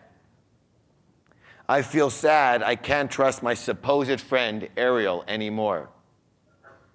I feel guilty for having to ask my parents for money and still live in their home. I feel guilty for earning more money than my dad. I feel guilty for stealing from my partner. I feel guilty for taking money from my mom's purse without her knowing when I was young. I feel guilty for letting my family down and not supporting them in the lifestyle I'd like to. You understand what I'm saying here? So, these are the ones I could share. Write freely. Go deep. This is something, listen closely, this is something that you can keep private if you choose to. And the more you can write, the better. But here's my challenge to you. It takes courage. It takes what? Courage. To fully do this exercise. To really go back in and find the pieces that are really, really stuck in those emotional states, those emotional energies. And I want you, listen closely to the instruction here. I want you to write down the things you would never write down in black and white, or blue and white, or brown and white. The things you would, no way would I ever write this down. It's too secret. It's too, I wouldn't want anyone knowing this. I don't even want to look at this, okay? You write down the things you would never write down, including everything else. So I'm not saying everything has to be a big catastrophe. I'm just saying the things that are serious, get them down. Because those are, otherwise you're just playing on a very superficial level, which is okay if that's what you came here to do. But if you came here to clean out your life so that you can go to tomorrow with a clean slate, this is the way to do it. And it does take some courage, no question. All right, so make sure you get at least a couple of completions for each emotion. If nothing comes to mind, ask yourself, what would I write down if I did have this emotion? All right, if I did have this emotion, what would I write down? Again, it doesn't have to be a catastrophe. Okay? And again, now, these are mostly primarily to do with money, with what? However, since this is such an effective exercise, it would be a little bit of a ripoff if we didn't allow you to slide some other pieces in that you're angry or ashamed or guilty about. So go ahead and write them in. I don't want you to spend the whole time on them. Make sure that for each of them you got the money parts handled. But if you've got guilt or an anger around something else, put it in there. Okay, because we're going to do some release work on this morning. So let's release the whole, let's get rid of the whole tree, all right? Is that okay? Yeah. All right, good. Let's take the whole thing out. Keep your pen moving. Don't stop to think, but stay in your feelings, not in your head. And I want you to get used to feeling the emotion. So bring the emotion up. As you're writing the emotion, feel that emotion the best you can in the written form. And now, if you are in formal therapy, or you should be, you just have to be a little cautious in this one, all right? But it's just a very gracious and light release. And I believe at the end of the whole morning, whatever you feel right now, you might just get used to this feeling that you've got right now, because I'll pretty well guarantee you're going to feel 10 or 20 pounds lighter after this. Very nice. Okay, are you ready to play? All right, so you're going to have about 8 minutes to complete. So keep your pen moving. Don't get stuck in your head, thinking about it, whatever. Get your pen moving and get into the feeling, all right? And do not take yourself out. It's very easy for their mind to go, oh, I have to make a call, I have to go to the bathroom. Don't take yourself out. That's how your mind does it to you. Okay, gets the heat's up, you're gone. All right, begin. Okay, good job, very good. Now, the key to clearing this, again, is expressing and experiencing. Expressing and what? So writing this down is a form of expression, and that is a certain form and a certain amount of energy. The next piece, the next level we want to go to is expressing vocally, articulating, getting the energy out in a vocal form. So in a moment, I'm going to ask you to find a partner. Now, if you came here with a mate, it might be a very good idea to be with your mate, all right? If you didn't come here with a mate, not a problem. Then you can be here with anybody, anyone whatsoever, all right? Now, again, it's about articulation. It's about what? Articulation. Now, earlier, I said that if you want to, you can keep this private. So I have to stay in integrity around that. At the same time, how many people came here to quote unquote learn or unlearn? So as I said, it takes courage. So I'm going to invite you, everyone, to make sure, make what? Sure. That you have a partner for this exercise, because it's critical. So if, in order to stay in integrity, if there's something that is on your sheet that is so, quote unquote, horrific, at least to you, that you just cannot bring yourself to articulate that with someone else listening, then just skip that one. But it's got to be out there. I mean, it's got to be like, okay, well, I don't think I should share that I killed 4 people in the woods, and maybe I'll hold off on that one. Maybe I'll just make it 2 people. Maybe that will be okay. So, do you understand what I'm saying? Other than that, it's probably just your mind telling you how bad it is. And when you say it out there, it'll be like the beliefs. It'll be like, oh, I guess that wasn't such a big deal, right? All right, so it takes a bit of courage to do this process. All right. So I'm going to ask you to get with a partner. Now, the object is to, this time, feel the feeling. Feel the what? Feeling. When you're sharing.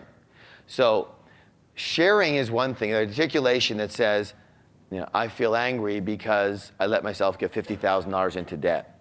Okay, fine. What does that do? Well, those are interesting words. What are they? Words. But it's the energy. What are we after here? The what? The energy. The what? The energy that we want to start dislodging and getting into motion, right? Energy in motion. So that didn't happen before. So now it's got to happen for us to dislodge it and clear it.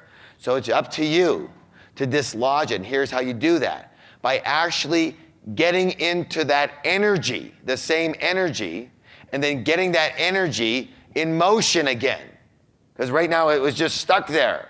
So it's not, I feel angry for getting $50,000 into debt. No, it's, I feel freaking angry for letting myself get $50,000 into debt. So now you've got that energy in motion. It's rolling again, okay? And now it can come out. Now, I'm not saying you have to be screaming at the top of your lungs. So scream quietly. You understand what I'm saying? But get the energy into motion. Now, some groups are better than others at doing this, and some people are better than others at doing this, from the standpoint of they're willing to go for it. Other people go, well, what'll everyone around me think if I get upset? Okay, well, that's your thing, right? So let's not worry about that. Let's just get the job done, and the job is to get in touch with the energy and get it into motion. If you're sad, get in touch with the sadness. If tears come, that's great. It's in motion. It's expression through the tears. Does that make sense? It's fantastic. The best thing can happen for you, right? So whatever it is for you, let it out. And those are good things. We were taught to hold everything in. No, let it out. Energy in motion. How many people are here are willing to play this at 1,000%? Okay. Well, we'll find out, won't we?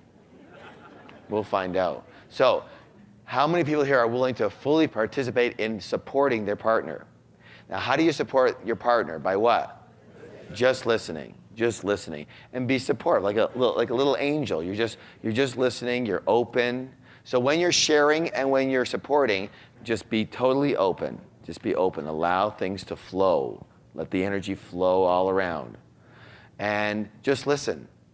So you're going to have about 6 minutes each to express what you wrote down, and make sure you use those 6 minutes, because I'll tell you this, in the thousands and thousands and thousands of people that we have assisted in this program, this part right over here, people tell us all the time, has just taken years and years of heaviness away from them. They allow them to walk into life clean and light. And you'll see the difference if you play. If you don't play and you don't see a difference, it's because you didn't play full on. So the level at which you play is the level at which the rest of your life is going to take hold of. So it's up to you. When you walk into that clean slate tomorrow, what do you want to be? How much of this do you want to hold on to? Again, if you're going to be upset in a quiet manner. You can be upset, I am angry, because you just get the energy in motion there. And it's okay to move, right? Get it going. All right. Take each one and play it for real. A begins, go. Okay. Now, as I mentioned, emotions are stuck energy that need to be released. The key word is released. And letting go is actually a choice. And not letting go is actually a choice. And a lot of people choose to not let go because they believe that this emotion is serving them in some way. They say that, well, if I let go of this anger, it'll mean that I'm condoning what he or she did. Or if I let go of this fear or doubt or worry, I might really get hurt. And as you can see, this is a story that only makes sense to this person. But in reality, holding on to these emotions, does it help, yes or no? No. Doesn't help, and it usually makes life very, very what? Miserable. So, the point is that you can let go of any emotion quickly and easily. For example, how many of you had some kind of upset during the past week or two? Okay? It could be traffic, it could be being late, it could be standing in line, it could be something, you didn't get what you wanted, right? But what happened? Did you decide to, well, I was in that lineup for 10 minutes and I'm gonna hold on to this for the rest of my life? Or did you just make the decision to just let that go? You know, it's okay, fine, well, whatever. Life goes on, yes? So as human beings, we have that capability. In the same way we have the capability of raise your arm, okay. We have the same ability to what? Just let it go. Just let it go. And those are critical. So I have a very good friend and a very, very strong and wonderful trainer, and his name is Jim Britt. And he has a brilliantly simple process for releasing negative emotions. So here's what I'm going to ask you to do now. I'm going to ask you to choose 3 emotions or issues dealing with money or whatever you were working on from the past exercise. So let's come up with three of the ones from the past exercise that had the biggest charge on you or that you want to really, really work on clearing. Okay? So you're choosing 3. Now know what they are. You're going to have to kind of memorize them because you won't be able to use your notes for this. Everyone got 3? Good. Now, close your eyes. Take a nice deep breath. And let it out. And once again, another breath. And let it out. And one more nice deep breath. And just let it all out. Okay. And bring up the first issue. Bring up the first issue. And get in touch with how that makes you feel. And notice where you might feel this feeling in your body.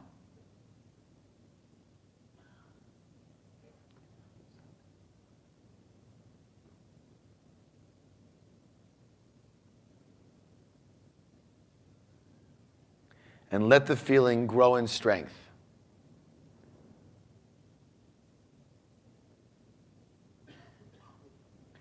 And let the emotion come forth.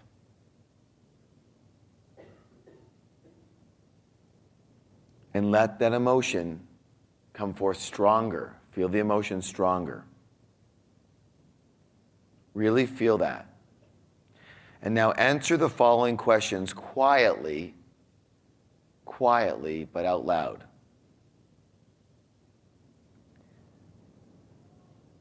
Do I like feeling this way?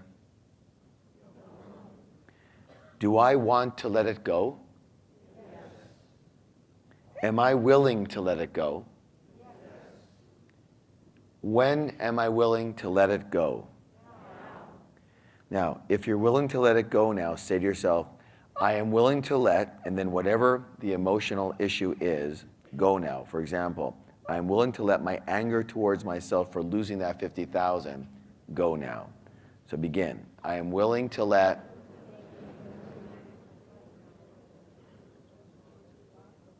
go now. Now keep your eyes closed. Take a nice deep breath. Exhale. Shake your body out. Keeping your eyes closed, smile. It's as simple as that. It's as simple as that. No complications. All right. Bring up the next issue, the second issue.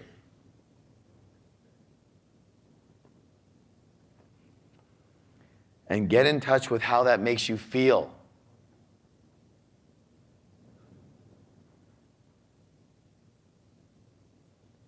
And notice where you might feel this feeling in your body.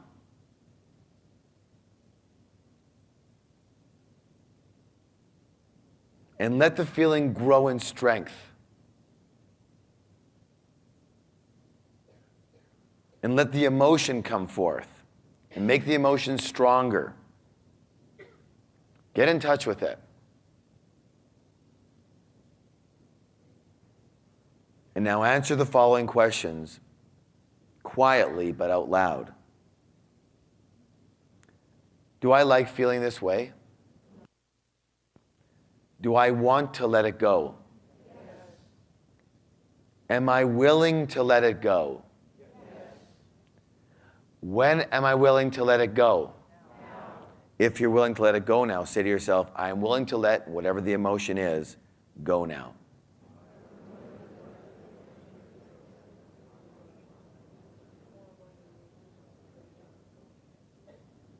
Good. Now keep your eyes closed.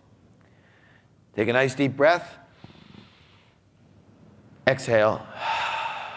Shake your body out and smile. Let's go to the third issue. Remember, letting go is a choice. It's a choice. Third issue. Bring up the third issue now. Get in touch with how that makes you feel.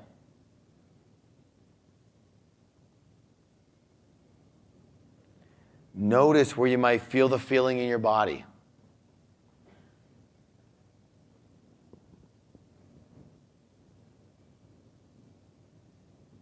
Let the feeling grow in strength. Let the emotion come forth and make the emotion stronger now. And now answer the following questions quietly but out loud. Do I like feeling this way? No. Do I want to let it go? Yes. Am I willing to let it go? Yes. When am I willing to let it go? Now. If you're willing to let it go now, say to yourself, I am willing to let, and whatever the emotion and the issue is, go now.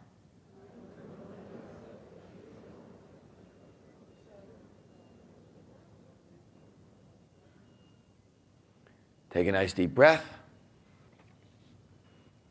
Exhale. Shake your body out. And smile. Keep your eyes closed. Now, if you are unwilling to let one of them go, or you're unsure if one of them is cleared, bring it up again.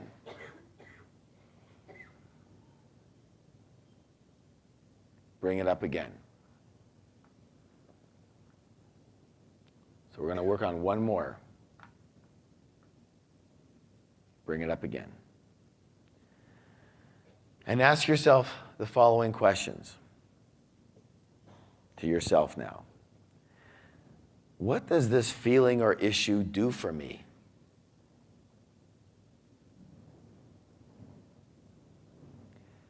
What's the payoff for having it? What do I actually get from this? You got to get something. What's my payoff? Does it really protect me and serve me?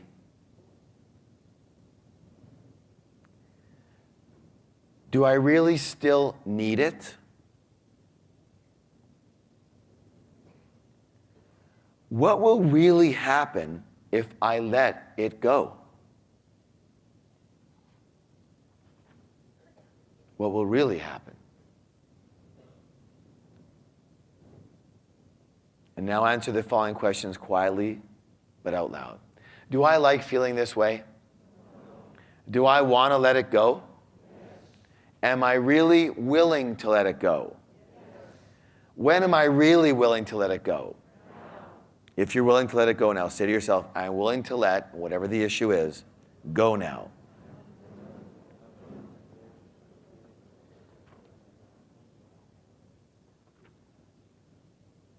Keeping your eyes closed. Take a nice deep breath. Let it all out.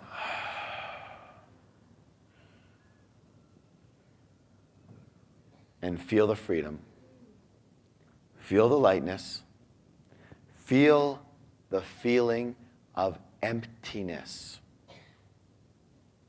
This is good. And now as you feel this feeling of emptiness, I want you to fill that vacuum. But this time, I want you to fill it with light and with love. So feel the feelings of love.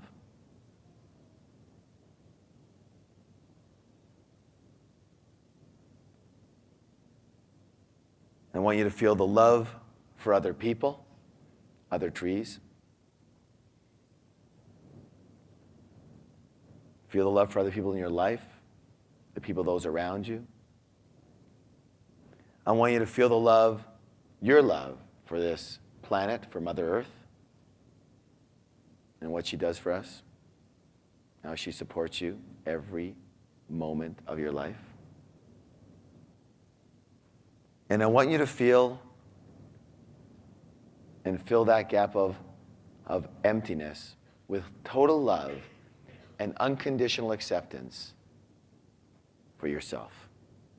Eyes are closed. And put your hands on your heart,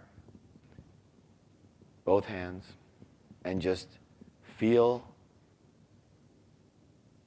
a feeling, a total sense of love for yourself. How hard you try, what you're willing to go through. You're just another tree doing the best you can in the forest. All the expectations, all the issues, they're all made up. And just allow yourself to be a tree, empty, open, willing to let the sunshine in, willing to flow with the wind,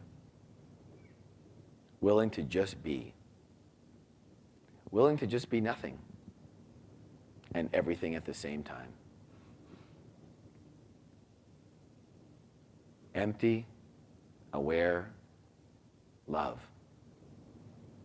Empty, aware, and love.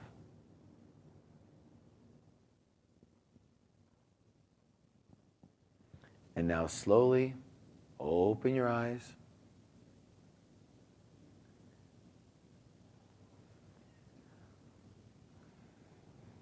And give at least 3 people a great big hug and take a 10-minute well-deserved break.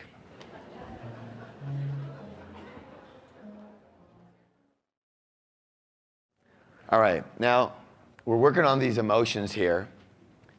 By the way, how many of you already feel a bit of just a little more empty? It's like there's not a lot going on. Yes? That's a good thing. People pay for that, okay? You understand what I'm saying? Your mind is going to tell you that the way to be is full, right? But your higher self, all it wants is just to be. Full of nothing, just full of nothing, just empty.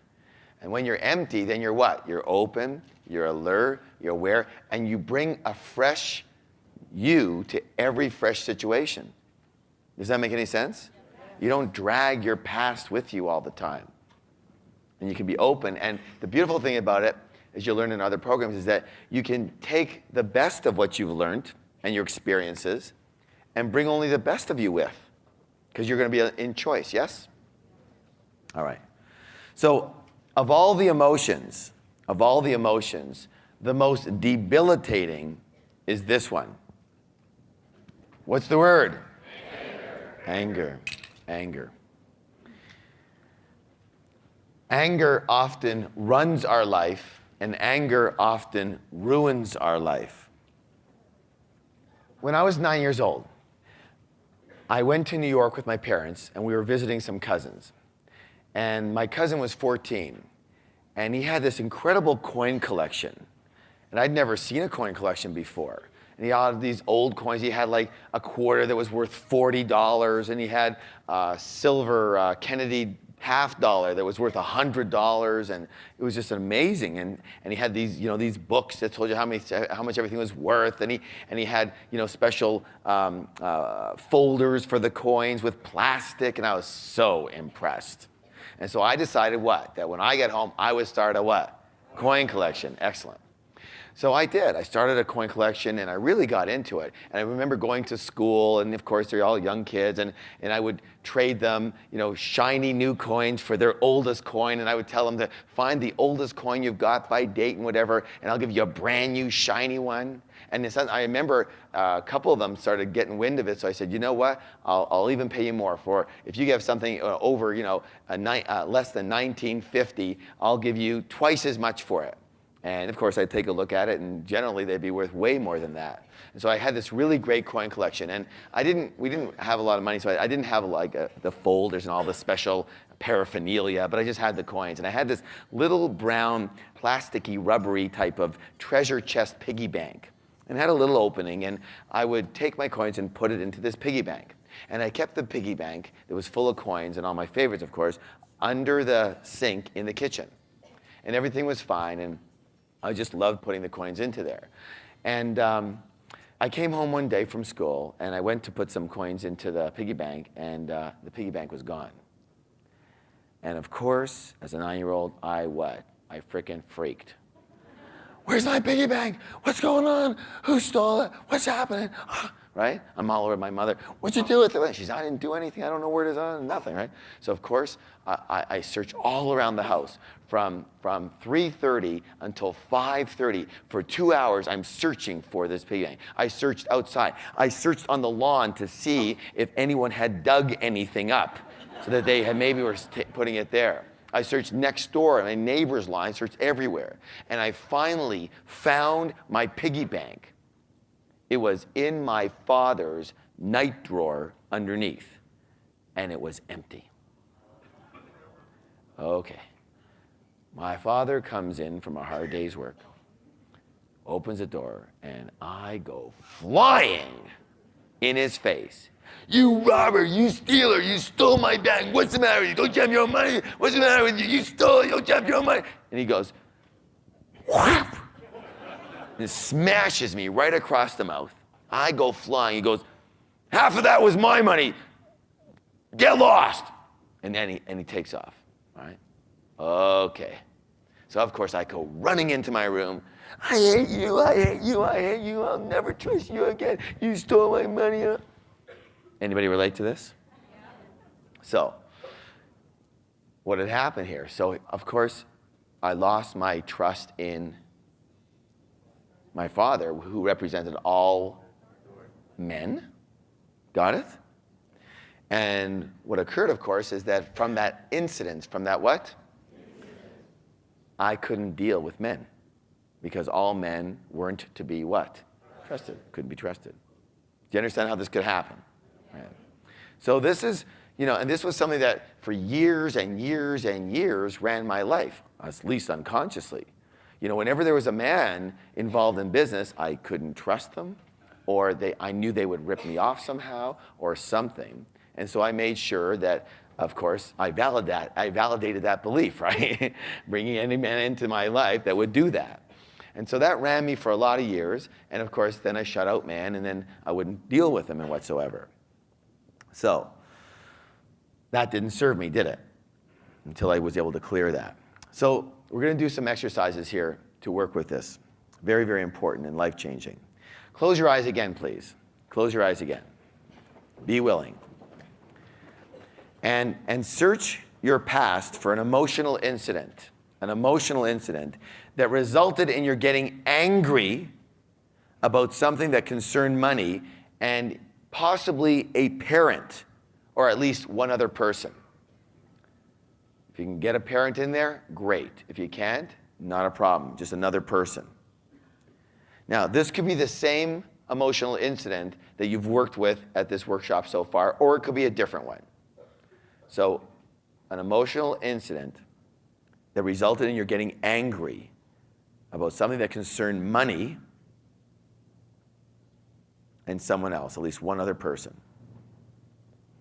And if you can't come up with an incident about money, then choose any incident that made you seriously upset and angry with another person. And if it can't be from childhood, then just simply remember the earliest incident that you can remember that made you angry. All right, now pick up your notebooks, please. Pick up your notebooks. And very importantly, I want you to describe this incident from your perspective at the time. Describe the incident from your perspective at the time. It's a good start. Now, throughout my adult years, I never really re-looked at this incident involving my dad. And I never for a moment considered that maybe, just maybe, he might have a different side to the story, as weird as it could possibly be. And I never considered that I was only 9 years old and I was looking at it from a kid's point of view. And so my perspective for a very long time was, I'm right, this is the way it happened, and that's the end of the story. And that's fine except for one slight problem. I was still living in, listen to the word I'm using please, reaction. What's the word? Reaction to this incident and my father, meaning that my father was still running my life. Those strings were still attached. Does that make sense? Yes or no? Yes. And that the anger and the distrust was holding me back, not him. And what most people don't realize is that in the same way we drag our emotions into our new opportunities, we drag our past relationships into our new relationships and into our future relationships, making our new and future relationships not new at all, but simply an old scene with different players that we play out. Do you understand what I'm talking about here? So what happens is there's this scene that you begin to run in your life, and all that happens is you just change players. And you go through a whole life like that. Maybe you've noticed this so far. So we're going to do a very special exercise right now, to clean up some of the old files that might be holding you back from more happiness, more success, and more love. And the exercise is called reframing the past. What's it called, please? Reframing the past. And the idea is to re-look at the past or a childhood situation from our current, possibly more mature point of view, and then consider revising that file so that it doesn't haunt us anymore. I'll give you an example of what I'm talking about. Let's take a look at a color here. What color is this? Brown, right? Describe it again. Anybody else? Any thoughts? Brown. I don't get it. I'm looking at this. Everyone's saying brown, and yet I don't see it. What color is this? Was it brown or is it white? What's that? Oh, it depends on where you're coming from, huh? Interesting. How the same thing has another side. So, is it possible that this other person didn't experience or see the incident in exactly the same way you did? So what I want you to do right now is I want you to consider the incident from the other person's perspective, as if you were them, in their shoes, in their situation, with their childhood programming, their fears, their beliefs, their personal issues, and their weirdness. What would this person say about the incident from their point of view? Pretend you were them. So for example, in the situation with my dad, my dad comes home. He says, well, I come home from a hard day's work. I'm working my buns off for this family. My son, this snotty-nosed kid, comes flying up to me, accuses me of being a robber and a thief, and screaming in my face. I just blurted out the first thing that came to my mind, and I said, get out of my way. I suppose that's possible. I mean, it sounds weird, but it's possible, right? From their perspective. No respect whatsoever. What's this kid screaming at me for? I got angry, I hit him. So let's do this. Now, even though you're right, I understand that. We all get it, okay? I want you to write down what their point of view might have been. And if you don't know, I want you to pretend that you're writing a movie script. And you're writing in their words and their perspective for the movie, okay? You're just going to create it out of the ethers. So, what do you think their story, their perspective could have been from their own weird way of being? Maybe they were even drunk at the time. I don't know, whatever it was. What was their side of the story? And if you don't know, then just make it up. Write a script. Okay, the father comes in and he was probably, had a bad day. Guy just had an argument with him. Somebody cut him off and he got really upset. And the kid was, whatever it was for you, okay? So go ahead, write that down now. Take a couple of minutes and describe their point of view. So pretend that you're them, their issues, all that. How could they have possibly seen this? Take 2 minutes and do that, please. This is critical. Now, as weird as their frame of reference might have been, how many of you found that, it's possible they saw it in a different way? Okay. So that's called reframing the file. Now, listen closely. We're just moving deeper and deeper. Peeling off the onion here. When we are angry, what's the word? Angry. It's usually about not getting what we want. And we retaliate. What's the word, please? Retaliate. By not giving the person that we're angry with what they want. Meanwhile, we usually go down the drain with them. So we may play the role of the victim. We might say something like, you want me to be a success? I'll show you. I'll be a failure just to show you.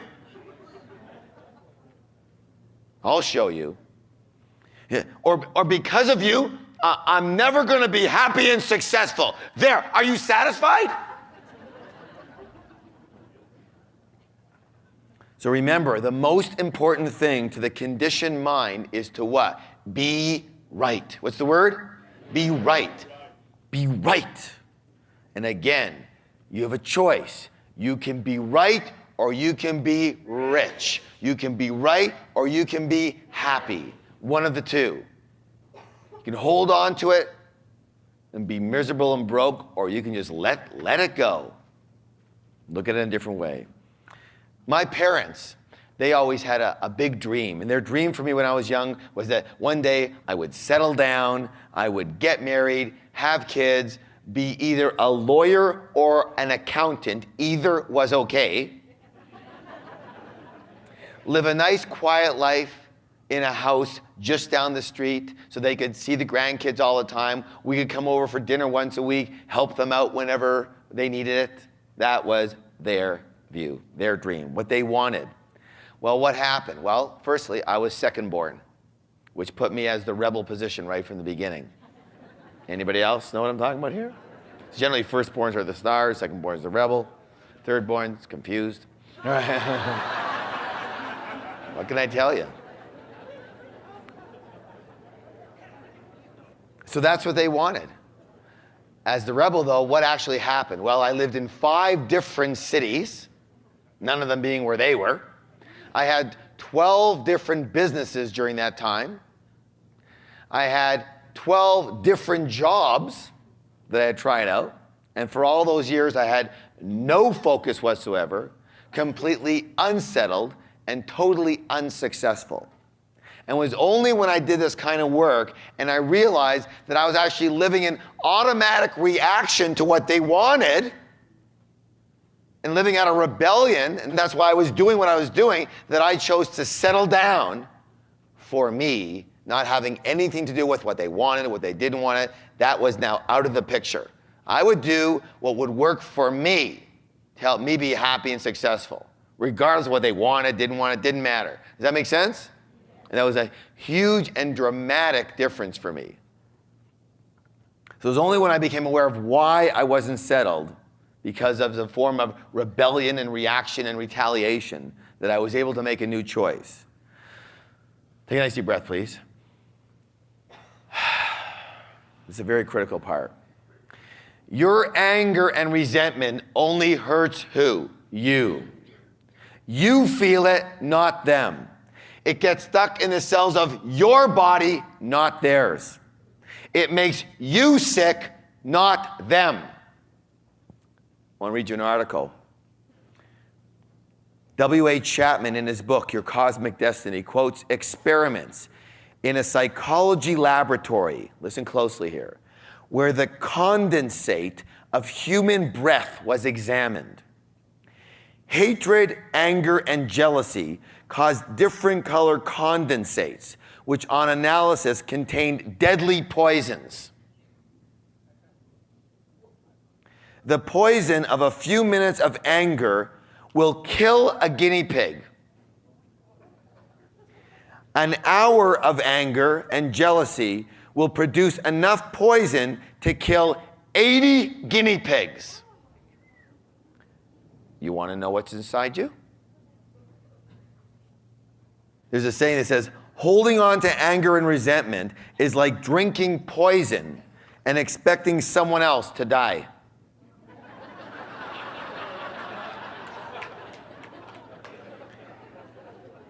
Research shows that 47% of all cancer is related to what? Unresolved anger. Meanwhile, the other person usually doesn't even know how you feel.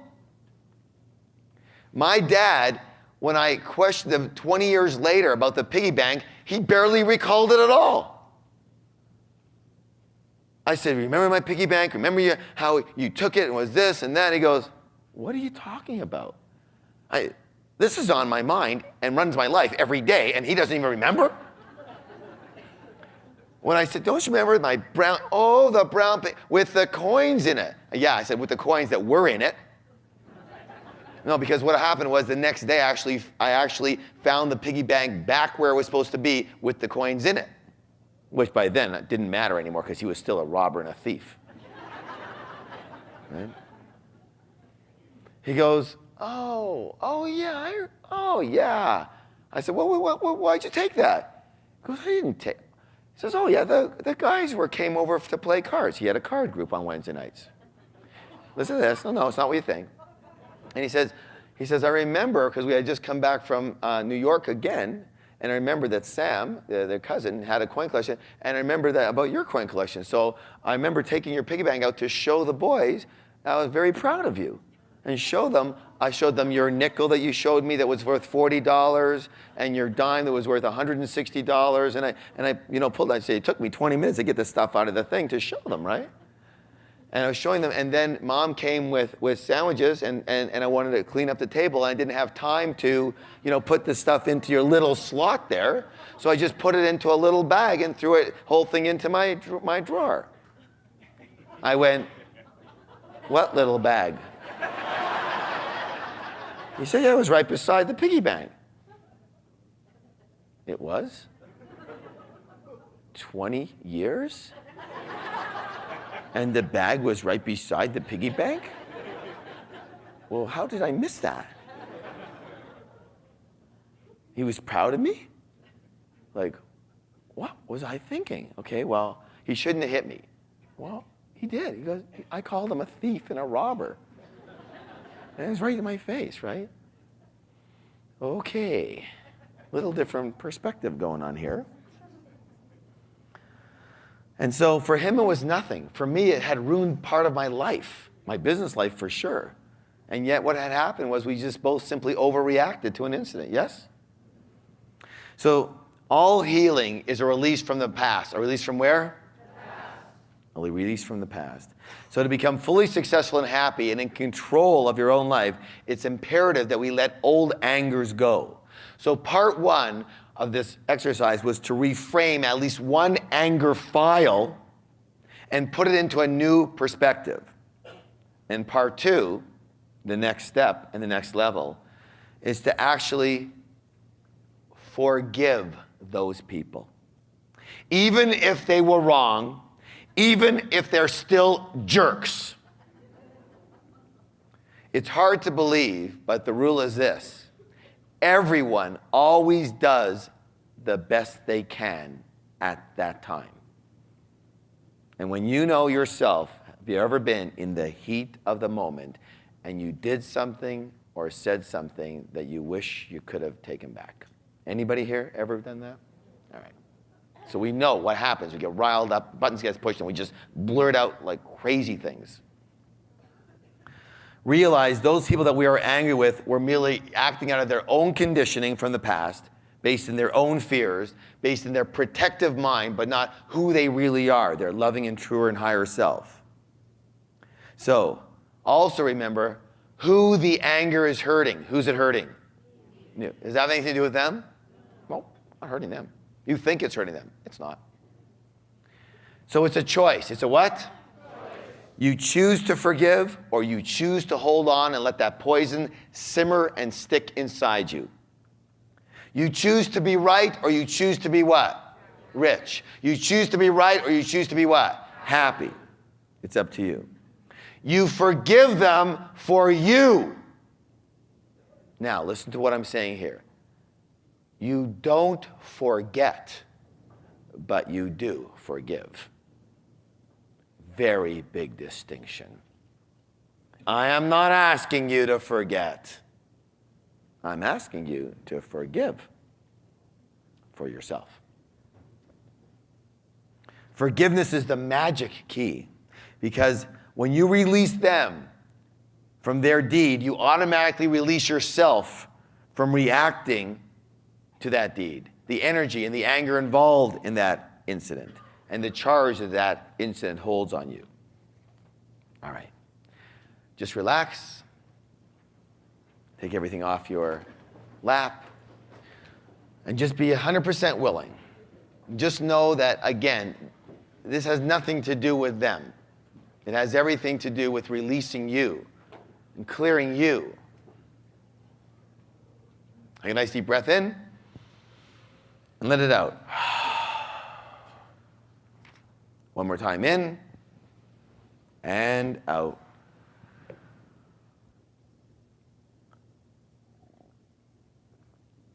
Uncross your arms, uncross your legs, be in a totally open position. Now, whether the person you've been angry with is alive or passed on, imagine that this person is sitting on a chair in front of you. And picture them listening to you with undivided attention. Eyes are closed. And picture and hear yourself telling them how much they hurt you. And now hear them actually apologize for hurting you. Saying, I made a big mistake, and I would have never done what I did had I known it would cause you so much pain. And see their pain and their sincere remorse. And hear them say, for this picture, I'm sorry. I'm so sorry. I did the best I could, and I know that it wasn't very good. I never wanted to hurt you. I acted out of reaction to my own stuff. My own stuff. It had nothing to do with you. And hear them say, please, please forgive me. And see them reach out to you. And now it's been too long, too much hurt, too much pain, too much useless pain. And the time has come to let your negative energy go. And so for your own sake, tell them you forgive them, or at least are willing to let it go.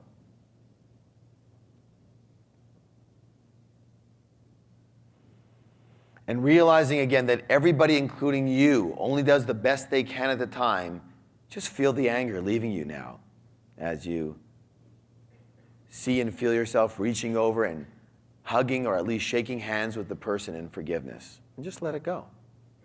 Just like you can, just let it go. Been way too long. Take a nice deep breath and let it go. And as you see and feel yourself hugging or shaking hands with this person in forgiveness, make that picture in full color and bring it closer to you. And now make the whole picture bigger. And see and feel it in your bodies if it's occurring right now. And again, take a nice deep breath. Smile. Open your eyes slowly. Shake it out. And let all this go. That's it. Now I'm going to invite you to actually complete with the person in your visualization. You might speak to them. You might write them a letter. You might mail it or not mail it. That's the great thing about email. After you write it, just hit delete. There you go. Regardless, here's the big key. Regardless of whether you speak to them, write them a letter, talk to them over the phone, which you get a lot of people doing, here's your clue. Please, for your own sake, who did you do this for? You. Does it have anything to do with them? No. Here's the clue. Do not expect anything from them. If you do, you are going to set yourself up for a very big surprise. Don't expect anything from them. Don't expect them to go, oh, I forgive you too, or I love you too, or all this. Forget it. It's got nothing to do with them. This is all about you, your energy. Got it? You forgive them for you. Whatever they do is totally up to them, even if they're still jerks. Let them still be jerks. It doesn't matter. All you want to do is release those poisons. Release that from stopping you.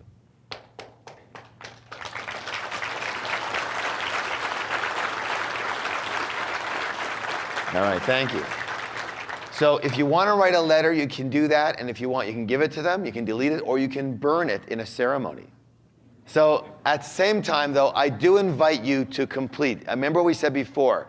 Negative energy, negative emotions are simply incomplete communications. You know what?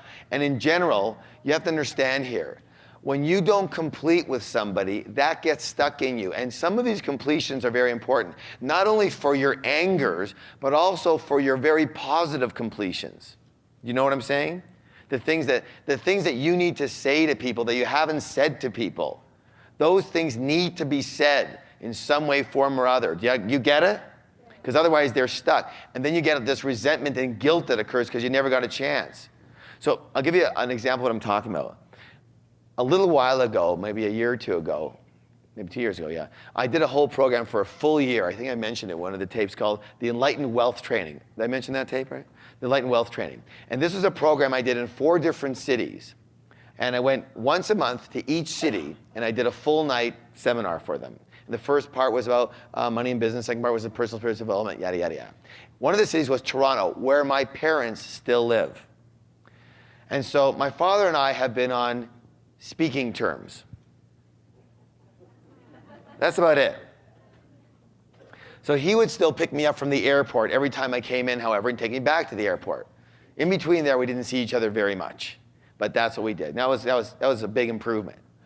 And, you know, I get in the car and I go, hey, Dad, how's it going? And he'd go, fine. How you doing? Good. How you feeling? Fine. How's Mom? Good. This is a big improvement, by the way, okay? And this went on and on. Okay, now it was the 12th time, and I had wanted to ask him something from the time I was about 18. And now I was in my mid-40s. I'd never asked him. And here's the thing. He's 83 years old. And I'm feeling every time I see this man, like, just ask him for God's sakes. You know, you're a freaking warrior. Ask him. And that's the one stuff I can't do it. It's like something is just blocking me from doing it. And so it's the 12th month, and I knew I was trading in Toronto for Seattle because it was closer. Just the time it took was just way too much. So I knew it was the last time I was going to be teaching in Toronto. It was the 12th month. I wasn't coming back for at least another 6 months to a year just to visit family and whatnot. And we're in the car driving back to the airport, and we're about 5 minutes away from the airport. And I'm going, oh my God, just for God's sakes, would you just ask him this stupid question? And I'm going, forget it, just forget it, right? This other part of my voice. And all of a sudden this song comes on the radio, and I'm listening to this song, and I'm going, oh God, it's like the universe giving me a message. So I said to him, I said, Dad, I have a question for you. He goes, what? That was a word I hadn't heard in a lot of years, other than fine and good, right? What? Whoa. And I said, Dad, I'm in my mid-40s, and I just want to ask you one question, and that is this. I said, how come in my entire life you have never said to me that you love me? Never. And his eyes are straight ahead, and I'm straight ahead, and I kind of just, it was quiet, and I look around, I look over, and for the first time in my entire life, I see tears rolling down my father's eyes. I had never seen him cry. Forget it. And his chin starts to quiver, and he looks at me and he says, don't you know you're the most important thing in my whole life? I'm going, no. You could have fooled me. And he's saying to me, like, I live for you. There's nothing else for me to live for. I live to see you happy and successful. He said, you're my lucky baby. My life was a disaster. I had been in Europe in the concentration camps and the whole thing until you came and you brought luck to everyone. You're my lucky baby. And he's crying and I'm crying and there's a big mess in the car and the Kleenex are going and, you know, and I go to give him a hug and he goes, okay. Okay. But that was good enough, right? Because you know what? I did not want him to leave this earth without me have ever completed that communication with him. And the feeling that I felt from that moment on was such a release that I could only ask that everyone be blessed in that same way. Okay, because I had that with everyone. You know what I was doing? I was waiting in every relationship for someone 10 times a day to say, I love you, I love you. Why? To make up for him never saying it. Do you get it? And once he said that, all of a sudden, I didn't need that anymore. It was like, I can do whatever I want, doesn't matter. So I'm going to invite you to complete with the people that you need to complete with while you can. Clear the resentments, give the communication of love, or whatever you need to do while you still can. How many of you have heard of this saying? Read it with me. What's it say, please? Success breeds success. One more time, twice as loud. Success breeds success. Thank you. How many people have heard that saying?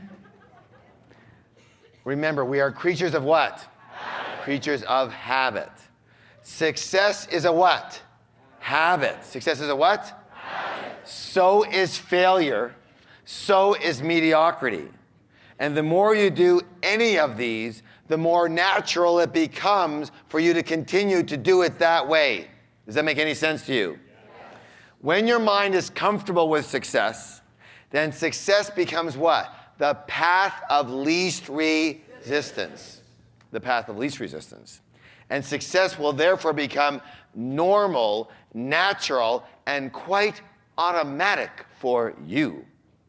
How many of you notice that there's certain people out there, they're very successful, and success just seems to be their normal way of being. When they do, it's gonna be successful.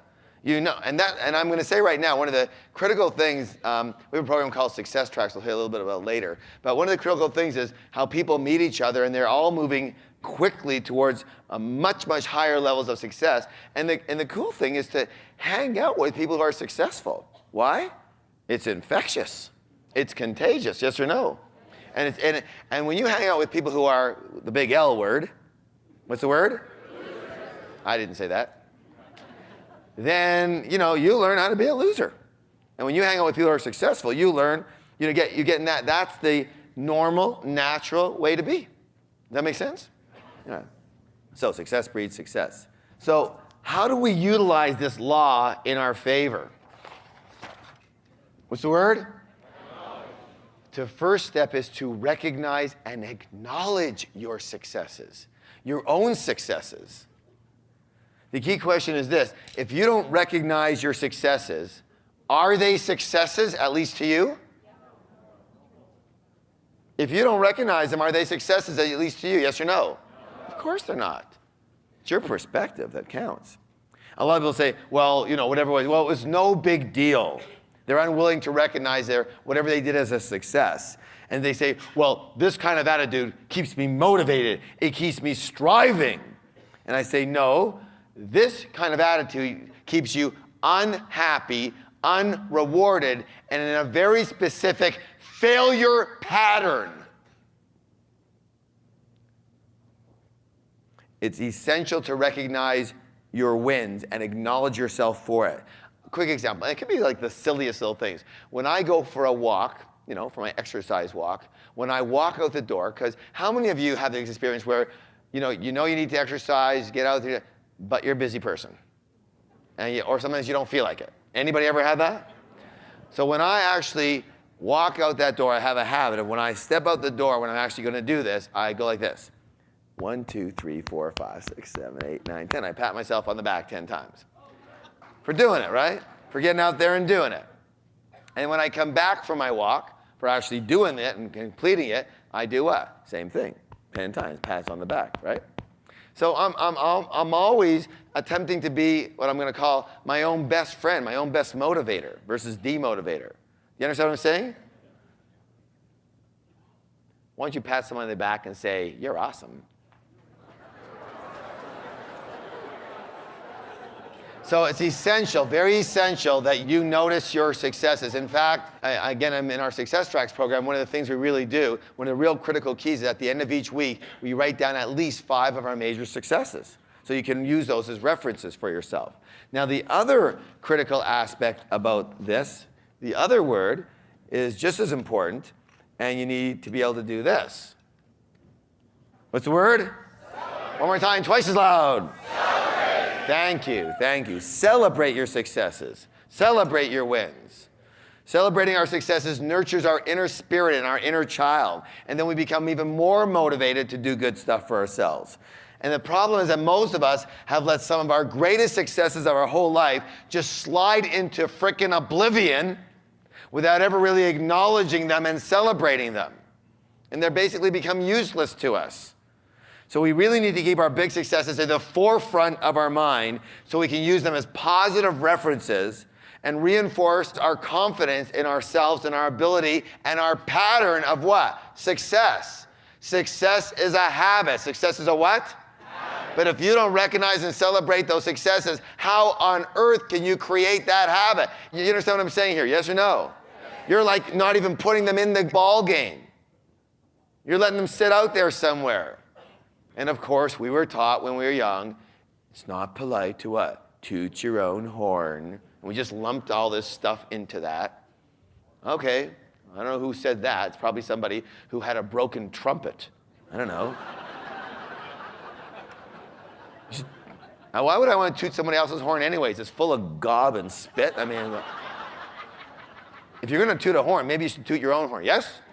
That's my thoughts. I mean, all these sayings, really look at them once in a while, you know? You're going to start doing that, aren't you? You heard that, you go, who, mate? You know what? Here's what I want. I live for homework. I want you to go buy a book of fairy tales, children's stories, and read them. They are the grossest. Well, you couldn't, if there was a movie made on those fairy tales, it would be a horror movie. You ever notice this? Oh my God. And we just take it for granted. It just goes in and out. We read these to our young children, you know? So here's what I want you to do. Let's start right now. I want you to write down 3 of the greatest successes of your life. It could be coming from any area. Whatever you perceive to be a great success for you in your life. Whatever's important for you, all right? Now really search your memory banks for 3 of the greatest successes of your life. And just choose. I know you probably have lots of them. Some of you just choose 3 to work with. And some of you might have a hard time even finding one. And all that means is that you're just counting things as no big deal when you need to be counting them as successes. You're just the one who makes the decision right now as to whether something's a success or not. Take a minute to do that, please. Write them down.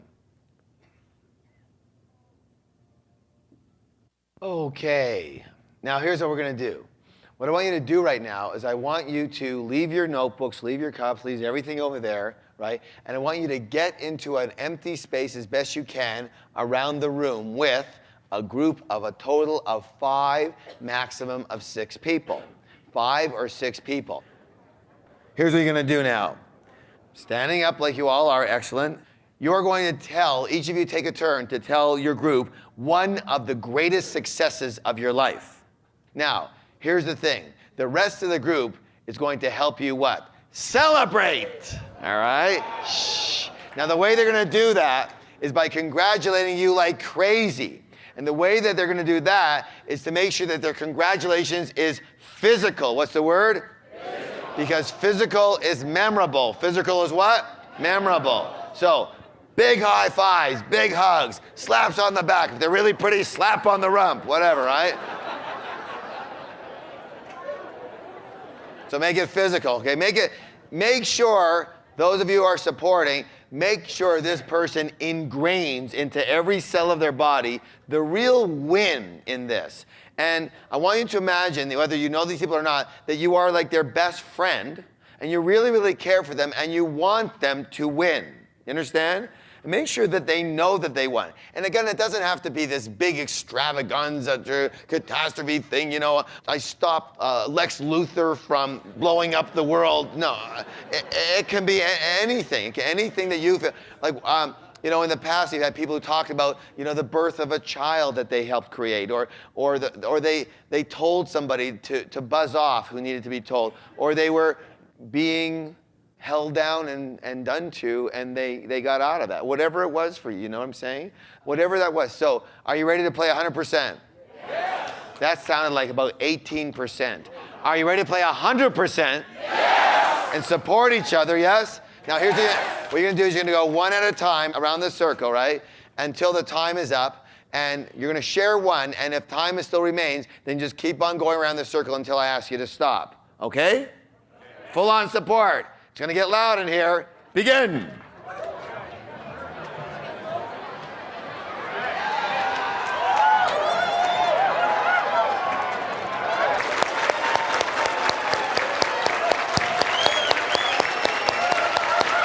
One, 2, 3, yes. All right, hold on. Stay where you are. Stay where you are. Is there anybody who'd be willing to share with the rest of us what one of their greatest success was? All right, come on up here. Start with your name, okay?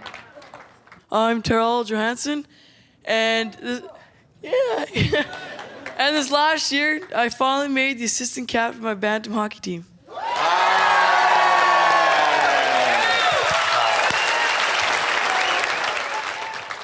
Start with your name. My name's Trevor, and as all my friends started to sell drugs as a living, I chose to come here and make my life meaningful. Awesome.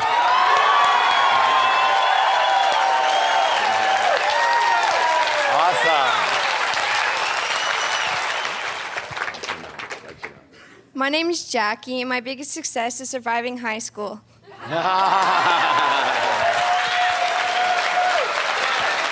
job. Hello, my name's Darren Johnson, and when I was very young, I was diagnosed with a learning disability. And when I graduated from high school, I had a grade 3 education. I worked for another 3 years or so, and then I went back to school, and in 3 short years, I obtained my high school diploma.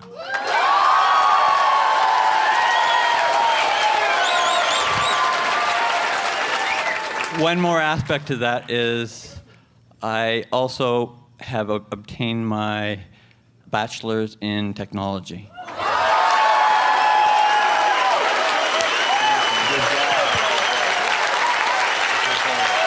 Good job, good job. Right to your mouth. My name is Milan, and my biggest success was today when I understand that there is another point of view in anything what happens and happen in my life, and that other people deal and do the best they can in the situation.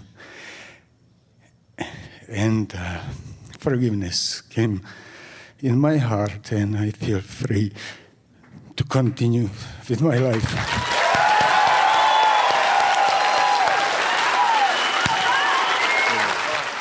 My name is Jürgen. Many years ago, during my college education, I had an opportunity to participate in professional English horseback riding or training. And in the process, my horse became blind. Or at the very end, it was blind. So they attempted to take the horse away from me, and I insisted to stay with the horse. And we went through the final exam, and it was a big event. The representative from the Bavarian government was there, etc., etc. And so we all were wearing tuxedos, and it was a big event. And I rode the horse through the entire course of dressage, and at the end it was announced that the horse was blind. And I was complimented that there was no mistake. So a perfect score on the blind horse.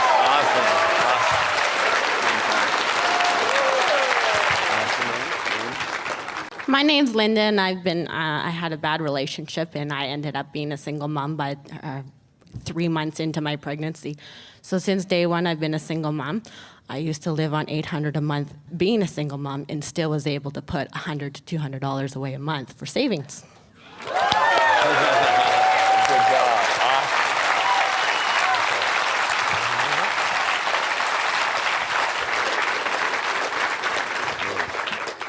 My name is Susanna, and I'm sure Harv would like this one because I am a monk, and whatever. My sister is a spender, and she wanted to sign up for that quantum leap, and she wanted to go for gold. And I'm like, okay, I'll see if I have money, and I'll call my husband. It was late last night. I remember who was the one that helping us, Dawn or somebody? Right there, yeah, he is. And then I was like, okay, I'll call him. But it was late, 11:30. He's going to bed. No, I'm gonna call him. And then this morning, my sister asked me to phone him. No, he hasn't get up yet. No, I don't want to phone him. And then I phoned him just when we had that break just now on my cell phone. Hi, I just we're doing fine here in right here. Just wondering if we have some money and like to sign up for some courses. Oh, okay. Sign up. I'm like, and he is, by the way, a saver. And so I said, you don't even bother to ask me how much? Well, if you think that helps you, sign up. All right. Okay. And also he asked me to, so I asked him, but I'm signing up for two. You too. And he goes, no, why would I want to go attend course? I said, no, we have to do it together, right?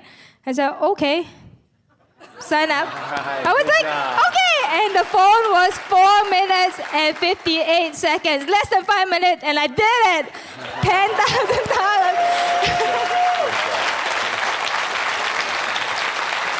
Awesome. You know, there's a saying that says, when you change, the world changes with you. My name is Kurt, and I wrote a game that's distributed with Windows called Minesweeper.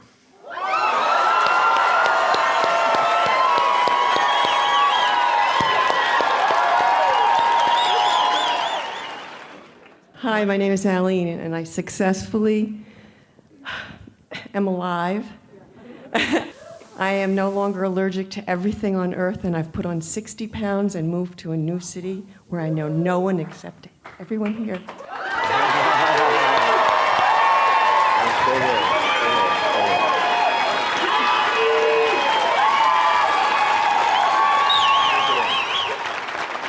All right, good job. So what your name was again?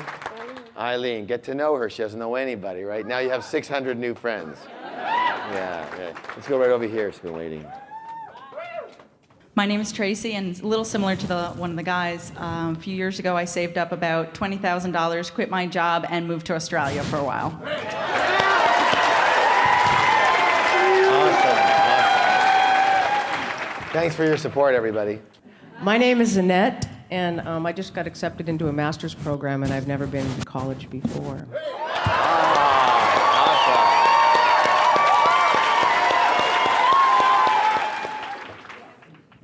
My name's James, and I grew up in an environment that was really, really hostile.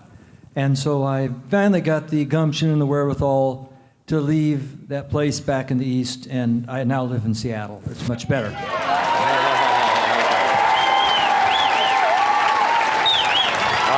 Awesome.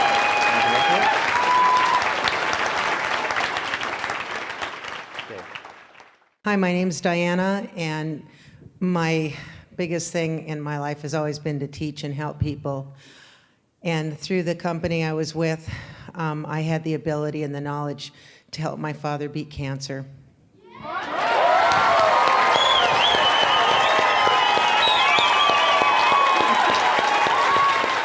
We'll take just a couple more here. I'm Stan. Since this is about money, I've raised $12 million for 3 small companies in the past 3 years in spite of tough market conditions.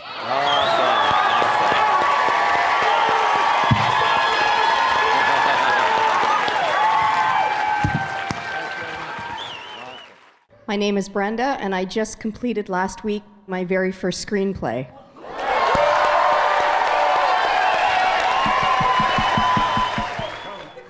My name is Gordon. About 2 years ago, my boss's boss came to me and said, I need to double your sales target midpoint of the year. So I went to my wife and said, listen, I need a well off. I can go up and do some sales. I went off and sold, and I sold, and I sold, and I came back at 450% of my new sales target.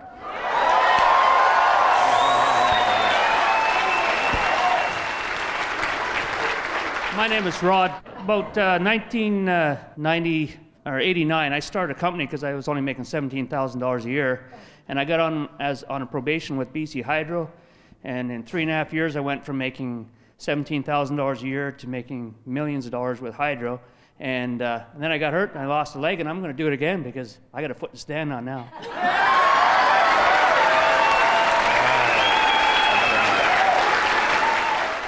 My name is Robin, and one of my greatest successes was 5 years ago. I was told that I could never get pregnant, and I naturally conceived triplets and gave birth to them without any problems. They were 5 pounds apiece, and they are the healthiest, strongest, ongoing children. You could have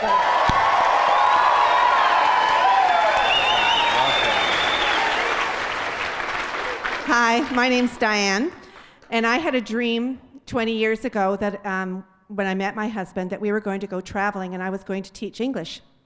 Well, a lot of things happened in between, but 3 years ago, I said, this is the year that we're going to do it. So we sold everything we owned, we packed up a van, we drove down to Mexico, and I taught English to grade 1 students in Puerto Vallarta.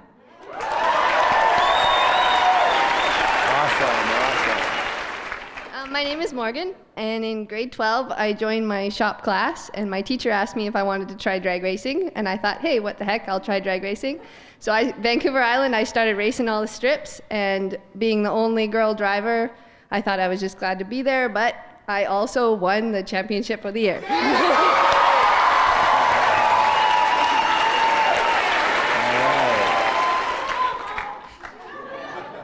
Thanks. My name's Valerie. The last 2 years of my life, I've had the most beautiful little golden retriever puppy in my life. I've worked very hard training her, and those of you who know her love her, I think. Anyways, 2 weeks ago, she graduated as a St. John's Ambulance therapy dog, which means that she's well-behaved enough and friendly enough to go into hospitals and help people that aren't feeling that well. So we're very proud of that.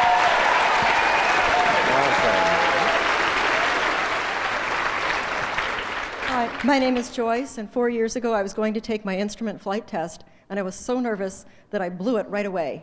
But I kept on and I finished everything else that had to be done and didn't sleep all night, and the next day I went back, took the first part that I needed to finish, and got my instrument ticket.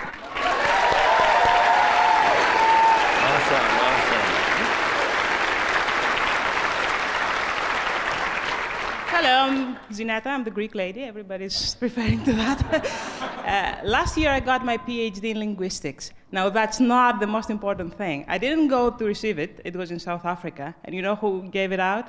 Nelson Mandela.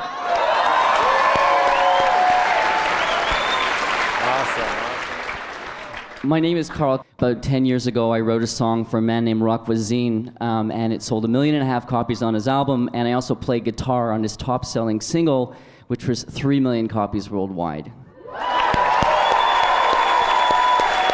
Awesome, good job. Okay. My name is Sammy. A few years ago, I was a radio announcer in British Columbia. And I was doing all these shows, and these kids would be coming on the show, and I couldn't understand why 1 out of 3 kids was smoking. And even though they knew, we all know that's going to kill everybody eventually. And 1 out of 4 is dropping out of school, and it was causing a huge amount of problems in our society. And so I couldn't understand what was going on, and I came up with this vision. This vision just came to me, that I could actually do something about that. And I started the Rewards Foundation. And it is now, within 6 months, we're hoping to have our first pilot project starting up. And all we're planning on doing is giving kids a contract from grade 6 to grade 12. If you don't smoke and you graduate high school, we're going to pay you $5,000. It's never been done. Thank you. All right. Good job, thank you. We're running out of time here, but I do want to take just a couple or 3 more. Now, here's the decision, though, of who's coming up here. What I want to do, I want you guys to nominate full on, and just it can't be everybody here, right? But I want someone up here who would never dream in their wildest eons of living that they would ever walk on a stage in front of 600 people. They would never do that, not a chance in the world. That's you. All right, drag them up here. Drag them up here. I mean, if they say, no way, I'm not doing it, then put them in a headlock. Bring them up here. So let's really support these people here, okay? Hi, I'm Felicia. I was standing back there, and I was arguing so much with the mind chatter not to come up here, right? But one of the major successes in my life is raising my sons. I've got 2 sons until they were adults. And the reason I say this is because as a small child, I was abandoned by my mother, and life without a mother was not easy. So that's a great success for me. All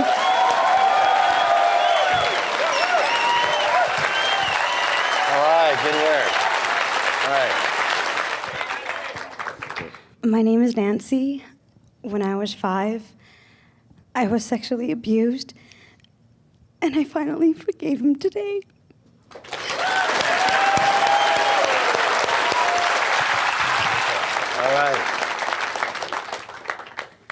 My name is Peter. One of my biggest success was finally telling my father how much I appreciate what he's done for me all my life and how much I love him. Took me almost 40 years to tell him that.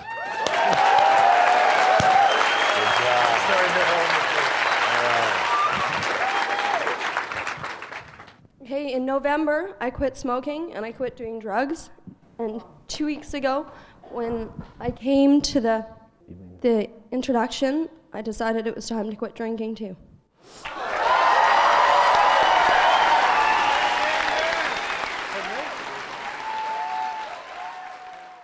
My name is Leora. One of the successes that I was telling my group about, which is important to state this as a success because it feels like so much of a failure. But 10 years ago, I was working in an office and they renovated and I got a huge chemical exposure. And that triggered fibromyalgia and chronic fatigue syndrome. And it's been really deadly. And there's been a number of times where I literally, physically, and spiritually felt like I was dying. And I couldn't get up to help myself. And right now I think I've got a total of $20 in the bank and a little bit of cash in my wallet. I had to move heaven and earth to come here. And I always thought that I had to get better before I could make money. But I need money to get well and to live. So I got stuck in this catch-22 situation. However, I'm here and I'm going to start moving forward even though I'm not completely recovered yet because I've been convinced that I can do it. Very good. Give him a round of applause.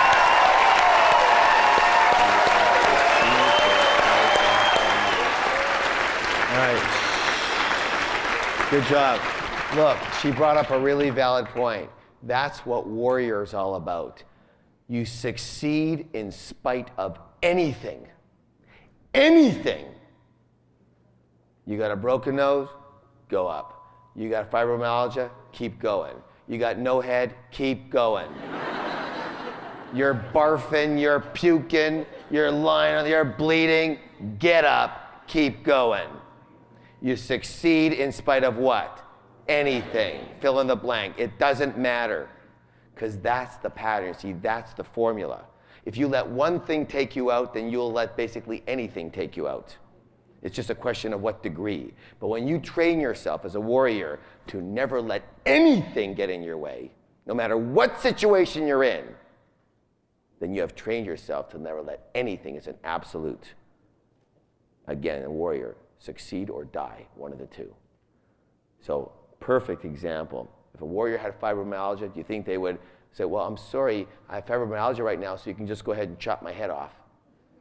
You understand what I'm saying? No, they would do what they have to do without regard of what problems and obstacles they face. We all have challenges.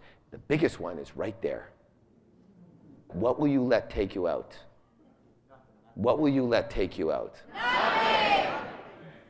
Talk is cheap. Good job. I want to take one or two more here. Oh, hi.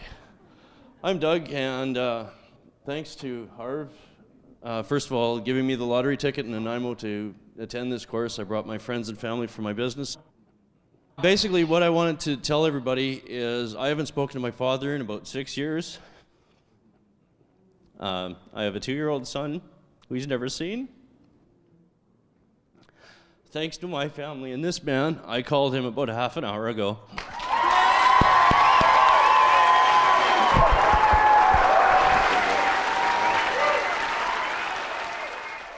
Hey, yeah, my name is Mike. My success actually came about 6 months ago. My son was born.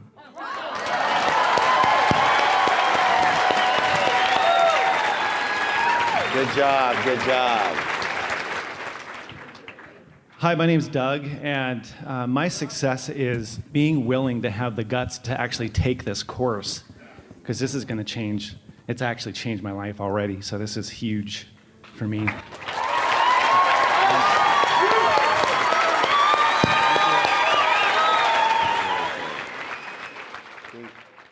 My name is Marie.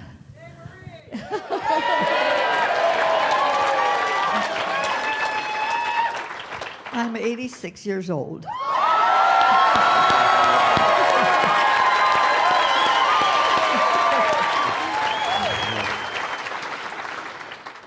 I don't know where to start for successes. I raised 2 daughters alone. My husband died just before the second daughter was born. And I passed 3 state boards in Michigan, 1 for insurance, 1 for real estate, and cosmetology.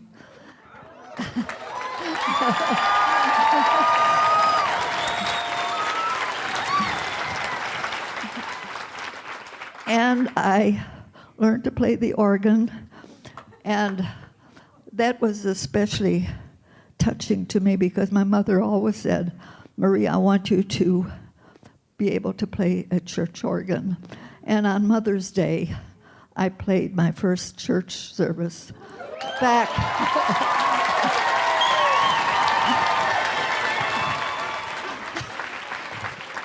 Her next big success is coming to warrior training, right? Now, I'm asking you, we've had, it'd be perfect for you. You would take the cake. We have had a 79-year-old, and we've had plenty in their 70s. We've had paraplegics, quadriplegics. We've had people with basically no head. I mean, we've had, half a head. I mean, serious stuff there. And we've had everybody under the sun, and it's just an amazing experience. So I'll see you there. Hi, my name is Ted. After spending 20 some odd years buried in a bottle, I've spent the last 8 years sober.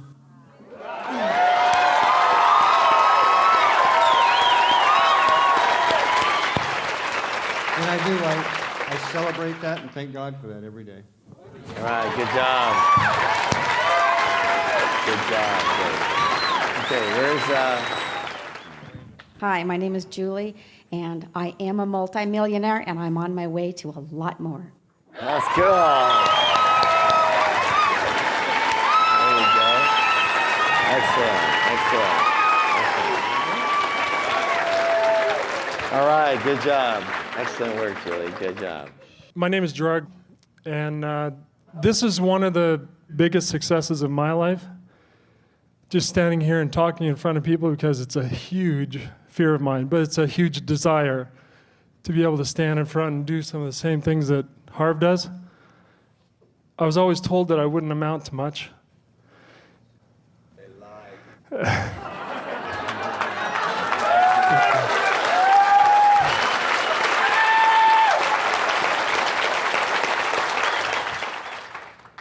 And a huge success for me is that I've been able to be able to work and to allow my wife to choose to stay home and raise our children, our 3 children. Good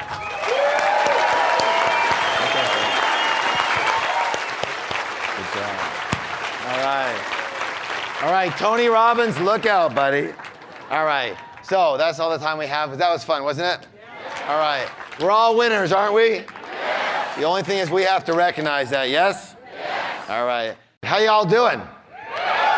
Good, that sounds good. You know, some people, they get the impression that it's not okay to just let loose and have fun and whatever. You know, you kind of like to take a look at what's natural. What's what? Natural. And generally when you were a little baby, a little toddler, that's pretty natural, right?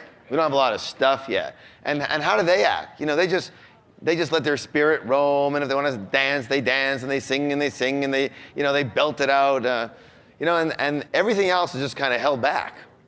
So it's okay to just kind of let it go and have fun. I mean, that's a cool thing to do. It's a natural thing to do. Everything else is kind of unnatural. It's very normal, right?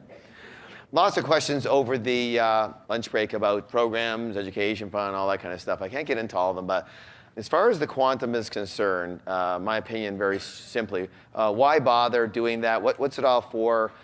Why do we install? I'm not going to get into all that, but I'll just simply say this. There's really a couple of levels you want to look at. One level is the unconscious level. What's it called, please?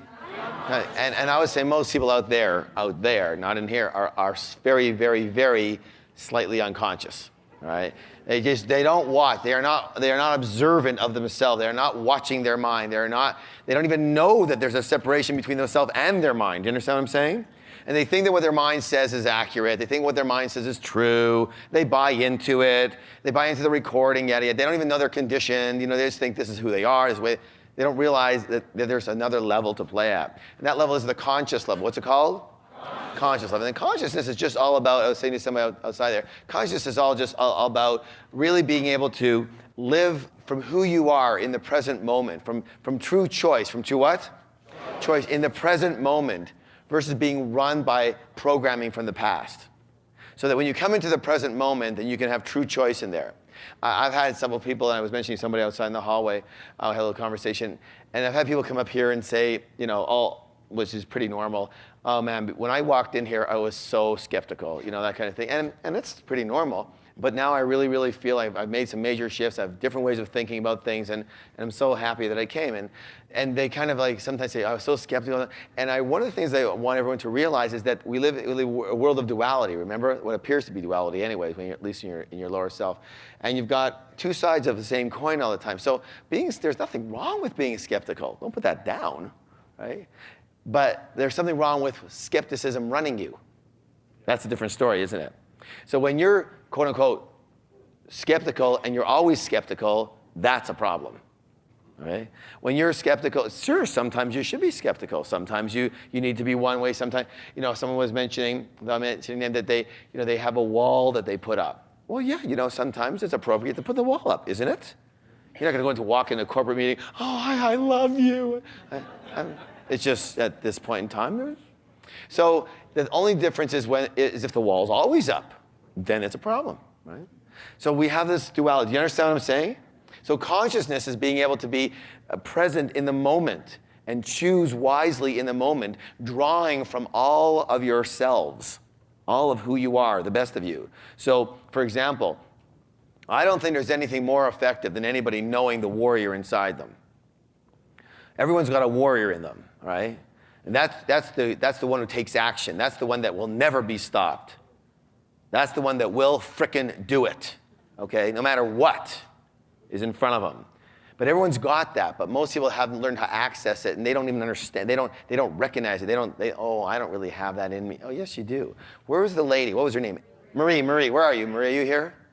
Marie, good. You did a great job before, by the way. Yeah. Yes. So, Marie, I'll just say right now, there's nothing wrong with your voice, okay? You believe that you've got a soft voice. You don't have a soft voice. No, you don't, do you?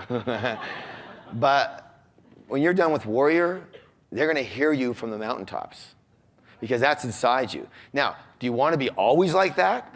I don't think so, okay? No, but many, many, many, many times during the day, do you need to bring out your Warrior? Oh, totally. How many times you just don't feel like doing something, right?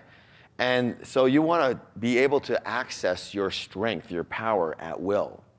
But you want to live in that? Not necessarily. Not every moment of the day. You'd get really tired, right?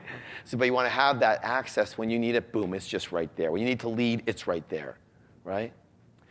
And the other program is Wizard Training. Wizard Training. Do you want to live in Wizard? Yeah, you want to live in Wizard and then utilize the Warrior at will. What's the Wizard? The Wizard is really all about not only manifesting in your life, creating the life you want using universal and natural laws and being in alignment with them, but it's about manifesting with elegance and grace. So I'll put it this way. The Warrior, whatever the frick goes. All right? It's done. Okay? I don't care what has to happen. It's done. The Wizard, with a big smile, elegance, grace. So in the Wizard, it's all about really staying calm and peaceful and centered regardless of anything. In the Warrior, it's success regardless of anything.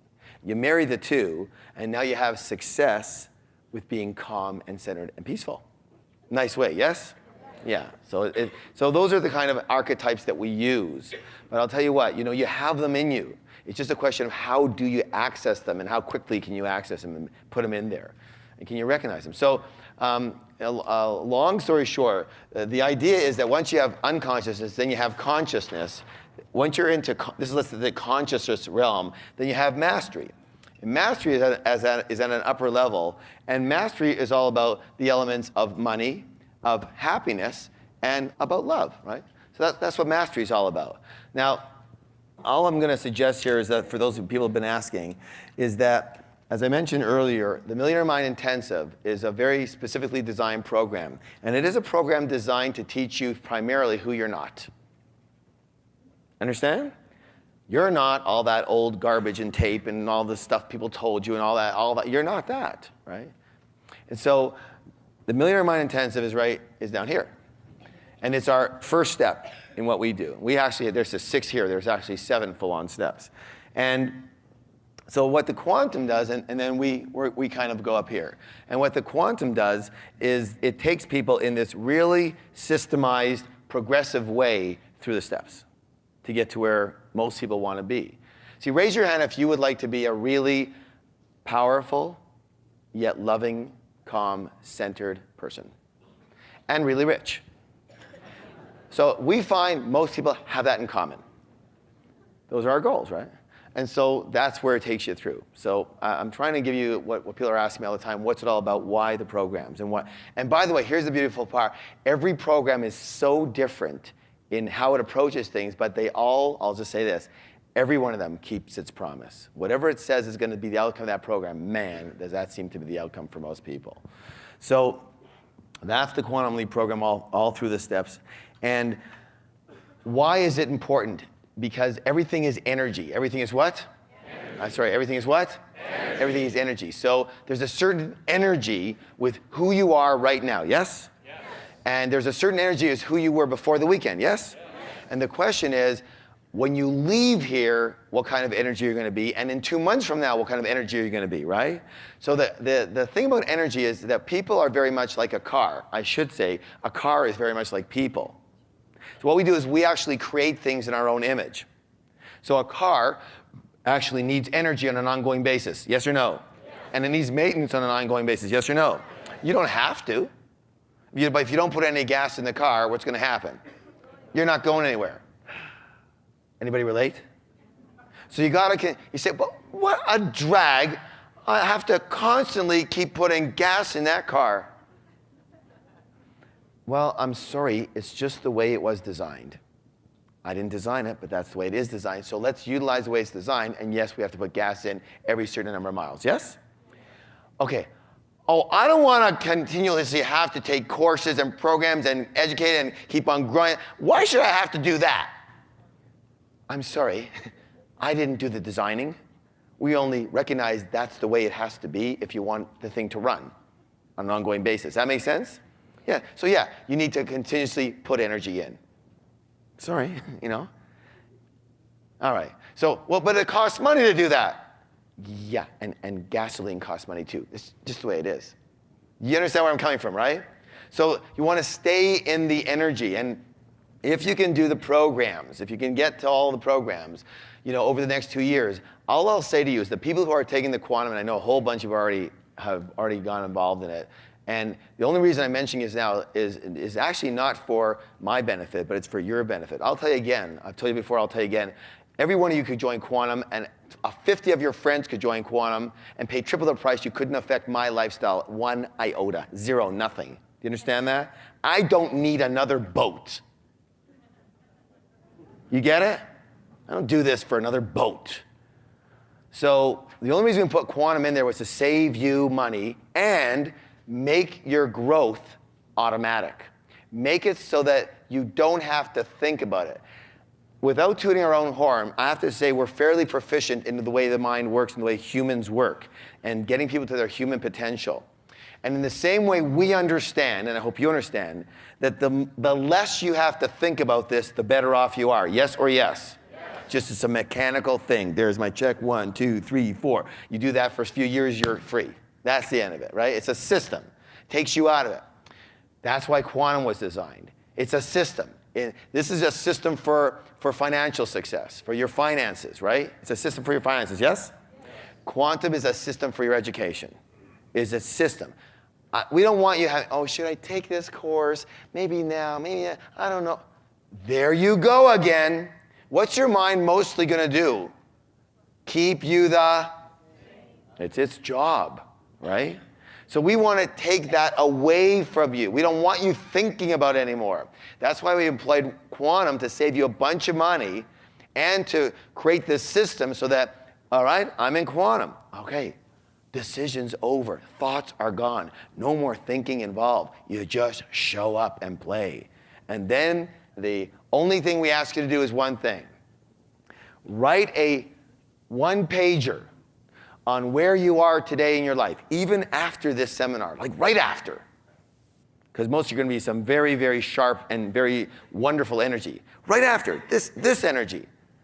And then, in 2 years from now, once you've gone through the quantum program, now you write another page. And as incredible as you feel today, and when we're done, you watch, you're just going to be a different person 2 years from now. Not that there's anything wrong with you, but you'll know how to access all the parts of you. And it'll be much more natural for you to be in your higher self. Do you understand what I'm saying? We all have that ability to be there, yes or no? Yes. But for most of us, we live most of our day in our lower self. Just the way it is. Those people who seem to go through the programs, they seem to live a good portion of their life in their higher self, in their true self. In their most powerful and their most peaceful self. In their happiest and their most successful self. So that's a little indication about the power of quantum. And I would never harp on it in any way, shape, or form if I hadn't seen with my own eyes what happens for people. It blows me away. It blows me away. You guys are so freaking amazing. You have no idea. We just take that to another level, that's all. We just help you access where you're already at. The potential you've already got. Okay. Last but not least, the only other reason I can think of is, of course, to save money. But one of the things we do is when people commit, we commit to them. And so one of the things we've always done is quantum members have first crack at the dates and times of the programs. And it never used to be as crucial as it is now. But I'll tell you right now, the difference between quantum members and a non-quantum member in at least 2 of the programs coming up is the difference between next year and 2-year wait. That's the way it is. So, and this year and a 2-year wait for some of them. And of course, because quantum includes success tracks, VIP seating is already included. So those are some of the questions people had around the quantum, why do we put it out there and all that kind of thing. Because we know when you stay in the energy, then it's very hard to slide back. Y'all got it? Okay, let's have some fun here. How many people heard the saying, it's not just what you know, it's who you know? Good. How many people believe that saying? I believe that saying. How many people believe that contacts are important for both business and friendship? Very good. So, and I'm asking this, how many of you would love to get the assistance and support of everybody in this room helping you get something that you want? Wouldn't that be nice? We're going to play an amazing networking game where that's what's going to happen. Virtually everyone in the room is going to help you get what you want. How many people is that? Let's see. Well, there's a saying that says each person generally knows about 200 people as acquaintances. Your doctor, your lawyer, your grocer, your friends. Yes? Now there's about 650 people here. What's 650 times 200? Who can tell me? Lots. Okay, what else? 130,000 people. And how does that happen? Because when you get assistance from someone, it's not just from them, but it's from everyone they know. Got it? So how many people right now, in the next hour, would like to get assistance from 130,000 people? There you go. This is a wonderful game. I wish I would have made it up. I only made up the modifications to the game. The game was originally made up from people down in California with something called the Free Enterprise Forum, and led at that point in time by Bernie Dorman and a whole host of group of people, but he was the lead guy.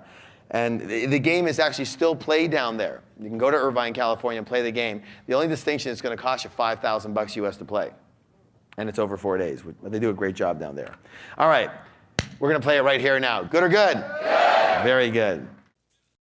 This part of the course needs to be experienced to benefit from the process. To participate in this course, contact Peak Potentials at 604-983-3344.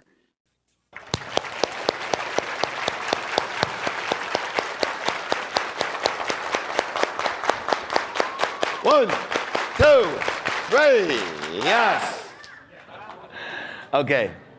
Remember the process of manifestation. The process of what?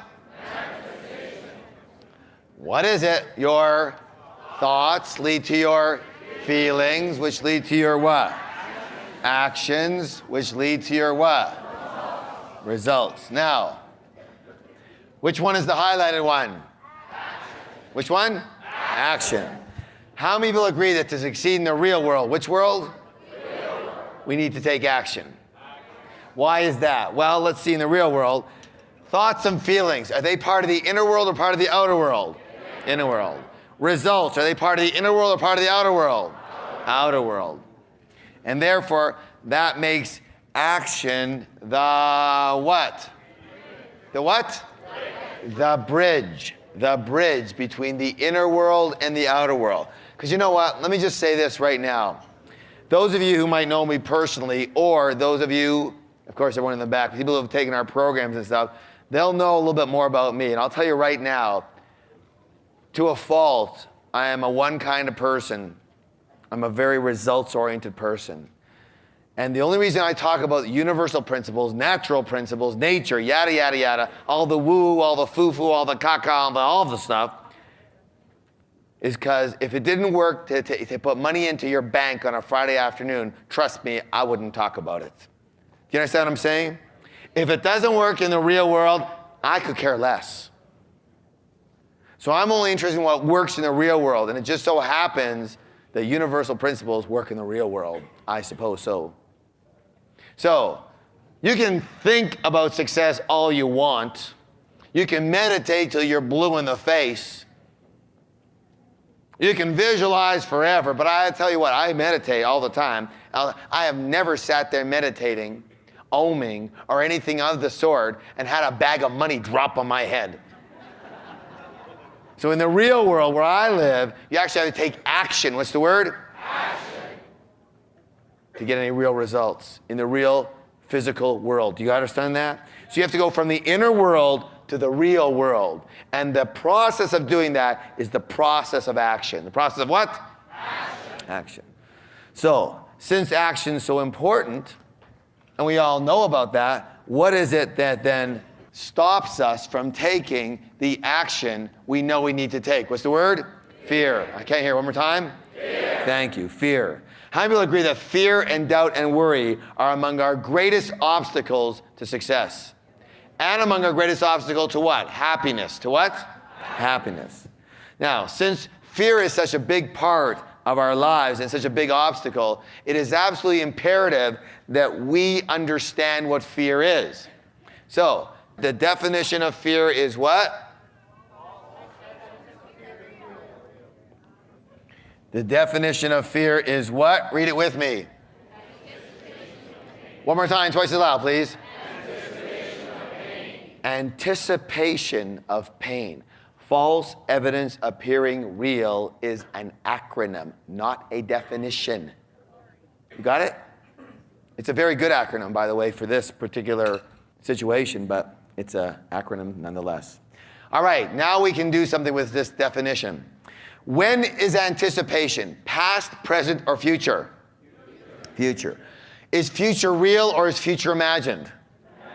Let's test that out. I want you to do me a favor. Are you willing, yes or no? Okay. I want you all to raise your hand tomorrow.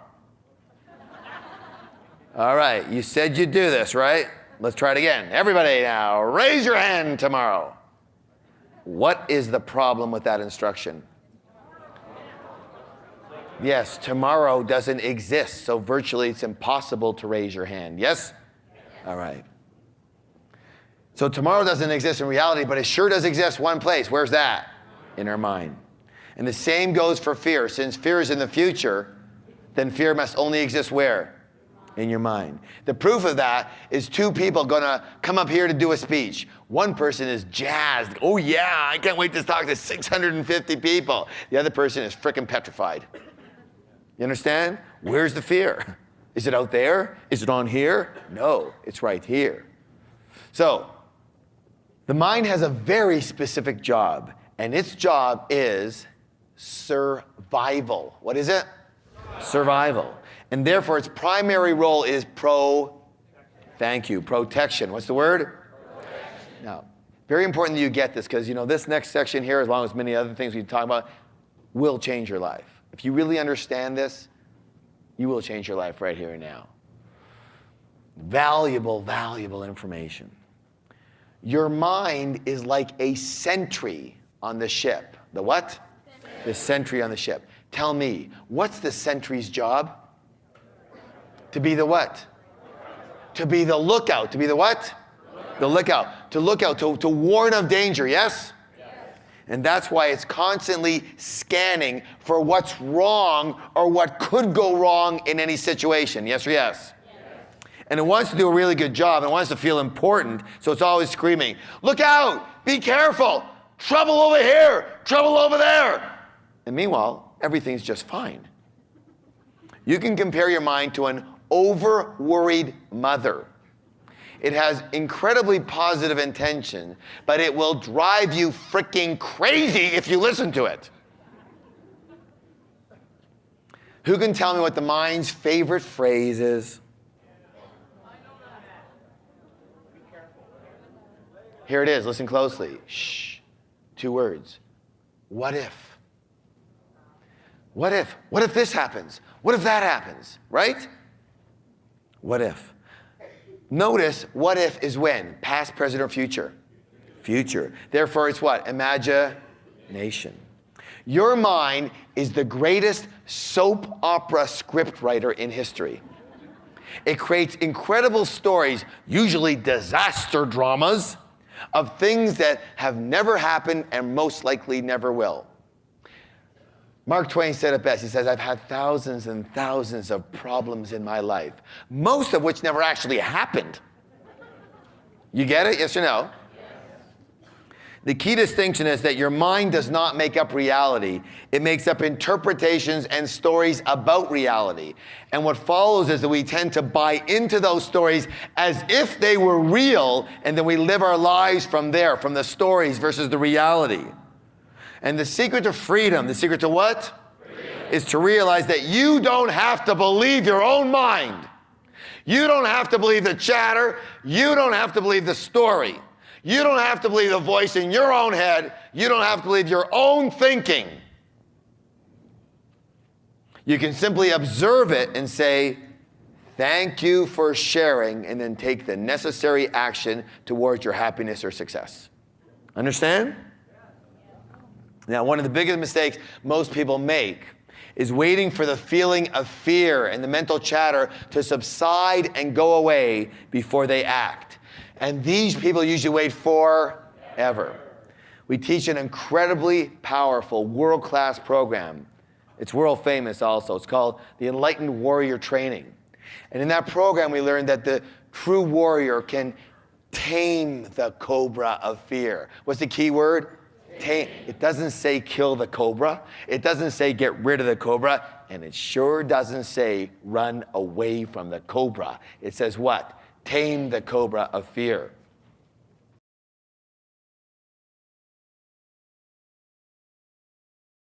It is not necessary to try and get rid of fear in order to succeed. And don't count on the chatter going away either. So the goal is simply this. You've got your fear, and that doesn't have to go away. But this is what does have to happen. What's it say, please? Nice and loud. Act in spite of fear. The key to success is to learn to do what? One more time, twice as loud. Act in spite of fear. Act in spite of fear. Susan Jeffers wrote a wonderful book called Feel the Fear and Do It Anyways. The fact is this.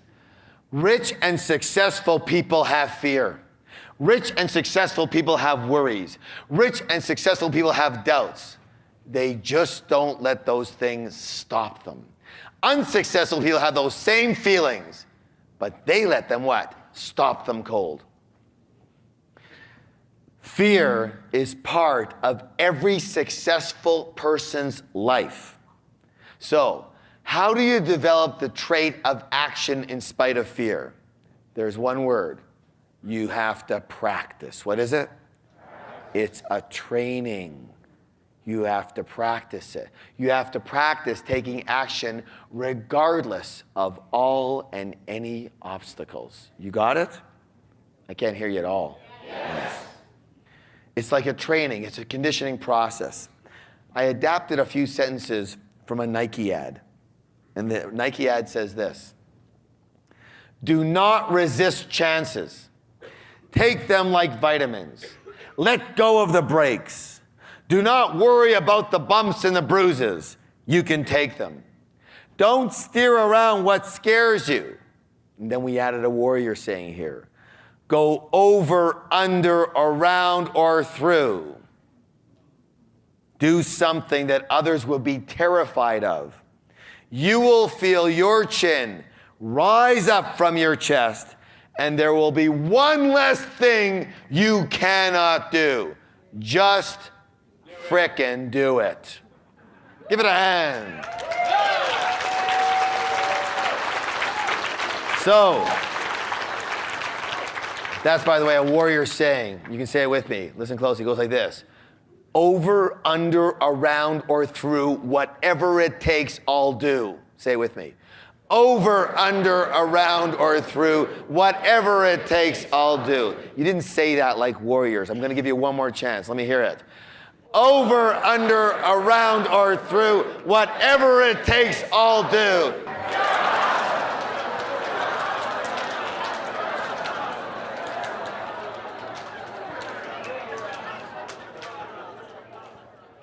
So, how many of you are willing to practice taking action in spite of fear? Practice action, taking action in spite of doubt, in spite of worry, in spite of discomfort, in spite of inconvenience. Let me just say this right now. There's two kinds of people in the world. And if your life is based on comfort and convenience, and those are the priorities of your life, you can expect a life full of mediocrity. Because you know what? A life of success and achievement has nothing to do with comfort and convenience. Do you understand? Yeah. Do you, yes or no? Yes. Go find a very rich person or a successful person and talk to them about comfort and convenience. They'll laugh. What is that? That's for moderate people. Mediocre at best. Comfort is very highly overrated in our society. Convenience? Oh, it's not convenient. I actually have to go a little out of my way. Well, you know what? Be a freaking warrior and make it your way. Look, what's going to stop you? Whatever's going to stop you, any level that will stop you is the level that will take you out. So the level of obstacle that can stop you is the level where you stop. You have to be bigger than all obstacles. Nothing can take you out. Do you understand? Yeah. I can't hear. Yes or no? Yes. All obstacles. It's not the level of the obstacle, it's the level of you. How many people are willing to start to practice acting in spite of fear, acting in spite of doubt, acting in spite of worry, acting in spite of inconvenience, acting in spite of discomfort, acting when you're not in the frickin' mood? Yes? Yes? Yes? Yes. How many people heard the saying, talk is cheap? So we brought a little exercise with us as usual. Again, this next part of the course needs to be experienced to benefit from the process. To participate in this course, contact Peak Potentials at 604-983-3344. Okay, let's see. Did anybody learn anything from that exercise? What did you learn? Who would like to share something that they learned? Let's see, what did you learn over here? Shh. Act in spite of fear. How many of you had some mind frick going on where you had a little bit of fear, yes? But did it stop you? No. Are you still around? Yes. That's a good sign. Yes, good. What did you learn? Yes.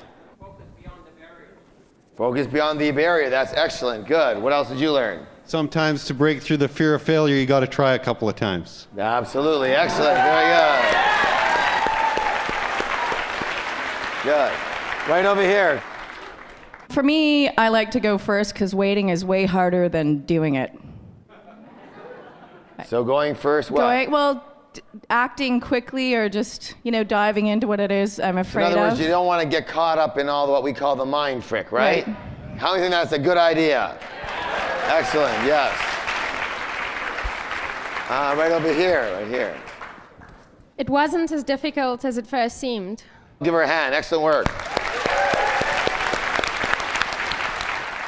Well, at first I thought, okay, I'm gonna break through this with my strength because I'm a strong person. I'm like, ooh, and I didn't break through it. And I actually had to go to the end of the line and had to watch everybody else do it. And it wasn't until after I came back and I looked at it and I just took my mind out of it and just said, I am not going to be afraid of rejection anymore. And I just... She's happy. So hold on to the mic. Hold on to the mic. Question is, what did you learn? Not to listen to the voices, I guess. That's a good thing, isn't it? Yes? Very good. Excellent. Very good. Who else learned something? What were some of the elements that you utilized that worked for you? Pissed off. What did that allow you to do, to bring out in you? What was it? Energy, right? So you need to upgrade your energy when it's time to do that. You have to be able to manage energy. Again, that's the distinction between wizard and warrior. Two completely different energies, but you got to be able to dance between them. Yes or yes? Yes. Totally different life when you're able to do that. What else did you learn that worked for you? What's that? Persistence. How many people found persistence was necessary for you? How many people found that persistence was necessary for somebody in your group? Very good, yeah.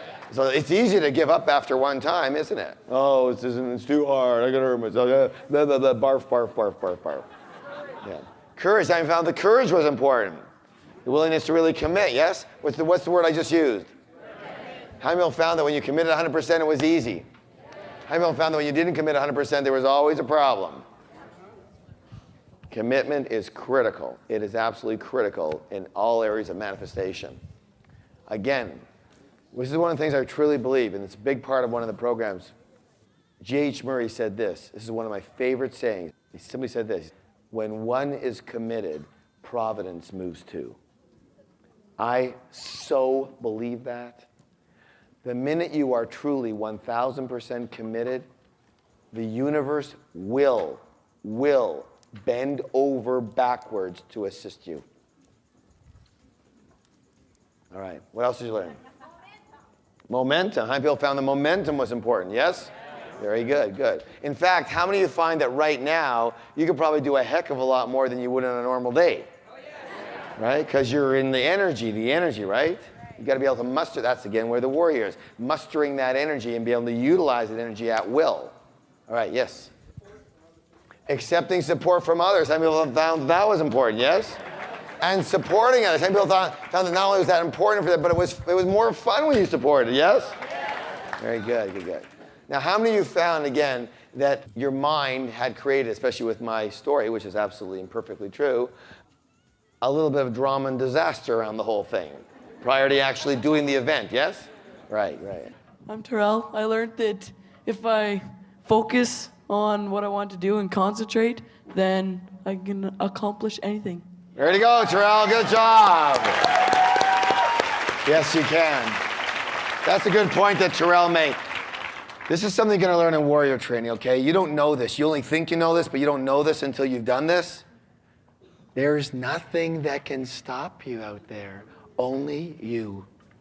And only when you stop, that's when the game's over. Otherwise, the game's still on, and nothing can stop you out there. Only this. That's the only thing. When you know that, when you've experienced it, then you look at everything differently. See, here's the difference. Most people go into things to try it and see if it works. Yes? I'll try this business and see if it works. Let's see if we can get this to work.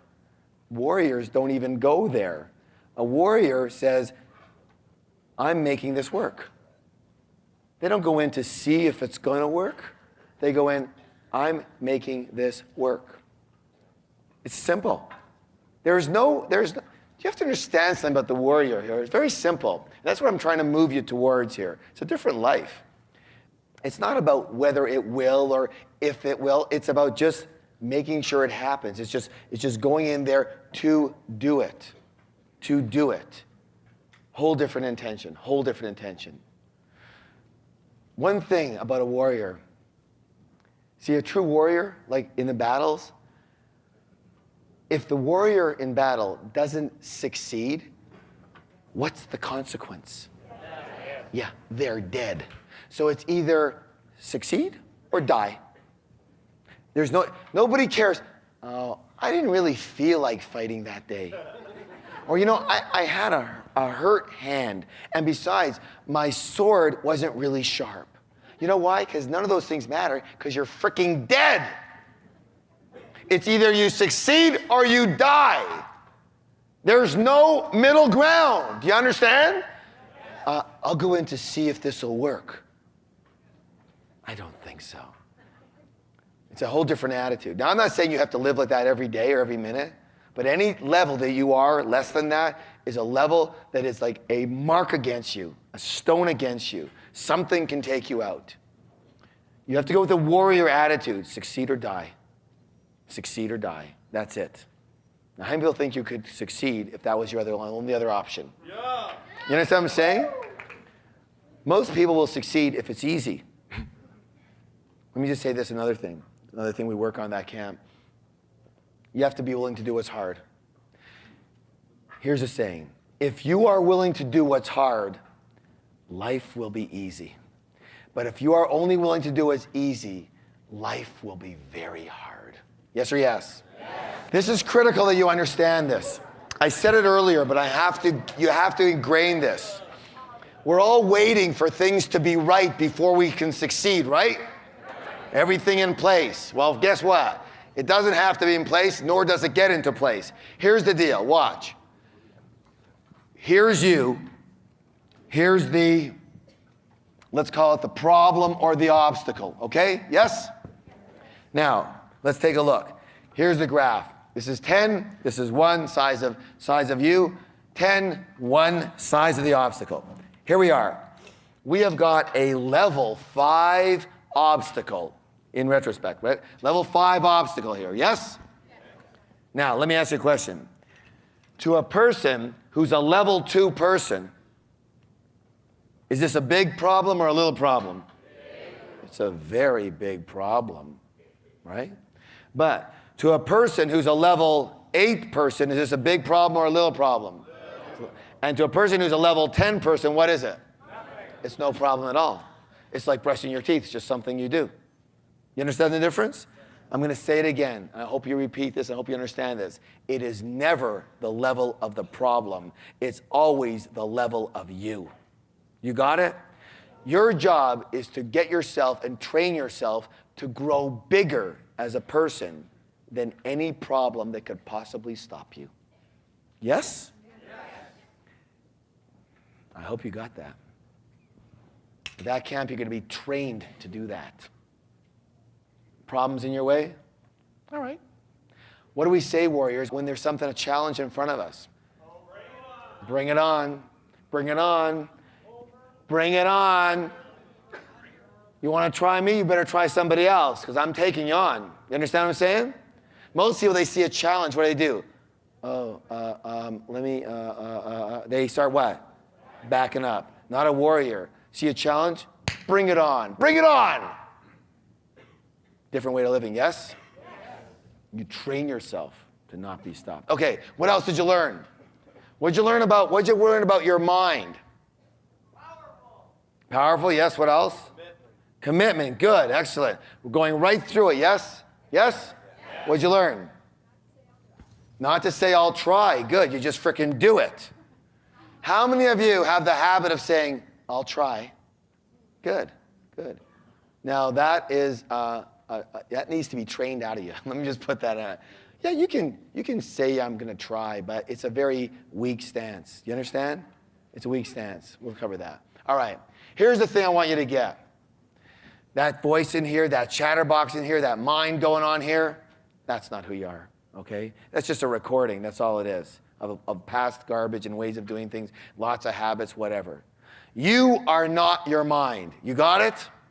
You are not your what? Mind. You are not your mind. You are much bigger and greater than your mind. Your mind is a part of you. It's a tool. It's a part of you, like your hand or your arm is a part of you. You wouldn't introduce yourself as your hand going, hi, I'm my hand, right? You wouldn't do that because your hand isn't you. You know, it's just a part of you.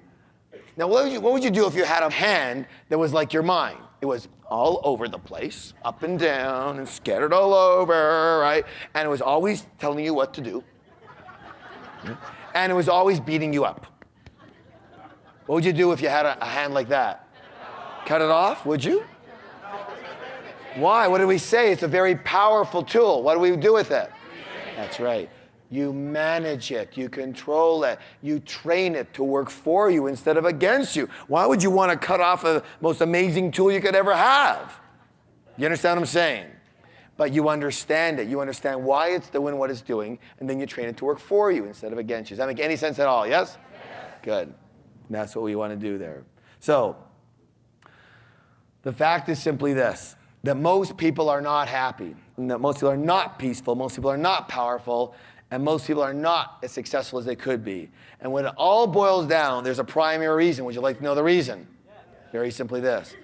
Because most people live their lives based in their conditioned mind, their false self, their conditioned mind, who they learned to be versus their true self of who they really are.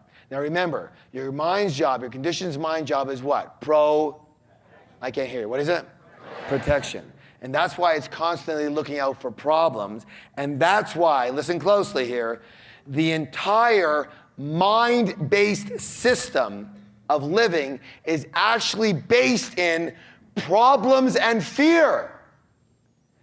Watch your life on a moment-to-moment basis. I guarantee the more this clicker is going, the more you're involved in fear. You make your decisions based in what? Fear and obligation and need. Yes or yes? Yes. You just watch yourself on a daily basis, moment to moment. And you watch how just about every minute there's some kind of fear going on, some kind of searching for problems, some kind of looking for what's wrong. Yes or yes? Yes. That's its job. It's normal for that part of you. So what's the answer to this? What's the answer to the problem? Well, the first thing is you can begin by reconditioning your mind. Yes? Yes. I can't hear you. Yes. Absolutely. Or, that's what we've been working on this weekend. Or you can take a shortcut and bypass the entire problem-based mind system altogether and learn to live in an entirely new way. And train yourself to be, as we've been talking about, an enlightened warrior. Enlightened what? Warrior. So what is a warrior? When we say enlightened warrior, what do we mean? Listen closely. Here's the samurai definition that we use. One who conquers oneself. Say that with me. One who conquers oneself. Do you understand the distinction? It's not about you over anybody else. As soon as you are over yourself, manage yourself, train yourself. You don't have to be over anybody else. Big difference. By the way, just so you know, those who are like the control freaks, the power freaks, they are scared to death. Scared to death. They are living totally based in fear. You just have to have some compassion for them, right? And know where they're coming from. So, the next program that we're going to talk about here for just a moment is by far my favorite program, and it seems to be the case with just about everybody who's ever attended the program, all of our graduates. It is called the Enlightened Warrior Training Camp. And this is something I want to show you from this camp. Now, there's no secret about it. You will get one of these t-shirts, except for one thing. When I say get, that's a bit of a misnomer. Let me rephrase it. You will earn one of these t-shirts. Nobody has a t-shirt like this unless they've been to the camp, except for one human being. Because I felt that this certain human being, of all the people I know out there, was truly an enlightened warrior on this planet. And so when I met him and talked with him, I brought him a t-shirt.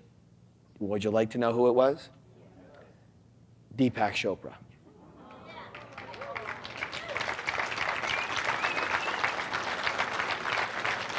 Not that other people don't do great work, but I believe that he's truly an enlightened warrior, all right?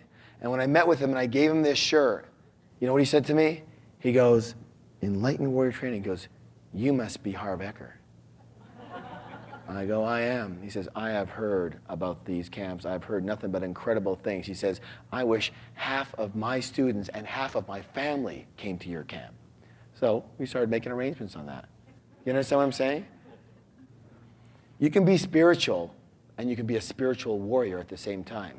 You could be loving and you could be a loving warrior at the same time. You can be successful, you can be a successful warrior at the same time.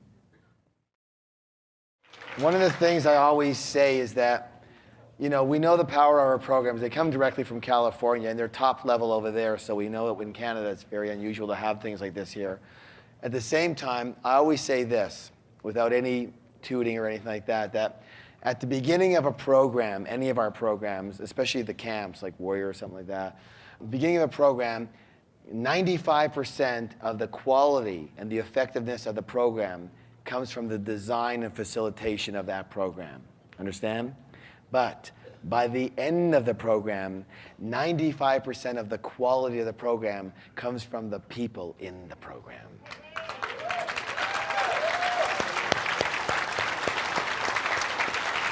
So you guys are what ends up making the program. Do you understand that?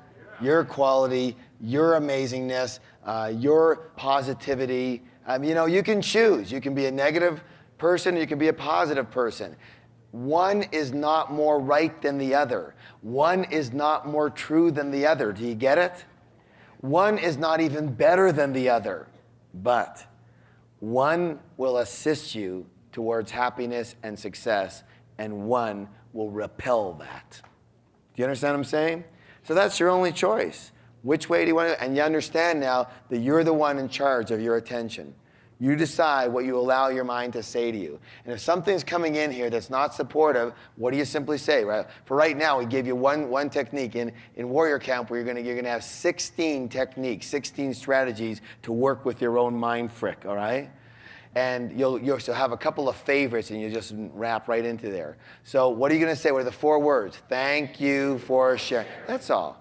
Something comes in you don't like, oh God, I don't know if I can do this. Great, thank you for sharing. Keep going. Simple as that. All right, so thank you so much for being here. And I want to leave you with a simple blessing. And it's the blessing of Namaste, which simply means this. I honor the place in you where the entire universe dwells, the place in you that is of love, of light, of peace, and of truth. And when you are in that place in you, and I am in that place in me, we are one. Thank you so much for being here. We love you. We can't wait to see you again. Let's play together. You guys are freaking awesome! Big round of applause!